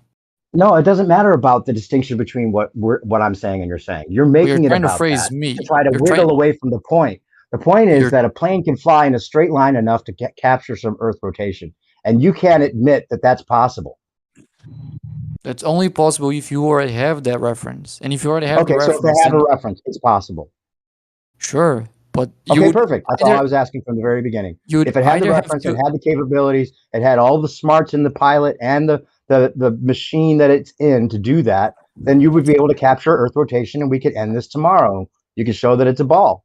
Yeah, but to have the reference, you would already have to know if the Earth's rotating. Okay, great. Those Don't- things are all don't- accounted for. We could do that. I know we can. Don't you want to sort it out, Bacon? Sorry? Don't you want to sort out this Earth situation? Yeah, but the core of the issue is on the first part, on how you get the reference. Like if you just ask someone how to make the straight line trajectory for the airplane, right? And what they do is so if there's rotating like this, I would need to follow this trajectory, and then they give you the trajectory. And when you look at it, you see a curved path, right? That's the person assuming the Earth's rotating to give you a trajectory that, seen from the outside, would be a straight line. So that would be begging the question for the Earth. That's why I don't think this is a valid way to determine the Earth's rotating. Because you would have It's to know. the most valid way. Saying it's your trajectory of a bullet is convenient for you guys, because you can claim it had a Coriolis to account for, because it's so little, and you can use all the different ways of it. Could be wind that moved it. It could be it could be the barrel distortion. It could be all kinds of things. But you're claiming it's Coriolis because you have to have your spinning globe. And in fact, the craziest thing about this, guys, is if the Earth were spinning, all of the flight routes would be different. They would use the Coriolis to their advantage. They would, if they wanted to go to Texas, they would fly towards Florida. That's what they would do if the Earth was spinning. Because Yes, because they're gonna heavier winds that if they didn't do that. The winds again, huh? What? The winds. Yes, Right, the atmosphere right. the atmosphere is more or less traveling with the Earth. So if you try to make the straight line trajectory, you'd get crosswind, right? And the wind would force a plane that's badass. There's that wind again. That's badass. This badass jet that has 40,000. This badass jet has 40,000 pounds of thrust resistance. While it hovers, right? This jet is not going to be forced sideways. You know what happens when you push a plane sideways? It totally fucks the plane's flight up. It's not even made to accelerate sideways. So the claim to begin with is ridiculous. But the thing is, over and over and over again, Coriolis is insignificant to airplanes. That's not true. You're talking about over a 5-hour trip. Walter Bislin says you'd be 500 miles off course. Yeah, that's just not true. How can that be insignificant? Okay, we'll talk to Walter Bislin. I think that would be in an inertial trajectory, right? Which is not what an airplane has. Yeah, that would be a bullet. So let me give you another example. So far off course to call it insignificant. It's just like saying that everything's negligible, and your convenient way of just hand waving it. You can make it non-negligible. You can make it non-negligible. We can find situations in which wind is not a thing. So if you have a closed room, right, wind is not a thing. Wait, hold on. You're saying winds go in every direction. How are you saying the winds are always perfect, so perfect that it forces this jet to be within the illusion of a stationary Earth? Why are you saying that? How are you so sure these winds would be so consistent? I don't understand. Never be able to see Earth rotation. Oh, you still didn't get it. That's not what I'm saying. I mean, are you trying to strawman me on purpose? Say it again. Say it again and start with wind. Please, make me laugh. Go ahead, Bacon. Why is it? Say it different. No, okay. I already said it 8 times. Say it without using the word wind. I dare you. What's your explanation? No, I want to hear him say it without wind. Go ahead, Bacon. Yeah, we need to readdress the term incredulous. It doesn't mean ignorant. Sometimes I'll say something wrong, maybe out of ignorance. Incredulity is denying something just because it's hard for me to understand without evidence. That's incredulity. Well, forget what he said about you. That doesn't even matter right now. We're talking about a straight line path, and a jet can fly straight if it wants to, especially if it's badass like this. And you're saying these winds or whatever. Maybe you're not saying the winds. Whatever it is that makes this plane unable to correct for a straight line and show Earth rotation. That's what you're claiming, right? What is it that's causing this jet not to be able to fly in a straight line? Tell me. Yes, that's what it's causing you not to be able to find a straight line. What's causing it? Like because it has no reference, right? No, it has a reference. It has a dead reckoning. It has the machines already pre-programmed to fly in a straight line. That's what it's. That's programming the jet. It's got its trajectory. It's going to follow the straight line. It's going to tie. How about it? How about this? There's a train that's going from west from New York to Florida, and it ties a string from the jet to the train, right? Couldn't it just follow along with the train? What about the automatic Sure, because it has the train as a reference. There you go. What about So the it has the train as a reference. automatic Why mode? can't it do that? Automatic pilot mode. Because you don't have the reference for the straight line you want to. I'm saying if it does have the reference, then you'd be able to capture this Earth rotation. Getting that reference is not as much of a challenge as you're making it out to be. Automatic pilot. But then you would have to come up with the reference in the first place. And to come up with the reference, you would have to know the Earth's rotating. Well, even so, you're claiming that the winds are going to push this jet sideways to match the to be in lockstep with the Earth, which is more ridiculous. Even if it had the reference, you're claiming magic winds. If you have a reference, you can correct for the wind and for Coriolis and for whatever effect you're having. Anyway. Exactly. So whatever is happening, whatever is happening to your airplane, if you have a reference for the trajectory, you can follow that trajectory. If you don't, now you're subject to the external forces. That was never in question. It's just a bunch of words at this point. Yeah. Anyway, who cares if you have the reference or not? So we can fly in a straight line. Perfect. If you don't have a reference, you don't have a reference. Why are you bringing up the reference as if that's something impossible to achieve? I'm not saying that's impossible. I'm saying you. Okay, so then we have the reference. And it flies in a straight line. Perfect. We can show the Earth rotates. Yeah, but the reference would have to come from someone that already knows if there's rotating or not. Oh, great. So we have that somebody. Now we can fly in a straight line. Somehow that's really a hard thing to achieve without this amazing reference that you're talking about. So it flies in a straight line. And it shows Earth rotation, right? Yeah. Perfect. Then why are you always so insistent that it would never be able to see Earth rotation? You would never if you don't have the reference. I said that okay, who cares about the reference? Who cares about the reference? We got the reference. If the reference is the distinguishing factor on you being or not being able to do that, why you don't care about the reference? I'm not saying I don't care about it. I'm saying that it's a ridiculous side point that you're trying to make, which you're totally obfuscating the point. It's the distinguishing because factor. I'm saying that this plane can fly in a straight line, like Bandsaw was saying. It's just due north or due south, and it's going a straight line, and it's a badass jet, and it's going to resist these winds, whatever these magic winds are. It has the capability of resisting. In fact, it has the capability to fly in the opposite direction of the spin of the Earth.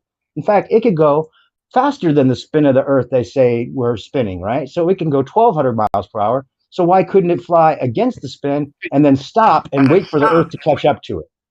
Right? Here's one thing. Oh my God. Then you're going against massive winds. Yeah, oh, the winds. Those winds are really a hard time for this jet. This jet that has 40,000 pounds of thrust resistance. Those winds are going to keep it within the illusion of a completely stationary Earth somehow. That's what's you keeping realize what the you're airplane claiming? flying. That's why you have to call them magic winds. Do you understand? Do you understand that the not about winds me is understanding? It's about you obfuscating and knowing that the Earth. You know the Earth is stationary. This proves to me that you know the Earth is stationary because you're making claims that use the globe. I mean, no one else can even think or make a point in here at the moment. All right, go ahead. You got to keep retarding on. That's kind of like infuriating to listen to. I mean, how did the ballers ever get in a position where they've got to explain reality back to flat Earth? I mean, whenever that happened, this was a bad move, guys. We've got to fucking turn the tables again, or get some new ballers in here. Because what's going on? Their model's broken. That's what's going on. Well, you're coming up with stupid ways to measure that. There are much better ways to measure that. It's not stupid. It's a perfect way to do it. You have to already know. It could easily be done, but you're saying it couldn't be done because you know it can't be done. Can be done if you already know the Earth's rotating. Einstein it can't be done. Which you already know the Earth's rotating. You had to put that in there. It can't be done because the Earth doesn't rotate. That's the point, and you know it. Like Bacon, with all due respect to you, like, you know, it's obvious you disagree with Dave's premise here, but that doesn't necessarily mean that you're correct and he's incorrect, right? Yeah, the disagreement doesn't mean I'm right, but I'm trying to demonstrate why I'm right. I'm not just saying I disagree with you. I'm trying to give you a reasoning. You're not. You're not. If you have a reference, you could do it. It should be proven. Okay, if we have the reference, then fine. But this reference also becomes the point. This reference is going to assume a jet can fly straight if it wants to. If if that reference assumes that the Earth's rotating, you're going to be able to see Earth rotating. If that reference assumes the Earth stationary, you're going to see Earth stationary. So how is that being useful to distinguish between a stationary Earth and a I'm rotating not Earth? saying that it's not useful. I'm saying that whatever it takes to get this jet to fly straight, it could show Earth rotation, and it's That not wouldn't prove impossible Earth's to do that. rotating. That wouldn't Yeah, prove. go prove your Earth rotating. We could do this tomorrow. Get a jet, get a camera underneath it. But the point is that no jet, no airplane has ever seen anything but a stationary Earth. And the only way that's possible is if the Earth is stationary. That's the point. What about the U-2 spy planes? You're using the What shortest about the distance. U-2 spy planes? They use the Reconnaissance. shortest. Reconnaissance. They use the shortest ground distance as a reference. Like if you're trying, as The Benzo Earth said, would still be moving underneath. The Earth would still be moving underneath. as Benzo said it, if you're trying to go due north, right, and you get out of your trajectory for some reason, like you just get a couple of meters to the right. If you're just heading due north, you're never gonna get back to that initial line. Now you have a different line that doesn't intersect your first one. Only intersects the first one. That's One. rubbish. At What the you're North saying. Pole. How's that addressing what I'm saying? It's rubbish because you can always correct because your heading is fixed. It's a fixed heading. They have automatic pilots that stick to the headings that they need to stick to, That's not regardless addressing of what what the I'm wind saying. is doing. That's But not. that's what I'm that's saying. I'm saying that you can follow a straight line once you set not addressing your what I'm- headings and your destination airport. You It's not fix it addressing what I'm in, saying, and Jim. you go, and you go. That's not Sorry. addressing. That's That not is addressing what I'm addressing saying. the point because that is addressing the point. It's Addressing not. the point. The point is simple. You're going north. You get out of your trajectory for some reason, right? If you just try to keep going north, you won't get back to your previous trajectory just No, by you will trying to because go the plane's north. going to look. No, you're wrong. The plane will fix itself back to the heading that it was set and the bearings because you set Yeah, it in the plane. it's gonna go head. Benzo said it was just trying to go due north, so it's not trying I'm to talking keep about. I'm saying due. Hang on. I'm saying due north, heading to a destination. If the wind moves the plane up a left to the right, the plane will recorrect by that and back on its heading because it's automatically set. It's gonna correct its heading. It's not gonna correct its trajectory because if it's now in a different longitude and it's heading north, It will correct the heading if to it keep going to that if it destination. is if it Still is in a heading different north. Still if it heading is north. Gene, God dang. shut up for a Heading second. north. Shut up for a second. So I'm trying to go north, and I want to Heading north. fix my longitude, right? So I don't get east or west. I just keep going north, right? If the wind gets me out of my longitude and I get in a different longitude and I just keep heading north, It will come back to the longitude that you set. no, it wouldn't. If I'm just heading come north. back because it's an automatic pilot.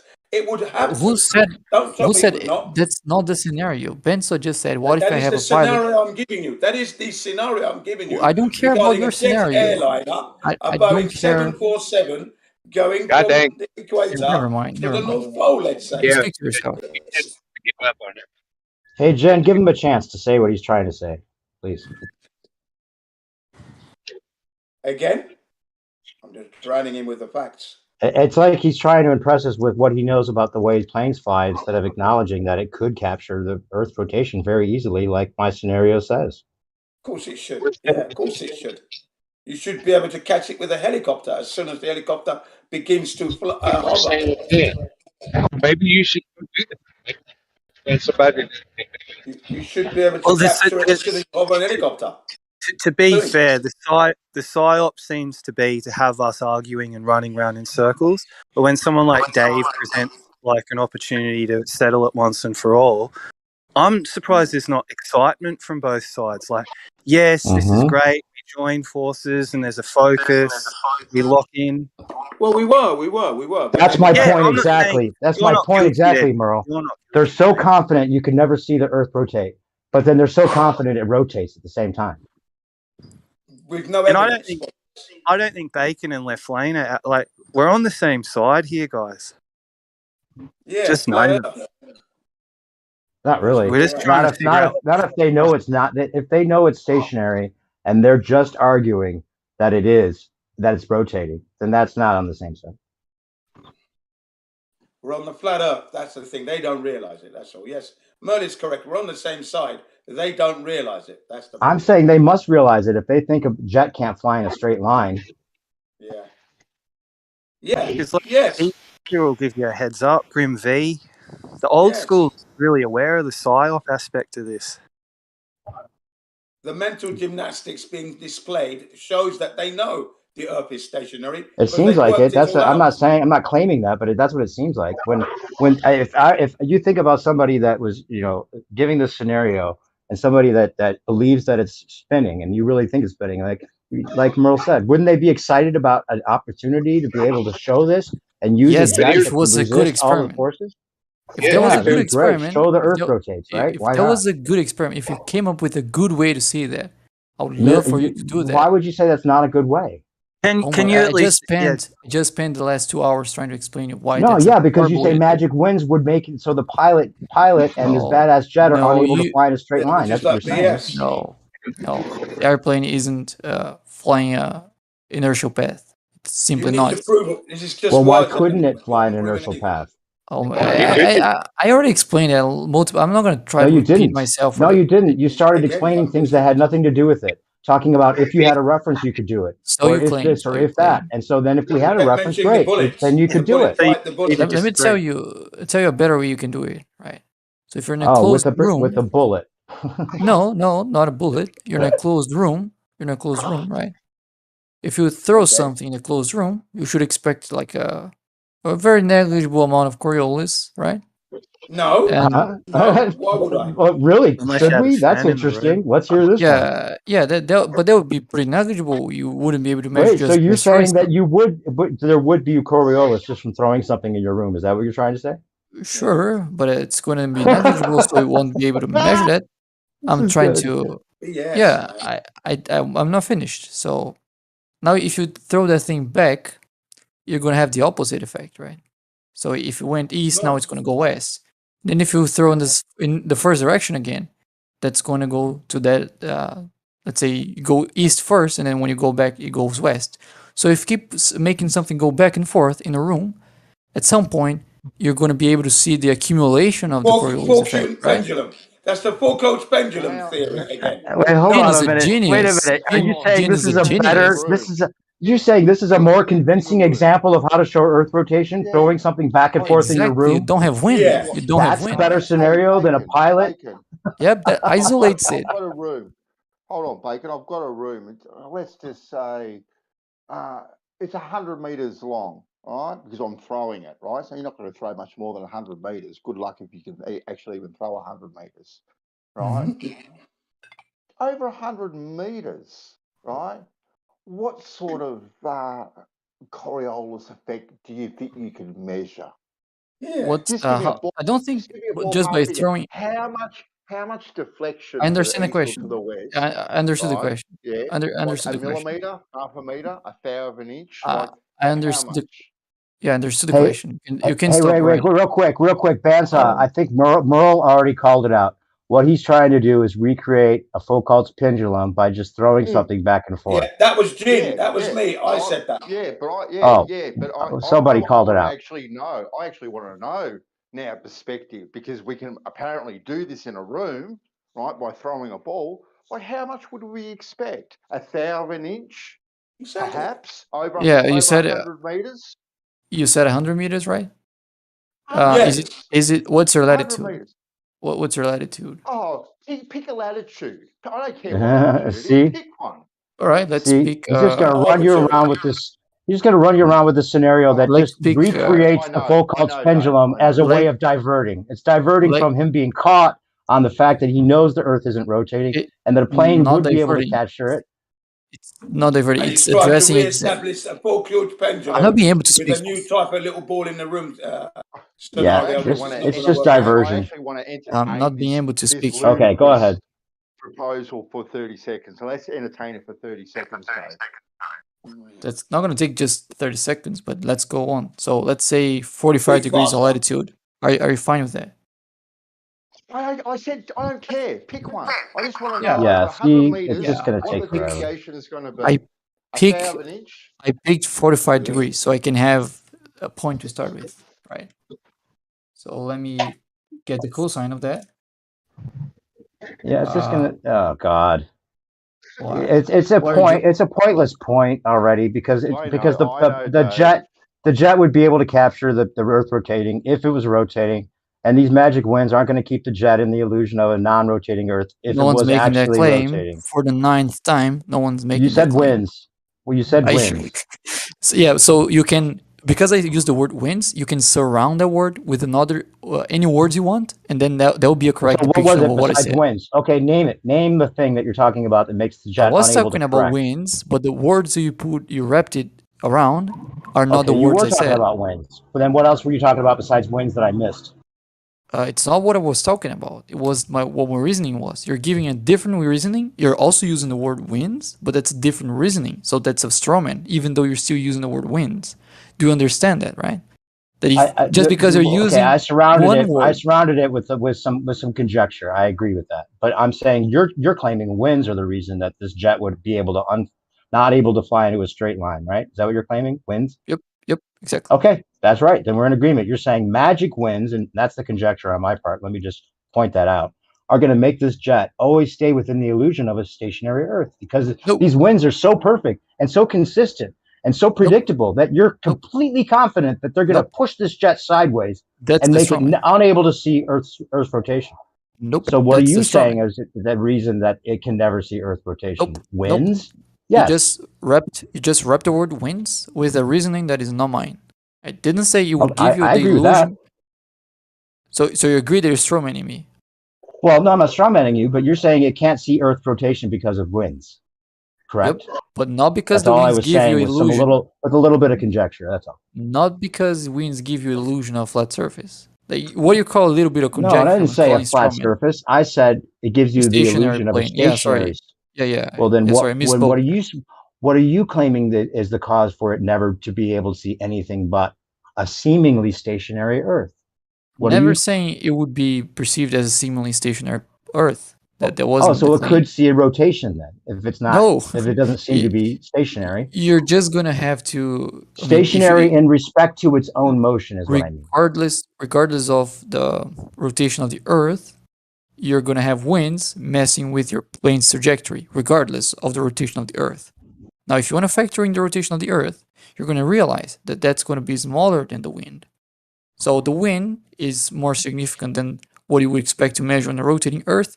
Therefore, you won't be able to measure it just because you are correcting for wind. But how do It you doesn't know mean how do you know what these winds are going to do when you already said the winds go in every direction? I don't know what they're gonna do, but they do go in But all it sorts sounds of like you're directions. claiming what you know what they're going to do and how they compare to what the Earth's rotation is. No, I'm Sounds just like you know claiming they exactly what affect. these winds are going to do. No, I'm not saying they know exactly. To the opposite. That's very unpredictable, right? So So then winds. there's a chance we could capture Earth rotation. Yeah, but if you're relying that on the wind exactly matching that, that's not really an argument, is it? Because you're then So that's assuming. your argument. Your No, argument that's is not my that's argument. forcing the plane to always stay within the illusion that the Earth is not spinning relative to its own motion. Haven't I said that that's not my argument like 10 times already? Well, I okay, think so you're that's 10. saying I it mean, I'm can't counting. capture. You're We just saying it reached a can't 10. capture Earth rotation. I'm saying if it wasn't caught in that illusion, then it would be able to.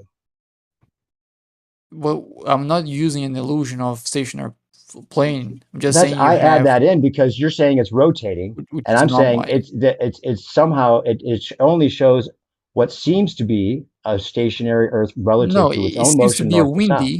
It seems to be a windy Earth.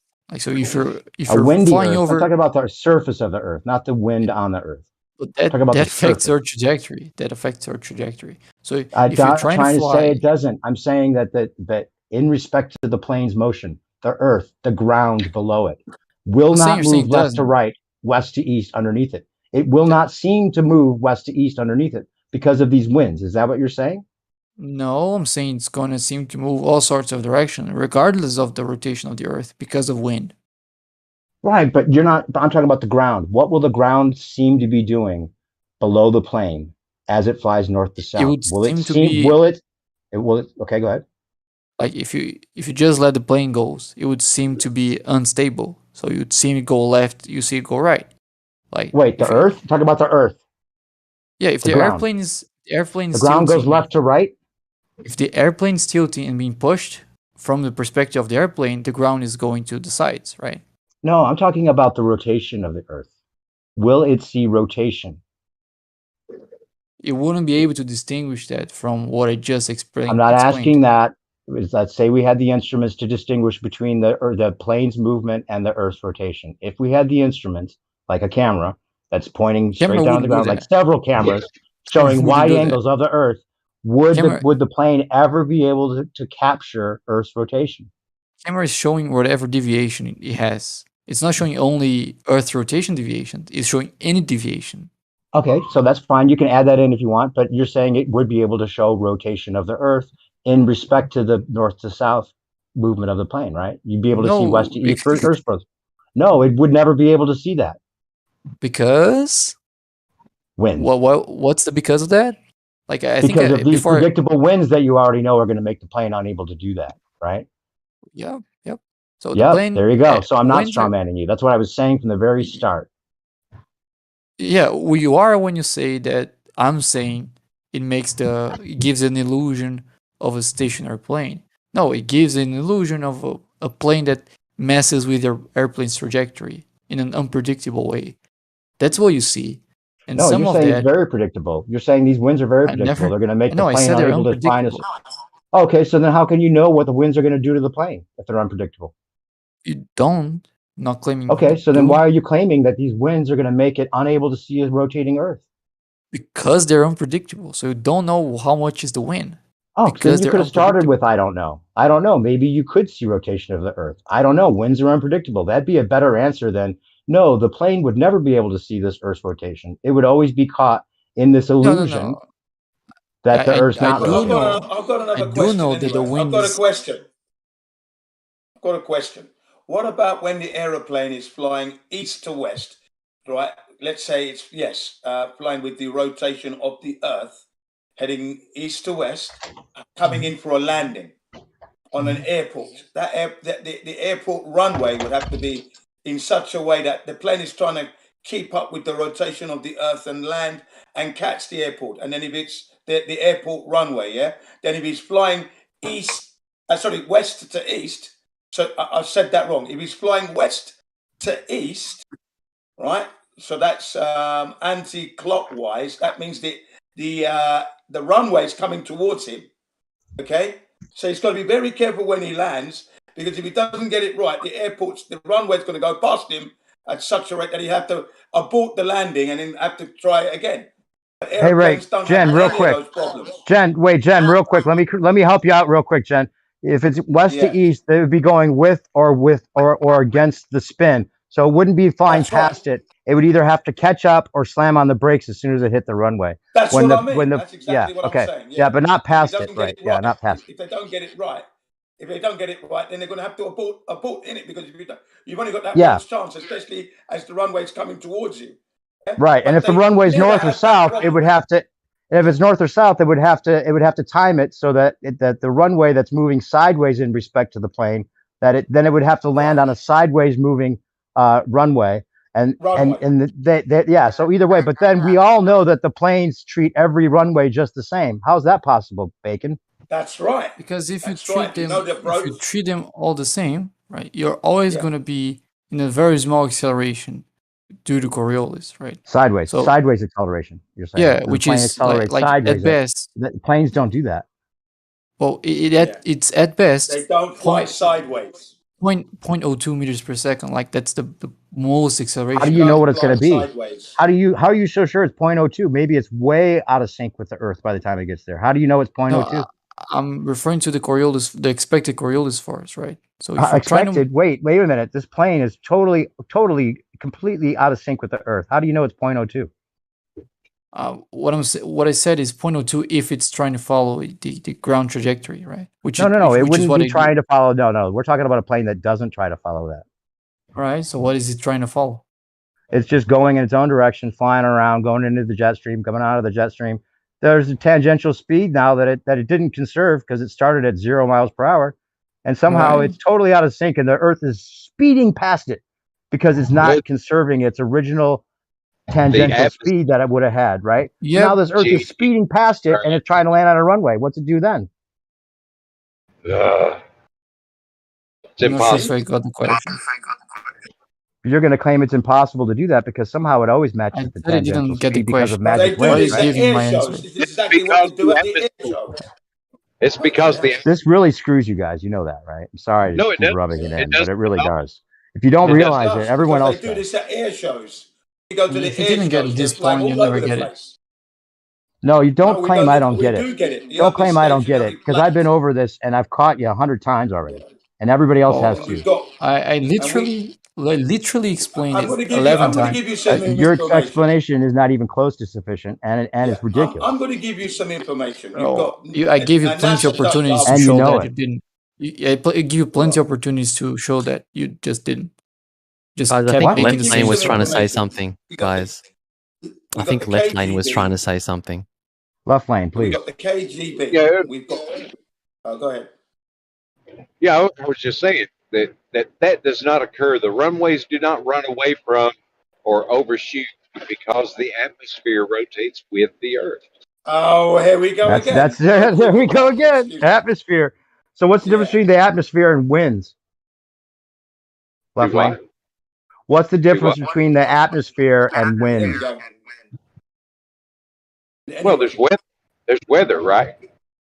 Right, that's and the winds go in winds. all directions, right? So how do you? Why Yeah. wouldn't the winds be going in all in one direction if the atmosphere is velcroed to the Earth, like you're talking about? As a whole, it's not velcroed. As a whole, it moves with the Earth. Yeah, so winds go in Had one the wind direction. Is that what caution. you're saying? You're saying the winds all go in one direction, or is the atmosphere different than No, winds? nope. What are you Not saying? what I'm saying. I'm saying What are that you saying? winds, Explain. the atmosphere is dynamic. We have weather. Winds blow in different directions, but as a whole, the atmosphere moves with the Earth.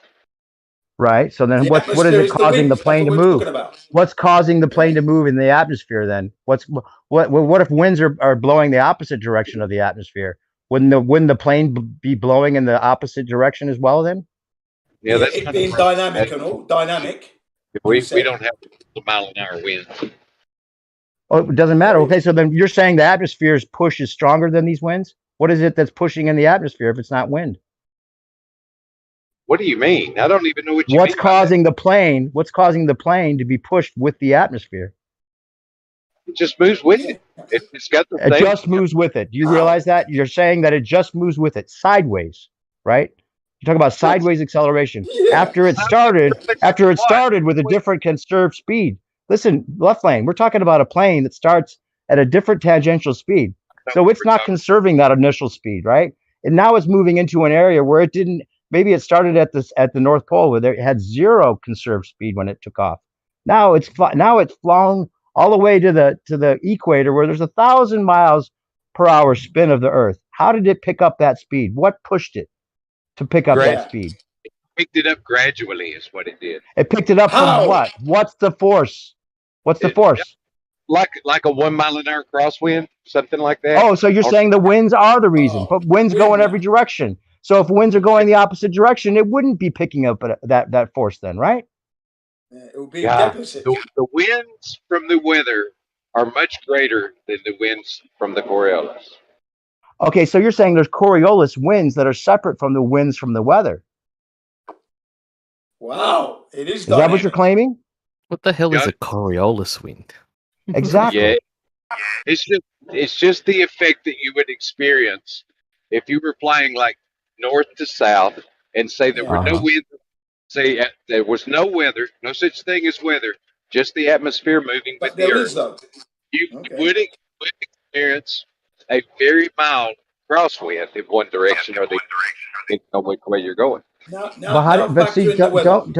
hey, left lane, don't you see that what we're pointing out is those convenient winds that aren't the winds that are the weather winds, but they're atmospheric Coriolis winds that we can't detect, but we must know they're there because that's the only thing that saves you from having to admit that the Earth isn't rotating. Do you see how we see it that way?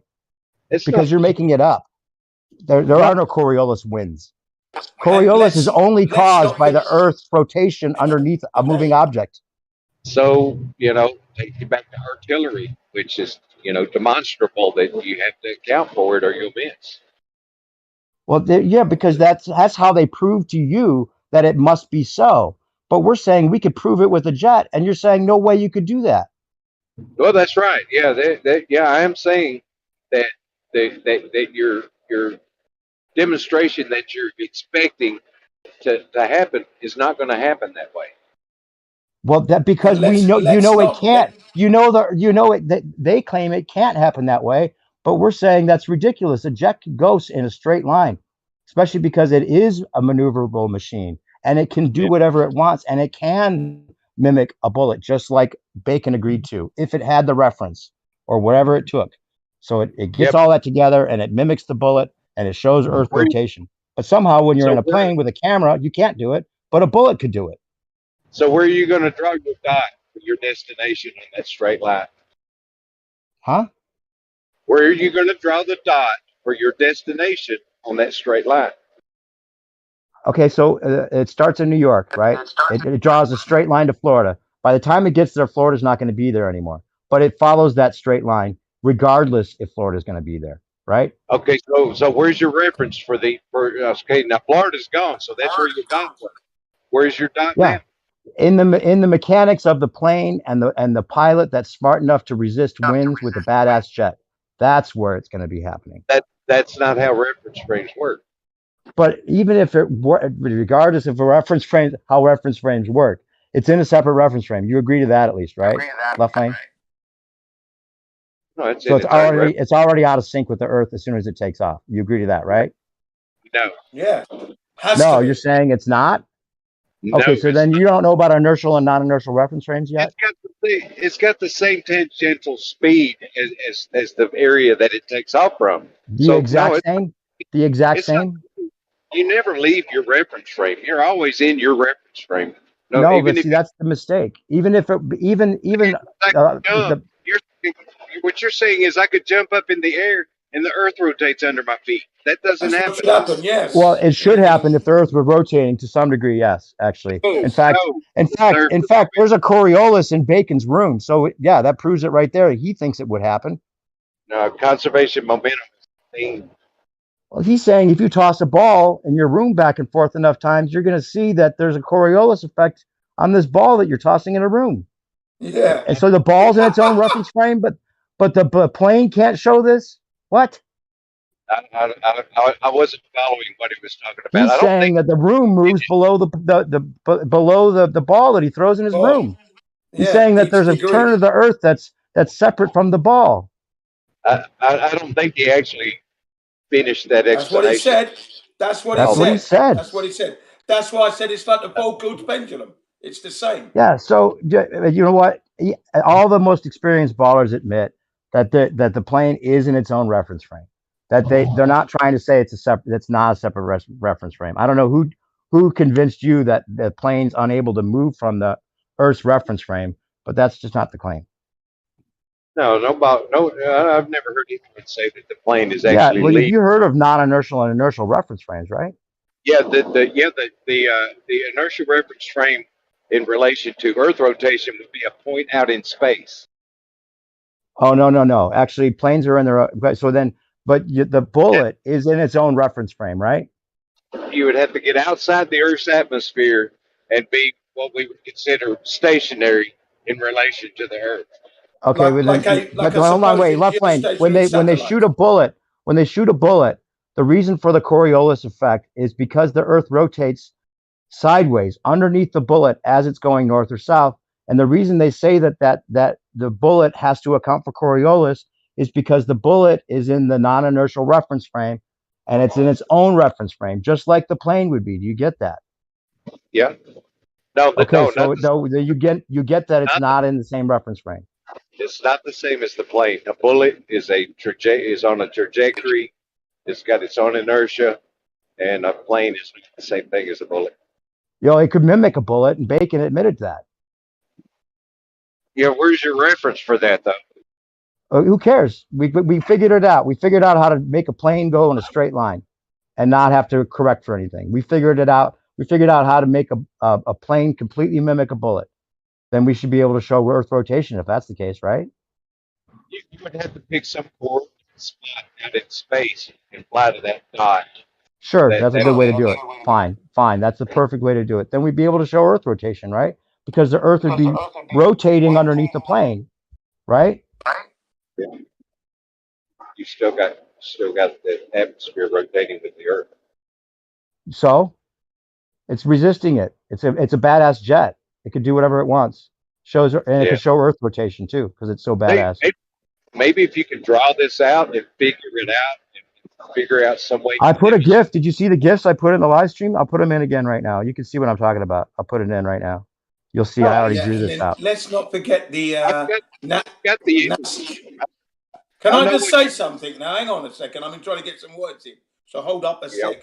I'm trying to get you to remember that there are documents that are from the military, the Navy, the Air Force, okay, and then NASA, and then the KGB and the CIA. Whenever you're firing weapons of mass destruction or flying over the Earth, you have to consider the Earth to be a motionless, stationary, flat plane.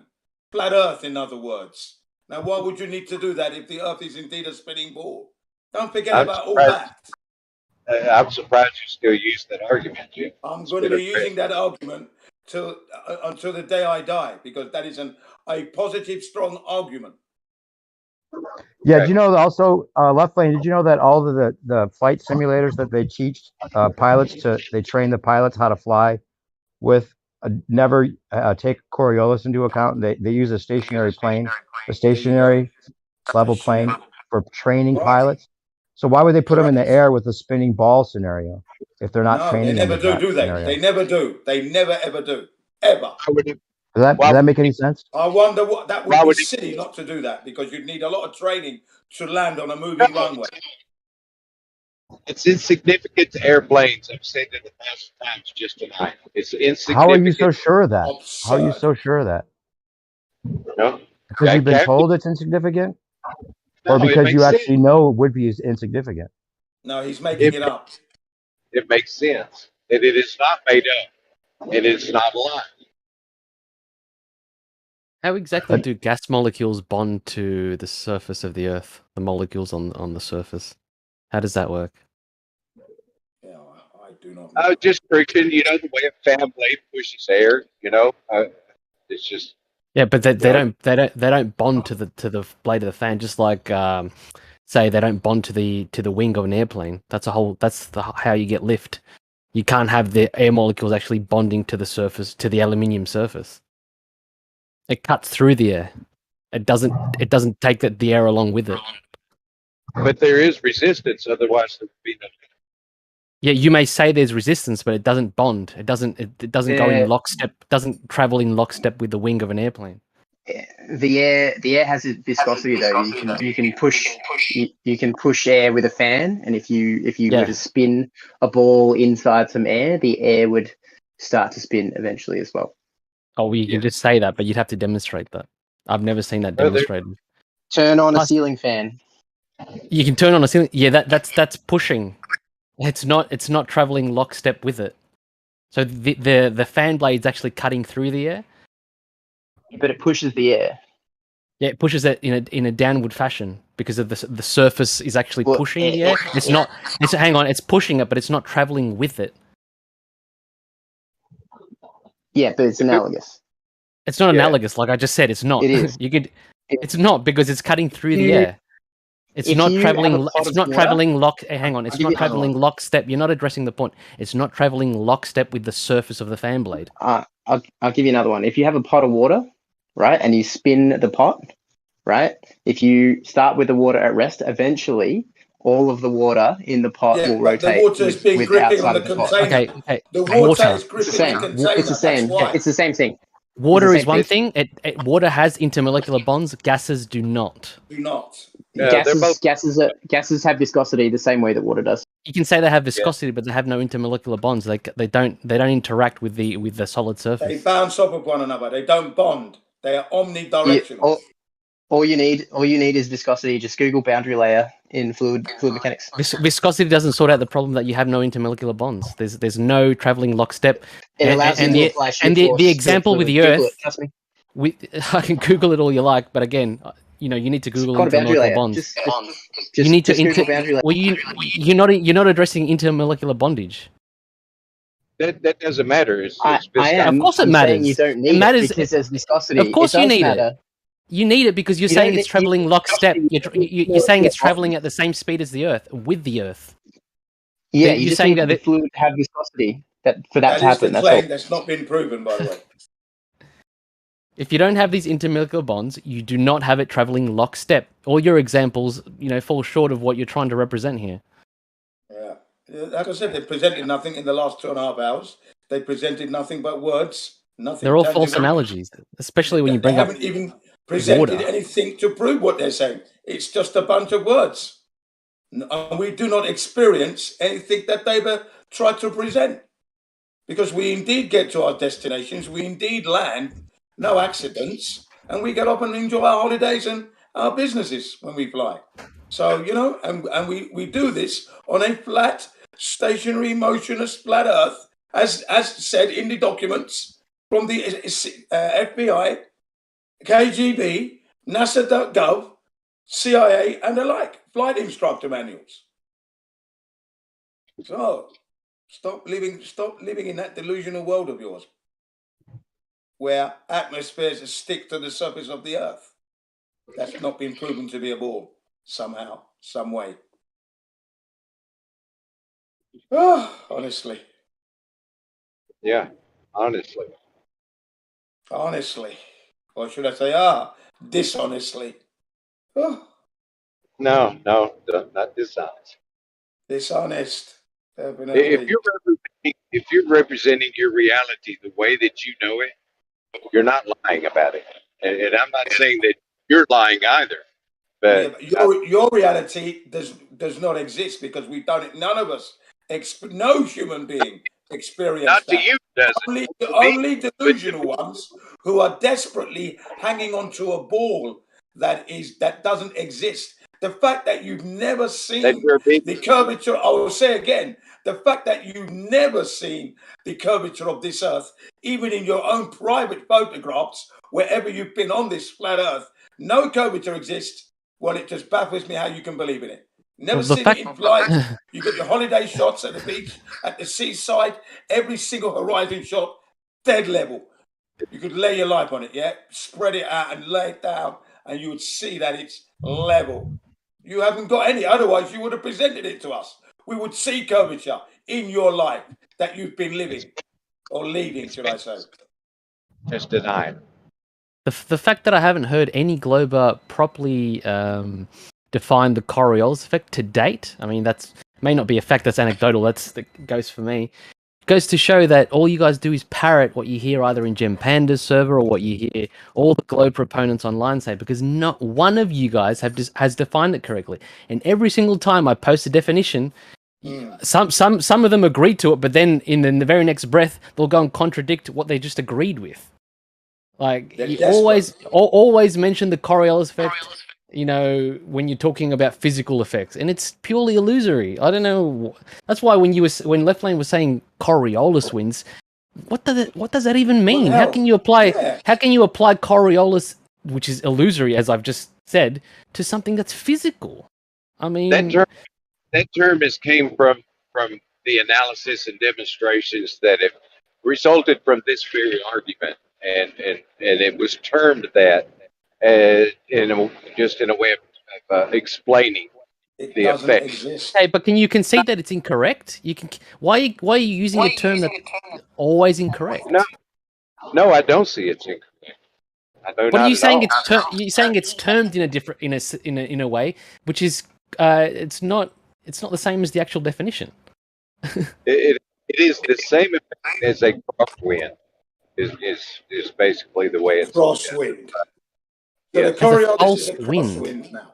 Yeah, if you're flying north and south, yes, it's described as the effect is described as a crosswind. So what happens when a crosswind does come along when you're flying north-south? A real crosswind.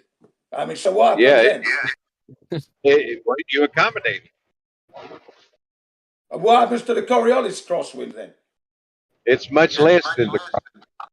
What a lot of What the crap. hell is a Coriolis crosswind again?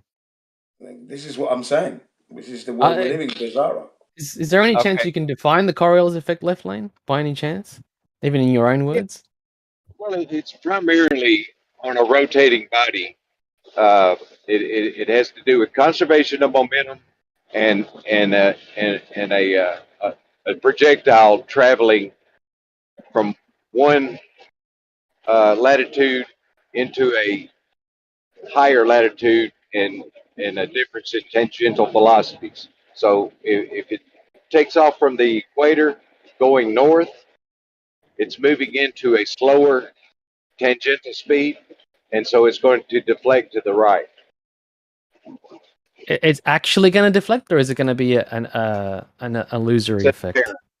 It's an apparent deflection. It can't deflect to the right. Hang on. If the Earth is spinning right, hang on a second, please. Right to left, okay, and I shoot my bullet northwards, that means when it lands, it should be landing to the left because the Earth is spinning to the right. It's anti-clockwise. So if I shoot, pow, when it lands, it should miss my target. Should land left of the target, should it not? That's again, but still, Jen, that's not the Coriolis effect. Look, the Coriolis effect is what I just posted. That's the definition. And apparently, well, that's similar to what they say, but it's got nothing to do with something landing somewhere else because something's spinning at a different rate. That's what they say it is, but it's not that. It's an illusion. It's what you see when you're spinning under something that's left that spinning reference frame. You see an apparent deflection, but it's not actual. It's actually still traveling in a straight line. Oh yeah, right. That's the real thing. Having said that, that's what I've been trying to think. That's what I've been trying to think. No, you're talking about different latitudes. You're talking about different latitudes, blah blah blah, and different. Is the trajectory not moving through different latitudes? Yes, it is, and it is an apparent deflection observed from the rotating reference frame. Yeah, an apparent curve deflection. Yeah. But why are you saying Coriolis wins then? How are you applying that apparent deflection, which is purely illusory, to win? That would require additional explanation, which I've not been able to do because people are talking. Yeah, you're sort of cutting in and out. Oh, I'm sorry. Yeah, thanks for that. Excellent piece of information there. Right, yeah, and it's an optical illusion. That's what it is. Yeah, it's purely optical, and the fact that these guys apply it to like weather systems, and that actual definition was given to me by a certain M. Scott Veach, when he was debating with me whether or not it was illusory, and within his very own reference, it destroyed him. It says that it's an illusion. It's real. It's absolutely real. It's why. So now you're saying it's real. You're double speaking. This is what you guys always do. I was wondering, there was going to be a point in time when you were going to say that it was actually real. Yeah, it is real. Do hurricanes not rotate? Whether they rotate or not has nothing to do with the Coriolis effect. Nothing. They rotate due to Coriolis. The Coriolis is an apparent illusion. How can something physical be due to an apparent illusion? You're the one double speaking now. How? Because hurricanes rotate due to Coriolis within our model. How am I double speaking though? And is it rotating? Do you observe hurricanes rotating? Yes, How was I double speaking? So it's real. How was I double speaking? Because you're saying it's real. It's not real. It is real. Just to say that it's. I never said that. See, now you're bullshitting. I always maintained that it was apparent. So you're just throwing out that term double speaking because I threw it at you.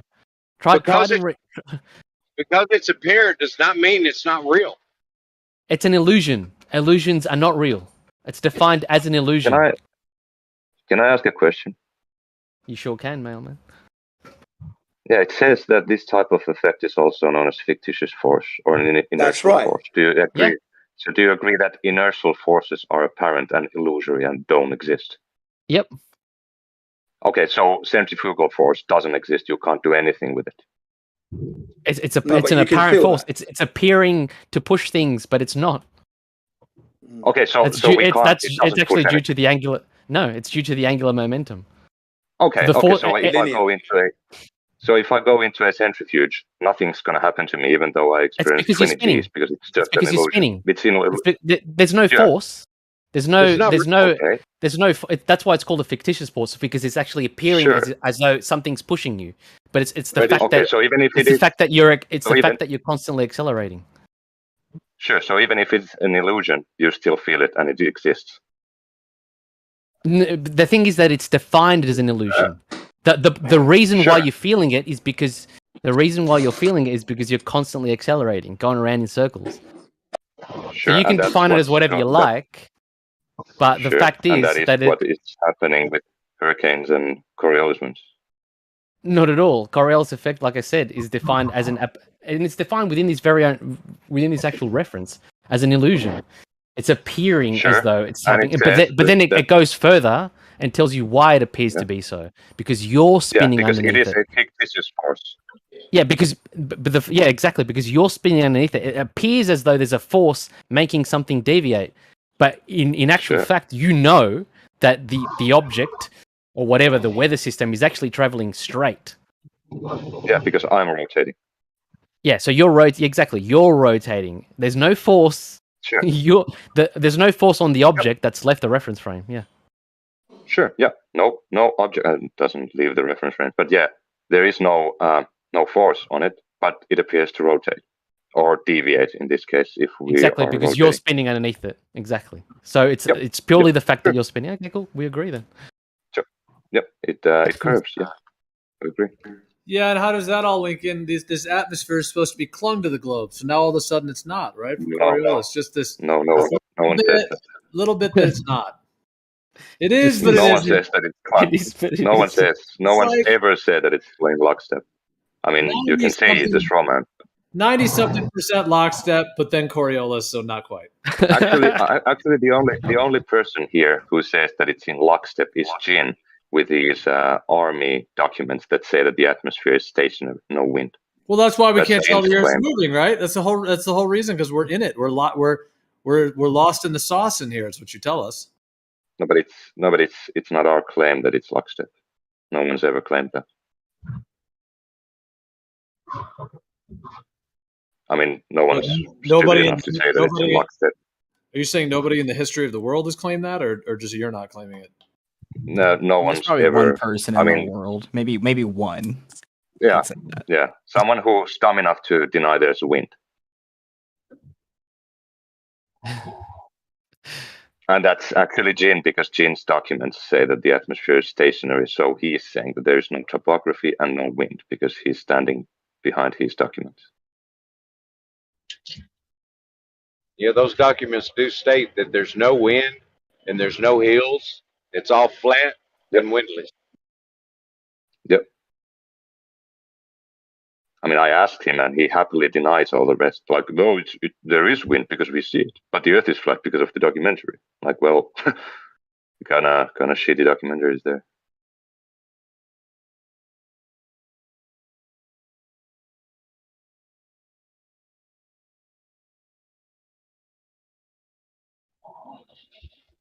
Yeah, but I guess that if gas was created at ground level and the Earth was rotating, then it would conserve the momentum and it would move along with the Earth initially.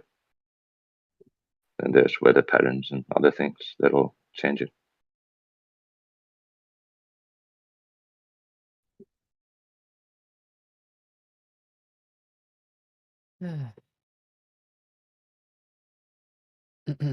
But it's interesting if you have though you said that we have an issue with Coriolis, those sort of double speak thing.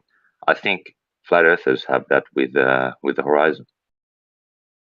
Is that right? The horizon, yeah, the horizon is apparent. It's not physical, but then somehow they derive a physical shape of the Earth from it.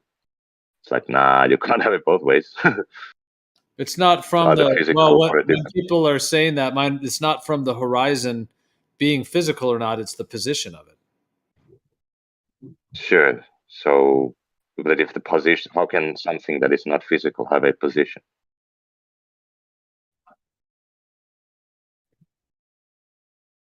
No, I'm saying it's the position of where it is. It's not what the horizon is in that case. It's the position. So what do you mean with position? The visual position. Like what in vertical height? What do you mean with position?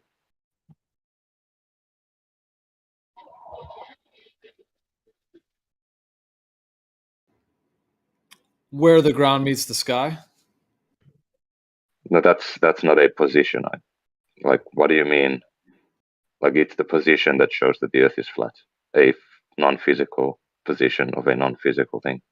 Well, I guess I was taking something you said and kind of riffing on it, but yeah, it may or may not be what you were thinking someone said to you, because I think you were saying what someone said or something. So I guess I can't like back up whatever they were saying, but because maybe what I'm thinking is different from whatever interpretation you were, because you were saying they say something. I don't know who you're talking about or whatever. It's just mainly the memes and people saying, yeah, the horizon is flat, so therefore, the Earth is flat. But I'm like, if the horizon isn't physical, then you can't really tell the shape of the Earth from looking at something that is not part of the Earth. Okay, Like and you're saying that those same people are saying that, and so you find a conflict in what they're saying? It's sort of like if there's a problem with people saying Coriolis is apparent and then suddenly it isn't, then if that's a conflict, then yeah, there's a lot of people who have these conflicts, saying that something isn't physical and then they get a physical shape from it.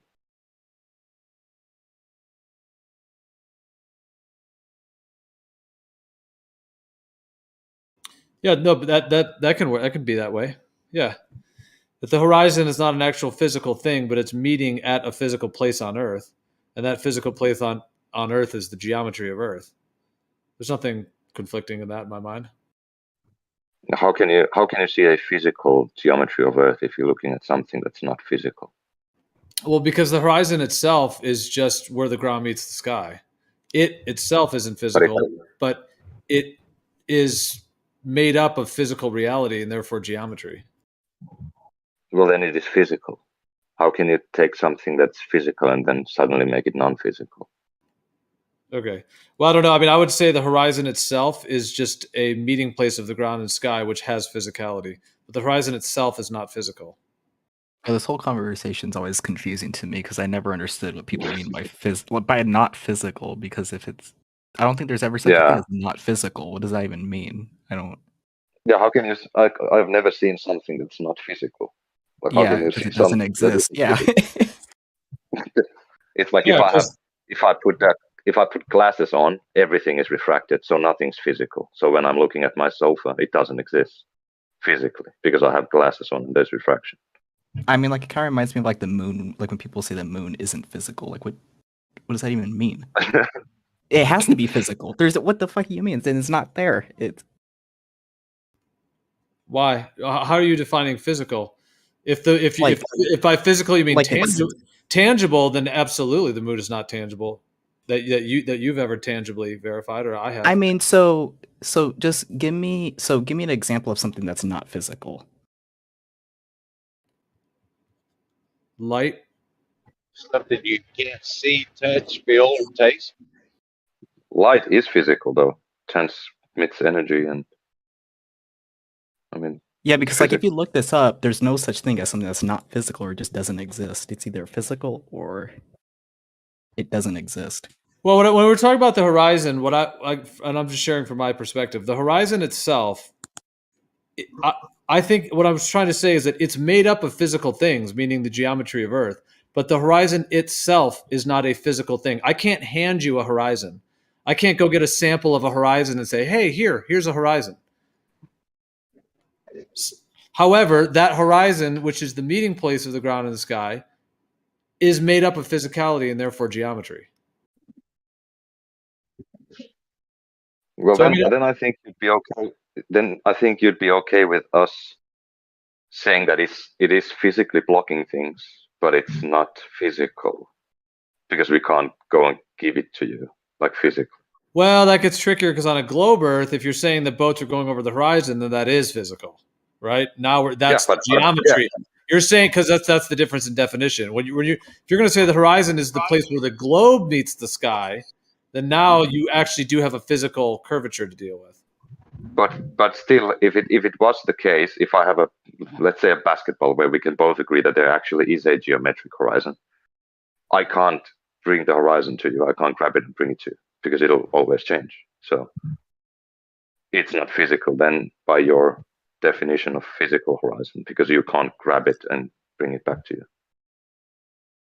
Well, I would say on a globe, you actually kind of could. Like you could draw a line on the globe, and that is the physical horizon. That's because it's a geometric drop off of a surface of a globe. But you said. Whereas on a planar Earth, there isn't a physical drop-off that would be causing your horizon line. It's just the meeting place of where the planar Earth meets the sky. Yeah, but the problem is that if you take geometry, then there would be an infinite distance to that meeting point. Yeah, that's what it is. It is an infinite distance. Well, it's an infinite meeting place. Like the ground and the sky, there's like. Well, I don't. Maybe you weren't meaning the same thing by infinite, but it's just that if you take geometry, you say that if the Earth is a globe, and then there is geometry, so you deny refraction altogether. And if we do that on a flat Earth also, then the distance to the horizon would have to be infinite because you'd never get a 0-degree angle to the surface if you're above it on a flat plane. Okay, I didn't quite follow that. You said a bunch of things I didn't say, so I'm not sure if you're talking about someone else again or what you're talking about. Oh well, then sure, then you're when you're talking about the globe and said there's geometry, only geometry, then yeah, you're not talking about the globe model, so it's irrelevant. Okay, but you made up something about it. Sounds like what you do, Mailman, is you hear things other people say, and then when you're having a discussion at a later point, you kind of assume that people said that the person you're talking to made certain claims that they really never said in this particular discussion. So no, but you said it. You said that if the Earth is a globe, then we have physical geometry, and that's all we have. No, that's not what I said. I said if the Earth the idea of an Earth being a globe, what I said is that the horizon line would have to be the meeting place of the curve of the Earth with the sky. Therefore, and you allow because you're saying that boats go over it, right? So that's it. It's definitely physical because you can see the boat going over the physical thing. Yep. And is there refraction? On a planar Earth, it's completely different because the horizon is just the point at which you're optically the optical extinction happens to where you cannot see further, and the ground and the sky will meet at that apparent point. Now that can still reveal geometry, like in terms of what we can see, like an extended planar surface, but it itself is not a physical thing. On a globe Earth, it is because it's the thing you guys are saying boats go over, right? Yeah, I guess, but obviously the distance to it can change because we have refraction. So it's not yeah, but it's a physical thing that you go over. Can you concede that? Yes, you can concede that that's what your claim is. Obviously, the Earth. Right. The Earth Let's is keep it physical. clean. Yes, the surface of the Earth is physical. Yes, no one's denying that. No flat earther or globe. Okay, so we worked it out. So the horizon on the globe, you're conceding, is a physical thing, and sure, but also on a flat Earth. It's not.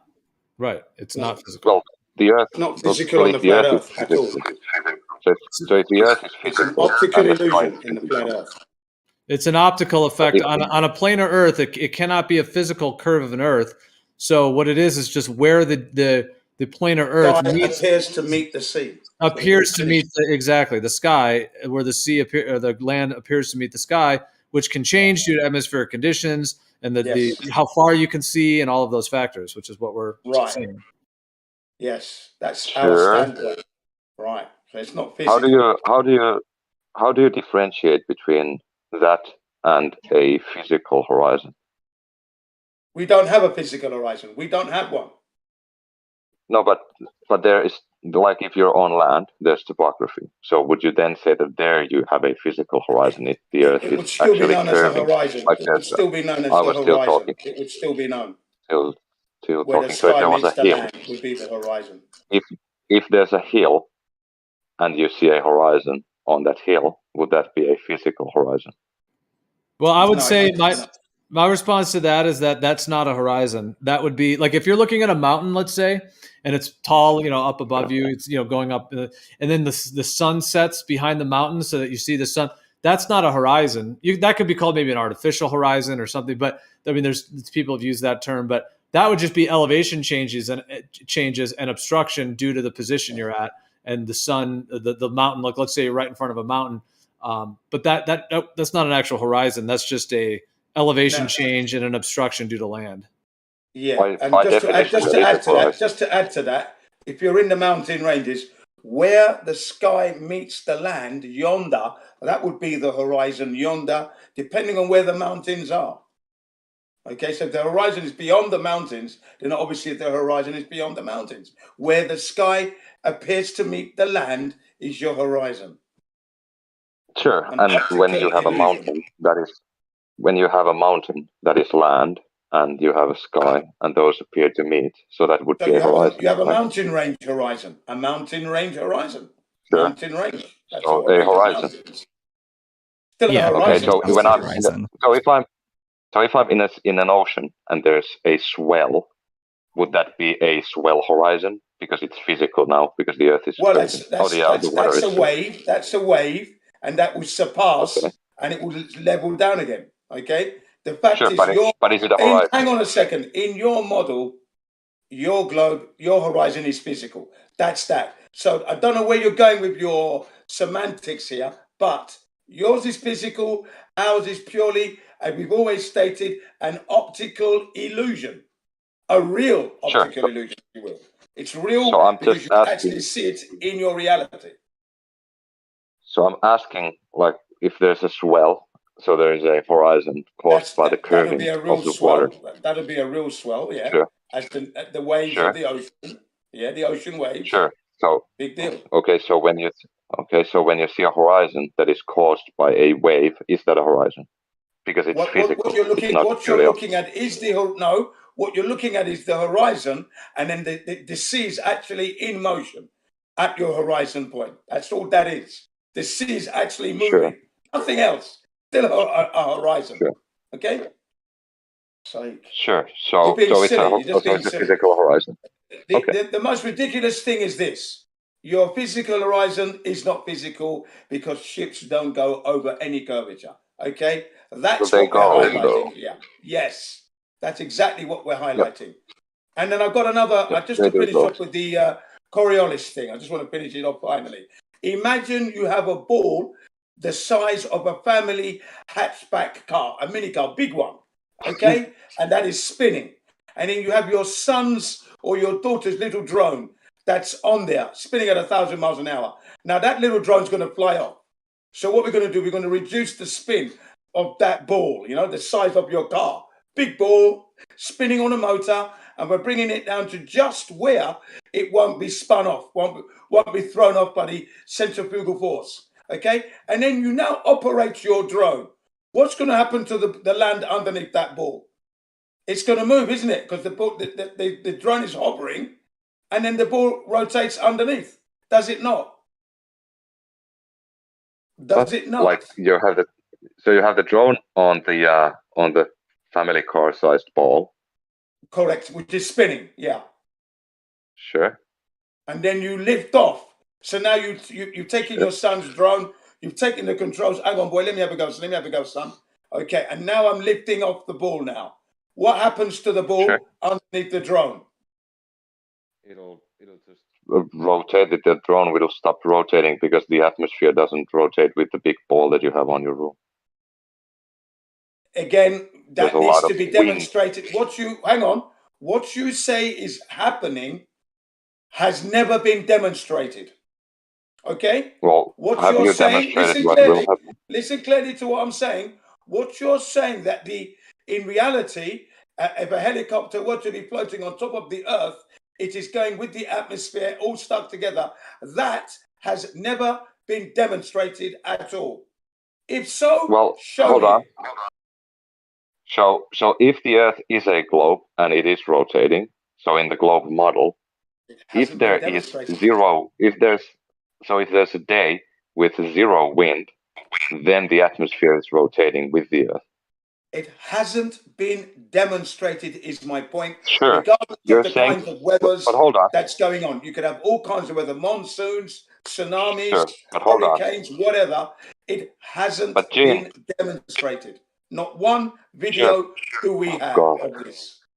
But Jin, if the Earth is a globe and Mhm. rotating, so if our model is correct and we have a day with no wind, would you agree that then the atmosphere would rotate with the Earth if the Earth was a No, globe? I can never agree because I know that I don't live on a There we ball. go. Because This is hang on fun. a second, allow me to finish. If it was No, so, I'm done. if it were so, I would know this. This would be very much a reality. We would have videos. We would be looking at these things all the time because it would be interesting and fun to watch. It would probably be on one of my devices, Windows main screen. So we would have videos of this stuff. We would know this. So the if is correct. If the Earth is a globe, which it isn't, it may be possible. The fact is, it hasn't been demonstrated ever. Not once from when you came out of your mother's womb to today, as I speak to you today now. It hasn't been demonstrated. It's an assumption from all your life. Never been done. Zero. Nada proof. And my little experiment proves it. Debunks your globe instantly. Because that's the law of nature, what you're looking at here. What you're looking at is 100% natural law. What you explain goes against the laws of physics and nature. Completely. That's why we don't see it. That's why we don't have videos. That's why you lose. And you will always lose when you hear Jin CBR1's voice. It is a win or lose situation when I'm around, and you're a loser. Behold the flat earth truth. Behold. The power of the flat earth truth. Wow. It's unsurmountable. Your globe can never get to that excellence. You can't even put the word excellence with the flat earth. Flat earth, yes. Globe earth, no. It is not excellent. It is an abomination.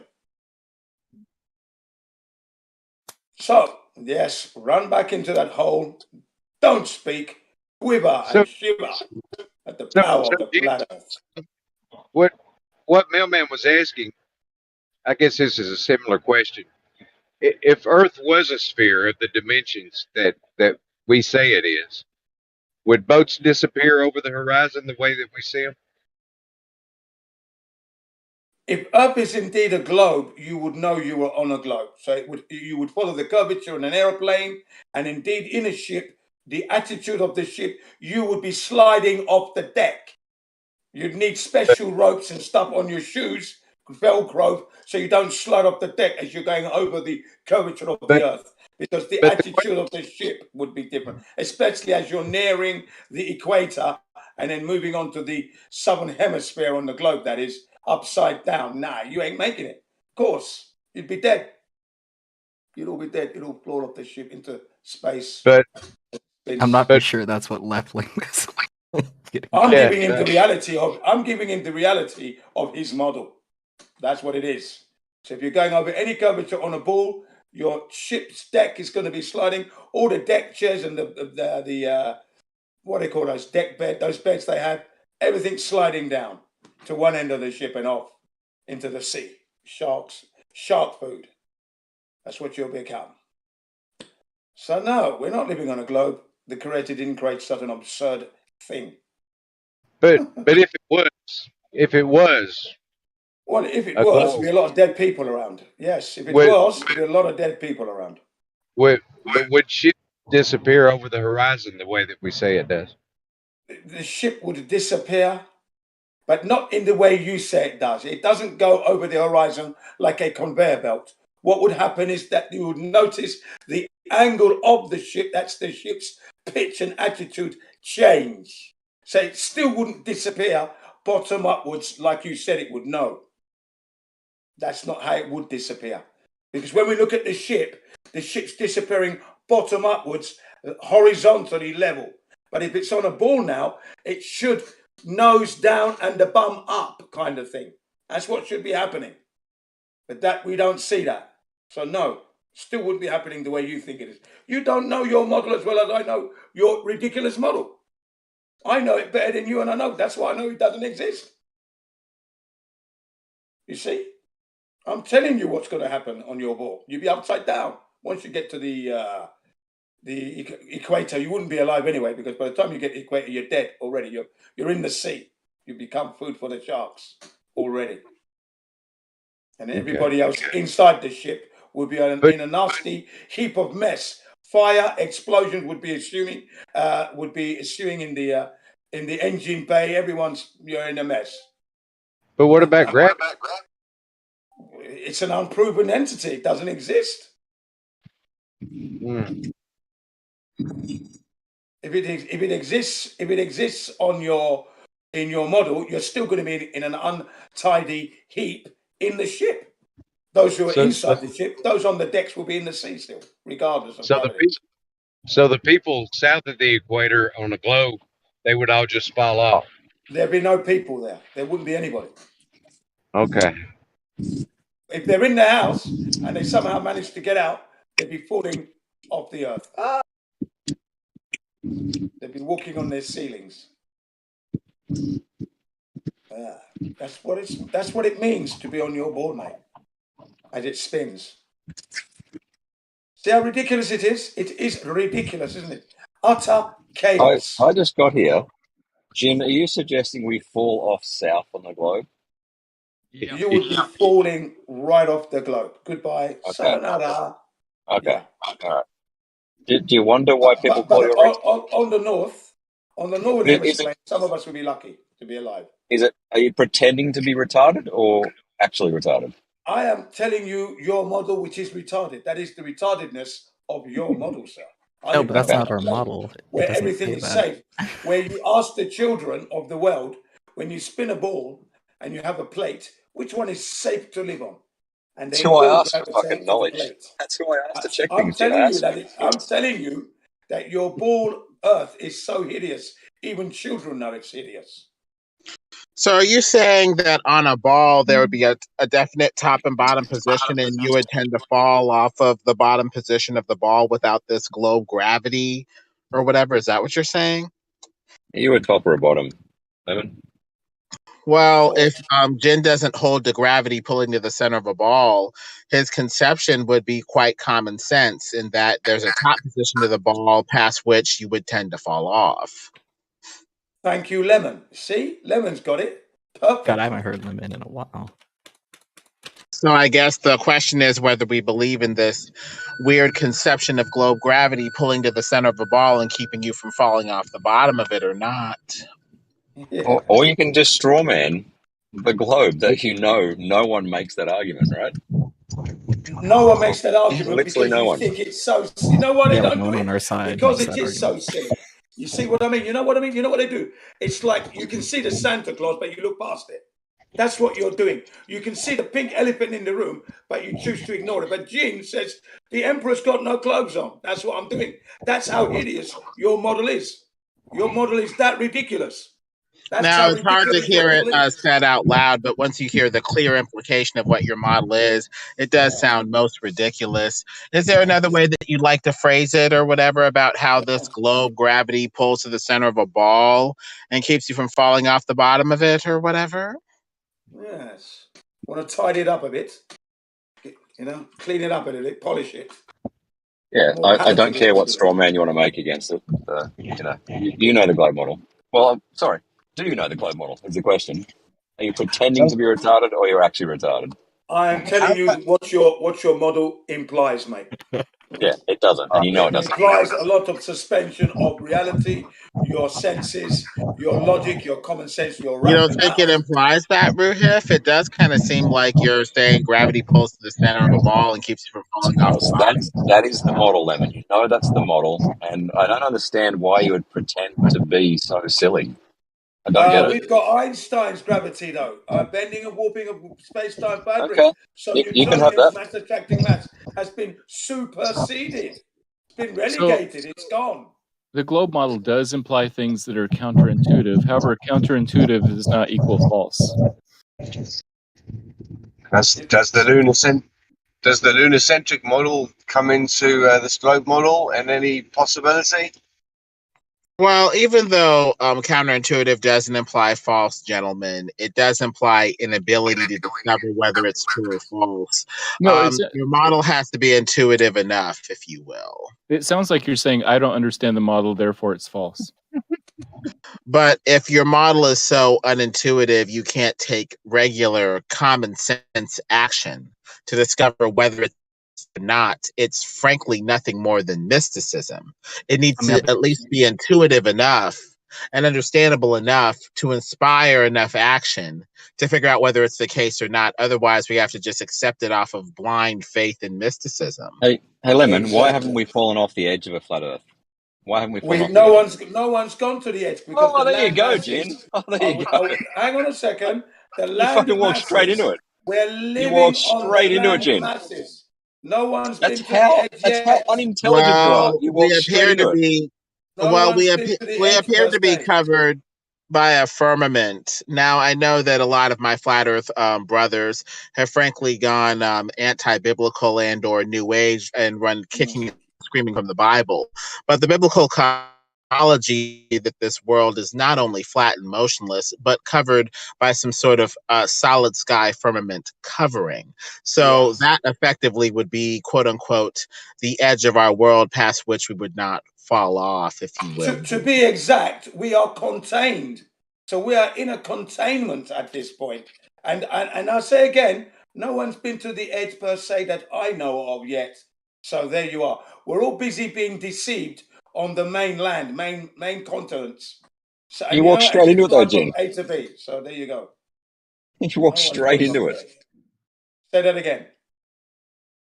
I said, why haven't we fallen off the edge? And what did you say? No one's been to the edge yet per se because we're contained at this point. No, I would be making a straw man, wouldn't I? You can make as many straw men as you like. The reality is, man hasn't gone to the edge, just like they haven't gone to the moon, like they haven't gone to Mars and the like. Like we don't have satellites geostationary orbiting a globe Earth that hasn't been proven. I mean, So me claiming there's an edge, me claiming that there's an edge when you don't is called a what? It's not called anything. It's called your imagination straw run wild. man. Just like you claiming that down is south. I'm not calling it a straw man. I don't But think it's a straw Jen man. mentioned falling off of an edge as if gravity is not pulling you to the center of a ball. Right. That's how he mentioned an edge. Without gravity pulling to the center of a ball, you would fall off the fattest part of the ball once you get past the equator if you didn't start slipping and sliding even before then. Yeah, That but no would one's making effectively that be you claim. falling off the quote unquote edge of the ball in that Wait a minute. sense. He immediately called out my straw man, right? Well, That's what happened. I didn't call it a straw man. I just said to you immediately that we haven't been to the edge. We have an ice wall that's containing the oceans at least. Then you'd have to climb that ice wall first and then begin to Is make there your an way edge, to Jim? the extremities. Is there an edge to your flat Earth? I don't know that because I haven't I'm been telling there you, to confirm there it. is. There is. Well, I don't know that. So you know The more than me in closest that thing case. to an edge we would have would be a firmament. Right. And that's a containment. That's containment. You're- So you wouldn't be able to Sorry. fall off. If we've got this Your miles an permanent containment edge. zone, you're not falling off. There's an edge.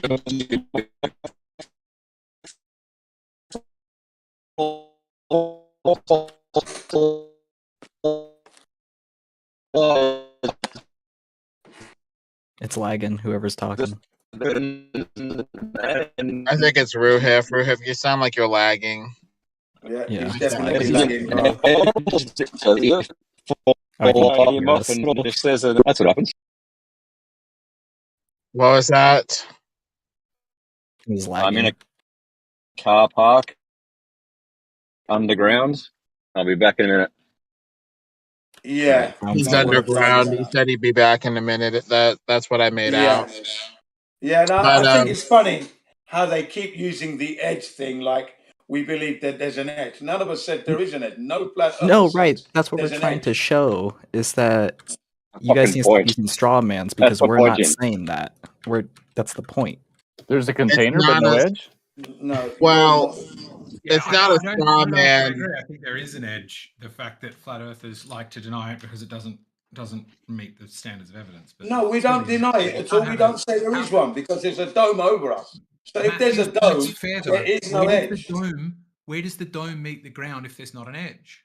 That would be It would nice be if we could somewhere get past that. Antarctica, one would assume, since most of the flat Earth conceptions appear to have Antarctica being a ring that expands outward. So the firmament would be expected to touch down somewhere past Antarctica. Right. And if you're contained, it means you can't fall out because you're contained in therein. So there's no falling off any edge, sir. Okay? You're contained in the beautiful flat earth dome. Beautiful. Heaven on earth. Unfortunately, at the moment it's hell with all the wars going on. Death, destruction, devaluation, dictatorship. There you are. That is living on the beautiful flat earth at the moment. As for your globe, you don't have that. It's not there. Nothing's been presented in any way, shape, or form. Thank you. And you know you're never going to convince me on that because you haven't got it. Otherwise, I would see it by now. I'm Where not seeing it. is the curvature? Exactly. But And if you then the face spin. all around you, but open your eyes. I open my eyes and I see a flat horizon that NASA is trying to convince me is a round ball. Ah, but are your eyes truly open, or are you merely seeing? Eyes wide We are open. seeing what we are looking at. And The that first thing that is the liar has to do is to twist your mind, get you to give up on the search for truth. Then they can make you hopelessly dependent on their deception and their version of events. So the first thing that you have to do is trust yourself, take back your senses, and call out the falsehood. That's correct. And look after and maintain your health for yourself. Don't let someone else tell you you're healthy. You should know you're healthy yourself without anyone telling you. Trust There you go. God. He is the spirit of truth. Oh, yes. Have faith, gentlemen. And he will give us discernment to ferret out these satanic lies and these Greek pagan falsehoods. Definitely trust God, the creator who gave you a perfect body when you came out of your mother's womb. Right? Now, what you choose to do with it as you are growing up, that's down to you. But, if you maintain your health well enough, you will never get sick. And I'm proving that. I've never been sick. 44 years. Yeah, I'm happy. Well, people are very I haven't sickly taken nowadays because of their crappy diet, the 5G cancer rays that are ubiquitous in our toxic chemical environment and other stuff like that, not to mention stress and other, causes. Yeah. So you must try to avoid all these toxic foods. Stick to what's being produced on Earth as long as it's organic and not from these conglomerates that are using all these pesticides and fluoridated water and the like. So you really got to be careful, even with the natural foods. But it's still better than the processed stuff that you get in the supermarkets on the shelves. Hey, Jin, do you think that all of the toxification and poisoning of the earth, do you think any of that would have happened if the globe earth was not brought in, the globe earth cosmology? I think it wouldn't have happened. Yeah, you're right. It wouldn't have happened because more integrity would have been around. Honestly, yeah. No, they wouldn't have done that. Because to live on the flat Earth is to admit the truth, and that's that. I don't think they would have done that, unless you have an entity that wants to deceive people. But at the moment, the processed food is all part of the heliocentric model. Yes, I'm glad you did that. True, massive deception going on. Everything is a deception. Your food, your medicines. Wow, honestly. That's not to say that doctors don't fix people. They do, and repair your arm when you've broken it or dislocated it, fine. That's definitely working. But there are other things that are being claimed that you shouldn't be doing. So that's an interesting one, though, yeah. Could the deception be happening even though it's a flat Earth? I doubt it, though, very much. But it is what it is. Flat Earthers unite, spread the news. Globers, pay attention. The Earth is not a spinning ball. You know that. You've never seen it. Charity begins at home, as they say. So be charitable, sit down, and just think about what you've seen and not seen, what you've experienced and not experienced regarding the redundancy of the Earth's supposed spherical oblateness. But yet you see nothing but So much of levels. so much of it is an argument from authority. We trust these NASA scientists or these Jesuit schools to be giving us the proper score of things, being a globe. So we're going to defer to their authority and deny our senses because of love, admiration, or faith for this authority.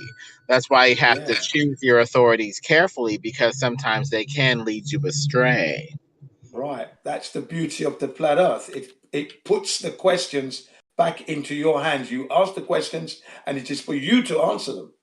You're the one that has to decide that. And how do you do that? By going out there and checking and confirming what you've been told at schools and universities actually is the reality that you live. And when you do that, you're going to be saying, my mum and dad wasted my money on the education because that's not right what we're seeing. And there you are. Welcome to the flat Earth. Welcome back, should I say. You're always on it. Welcome back to the flat Earth truth.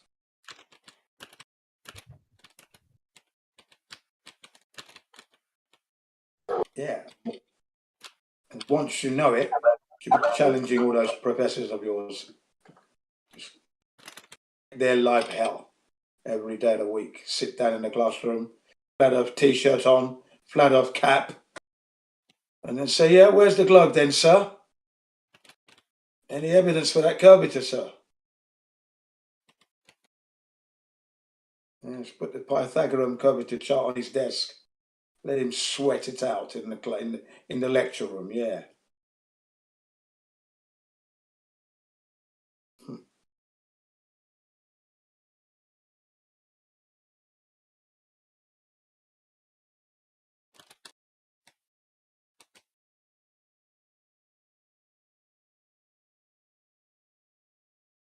I just wish I'd known this when I was at school, because I would definitely be challenging those teachers.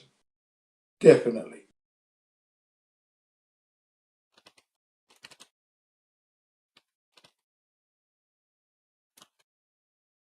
And I know when I was at school, the students always wanted to rebel.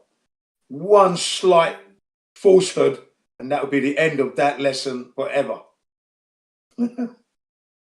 It's pretty wild to think that the entire toxification of the Earth is directly linked to heliocentrism.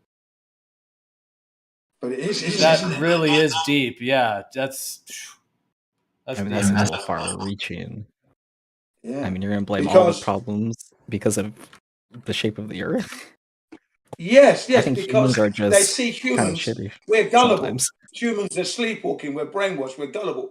So it doesn't matter now. They can make up whatever they like, and we're going to believe it, because we are already indoctrinated already. So they're taking advantage. They are building on that. Okay? Look at what's going on. The word toxic, it should be frightening to you. Should be. We don't want toxic toxins cause cancers which shorten your lives. And it is biologically possible to pass on these cancers to your offsprings through your wife's, through mum's tummy, you know? So really, that is deep. Yes, that is deep. Such is the dilemma and the urgency humanity is in right now. Remember, it's raining bombs in Ukraine. And that's all because humanity has a part to play in that. They've bought into the democracies. They voted for their governments. And now we're sitting back, waiting for them to do something for us. Meanwhile, they tax us, make the weapons, play the soldier games with us, and then we bury the dead and we pay for that as well. And then we're still going to be voting at the next election in the next 4 years or whatever. You see how stupid it is, this world we live in? Can you see? Absolutely, Jim. Vote me in. I'll be in politics for 3 years. I'll do nothing for you. And after 3 years, I'll come back and say, vote me back in again. Exactly. Still better than having a king, though. I'm here. No, it's no different, man. You get screwed both ways. You just don't think you're getting screwed under the currency. But you are. Right. Exactly. So, but if I was the man in charge, let's say, I wouldn't even be taking any of your tax money. I haven't earned it yet. So I would produce the goods and then be paid. Well, I won't be receiving a single penny. That's my integrity at work. And you would know how far I've got within whatever projects that are being done to the people's needs. It's the people's needs that will be met. So that's the motivation, what the people needs to be done. And then you present the problems of your needs and we address it like that. Simple. You would be far better off under a benevolent king than under the parasitic collection of assholes that run our so-called democracies nowadays. Well, there you go. And that's true. And as much as I don't like the royal families, kings and queens, that is true in itself. You need a benevolent king, Jin. As you know, you can't have a murderous asshole. But if you can find a benevolent dictator or a benevolent king, that's a much kinder form of government than these, like I said, these parasites that we live under now. Exactly that. Yeah. I would agree to a point, but again, I think the king would just be a figurehead because the leaders really, like I've said it, the leader is the man with the oily rags and the overalls. That's his real role. He's making sure that the people's needs are being met. That's the picture of a leader that I see. He's always got the oily rags on. He's dirty. Yeah, well, I haven't finished yet, but when I've done that, I'll come and meet the meeting afterwards. And then you're being satisfied. Then when it's finished, I said 1 year's up. I have achieved this section of my first year plan for everyone, which is your plan, not mine. But I've ensured that it's happened. Can I have my yearly salary, please? And that would be an event in itself. Yeah. The closest I've seen to it actually working in real life is the Sultan of Brunei. I've been in Brunei a number of times about 20 years ago. And the Sultan, the people liked him. They were well cared for. Their infrastructure was excellent. Employment was near 100%. They were very happy, peaceful people. Yet he was filthy. He was filthy rich, but he actually looked after his people, and they were happy. So it's just it's only a little area, but it's wealthy and it's happy. So. You give a great example. That is a great example. Yeah, the Sultan of Brunei. Excellent. Everybody brings him up all the time, and I agree. In the modern world, in the democratic world that we live in, the only person that I can say of lately was Hugo, what's his name? Hugo Chavez from Venezuela. Yeah, he really did try. He was poisoned in the US. That's why he died early. But he was working to unify South America with all the oils, and South America was set to overtake OPEC. They were going to be bigger than Saudi Arabia, you see. That was the plan, but they took Hugo out, put a puppet in. See? Yeah, right. Yeah. But I did The, like the Hilo Sultan of Telos. Brunei's brother, the Sultan of Brunei's brother is a complete ratbag, but the Sultan himself, I think, was a decent guy. Yeah, I can imagine it. Rat bag of a, the brother. So yeah. Geo got it right. All this toxicity all stems from the heliocentric model. It Stems definitely from does. one thing. Exactly. Just one. That fictitious Big Bang theory. Then the Copernicus. Yeah. That's why we're in the mess we're in now. Absolutely.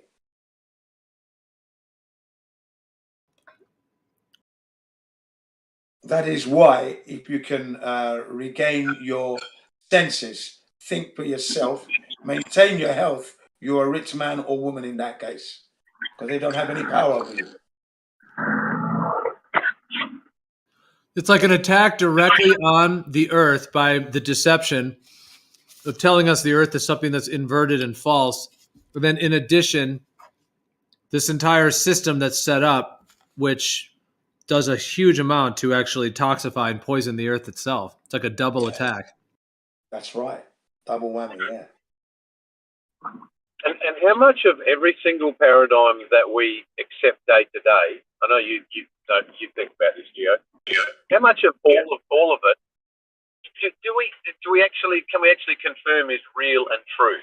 All of the history of every ancient individual that's claimed to have done something or said something or written something or invented something, from Pythagoras to Nero to how much of any of that do we know is real? Like it's we just take every single shred of it on the faith that it's presented to us under as, oh well, we have this piece of parchment, that was found in a swamp in near Trieste in Italy, and that proves that Pythagoras. We do not know any of that is real. Not one shred of it. Yeah, very, very true indeed. It's all on trust and faith, to be quite honest. But you have been living for a while. You've been living for a while. Let's say you've lived to 20, 30, 40, 50, 60. So you've got some experience there. Some things are truth, like you've never seen the curvature. So, you've never experienced it in your life. So the Earth is indeed a flat plane. With that, you can build on. Go back in your history. Who cares if Pythagoras did or did not exist? No, I just threw it out there as a meaningless example, really, just to say, like, anything from the so-called ancient world or long time ago history, we don't know that any of it's actually as it's presented to us. We just get it presented in a schoolroom or a lecture theatre or a library or whatever. The whole thing could be confected for all we know. We don't know. Agree, and that is, again, we've had this conversation about Christianity before, haven't we? I agree, no, bro. I'm with you. No, don't. We need to have a private conversation. I am with you, and I agree with what you're alluding to. I agree with you. I'll put it underground again. I'll be back in a minute.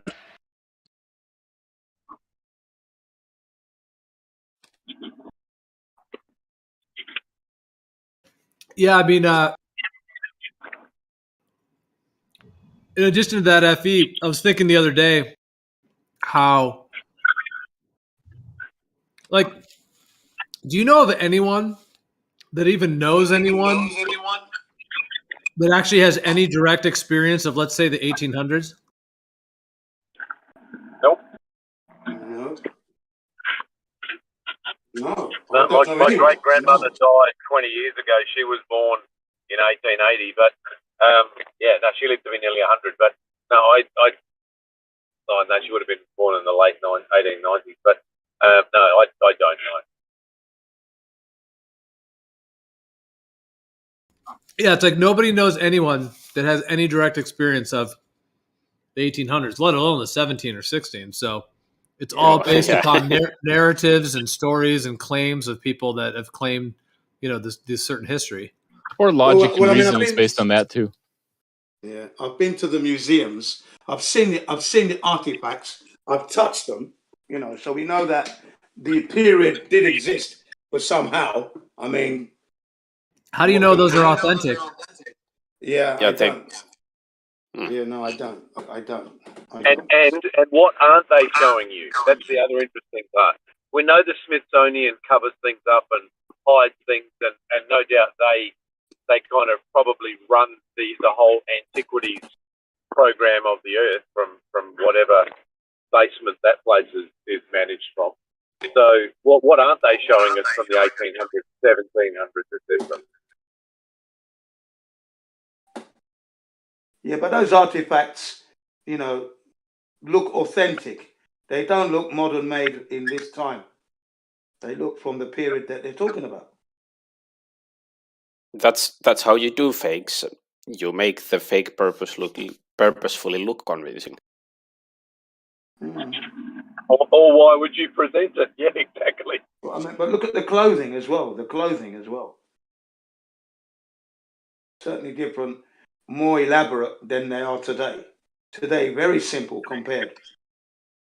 And also, Gents, look at, honestly, man, I've never really paid any attention to it, but the architecture of the cathedrals and the buildings that are supposedly, 200, 300, 400 years old in Europe, 500 years old, it is absolutely glorious and magnificent. And I cannot fathom, now that I'm an older guy, I can't fathom how they built this stuff. Yeah. And you look at the rubbish we build today, and these so-called primitives built the most magnificent, ornate, enormous structures, and we don't even question how they did it. Now, I have vivid memories of this in the 70s when I'm going to school, thinking what you said, because they were dominating the scene. They dominated the scene, you know. You think, well, they don't make buildings like this anymore, do they? I was saying to myself, and how did they make them? I used to think, wow, those people were excellent back then. What's happened? I'm thinking to myself, you know? Yeah, really excellent. Yeah, yeah. I used to think that because I used to see the buildings. I lived in London, so there's a lot of these old architecture cathedrals and that in London. There's lots of it. It's everywhere. So I used to think. The castles and cathedrals. Yeah.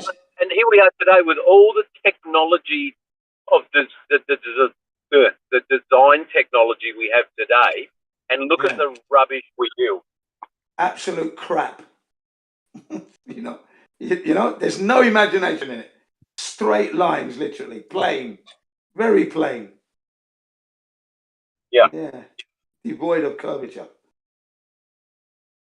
Show us the curvature. Show me the curvature. Yes. Devoid of curvature. Oh, there's a new Black Swan today, people. BMLSB 69. Oh, yeah, who cares? Correct. It's actually more impressive than the original one because it's from about 30 meters. Where can I see it? BMLSB 69. What is that? What is that you're talking about? That sounds like some star name. Yeah. No, it's his name's. Well, I won't give his name, but his name is BML, and he's in Santa Barbara. And I don't know, probably born in 69, I'd say. Okay. Well, and he's made a discovery, has he? No. He's the guy that took the original Black Swan photo, right? Or the. Okay. Thank you. Right. Yeah, he's got a better one today. Oh, fantastic. Less wibbly? What better in what way? Well, better in that it's from a decent height and further. So it's about 30 meters above Which sea one are you level, and I talking think about? it's about 50 k's. This one he just released today, 33.63 miles, no curvature again. Yes. Yep. He takes a lot of good footage. Yeah. He's in a good area. Why are you calling it? I'm just wondering why you're calling it QE's the one who kind of termed that specific, Black Swan name So I'm just wondering why you're calling his observation, this one's having anything to do with QE's thing. It's just, long distance extreme refraction. That's what I think the black swan is. So, So you're saying I that think this that's better. 33-mile observation has something to do with seeing two things in the distance and a horizon being visible beyond both of them? No, it's just a C2 far thing, but he's in the same area as the original black swan, and it's it's just strong refraction. So it's in that respect like seeing a horizon behind something that it's not as good. Well, actually, come to think of it, I've come around to the position that the original black swan, the horizon is in front of the second platform, but No, it's not. if you look at what they call the horizon, it's not even. It's not straight across. Like it's definitely higher on the left and lower on the right. I think it's a false horizon, like a Fata Bromosa, apparently, is what it's called. A marine layer kind of thing. It doesn't take away from the original. The image I've got is the one from Mark Sargent, which was taken early in the morning. There's no mistaking that the horizon's behind the second habitat. I don't think so, but it doesn't change their logical argument being just wrong. Yeah.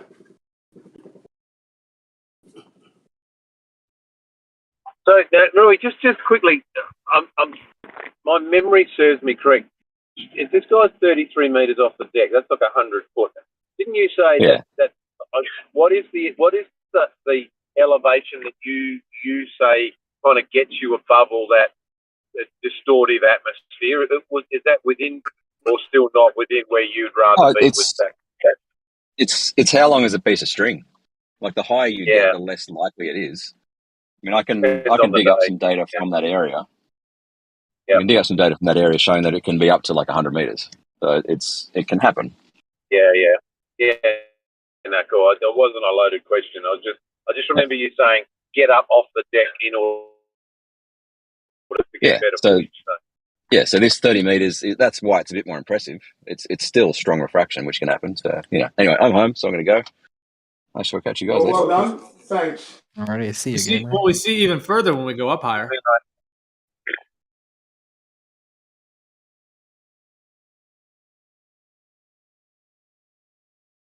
Oh, Ruhif said he had to go. Yeah, he said he had to go. He's arrived at home. Yeah. Well, just the idea of getting up higher. I mean, the thing is, we see even further when we do that. So there is less. There can be less things in the air at higher altitudes like that. By the way, on the original Black Swan, we also went to 30-meter height. I so much dislike this wording of Ruhif decent height. He's full of that shit. Okay. So the decent height was also in the original video, Ruhif.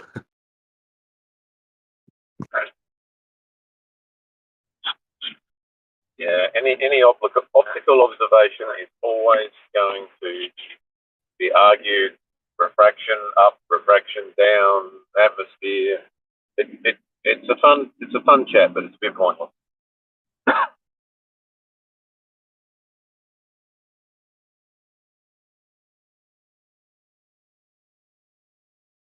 Thinking, looming, Fata Bromosas. Yeah, but it is interesting.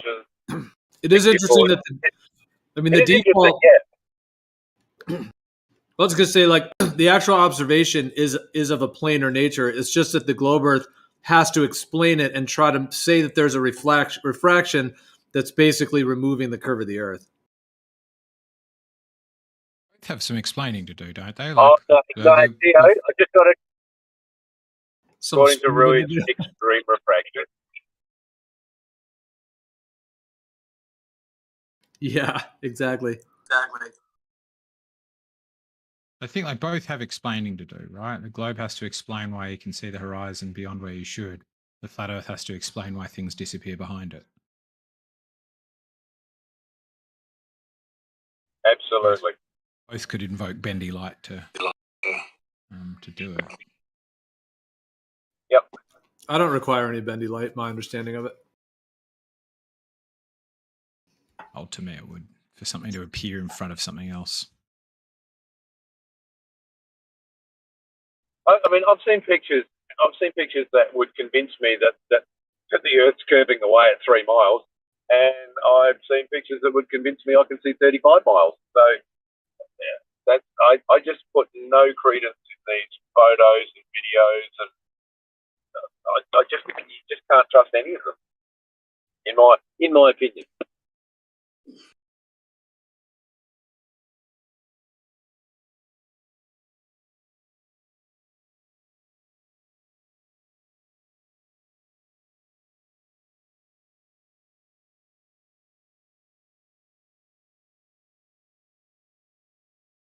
What about ones with your naked eye? How would you feel about that? Yeah. Well, see, it's interesting, Gio. I've got a buddy, what sort of buddy? He used to be a customer of mine who lived across the ocean from where I live.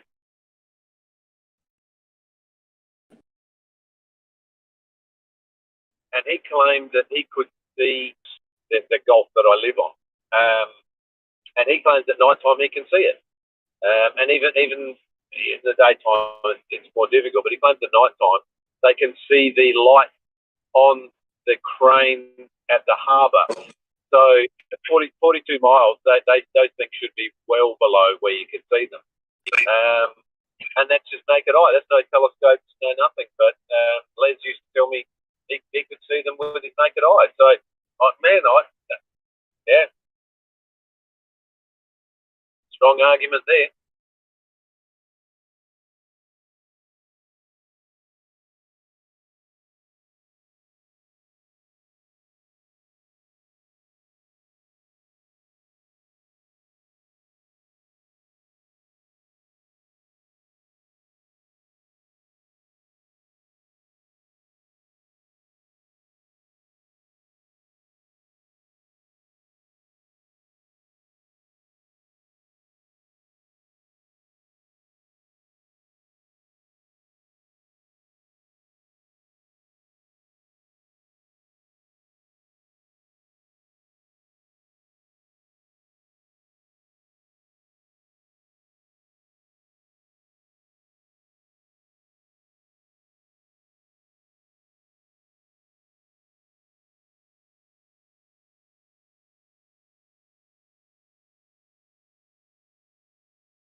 Roddy, you mentioned before about something being hid behind. Jen, your mic is echoing.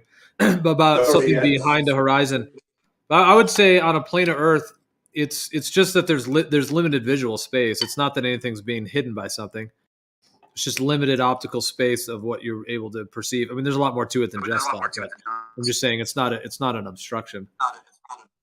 I've seen plenty of things that look to me like an obstruction, like I can see that, there's that one where a guy it's a flat earther, isn't it? It keeps zooming in on a cruise ship as it goes away, so he's trying to keep it the same size in the frame, and after a while you can just see the smokestacks.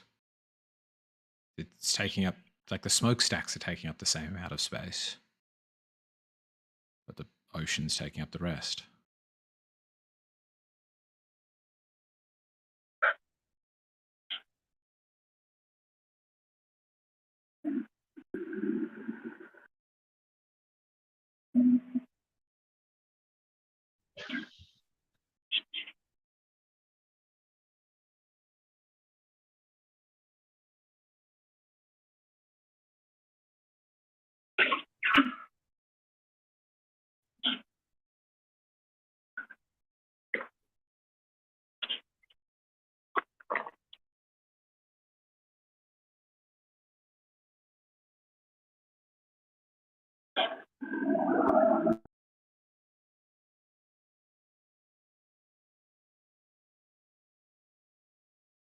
Like even that GIF of the white swan switching with the black swan.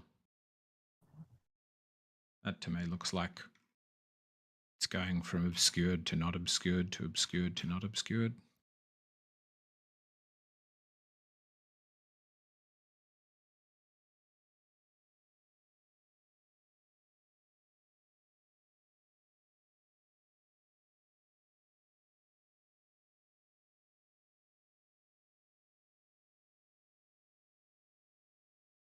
Yeah, but the word obscure means like something that's not clear.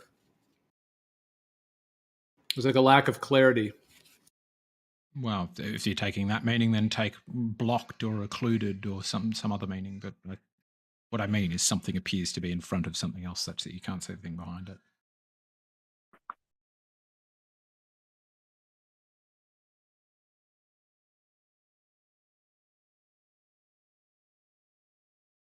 Like the atmosphere. Could be. Yeah, I'm not saying it's impossible. I'm just saying both would invoke a.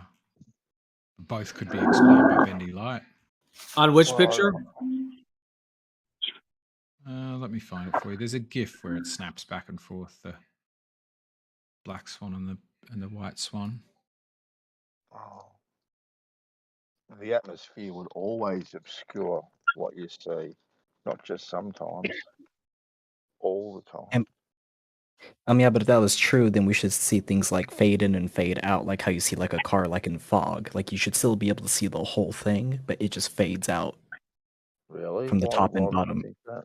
Well, because Why if would you you're think saying that the it does? atmosphere is obstructing it, then that would mean Yeah. the air is getting denser and denser the further it goes away, right? There's more air, so it should fade out. Well, you're definitely But looking isn't from. there pictures at Skunk Bay where it actually does that, where you can see as the atmospheric, like time lapse, as the atmospheric conditions change throughout the day? And I think it's that Skunk Bay footage that what you can see and can't see is clearly changing as the hours roll by. Oh yeah, because I'm not saying that like the atmosphere can't like obstruct something, but the thing is we don't see that consistently. Just only usually when there's fog or when there's like low cloud coverage or whatever. No, you see it all the time. Every time you look, right? The atmosphere is always 100% of the time, always affecting what you see. Sure. Do you get Sure. it with Well, Kangaroo sure, Island? it could be affecting, but Do you get it not with how completely much with obstructing. Kangaroo Island you can see? Sorry, mate. Vanny, do you get it when you look out at Kangaroo Island? The atmosphere would affect what you can see and can't see from day to day, I'd imagine. Definitely. And sometimes FE from say morning to afternoon or morning to lunchtime to afternoon, you see. Well, some days you see very noticeable differences. Other days there's going to be differences there, but they're so minute that you don't notice them. If that makes sense. You don't discern it. Yeah. Yeah. So yeah, you're right. I mean, every single day, whatever you think you're looking at is being shifted or changed or obscured or lifted or sunk or inverted or whatever to some degree. Mm-hmm. Now, obviously, FE, when we're looking over short distances, right, that obstruction is going to be minimised. But when we're talking, 2, 3, 4 mile type of thing, it is always playing a very significant factor. But but we're told that when we look at our hand in front of our face, there is refraction occurring, right? I've been told this. I don't know if you've been told or heard it, but there's refraction taking place with something that's a foot away from your eyes, right? I don't talk to rumpus much, but yeah. There you go. Okay, well, I've had the unfortunate experience to have this conversation with him, right? But it's that negligible. It doesn't even come into it. But anything over distance, that corridor that you're looking through, 100% of the time, every second of the day, is affecting what you are seeing, and it is dynamic and moving all the time. All the time, yeah.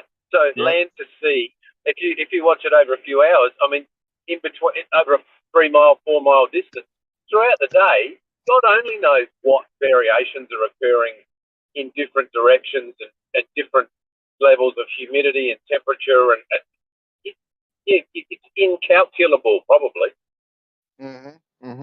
Now, I'm quite lucky where I am because I'm quite high up looking down. So I'm negating a lot of that.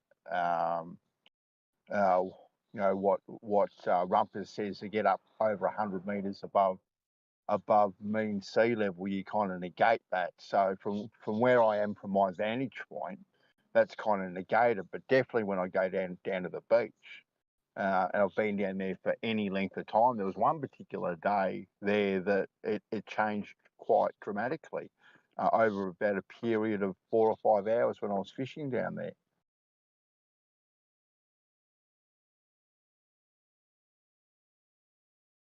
Yeah. Hence I pay very little attention to any optical observation.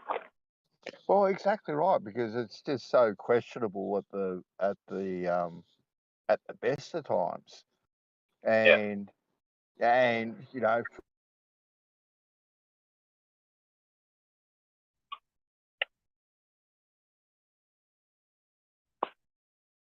from hold on, hello. Yeah, mate. Go on. I jumped onto the phone. Nothing, yeah, dropped out. Come back.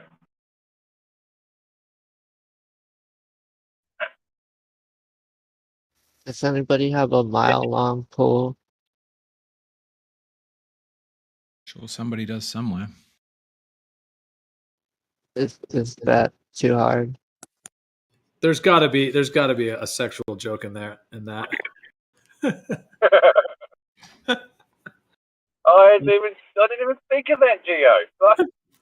Maybe that's what she said. I don't know, something. Yeah. Last night. You could shoot a laser across it.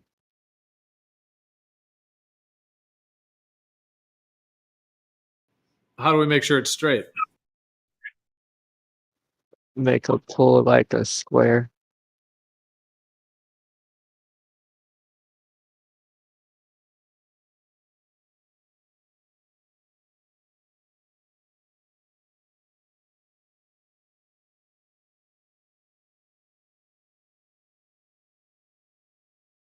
Square it up all the way along the way.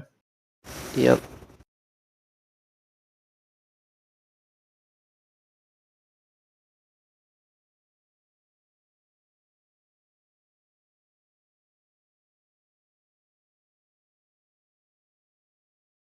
Like that's the picture that Rui brought up with the extreme refraction. Like he just labels it that. Presents no evidence. There's no data to support that claim. You know, humidity, temperature, atmospheric. There's nothing. Just it's just an image here showing extreme refraction, and then just leave the room at the end of that comment. You know, just plant that seed in everybody's mind. It's not really an actual visual observation of 33 miles. It's extreme refraction. Oh, I've got to go now. Goodbye. And that, how about back that shit up, buddy? That's the Ruhif hit and run. Hit and run. Boom. Go. I've got weather balloons though. I've got weather balloons to back it up. Boom. See you later.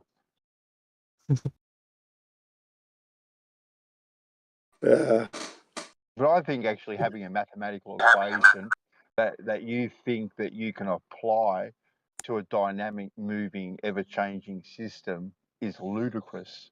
Absolutely ludicrous.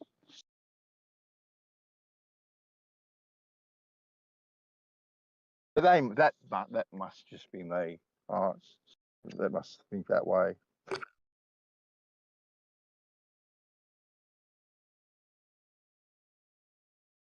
It's like Ruhif's just preloading because he knows that people are probably going to be talking about it. So he's just like pre-damage controlling. Pre-damage control. Hey, have you guys seen that latest new footage that shows that the Earth has no curvature? Oh, yeah, that one. That's a lot of 8 inches per mile squared refraction. Yeah, I've already done the math on it. Okay, I got to go, guys. See ya. Yeah, exactly. I think they call that a preemptive strike. Yeah. Unilaterally.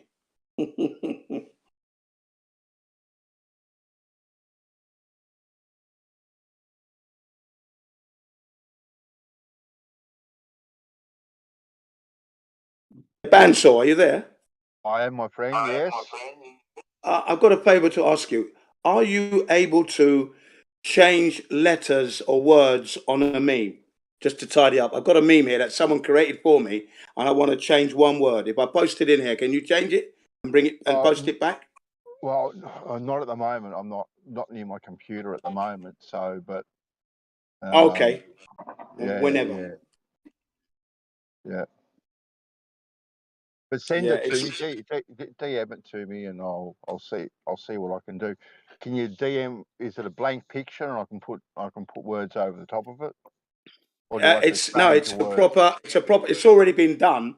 There was one word I want to change. Well, the only way I could I mean, do that would. I can show you it now. Yeah, but the only can you way look I at it could now? Yeah, but the only way I could do that, Jin, would be to say cross the word out and type the other word above it, type of thing. I wouldn't be able Oh, to you couldn't remove. You can't remove the. No, because I don't have access to the original file. I can't separate the picture from the actual font and remove it. If that makes sense, it's all one. So I wouldn't be able to Depends what's behind it though. If it's something that's a plain color, just use the color picker tool and sample it. Like if it's just blue sky, just use the color picker tool to sample it, then white it out, then color it over in that color, and then write again. Yeah, I suppose. But as Bandy says, it'll all be additive. You can't go back to what it was before once it's put into a JPEG or something. Yeah. Yeah, this is it's a meme that was made for me yesterday, and I want to change one word. Okay, that's all. Yeah, it says Earth flatodes, and you want to change it to flatogenides. What was that? Chigayo. No, he's saying that I want to change it. It's not flat. He's trying. No, Zen Chigayo. It's another Chigayo baga. Ano kusano meyo wa motenaides. So basically, what would they actually? You guys are idiots. You don't have the excellence of a blade of grass. All right. What word would they actually use in Japan for flat? Because I'm guessing Taira. it probably isn't flat though. Yeah. Sorry. Well, that was very good. Taira. Okay. Yeah. Yeah, but they would say, but they would have said that as well. Flat though. They would have said that perfectly. Oh, okay. Yeah. Yeah. So you weren't wrong. I understood exactly what you meant. So you were right. Thanks. Yeah, Japan is funny. Like it's funny in how they borrow so much stuff and how the words work when borrowed there. Yeah, I find English it extremely language is funny. also made up. The English language is the same. It's borrowed from Latin and other languages. You know, French, Japanese. They even borrow Japanese words for English. Tsunami. That's a Japanese word. Yeah, and sauna from Finnish. There you go. Yeah. I think that's the only Finnish word, roughly speaking, that's been borrowed. There might be others, like way less common, like hakkapeliitta. That's a historical term. That's from Hamburger. Finland. And German hamburger. Yes.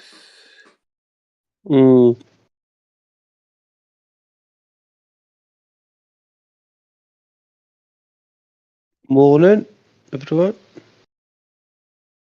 Hi there. Jen.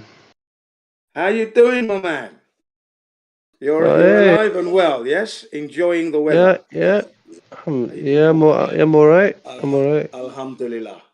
That means Yeah. it's what, 7 o'clock in the morning now for you, or is it 8 o'clock? 8. It's 8 o'clock in the morning. Yeah. Good morning. Mm. All right. Is it sunny?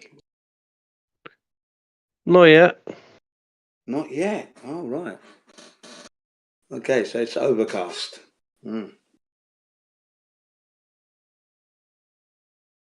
We're having a nice sunny spring day. A little bit overcast, but it's been mostly sunny. It's coming up for Rainy quarter past 4 in the afternoon here.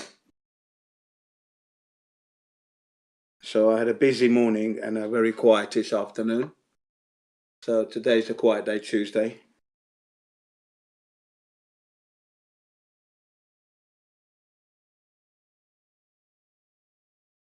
So yeah, did you find any curvature over the weekend?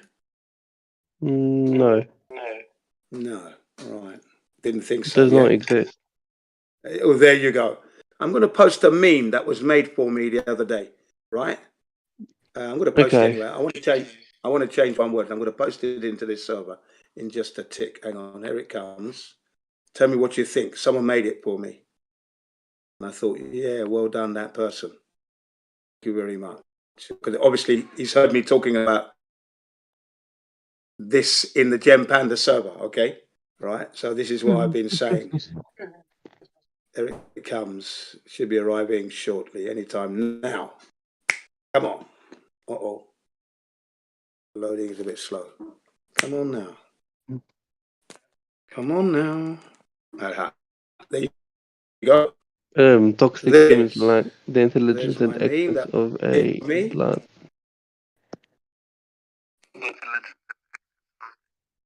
Blade. Of a blade of grass. Blade of grass. I want to change. Yeah, I want to change the word intelligence into integrity. The integrity of a blade of grass. Integrity and excellence. Because if you look at that picture, right? Look at that blade of grass, okay? Now that blade of grass is not lying. It's there in its entirety, supporting the water, which will go on to support the insects that will drink that water and also bathe in that water. Isn't that beautiful? Yeah. But the people in Gems Panda, go on. What makes a human toxic? How do you know if someone's Well, toxic? because of the beliefs they carry, foods, the toxic foods they eat, and they are the opposite. If you believe that fire can bring down Twin Towers and building number 7, you're a toxic human being. If you think you're living on a spinning ball, which you have never proven to humanity, never seen it yourself, you're a toxic human being. That's what I'm saying. But the blade of grass doesn't lie. It contains. Hang on a second. Let me finish. Let me finish, because you keep doing that. Let me finish. Then you can speak. The blade of grass contains vitamin B17, which dogs with belly aches eat, and then they become well. Yeah? The color of that green is beautiful. It's conducive to wanting to have a picnic when the time is right. The little droplets on that blade of grass, being supported by that blade of grass, will go on to nourish Can I ask insects. a question at some stage? Yes, when I'm finished, you will. Okay? Because this is what it's all about. I'm giving you the meaning and the ethos behind my... No, I got the meaning. It's got water on it. It also drinks water. It's got B12, helps dogs vomit. Absolutely, that's a truth. That's fact. That's what the integrity, because you can rely on it. The animals can rely. So if you have a pet that is not well, you can rely on that grass. But I can't rely on those toxic scumbags in the Gem Panda server. I can't rely on any of them, can I? They are devaluers It just of life. sounded like your description of what toxic was when I asked was people who disagree with you on things. Well, yeah, It doesn't matter how they disagree with me. Yeah, they disagree with me because 1, I can say that they eat toxic food. 3, because of that unhealthy food they eat, they're no longer able to think coherently. They are toxic. They live a toxic life. Anti-life. I've never heard them say anything that is going to uplift any human being that goes into that server. I've accused them of that, That's what made me. That's what prompted me to say that, to make that statement this year. Look at that. That's how toxic they are. Because of them, that's what came out of me. Isn't that beautiful? You see? Okay. Yeah, it's just What I is kind of agree with skeptical? Reknor in the chat that toxic. He said toxic is basically negativity and low vibration, cruel and selfish behavior. That's what I'd agree, and that's why I'm kind of confused because the meme seems like you're like toxic humans, and the meme's about people being toxic, and then you're like they lack intelligence, and they're worse than a blade of grass. So Well, like, you it can just read seems like a this. toxic meme describing toxic behavior. Yeah, okay. Well, then, I mean, that's still on par with what I'm saying, isn't it? There you go. Yeah, it's just suggesting that you're that too. By posting that No, meme, you're not engaging me. in toxicity. Not me. When I It's not refer when you to do that, it, I don't speak of life in a devaluating way. I always bring uplift and value to life. That's what I've always done. After all, I've taken charge of my life. I haven't been sick now in coming up 44 years because I took control. So if I can do that for myself, I can actually spread that around. That's uplifting. I don't hear that from the globe heads that I speak to. I do hear I you don't hear insult that. people a fair bit though, and shout. Well, that's because they insult me. Remember, when I go into these servers, I do not go there to insult anybody. That's never been my stance. I've never ever thought that I am superior to anyone. So I'm always careful and mindful how I speak. But when I do speak, I get called retardedness and I get insulted. They draw first blood every So single they time. insult you, and that's toxic. And then as a result, what do? Well, I'm going to respond with my lovely meme. Become Thank you. toxic as well. No, I don't become toxic because I'm showing excellence. This So is you what don't I am. then engage I am in that blade of grass. I am that blade of grass. that kind of You thing. see, that's you see, you're displaying that toxic behavior because you are deliberately trying to. I'm encouraging you to take hang stock on, of your own hang on, behavior. you're trying to devalue my message or my aura. You can't do that. You will never be able to do that ever. I will always rise above you like a helium balloon. I just wouldn't be and proud of crush that. you I agree with and it. I would just be crush you. embarrassed. And when I land, I'll be crushing you into the earth, right? And then scrubbing you out. Because the lump of shit that's on my shoe now, I'll be looking for somewhere Now, to on the scrape shit that's it on your off. shoe, and this is who's the one Well, this engaging in is the what I toxicity? mean. I'm Yeah, just trying this to is get what a clear idea happens. of this. That's what happens if you try to devalue my aura. So if you don't want to hear that, behave nicely. Otherwise, Jin, can I ask you a question, Jin? Can I ask you a question? You may ask. Because I hear negative comments about that other server quite often, right? Yeah. And how they don't like these other servers. And yet, okay, hold on. And yet these people that tell me these stories, these bad stories of these servers, these same people.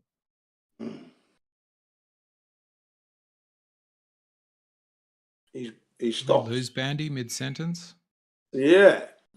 The gremlins. Hold on, I'll call you back. Yeah, Hello? he's got problems there. Yeah, G'day, I think he's going to go with we're always going in there or whatever, or we behave as bad as they do, perhaps. I don't. When I go into I agree with the second. I think it's difficult to avoid. I'm not saying that you're a bad person. I think it's difficult to avoid getting insulted and insulting back.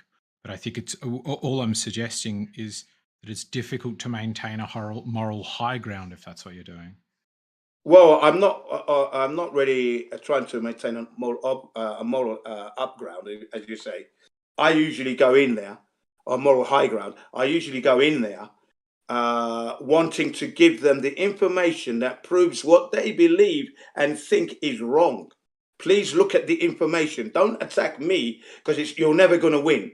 But look at the information. Don't ignore the pink elephant in the room. That's what I try to do. And I say that to you. I say that to them. I come in here with honor and integrity to bring you the message. But if you're going to try and dishonor me, you're going to get the worst end of it.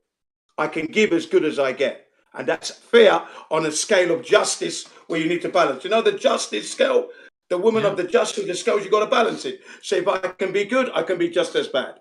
Okay? I just think that's what all toxic people say, though. They go, oh, I didn't start it.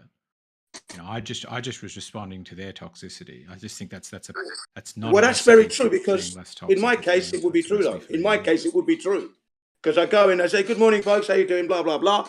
More time for some more flat earth truth. Okay, you know, that's how I may begin at times. I don't go in there slagging them off. What were you going to say? Yeah, go on, Bandsaw. Yeah, sorry, I just got a phone call and it kicks me off. So basically, what I was saying, Jin, is I hear these negative comments about these other servers and how toxic they are. Well, I'm not going to name the servers, but these same people, right, that complain about it, I find day in day out go back to these servers. So my question would be, if you find it so toxic, why would you want to surround yourself with that toxicity? Well, because I want, yes, and I'm glad you asked that question, and it is a valid question to ask. It is a fair question to ask. I go there to make sure that the truth is always going to be around them. They're never going to escape from, don't be safe in this server. That's why I go there. Do not relax and think you are getting away with perpetuating a lie, because when I come in there, the truth is coming in. You're going to hear it, whether you like it or not. Even if you mute me and then you unmute, more truth. Yeah, it's not going to stop. That. Yeah, I've heard that. But Jin, do you really think that these people that are muting you and behaving in these ways really give a fat rat's clacker? Do you really think that they give a fat rat's clacker? I know they do give a shit because of their reaction. I am forcing them to expose themselves even more. But I put through them to their listeners. So I'm using their server to appeal to those who are listening to the live stream so that they can see that something is amiss. See, this guy comes in nearly every day and he's getting muted, and he's asking us to check. Let me go and check. So it's a means to an end. Yeah, I'll definitely use it. I don't mind. Don't mind the insults, because I can give as good as I get. And my main object is to remind them of the truth and get the truth to the listeners. Definitely, Jin. I've heard that, but anyway, I'm not going to give my opinion. I've asked my question, and you can give your opinion anyway, because I'm a big man. You know, at the end of the day, we can all take criticism. Okay then. So for like, if you want to make a difference, right? Yeah. I think those 2 or 3 hours, right, if you're committed to it, right, would be better out, say, down the street, right, or going to the pub. Right, you walk into the pub and you walk up to some stranger and say, "Hey, do you want to have the most interesting conversation you ever had in your whole entire life?" And do that with your time every single day, rather than spending your time in these toxic environments, which you say they don't bring you down, but well, they're not bringing me down. They're not bringing me down. It has an effect. Right, it's that negative. It's that negative aura that you surround yourself with, and that negativity has an effect on everyone. Right. Well, look at what came out of the negative aura. This meme came out of it. You see, I went into a toxic environment, and I produced this excellence of a blade, which a meme has now been made. So something positive came out of that. Okay. But is it positive, Jin? Because the thing that I just said is very similar to what Bandy's saying. Which is, if you're saying going into this place is toxic, and Bandy's saying maybe it's making you toxic too, what I just said about the meme is the meme looks to me like a fairly toxic idea. Other people beneath me, that would be fair enough. Well, that's fair enough. The whole point of that is to prompt them to think, how low am I going? If I'm seen as not as an excellent as a blade of grass, what's my life been about? So no, there's everything positive in that one. If I just put Jin CBR as worse than a blade of glass, let me just I really don't care, because let me just finish the question. If Jin CBR 1 is lower than a blade of grass, would that affect you? Would that change your self-worth? Well, of course it would. Of course it would. I would want to know why. I would want to know why you have that value of me. Of course. So is this conversation with what Bandy and I are saying, is this causing you to reflect on your behavior? Oh, of course it is, and I'm going to reply in that I do the street stuff. I do it in the supermarkets, the parks, the laundrettes, when I'm jogging, I am doing that already. And I know you do, Chin. I know. Yeah, I'm I'm just doing trying that to. already. I'm just kind of getting to the point. Like, if you find these places so bad, Yeah. you know, kind of I why appreciate that. continue to go back. That, you know, that's all. You know, because No, it's necessary. It's necessary. I myself find, you know, not just that one, but others just as toxic, and I don't go there for that very reason. And occasionally when I do, I'm there for 5 minutes, and it quickly reminds me why I'm not there. You know, I'm in there to give them. I'm in there to make it lively, so that they actually have to eventually one day come to realize that, you know, they can never say they weren't told about the truth when it all comes out. Have you ever That's heard why the I don't. saying, beating your head up against a brick wall? Oh yes, I've heard that, but Okay, my head is breaking that brick wall. I am breaking that wall. Look at the memes. Look at the memes that are being made for me. I'm breaking the wall, man. More power to you, Jin, and I'm glad you think Thank so. you. And more Thank you. power Yeah, to you, yeah, my no. friend. So, I'm not giving up anytime anyway, soon. Remember, anyway. these people are perpetuating a lie that people are listening to on their server. So if anyone's perpetuating misinformation, which we, the flat earthers, are being accused of, we should fight every second we get a chance to. We're even in a toxic environment. Take it to them. If you so wish, and your frame of mind is in that way. That's all. Yeah. Anyway, I asked my question. I gave my opinion. Let's move on to something more positive. Hey, did we solve the problem with the north-south flying plane? Did we solve that problem at all? Because I had to go. Well, yeah, we solved it in the way we highlighted how ridiculous that was. Okay, with the ball. That's how it was finished.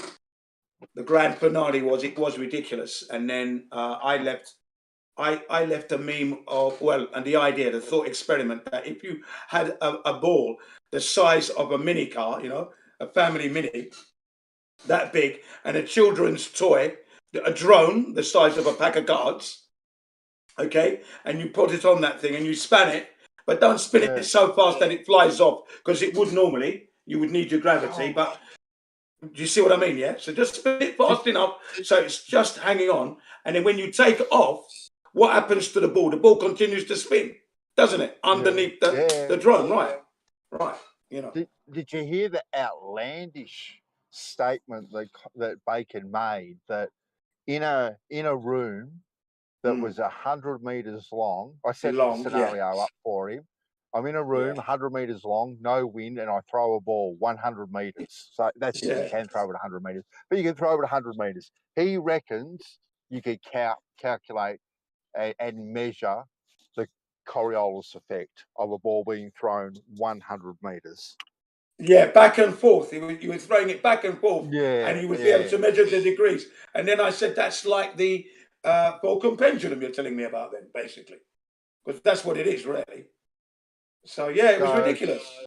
So a ball thrown 100 meters, Gin, that takes, let's just say it's got a hang time of, I don't know, how long will it take? 1.5, 2 seconds to get from point A to point B. It's going to deviate that much that you can actually measure it. That is incredible. If you, and I want to know what sort of tools you use for starters to measure this this very, very measurable difference. Let's say you throw it at 80 miles an hour. You know these pitchers, baseball pitchers, you know they can throw a ball that quick, right? Over 100 meters, it's going to take a second or less than a second, isn't it? Yeah. Right. So, you know, it's measurable in that sense, because you got your velocity, but, you know, and it's got to come backwards and forwards. It's ridiculous. How are you going to measure? That means the room's moving. So the room is moving under the ball. You can't look. It's completely outlandish to say you could even measure it. I didn't even know why he actually even went there. Because I would then put to you, if we can measure that difference of the Coriolis effect of a ball going 100 meters, we can measure the curvature of water on a swimming pool. Same thing. That's how minute the difference is going to be.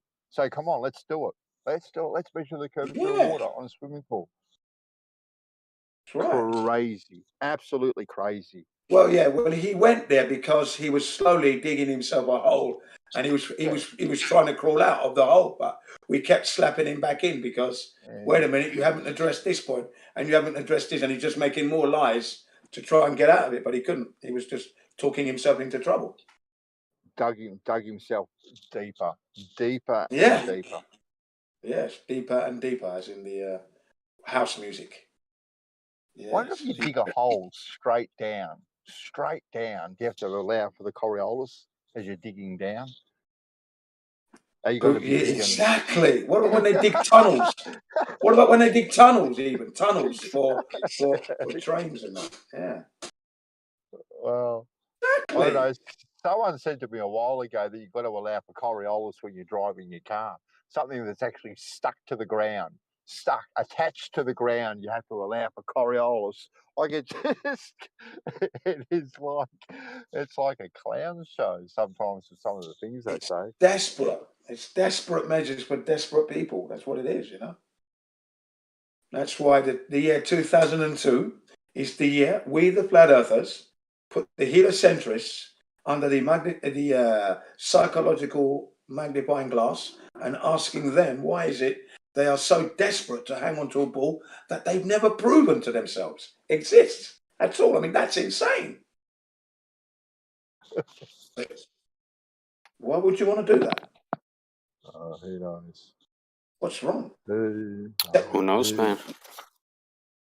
Separation anxiety disorder is the psychological term for that behavior. SAD, it's called. Separation anxiety disorder. What are the qualifying criteria for SAD? Say that again. What are the qualifying criteria for SAD? Well, exactly what I've just mentioned. You're believing in a ball that you've never measured, seen, experienced, but yet you want to hang on to it. In spite of all the information we have given to you, the information and the evidence that you can go and test for yourself with very little money indeed. Just common sense. I'm thinking that somehow a flawed description, a separation anxiety disorder. I've been under the impression that dogs undergo that, for example, when their owners leave. Yes, but if the description is well, you have this theoretical ball that you have never proven yourself. How does that apply in the case of the dog? Well, because we're trying to explain to you that your ball doesn't exist, and clearly, yes, but if you hang on a second, I'm trying to answer you. Yeah, go ahead. If you go outside, it is clearly evident that your ball doesn't exist. So what is it that you can? Why can you not see that, measure it, understand it, digest it, and then leave the ball behind? So when dog's owners leave and it goes, is the reason for that you told the dog that it believes in a theoretical conception of a ball that doesn't exist, and that's why the dog cries? Well, I mean, you brought up the dog thing, and a dog doesn't have the intelligence of a human being in one aspect, right? So your analogy to bring up the dog was wrong anyway, right? But the dog displays loneliness. It doesn't want to be left alone. In your case, you don't want to be without your ball. We're taking it away from you, it would seem, and you're pining and whining. You are denying the truth to be with the ball. That's your behavior. The evidence is out there. It is easy for you to do. Children can do it. That's why I say to understand the flat earth is like child's play. It doesn't require a PhD, a degree, a master, or anything, or any professorship. You can understand it from a child, okay? So why is it that you will not step and go and check it for yourself and digest and consume that knowledge and acknowledge that what you have is a belief? Because there's no evidence for what you are believing in. No evidence at all. Not one degree, not one shred. That's your problem, you see. That's why we call it separation anxiety disorder. It's a disorder. You're disordered in your thinking. You're anxious to separate from that. You just cannot handle it. You're showing anxiety, worry, fear, lack of confidence. See? So it's apparent. It's appropriate. I'm not sad so indeed. sure. Very, very sad indeed. I know it's sad, but I guess we disagree on what is actually the thing that's sad. Well, the thing that's sad is that you can hang on to something you cannot prove, you've never seen, you've never experienced, but you are saying it's real and you've never seen it. You have nothing to show us in your life that you've had since you've been born that can prove to us that we are wrong in our flat earth reality, our flat earth truth. There's nothing. You have nothing there. It flies in the... He's got you there, Laurie. I don't think he's actually got me. I may have got him. Come on. Really? Welcome to a flat earth in here. Yep. Look, remember, you got destroyed the other day. Remember, a couple of weeks ago? I hammered you into the ground. You got up. I hammered you again. You got up. I hammered you again. You got up. I hammered you again and again. And then you had to go and Yeah, I relax. remember that. Right. You got totally destroyed. I remember that as well. You're just confused about who actually got hammered. You got hammered, mate. Not I'm me. only joking. I don't remember anything. Sure. Crit termed it as excellent. That is the way to handle a globe head. Like, on some degrees, yes, I got hammered. But the way... and here's the reason why I actually let myself be subjected to that. When you are extending the hammer and when you're hammering me down and beating me and shouting and yelling and screaming, you are overexposing yourself and you are exposing. See, I am a flat earther. I cannot handle the globe. I cannot handle globers. Therefore, I am under the SAD SAD. And I have to beat these guys down because I'm cognitively dissonant. So yes, you can shout over me. You can kill my mood by yelling and being a dumbass and calling me names. But that overexposes you and shows that you are the person under SAD. Not at all. Not in the world that Yes. I live in. Not at all. That is what you've said. There's your fantasy to help you cope with the beating and the verbal onslaught of the flat earth truth that you drowned in, that you've now tried to, and you're still running away from that truth at this point. If the earth actually was flat, you wouldn't need to hammer it. Unfortunately, we do need to hammer. Your need to hammer people shows that you're uncomfortable with the truth. Not at all. So you have to project it outside, and you have to hammer people. I am uncomfortable with the lie that is being pushed around. That's what I'm uncomfortable with. There you go. Even you admit that you're Lie uncomfortable. down as soon as I get the opportunity. So if you want to carry on with your delusional state of mind that you believe in a ball that you've never proven, you've never measured, you've never experienced, you've never seen, you have no photographs, that is insanity of the highest degree, sir. That is not coherent at all. You are a walking contradiction. You're living in the world of Disney. Fantasy, sir. I actually agree with most of that. However, here's the problem. You actually believe in something that you haven't demonstrated. You believe in something that you cannot prove. You believe in a fantasy model, and yet you're hammering other people for doing the same. So you're under SAD, you're cognitively dissonant, and then you hammer other people for being so. Well, you've made a claim there that we flat earthers never claimed to make. We don't have a model. We've never said we have one. We're not that arrogant. We don't go around lying about the creator's earth. We only go by what we observe. We don't observe. You do say that it's flat. Oh, you're going to interrupt me now. Okay, well, I'm going to carry on anyway. We do not experience. Well, I'm just hammering you, and you cannot stand it. Measure the Earth's curvature. We can't measure it. We don't see it, and we don't experience it. So with that, obviously, it's clear that the Earth isn't curving, because we see over great distances to the point they're in the Guinness Book of Records, some of these long distance observations that have been made. Okay, so look, sir, your delusional state of mind is forcing you to make lies about flat earthers. Don't do that. That is not honest. That is disingenuous. I don't think I'm actually lying. And I hate that. That angers me to the core. So don't rattle the volcano, or I will tsunami you with. You might be angry, magma. but okay.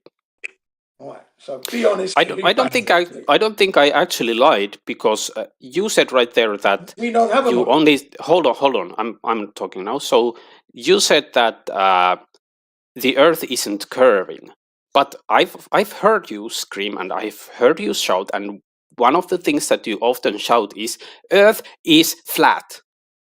Now that's a proclamation of truth, and you're making a truth statement about the world. You have no evidence behind that truth statement, and now when I pressure you, you are pretending to never say that, and you're pretending to only say that it doesn't curve. That's not true. Hello, sir.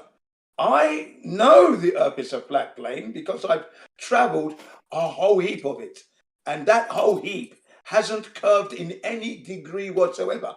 And if you're wondering to the extent of the mileage I'm talking about, LA to Japan, Japan to England, England to Africa, Africa back to England, England to Europe, England to Italy, England to Germany. Yeah? Do you get the picture? England to Hawaii, Hawaii to Saipan, Saipan back to Japan, Japan to Saipan, Japan to Singapore. Okay? So we're traveling a lot of the Earth there. There's a lot of traveling going, and there's not 1 degree of curvature have I experienced. And I've sailed across from England to Africa and back via a ship. No curvature. That's interesting. Following that logic, I can prove that Japan doesn't exist. Here's my proof. No, you're being ridiculous. Hold on, Sin. I'm talking. So I'm traveling. Okay, go ahead. I'm traveling from Joensuu, Finland, to Pyhäjärvi, Finland, and I didn't experience Japan. Therefore, Japan doesn't exist. You're being ridiculous, sir. Because yes, I am. Because your argument is ridiculous. The distances being covered from the places I've travelled to are, more than almost 180 of the Earth, 180 degrees there, and there's a lot of curvature that's not there. Your little Finland is minuscule, and you cannot say Japan doesn't exist, because I can speak Japanese. I think Japan is more minuscule. I'm in Japan, you're learning the language. So obviously that logic you use is typical of a delusional heliocentrist who's desperately Japan is fake, and the language is fake as well. Hang on a second now. Desperately hanging on to a belief as opposed to coherently looking at the information and then going out and verifying what's being said. Either it's a globe or it isn't. And we've gone out there, it isn't a globe. And Australia How do you know that? How do you know that? Oh, because I've measured it. I've measured the places I've been. How did you measure it? Via flights and sailing and long distance observations. Is that good enough to actually measure what you're claiming to measure? More than good enough for me. More well, than then good your enough. standards are wrong and fake. I'm sorry, you're the because one those are not good standards. standards. If you're talking about standards, you have presented not one single shred of evidence from your life that you've lived from when you were born. Well, I can give you that if you want. Do you want have that? No evidence for your. I can give that to you. Show us, please. Let's have a look. Okay, so I've traveled from your personal life. You're asking a question and then you're not listening. Yeah, you got to slow down a bit, Gin. You ask him a question. You got to let him answer it. Yeah, I just wanted to give him exactly what I mean from his personal life experience. Okay. That's what I'm talking about here. Okay. Not someone's picture of something you have personally experienced that proves to you that the Earth is indeed a globe, that it's spinning on its axis in the vacuum of space. Please. Yeah, I've stood in the top of a tall tower, and I saw windmills in the distance disappearing behind the curve. The age-old disappearing behind the curvature, angular resolution perspective nonsense. Now, I'm sorry, sir, that's very weak indeed, sir. How is it weak? And That's how are come you into a going to court case debunk without it? your briefcase, sir. You've come into the court case, sir, without your briefcase and your How files. are you going to debunk that? It debunks itself, sir, because it's known as angular resolution, and we all know that as things move away from you, what's known as the vanishing point, things get smaller as they move away from you, sir. They don't disappear behind any curvature because you can pick up an optical equipment, be it a pair of binoculars, a telescope, or a handycam, and you can zoom in on these objects that are supposedly disappeared over the curvature, sir. And we all know that we don't see round corners. We don't see round a corner. Never. That's interesting. We're now back again to the question of, can we bring objects back with zoom? Now, I remember a past case where I said that there are cases where you cannot do that, where the object is clearly hidden by something, and you can apply as much zoom as you want, but it's not bringing the object back into full view. Now, I remember having given you a video showing that, and I clearly remember that what you did with that video was, you just said, that's shit, I'm not going to look at that. So again, we are at the point where I will probably now give you the same video again, showing that what you are saying is false. And we can zoom on things sometimes without them coming back. Rubbish, and you will again say that it's shit, me, and sir, you will not look at the evidence. We are dealing with So what we are you at a said. critical point You of said- cognitive dissonance for you. You said that. All right, Jin, will you take a look at what he's offering, though? Windmills, Jin, have you looked at what he's offering?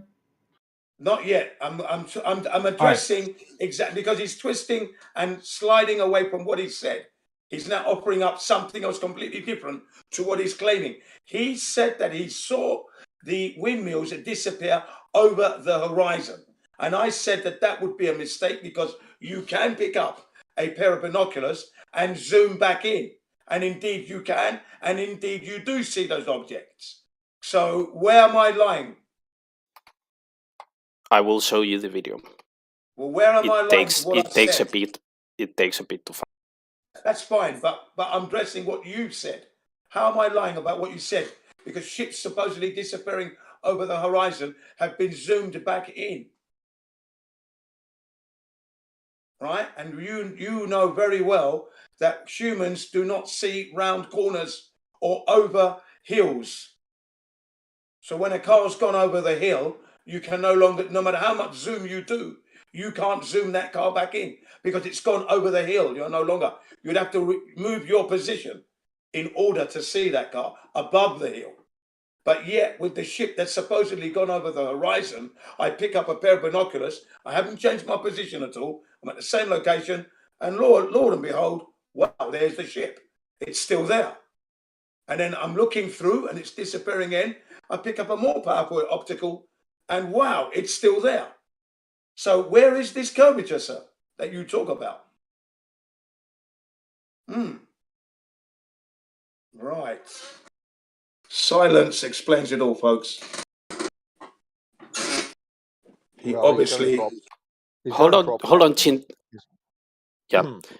That's a bit arrogant to say that silence tells it, and somehow me being silent is a... Hold on, Jim. I'm talking and you're being arrogant and rude.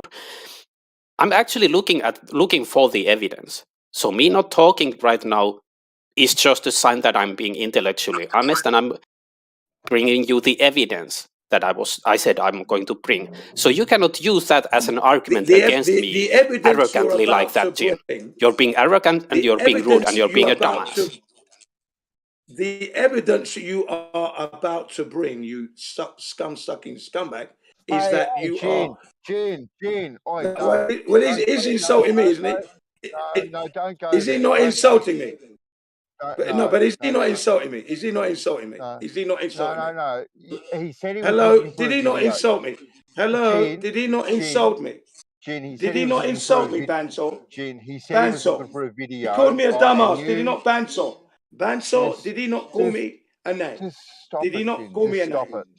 you're railroading people a little bit, Jin. All right, you've got to calm down a little That's all. bit. Did he not call me You a dumbass? asked him, right? You asked him to provide some evidence. Laurie said he was looking for some evidence. I would right? appreciate it if you were to say to Laurie, "Don't insult Jin. He's not insulting you."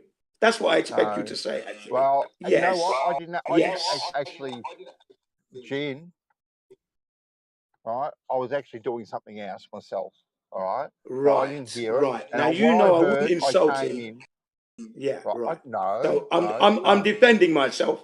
I'm defending Okay, myself by saying yeah, because okay, you then, wasn't in the well- room. Hang on. Because you wasn't in the room, you didn't hear what he said.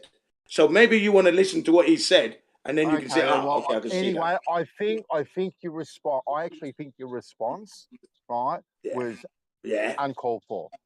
Regardless Well, of what he said. I think what he said was uncalled for as well. That's why I Okay. responded in such a way. So if you don't want any of that, please be careful, Laurie, because if you insult me, I will insult you to the highest level. So don't throw insults. I never insulted you once. You insulted me, yeah? Come on. So be All careful. right, then, let's just please. get on with it.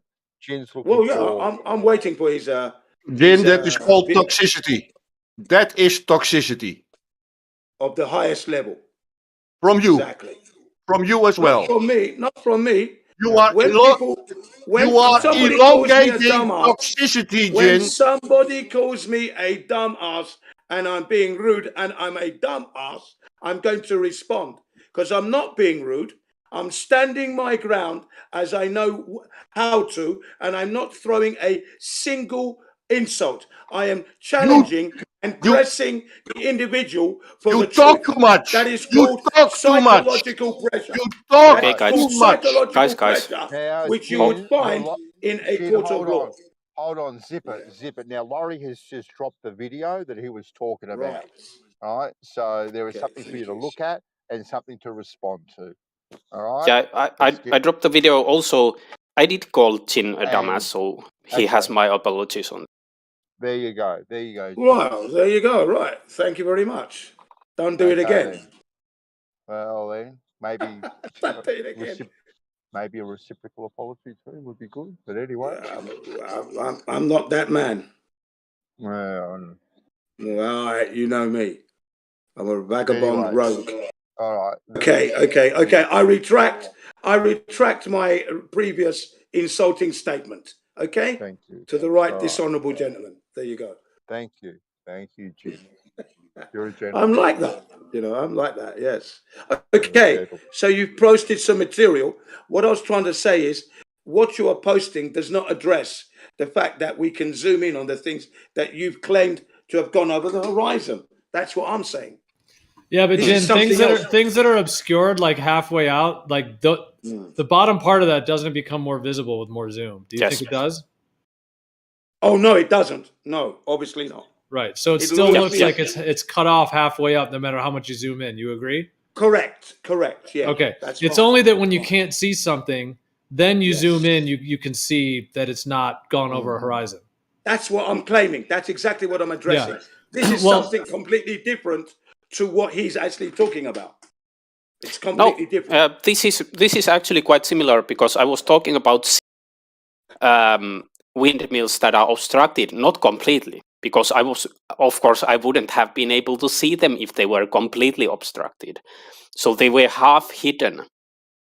And this actually shows windmill similarly half exactly what I'm talking about. Yeah, but if they're being obstructed by the wave from a distance you're looking at, that's just a wave. We're talking about the claim that you heliocentrists make, that the ships go over the horizon. That is a claim that you make. You make that claim, do you not? Sure. Right. And then I've stated clearly for everyone who's listening, especially those in the live stream chat room there, we pick up an optical, maybe a pair of binoculars or a handycam or a telescope, and we can zoom back in on that. And then when it disappears from this optical, we pick up a more powerful optical. And again, here we are again. So we're saying to you, where's the curvature then at this point? Because it's not clearly hasn't gone over the curve. Because we don't see over curves and round corners, do we? Our eyes can't do that. No optical can do that, can they? Are you agreeing now? Are you agreeing, sir, that you don't? Not You can't necessarily. see, not necessarily. So Yes. you're saying to me Here's that why. you can see round corners. There are times with your naked eye you can see over a hill. That's exactly the opposite of what I'm saying. So here's how it works. I have a coin, let's say, and I'm zooming on it, and it's not visible. Is it always the case that the zoom brings the coin back? It might appear that yes, obviously, because zoom works, right? What if the coin is actually behind a corner? Because that's one way that you can make a coin disappear, is by putting it behind something. In those cases, zoom isn't actually bringing the object back. So there are two ways that we can make an object not appear to us. We can either move it in the distance far enough that it's too small for us to see. In that case, the object can be brought back with zoom. There's a second case where the object is actually hidden with something. If that happens, then it cannot be brought back with a zoom. Now, it is a flat earth claim, it seems, or I think you need the claim that in every case that the object is completely disappeared, it's never behind anything, never, ever, ever. It's always just that it's too small to see. That's a claim that I would actually love to see some evidence for. Because if there is the other case, hold on. If there is the other case also exists, that in some cases it's too small to see, and in other cases it's just hidden behind something, then you're in a massive sea of trouble. No, well, Right, what you've just shown there, Laurie, right, with those objects being that small, and you've been able to zoom in on them, right, which then you can see, but you can't see, right? It doesn't get rid of that atmosphere that you can't see through. It doesn't get rid of that at all, right? All you're doing is bringing, right, those really little tiny little objects way out on the horizon, right, to a focal length that you can actually see, but you still have exactly the same things happening, that things are disappearing into the horizon.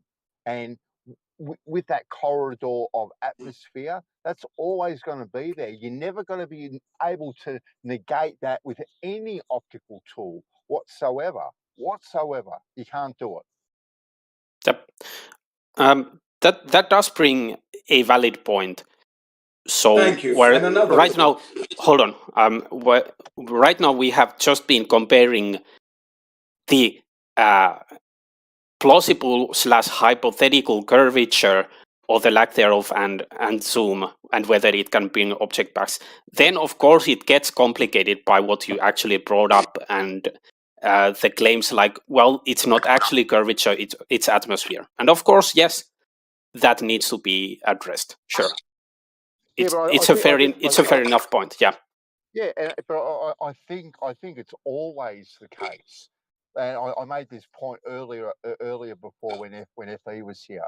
We are always looking through atmosphere, and atmosphere always affects what we see. It's not just sometimes or part of the time, or what we can measure with weather balloons, with our refraction and all this sort of stuff. It affects what we see all the time, and it never by the second, sir. It never isn't an effect, and I think it's a little bit disingenuous from the globe side to say that this is really something that can be calculated with a mathematical equation that is consistent through our corridor of vision, because to me that is just absolutely ludicrous, Laurie, because it's dynamic, it's moving, it's shifting every millisecond of the day.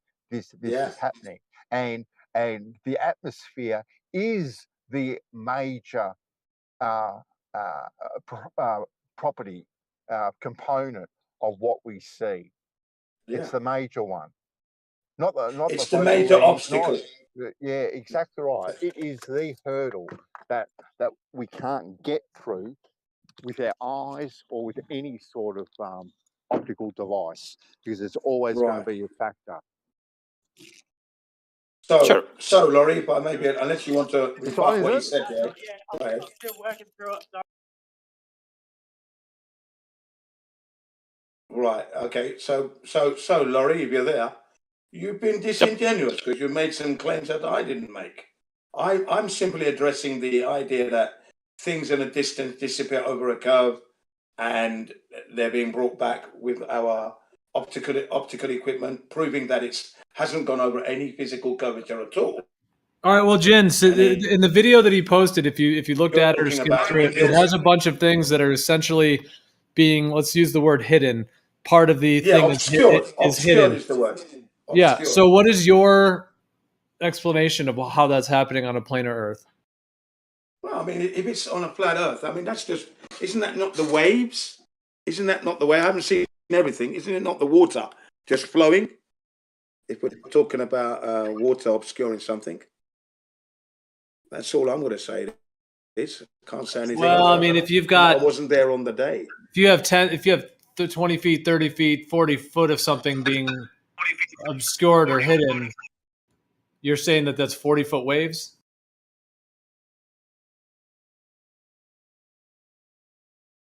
Well, I mean, don't get me wrong. Is that really 40-foot waves? We don't know. How far is it away from your location to the wave to the objects? You know, because they're all following this linear line. Yeah. So it could look bigger than it really is, and it's not really that big. The waves. Do you understand what I mean? Again, angular resolution and perspective again.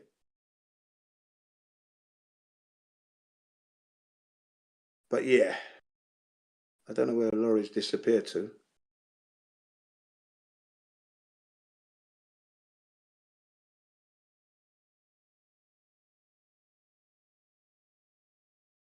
I was just wondering what your response is. If somebody sent that video and said, hey, look, here's the curve of the Earth. These things are being hidden partway up. That's because it's the curve of the globe. And they were brand new to this. What would your response be? I mean, what's obscuring? What is it, land or water? Because if it's water, then water is flowing. So it could have caught a massive wave. That would be my explanation. And if it's on land, it could just be the way the land flows, because it's not curving where I'm standing. When we're looking beyond there's a little hump. You know? I'm still trying to find where he posted the video, because I'm not getting it. I'm not seeing the video he posted. It's in Livestream. I'm looking, but I don't see it. Oh, I know what's happened. Yeah. 53 minutes past the hour. Yeah.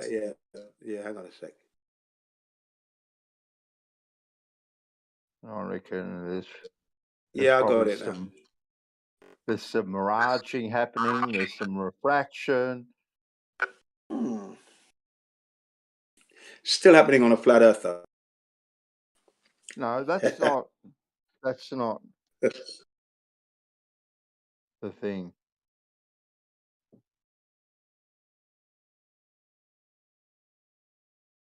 No, that is the thing for me. Flat Earth.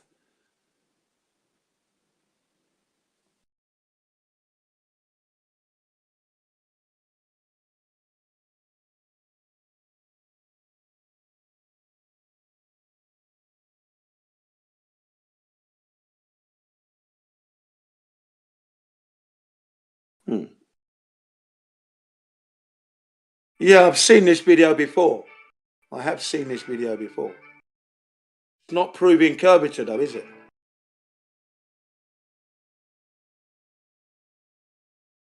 Do you know what I mean? No, I don't think it proves curvature at all, Jim. No, it doesn't. It doesn't. All it does. That's what I said. It says you can zoom in on something that is really, really small.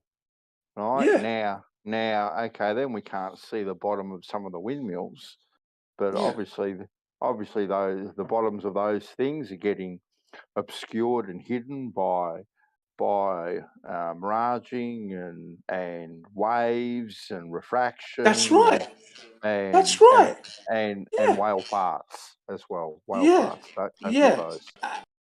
Okay, and when you look at the angle at which the light is traveling to the lens of the camera, that's a very shallow-like angle, yeah. So obviously the sea is going to very steep. the sea's going to get in the way. It's just it's obvious. I mean, this is this is beautiful what we're looking at here.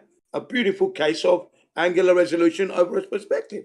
It's beautiful. And flat Earth. And what you can't do, right? You can't see through a mirage.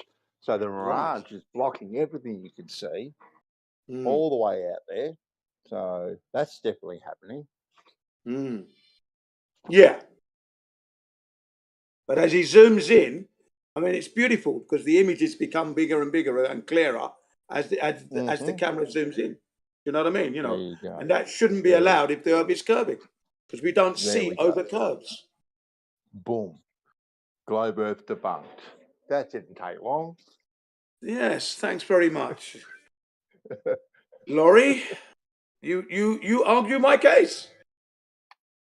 Thank you. How did I argue you guys? I'm sorry, guys. I'm multitasking because I have a blog post about the Germanic loanwords in Finnish that I have to actually also do. Oh God. Well, maybe you want to do this later then, so you can do that first. That sounds quite important. Yeah. Well, you can give it. I can listen in if you want to recap what the argument currently is. Well, no, we're just saying that this video proves that the Earth's curvature is not there. That's what this video is doing. Just proving our case. How does it do that? Because it's zooming in. It's zooming in and out. It's zooming in and out of the object over the ocean. Okay. Well, I'm guessing that the globe Earth model doesn't say zoom no longer works. So let's say I have a coin 1 meter away from me. Yes, I can zoom on it on the globe. So I don't think just being able to zoom on objects actually defines the globe. Sorry to interrupt you. Where is this coin and where are you from the coin first, please? Because you're not clear at all. Well, it's a hypothetical situation, but I actually do have a coin here. So to make it concrete, I can throw the coin 1 meter away, and then it's like a factual reality. So the coin is 1 meter away from your location. Yeah. Yep. Yeah. Is that right? Yes. And it's on the ground. Yeah. It's on the ground. Yes. 1 meter away. That's all. I'm inside on my room, so it's on the floor. You should be able to see it then. You'd be able to see that. Well, I can see it, but I can also zoom on it to bring it like larger in my apparent view. Let's say. Yeah, but I don't. I don't understand what you're saying because you can see the coin 1 meter away. The only thing is, it would look more. But zoom. Hang on a second. I can still bring it bigger. Oh, come on! It will look more like an oval shape as opposed to a perfect circle. It would look more oval from your position. Well, obviously, I don't think that's even the case. Like, I don't think we're talking about what the shape looks like perspectively, like depending on how it lies. I'm giving you a proper understanding of what you are looking at from your position. Yes, but of course we all understand that if a coin is lying on the floor, it's gonna be circular, but be oval. I don't think that needs to be explained. It does really, because I want people to understand exactly how we flat earthers are thinking. So if you want me to have exact understanding, can you also explain what the coin is made of? Because I think that's quite important and where it was actually. Depending on yes, what I it is. do. Could be nickel, could be bronze. I haven't seen your coin, so who knows? So you cannot describe to me perfectly. So I need to now explain because I want you to understand. So let me describe where the coin was made so that we have perfect understanding. Go ahead then. Go ahead and describe your. I won't because it's silly to me. Material. Well, that's why you are being silly yourself. I'm just making sure because we're talking about optics. What are we looking at?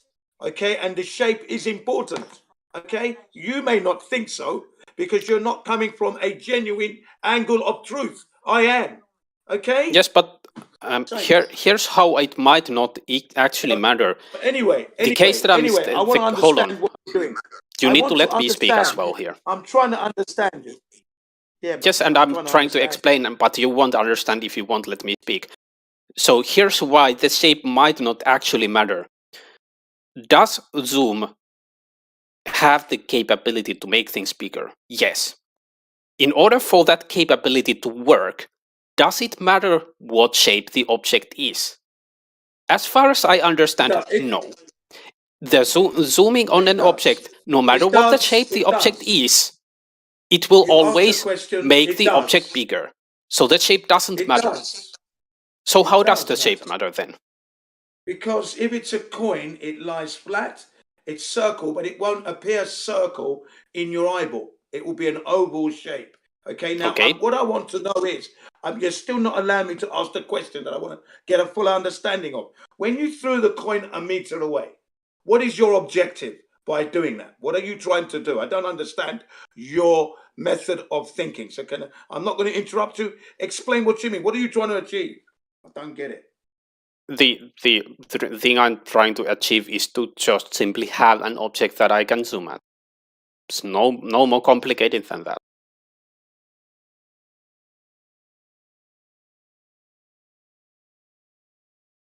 As for the shape of the coin, whether it's circular or round, we can have a hypothetical case. So let's have two coins, one of which appears to our eye completely circular, and the other appears, let's say, cylindrical. In both of those cases, if we use zoom, do the coins actually appear bigger due to the zoom? Yes or no? Again, I'm not understanding what you're trying to achieve by throwing the coin a meter away from you. What are you trying to achieve there? That's what I want gave you the simple answer. The simple answer is so that I can have something to zoom. If you don't understand that, I'm not sure if I can help. So you can have something to zoom in, but in relation to what we flat earthers are saying is this: you heliocentrists claim that a ship goes over the curve. When it's disappeared, it's gone over the curve. We're saying to you that we pick up an optical instrument like a pair of binoculars, and we zoom in on that object. So it hasn't gone over the curve. That's what we're saying. So what are you trying to say now? How are you addressing that point? You're not addressing that point, are you? You're not addressing the point, are you? You're not. I'm not trying to address that point. I'm trying to make a point of my own. You should be. I'm making a point of my own, and you're simply refusing to deliberately refusing to understand the point that I'm trying to make. You look like Bansor said. You're being a little bit disingenuous. You're bringing up things that are not related to the claims that we are addressing. Of course it's related. Of course it's related, and here's how. You're talking over me. Is this what's going to be like?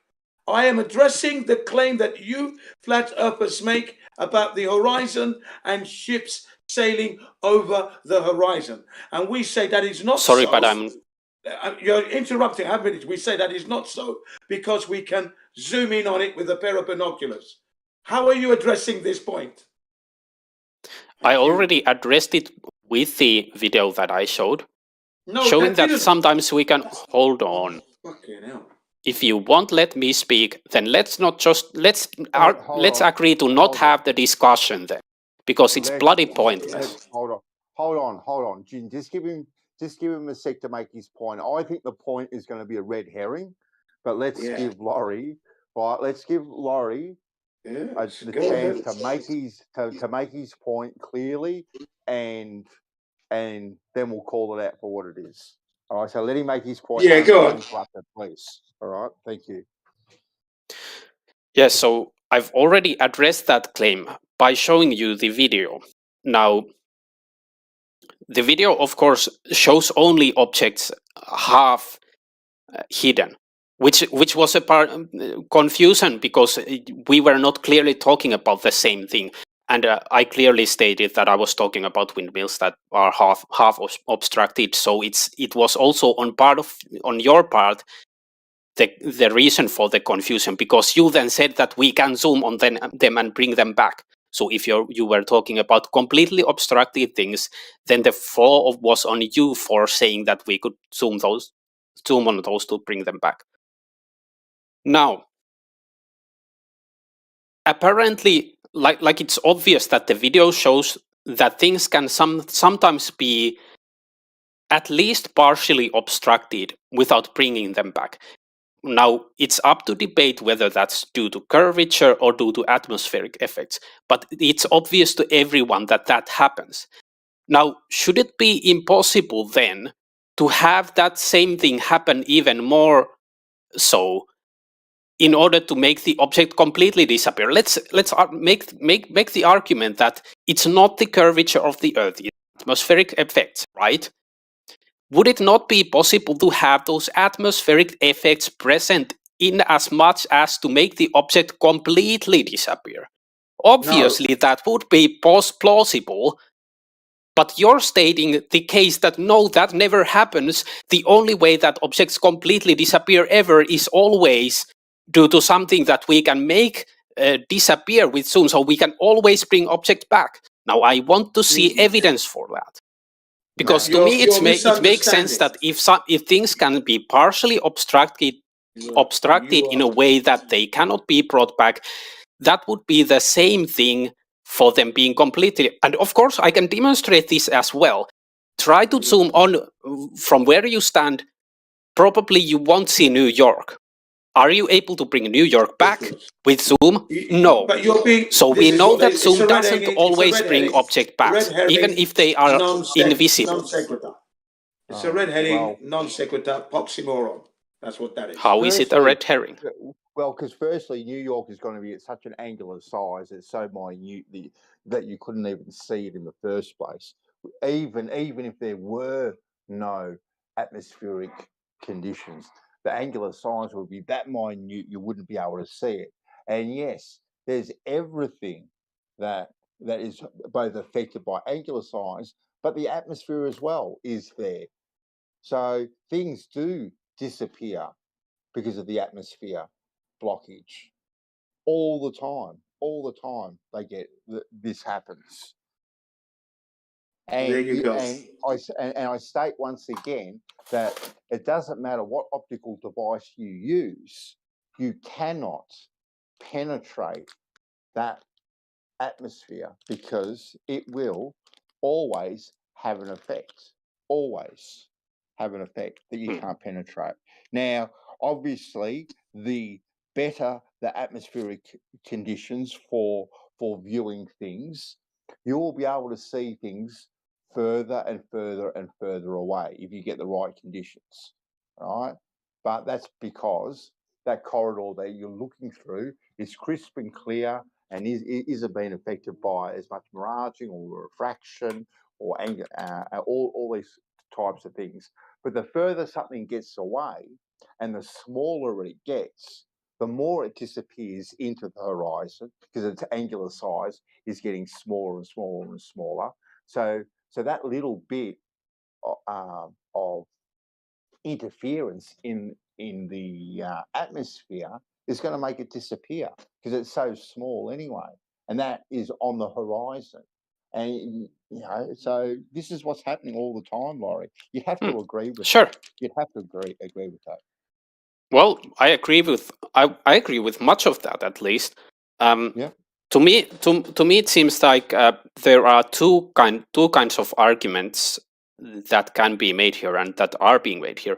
The first is, in every case that an object is ever invisible to us, we can always bring it back given enough zoom. To me, that's simply not a good argument to make. The better argument to make for the flat Earth is, yes, sometimes things can be obstructed, but that's not due to curvature. That's due to atmospheric effects, which is what you are saying. To me, that's just a simply stronger argument. It's not a strong argument to me to say that we can always zoom. Yeah, Sorry, yeah. To me, it's never a good argument to say that when we can always zoom on things to get them back. To me, that's just not a good argument. So yes, what you are arguing for is better. Well, I'm going to restate what I said. When heliocentrists say that the ship is disappearing over the horizon, That's what they said. It's gone over the curve. We are always able to bring that image back. Always able to bring that image back. I don't know a case where we can't, unless it's so foggy you can't see it. Then you wouldn't have been able to tell it had gone over the curvature in the first place. But if you're saying that the ship has gone over the curvature and you saw it go over, I guarantee you every 100% of the time we will zoom in and bring it back, because we are able to focus on it, because it's just do you have evidence for this ability. Oh, it's there's loads. Look it up. There's loads of it. I haven't You can't say that, Jin. You can't say that, because if that ship is 150 miles away, you're not going to be able to zoom in on it. You can't say that 100%. I'm talking about what the heliocentrists said they saw with their eyes. That's what I'm sticking with. Let's not take it to beyond ridiculous miles. No, Jin, I'm picking you up on the statement that you just said, right? Yeah, that that's 100% of the time things disappearing over the horizon we can bring back. Well, I put to you that a ship that is 100 miles away has disappeared over the horizon. I should be able to bring it back. Hang on a second. If you're talking about seeing it with your eyeball, I'm talking about what the heliocentrists claim that the ship goes over the horizon. That's what I am addressing. You didn't say that. I am addressing that. That's what I've always said. That's what I've always said. You didn't say that just now. That's exactly what I meant. You know what I mean when I say not a mind ship. reader, Hang on a second. When look, Bandsaw. You know what I mean when they make a claim. It doesn't matter. That the ship has gone. Right? It does matter. It matters. No, I'm addressing their claim. Jin, I'm addressing their claim. It doesn't matter if I know. I'm what addressing you say. their claim.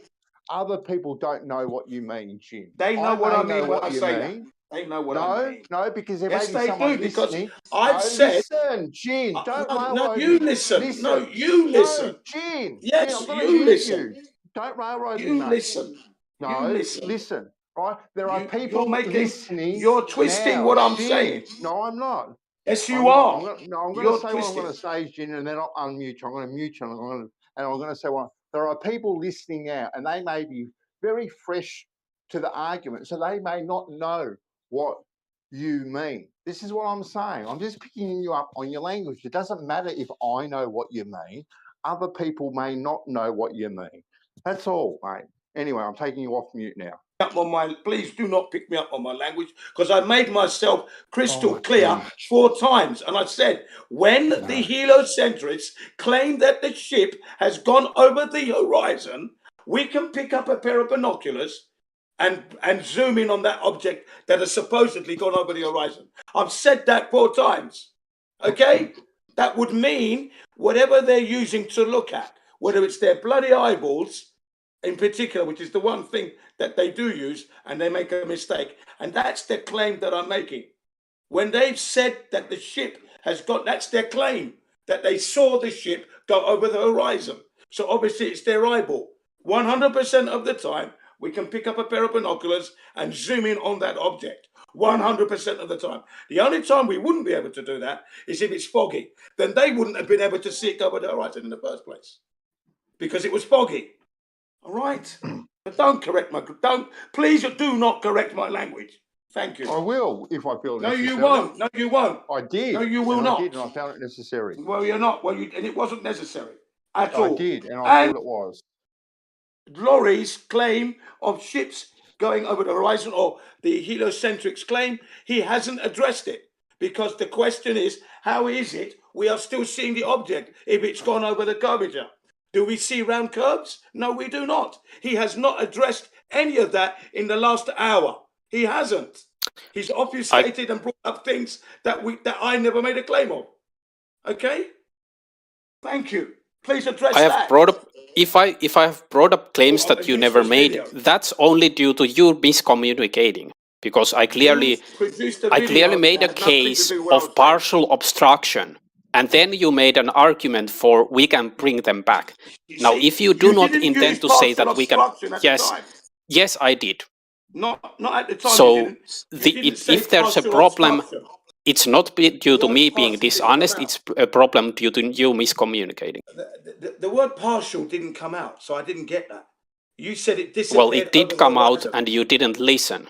I didn't hear what you said. I didn't hear what you said. That's exactly correct. Well, That's well, why whatever I'm the addressing- case is, it's not a matter of being dishonest, and it's not a matter of You're not addressing deliberately my point that trying you to make these derail the claims, conversation. okay? Heliocentrists make the claim that the ship's gone over this supposed physical horizon, but it hasn't. Can you now address that? Because that's where your claim is. Things being partially obscured by the waves, the video you produced argues our case. It presents our case, not yours. That we can see things from a distance, and okay, the ocean can obscure partially the object we're looking at, but it's not Something proving can obscure them partially. It's not proving that your Earth is curving. That's the point we're addressing here. The fact It's that clear. the Earth It's clear should evidence. have- It's clear evidence against a case that I thought you were making because you were miscommunicating, and it's also an argument against a case that many other flat earthers have made, that we can always bring things back. Now, you guys because we're don't talking usually about things say. Okay. We're addressing the point that you heliocentrists make, that ships have gone over a physical curvature, the horizon. You claim it to be a physical horizon, and the ships have gone over there, and we're saying, hang on a second, but we can still see it with these binoculars. So it hasn't gone over the horizon. Or are we looking over a curve? Is that what we're doing? That's what we're asking you to address. But you still will not address it, will you? You see? I will address that in a while. I have to finish There's this nothing shit. wrong with what I'm saying. I speak clear enough for you to understand. You just won't address the point. The point that they're in, are we seeing over the curvature? Are we seeing over curves, or is it indeed a leveled plane? What is it? You see? He's doing his work, Jin. He's got to do his homework. Yeah, well, I know. That's why I said to him, he should concentrate on his work, because that's more important than what we're doing here at the moment. I did say that to him at the beginning, but he wanted to engage. So now I asked him.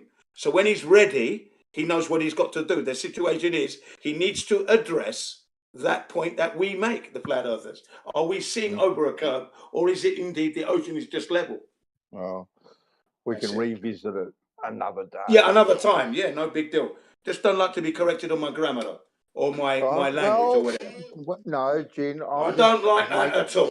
That is hold totally on. unnecessary. People knew exactly what I meant. It doesn't matter. You do that a lot, Mansour, and I'm pulling you up on it. Don't do it again. Hey, I'm thinking of other people. Don't do it again. Don't do it again. I'll do it when I feel necessary. Don't do it again, Mansour, because I'll pull you up every single time. And I'll do it. I'll do it. I will saw you with your bandsaw. You wish. I will saw you up with your bandsaw. You won't be able to push that mute button. You'll have no hand to push it with. You wish. All good in the hood. All good in the hood. It's all good in the neighbourhood. No love lost at all. Exactly right. Yeah. No, if it's fine with you, gentlemen, I would love to address this without trying to get too deep in the woods one more time. Yes, Jin, there plausibly could be a case that you can present that here's a ship, it's completely disappeared. So we're not talking about partial disappearance, complete disappearance. It's completely disappeared. I can bring it back to its zoom, therefore Earth is not a globe. However, to actually present that argument, you need the ship to be far enough verifiably that it should have been deep behind the curve. And that's the point that I was actually bringing up with the coin. I was deliberately putting the coin ridiculously close to me, 1 meter away. Of course, an object 1 meter away wouldn't be behind the curvature, so it would be even on the globe possible to zoom on that. An object 10 meters away, we still would be able to zoom back. An object 1 mile away, we still would be able to zoom at. Now, you need to show that this ship verifiably is far enough that it should be completely behind the curvature if it existed. Now, the cases that you bring are not necessarily that. It's totally plausible that even on the globe, those ships wouldn't actually be behind the curvature. So just one random ship or two random ships or 10 random ships being zoomed at is not the evidence that we're looking for. We need to know where those ships are. We need to know that they are, in fact, too far to see on the globe. And we haven't had that. I've seen ships being zoomed at, but I do not know where those ships are, neither do you. So those are simply, they are not usable. We need to know where those ships are. They are very usable because the claim being made is that they have gone over the horizon. That's the claim being made. Who is making that claim and when? All the heliocentrists make that. Ships disappearing over the horizon is the number one argument from the globe when they look at the sea. So I will make my own argument then to distinguish myself from all those other dumbasses. I can call them that because they are on my side. Well, that's a claim. It is my argument. Hang on a second. Just before you do that. So do you agree or disagree that ships are it's being claimed that ships are disappearing over the horizon? Are you saying that ships are not doing that? Are you saying that? Oh, yes, that's a claim that's often made, yes. Right. My point is, do you agree with that claim or not? I'm trying to tell you that, and you interrupted me when I was trying to tell you that. It's a simple yes, I agree, no, I don't agree. And then you can carry on. Yes, and you interrupted me when I was trying to tell you that, to ask the question. I didn't hear you say yes, you see. I didn't hear you say yes. I didn't hear. Yes, but of course you didn't hear me because I was telling you, so you didn't ask the question yet, and then you interrupted my explanation to ask the question. I asked you clearly, but you didn't answer yes or no. No, you didn't. So let me. Let him go. I am making the claim that ships sometimes are too small to see, therefore we can't see them. And then on other times, they are not only too small to see, but they are also behind the curvature. So yes, sometimes it's possible to zoom on a ship and bring it back into view because it was only too small to see. It wasn't behind the curvature. On other times, the ship was behind the curvature. These are brand new claims that you're making. I'm addressing the claim that's always been made for the last 7 years and beyond, hundreds of years, in fact, that the ship is disappearing over the horizon. That's the claim. That's the one I am addressing. Yes. You're bringing in some new material here. Yes, I'm using a more perfected and more modified claim, and the claim is sometimes ships disappear behind the curvature. Okay. Well, I mean, again, you have to prove that. With your claim that you're making just now, all right. So this angular size of the ship, okay. What distance, right, would you be happy with that? How far away from the shore, if we could bring it back with a pair of binoculars or a zoom camera or something like that, that you would go, okay, then, yep, it's not below curve. And you have to account for now the arguments to come up angular size, have to come up with atmospheric conditions, and also to refraction, because refraction is often used from the globe side. That's why we can see because it's been refracted up over the horizon and now it's floating in the air somehow. So what distance away from the shore would satisfy you? You say it's a fair cop. You're right. It's a fair cop, Gov. You got me. That's. Hold on. He's asking a question. It's not a god. You can't try to turn it to that by. Oh yeah, you now have to admit. It's a good question. I haven't really. It's an honest question. Laurie, you know this. I ask the good questions. Well, you do. Most of the time, you do. So why? I ask precise, attack you, get you proper questions, honest, with integrity all the time. Nothing to hide. I haven't been forced to think about this because there's a problem that I already mentioned with the typical ship cases that's being shown, that there is no distance with them ever. So I haven't been even forced to think about how far. Yeah. Well, what about the Black Swan? You've got lots of distance with the Black Swan, though, yeah? And yes, the Black Swan is, first of all, not a ship, and secondly, it's a fallacious argument. We don't need to go there. Well, it is not. It is not. It is real. Well, I'll let you ponder that one, Laurie, and maybe you can come back with a pondered response at a later time. Yeah. I think the best way to approach this would be to get a clear sample case of a ship that's like far, and then we can look at that, like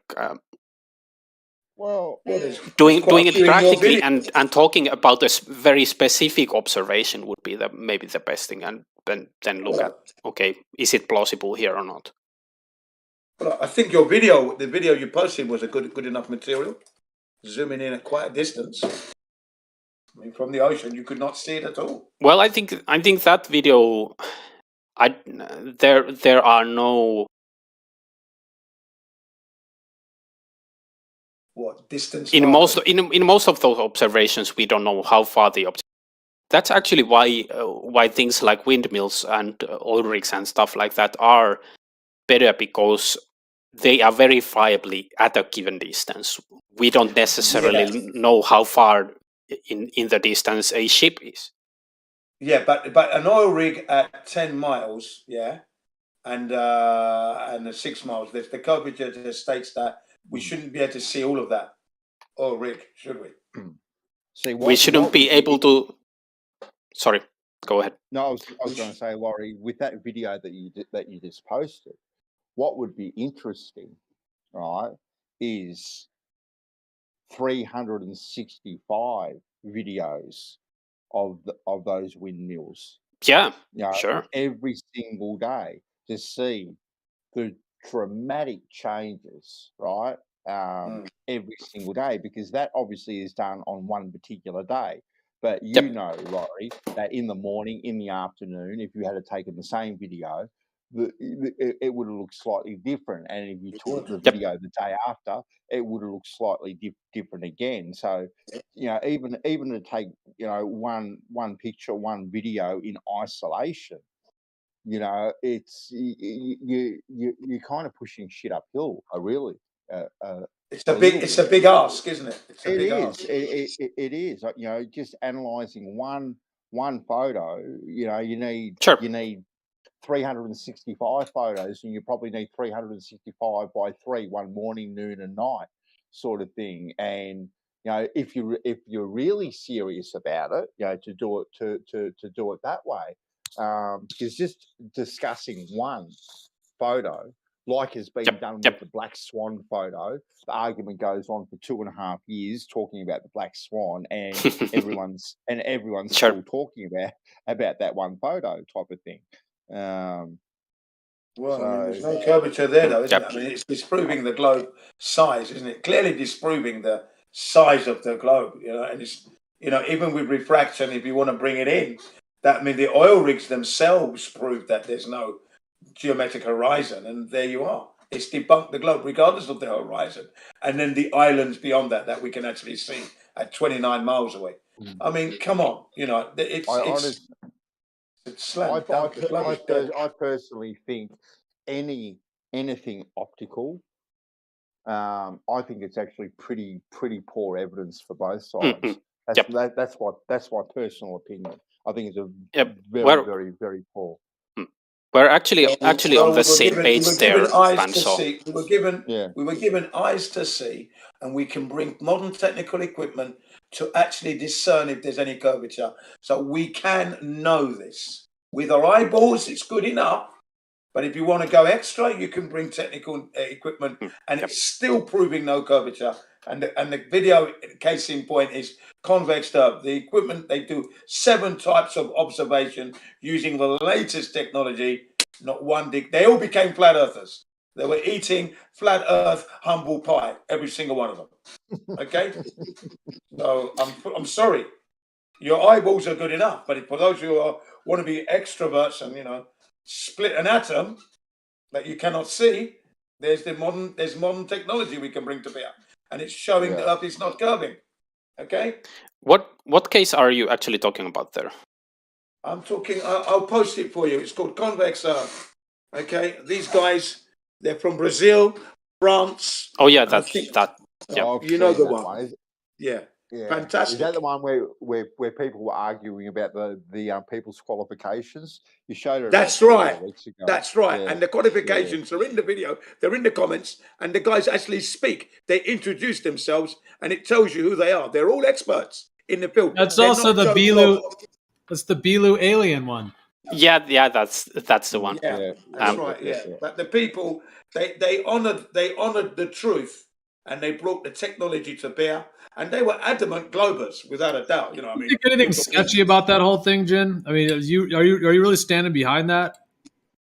I'm standing behind the methods used to find curvature. The integrity was there. The only thing I don't stand behind is like the speculations after that. There's some things, of course, I don't agree with. I'm just talking about the method they used to try and discern the curvature of the Earth. And they said it wasn't there 7 times. They are flat earthers now, these guys. Love it. I mean, that for me, that's a slam dunk. I can take that to the bank every day and get my money. Thank you. Oh, happy days. Happy days. I actually wanted to touch on what you said earlier, Brand. So about refraction and optical, I'm kind of on the same page. I don't consider that there are way too many variables that we cannot isolate, and then we have to look at in what distance is the object and what height is the observer, and even if we got all that sorted out, we don't know what the bloody hell the atmosphere is doing because no one has that data. So I normally don't want to make too strong a case relating to optical observations. You can't, because we can GPS certain locations that do not move, and within those distance, a measurable curvature can be ascertained, and it's not being ascertained. So regardless of what the atmosphere is bloody well doing, we can still prove whether the Earth is curving or not. You see? Yes, we can, and we have proven that it does curve. Well, it's not there. Yes, but it is there. You and haven't it has really been proven. You're lying. No, you haven't proved that the Earth curves. No. Yeah. No. You've assumed, I personally, you put a lot of assumptions into a lot of things at the end of the day, which is fine. You're more than welcome to believe those assumptions and whatnot. But it's based on assumptions and pseudoscience and guesswork from people with apples falling on their heads. And calculations. Yeah, Yay! Yay! We calculated. I personally It's the laws of nature and the scientific method and the laws of physics. So there you go. I personally do hold what Soundly and Kozlowski did on the Pontchartrain Bridge. I personally hold that to be really strong proof. That's not based on optical. That's GPS. Why? Because they went along with a GPS and measured the surface of the water with a GPS coordinates that have built-in software to give you a reading of curvature. Is that why you trust it? See? Does GPS actually do that? Do they have built-in curvature? Well, I don't know. Do you have access to the software? It is your claim that they have that built in, so you would have. It's my claim. Yes. It's my claim. Yeah. It's my claim. Okay. It's 100% there, right? It's 100% there. Yeah, and we can make that claim because when we're on planes and we're looking at the so-called Earth map going to our destination, it's a forced curve that they give us. We know the plane is flying flat, but they show us this curved Earth and this curved course. So the software is there to do this.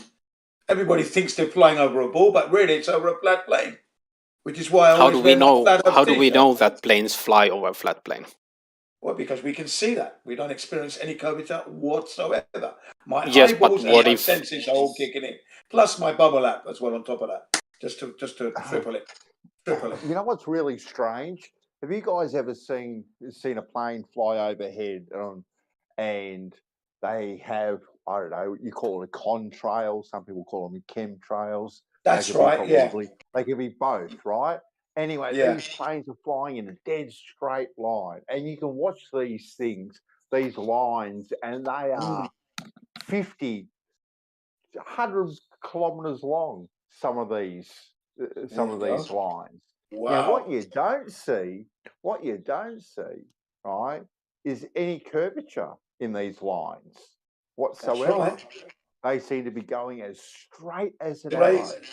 Straight as an arrow, yeah. Straight as a dart. Dead straight, right? Not this slight little curve going down and around. It's just this dead straight smoke line. Yeah. Sometimes they're two together. Twins. They're twins going along. Yep. Fascinating, man. Absolutely fascinating. Oh yeah, I used to watch them in the 70s. I used to watch them a lot in the 70s because I flown in. It was the first time I flew to Nigeria, so you know I noticed it even more so then. Yeah. Unlike when you see rockets taking off and they have this parabolic arc going into them, and you can see them splashing into the ocean way out into the distance. There you go. not going to space at all, but you can see that curved trajectory. You see. Yeah. It's clear and obvious, a curved and a straight line. That's why I say to people, behold the most beautifulest straight line you'll ever see. That's the horizon of the flat Earth. It tells you the Earth is a level plane. Yeah, boom. Behold. Welcome to flat Earth. Exactly. We welcome you aboard, Laurie, with open arms. Thanks. By the way, you guys want to hear some interesting etymology that I was writing about? Oh, go on. Sure. There's actually some common ground between English and Finnish words. For example, the English word for king is kuningas in Finnish. That may not sound too similar, but when we track the words back, that's kuning in Old English. King in Old English is kuning. And in Proto-Germanic, it's kuningas. Yeah. There are quite a few words that have been preserved in modern English, because modern English is sort of a cognate of Proto-Germanic. Yes. And then those same words would have been loaned into Finnish, so they are much fewer. But some of them still remain. For example, rengas is. Ring is in Finnish rengas, so there's also a common word that we sort of share together. Did you say anus? Rengas. Anus. Ring, rengas. Oh, rengas. I thought you said anus. Yeah. Oh. Funnily enough, and interestingly, at least I find this stuff interesting, those words seem to have been changed much more, like they've changed much more in English, but they retain almost close to the old forms that they used to have in Proto-Germanic in Finnish. So, for example, the Proto-Germanic for king is kuningas with a Z at the end, and it's just a kuningas with S on the end. Like, so there's only one letter difference between the Proto-Germanic original and the Finnish contemporary. Fascinating. Yeah, I find that stuff interesting. It is. It just goes to show that the English language is made up of different regions of Europe to bring that language together. Yeah. You know, I mean, I wish I'd gone to a private school. I really do, so I could have learned a bit more on the Latin, because it's quite interesting. You know. Yeah, Latin is fascinating as well. Yeah. I've never studied it, but I think I know quite a bit, because if you study Latin-based languages like English partly is, and of course French is even more. So, yeah, you kind of learn Latin by accident. Yeah. Just wish I could have learned more. Yeah. And Laurie, I actually, drop some links, and I think you usually do when you're, when we're arguing about definitions of words, and there's a few sites that you go to. You say all the time. You generally go to three or four. I've actually started doing the same thing actually, and it's quite interesting going to multiple different sites and just seeing the nuances in the different definitions. Yep. Yeah, of course I have to do that because I'm studying to be a translator, so that requires looking up some words. And if you do that, you learn that you can't really rely on one dictionary. You kind of have to look at several to kind of get the overall picture, because dictionaries, like, they are not perfect. They are like sort of a snapshot, and they are also, for example, they might be based on a different variant. So, for example, Merriam-Webster would give American definitions, and then you would use Oxford Dictionary for English, and those vary. They are not the same thing. No. So yeah, you need to use several and sort of compare and contrast. And I have typically what I do is I use this site that I linked. I use OneLook Dictionary. It's sort of a dictionary of dictionaries. So you put a word in, and it gives you all the dictionaries in its database that have that word in. So you can kind of then open those to several tabs and look at each. Yeah. So that's what I typically use. That might be the one that I've got bookmarked. OneLook dictionary. Yeah. I think I'm pretty sure. I did get it from you because you dropped a link. So yeah, thank you for that. Yep. One thing that would be fascinating for me, because I'm interested in where do words come from, and then there are plenty of sites that you can use to search for etymologies of English words, but that doesn't really exist in Finnish. Like I had to go through old dusty tomes of books that like they are way harder to use.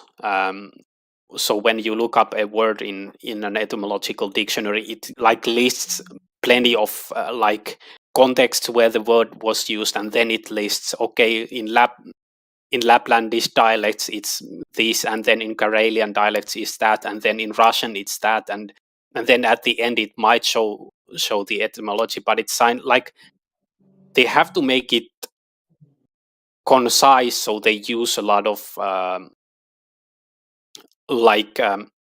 short forms. For example, if they want to say, okay, this is the Proto-Germanic form, they would have just PRG there to show that it's Proto-Germanic. So it's kind of almost cryptic to find out what the entry is even saying because it's so concise, and it's like, if you actually had that on a website, you could do a simple search. You could just type the word in and you would get the etymology, and they wouldn't need to use those kind of concise, because of course you can then have a link to, you can have everything on a web page. So you can, you don't need to be as concise as you have to be in a book. So I would just love to see something like that. Those things exist for the English language. They don't currently for Finnish. Interesting.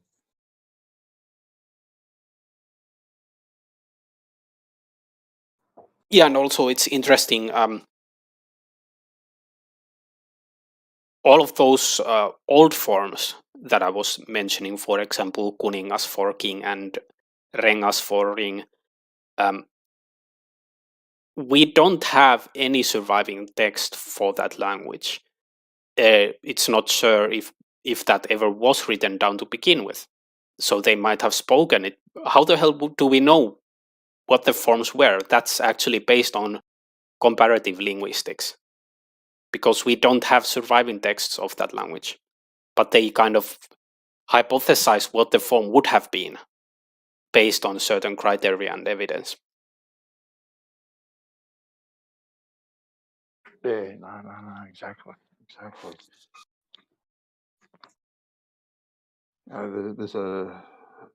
There's a couple of people that are right into the etymology of words and whatnot, and it's fascinating sometimes when they break down words, and and you can kind of work out the origins and the original meaning behind the word. It's fascinating.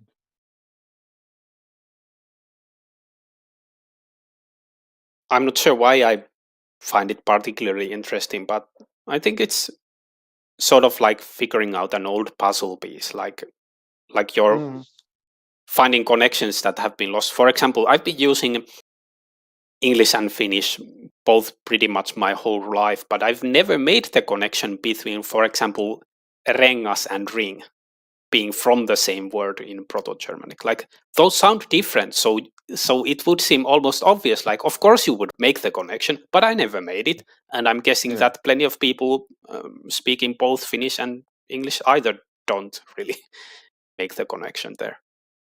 Yeah, well, unless you probably think about it, you're probably not going to make the connection, are you? Yeah.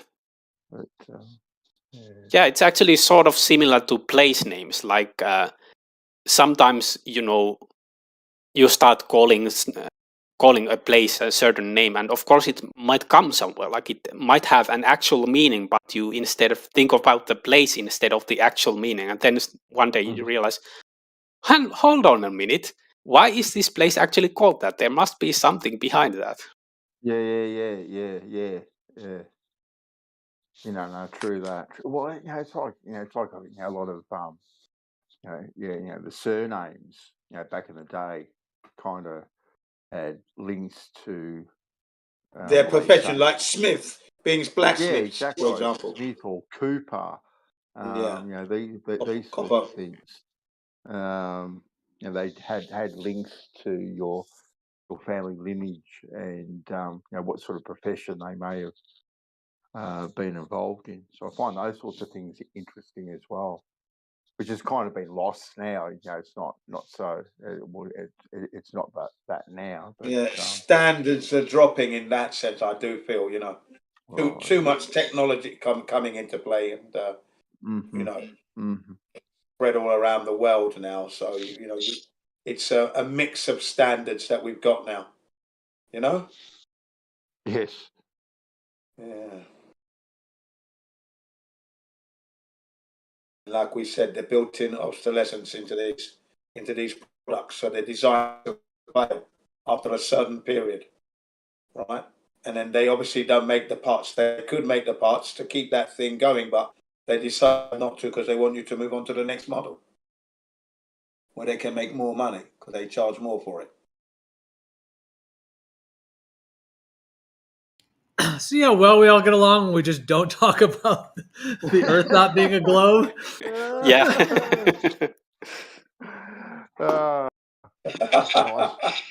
It's a nice big group hug kind of moment, isn't it, Gio?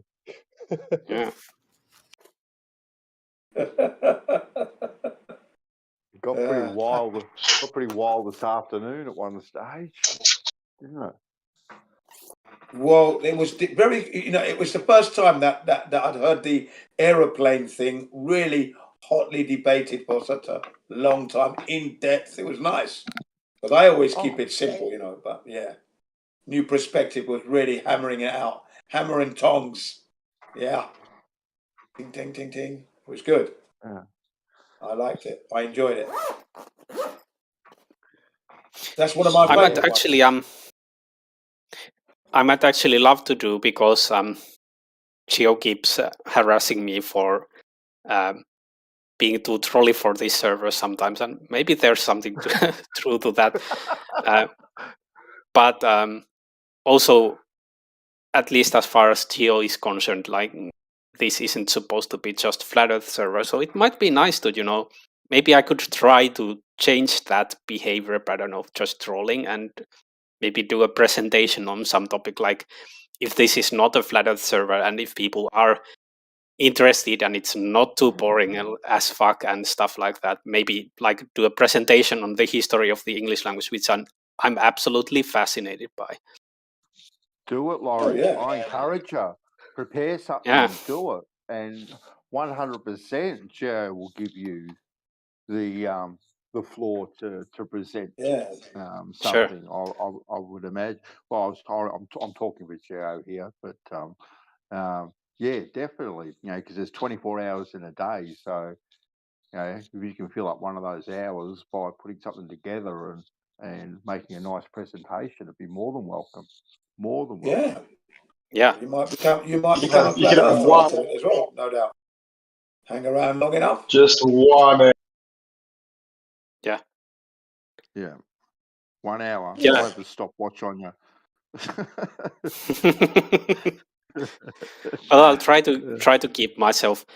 I think I might be able to do a pretty interesting one. Funnily enough, because I'm Pentecostal and I have a degree in theology, and that gives me some experience in public speaking, because of course I've been, having sermons in our, youth meetings and stuff like that for like a decade or so. I don't do much of that nowadays, but it's a nice experience actually, and that's one of the things that might be useful for me as a translator, because it's actually useful to be able to speak fluently and work with language. So yeah, I think it's a good experience to have in the background. Well, yeah. So nowadays I find out that if I've done the background work and I've actually looked the stuff up, I can make a pretty good presentation. But then, of course, if you don't do the background work needed, then it's all going to shit. But put some slides together and that sort of stuff, Laurie, and talk your way through it. Because you want probably a bit of a slide presentation too to put up on screen so people can kind of follow along. They've got the visual as well as the No more than 20. Yeah, you got a limit of 20 slides. Yeah, I actually did one good. There's this Pechakucha method that people sometimes try to use, because the problem with slide presentations is they might get way too academic and deep, and then you have a bloody wall of text, and it's sometimes easy to smother people with too much information. But there's the Pechakucha method is trying to combat that by it limits you to 20 slides.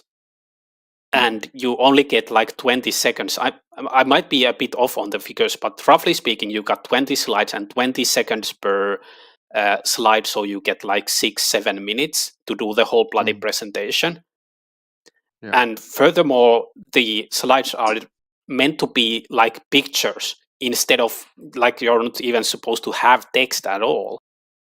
So I did a presentation about a thesis that I did for my BA thesis in theology.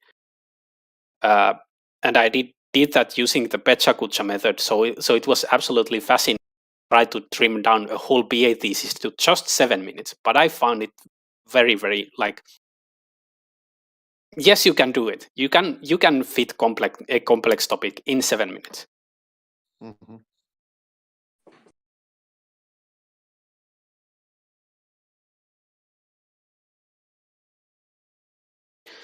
But yeah, I think I gotta get going. All right, Laurie. Cool bananas, mate. See you later, mate. Okay, Laurie. Yeah, and ships don't disappear over the horizon. Okay. See you. See you. Right, bye. We don't see round corners, yeah. Okay. Would anyone be interested in a presentation to do with blood analysis under a microscope? Is that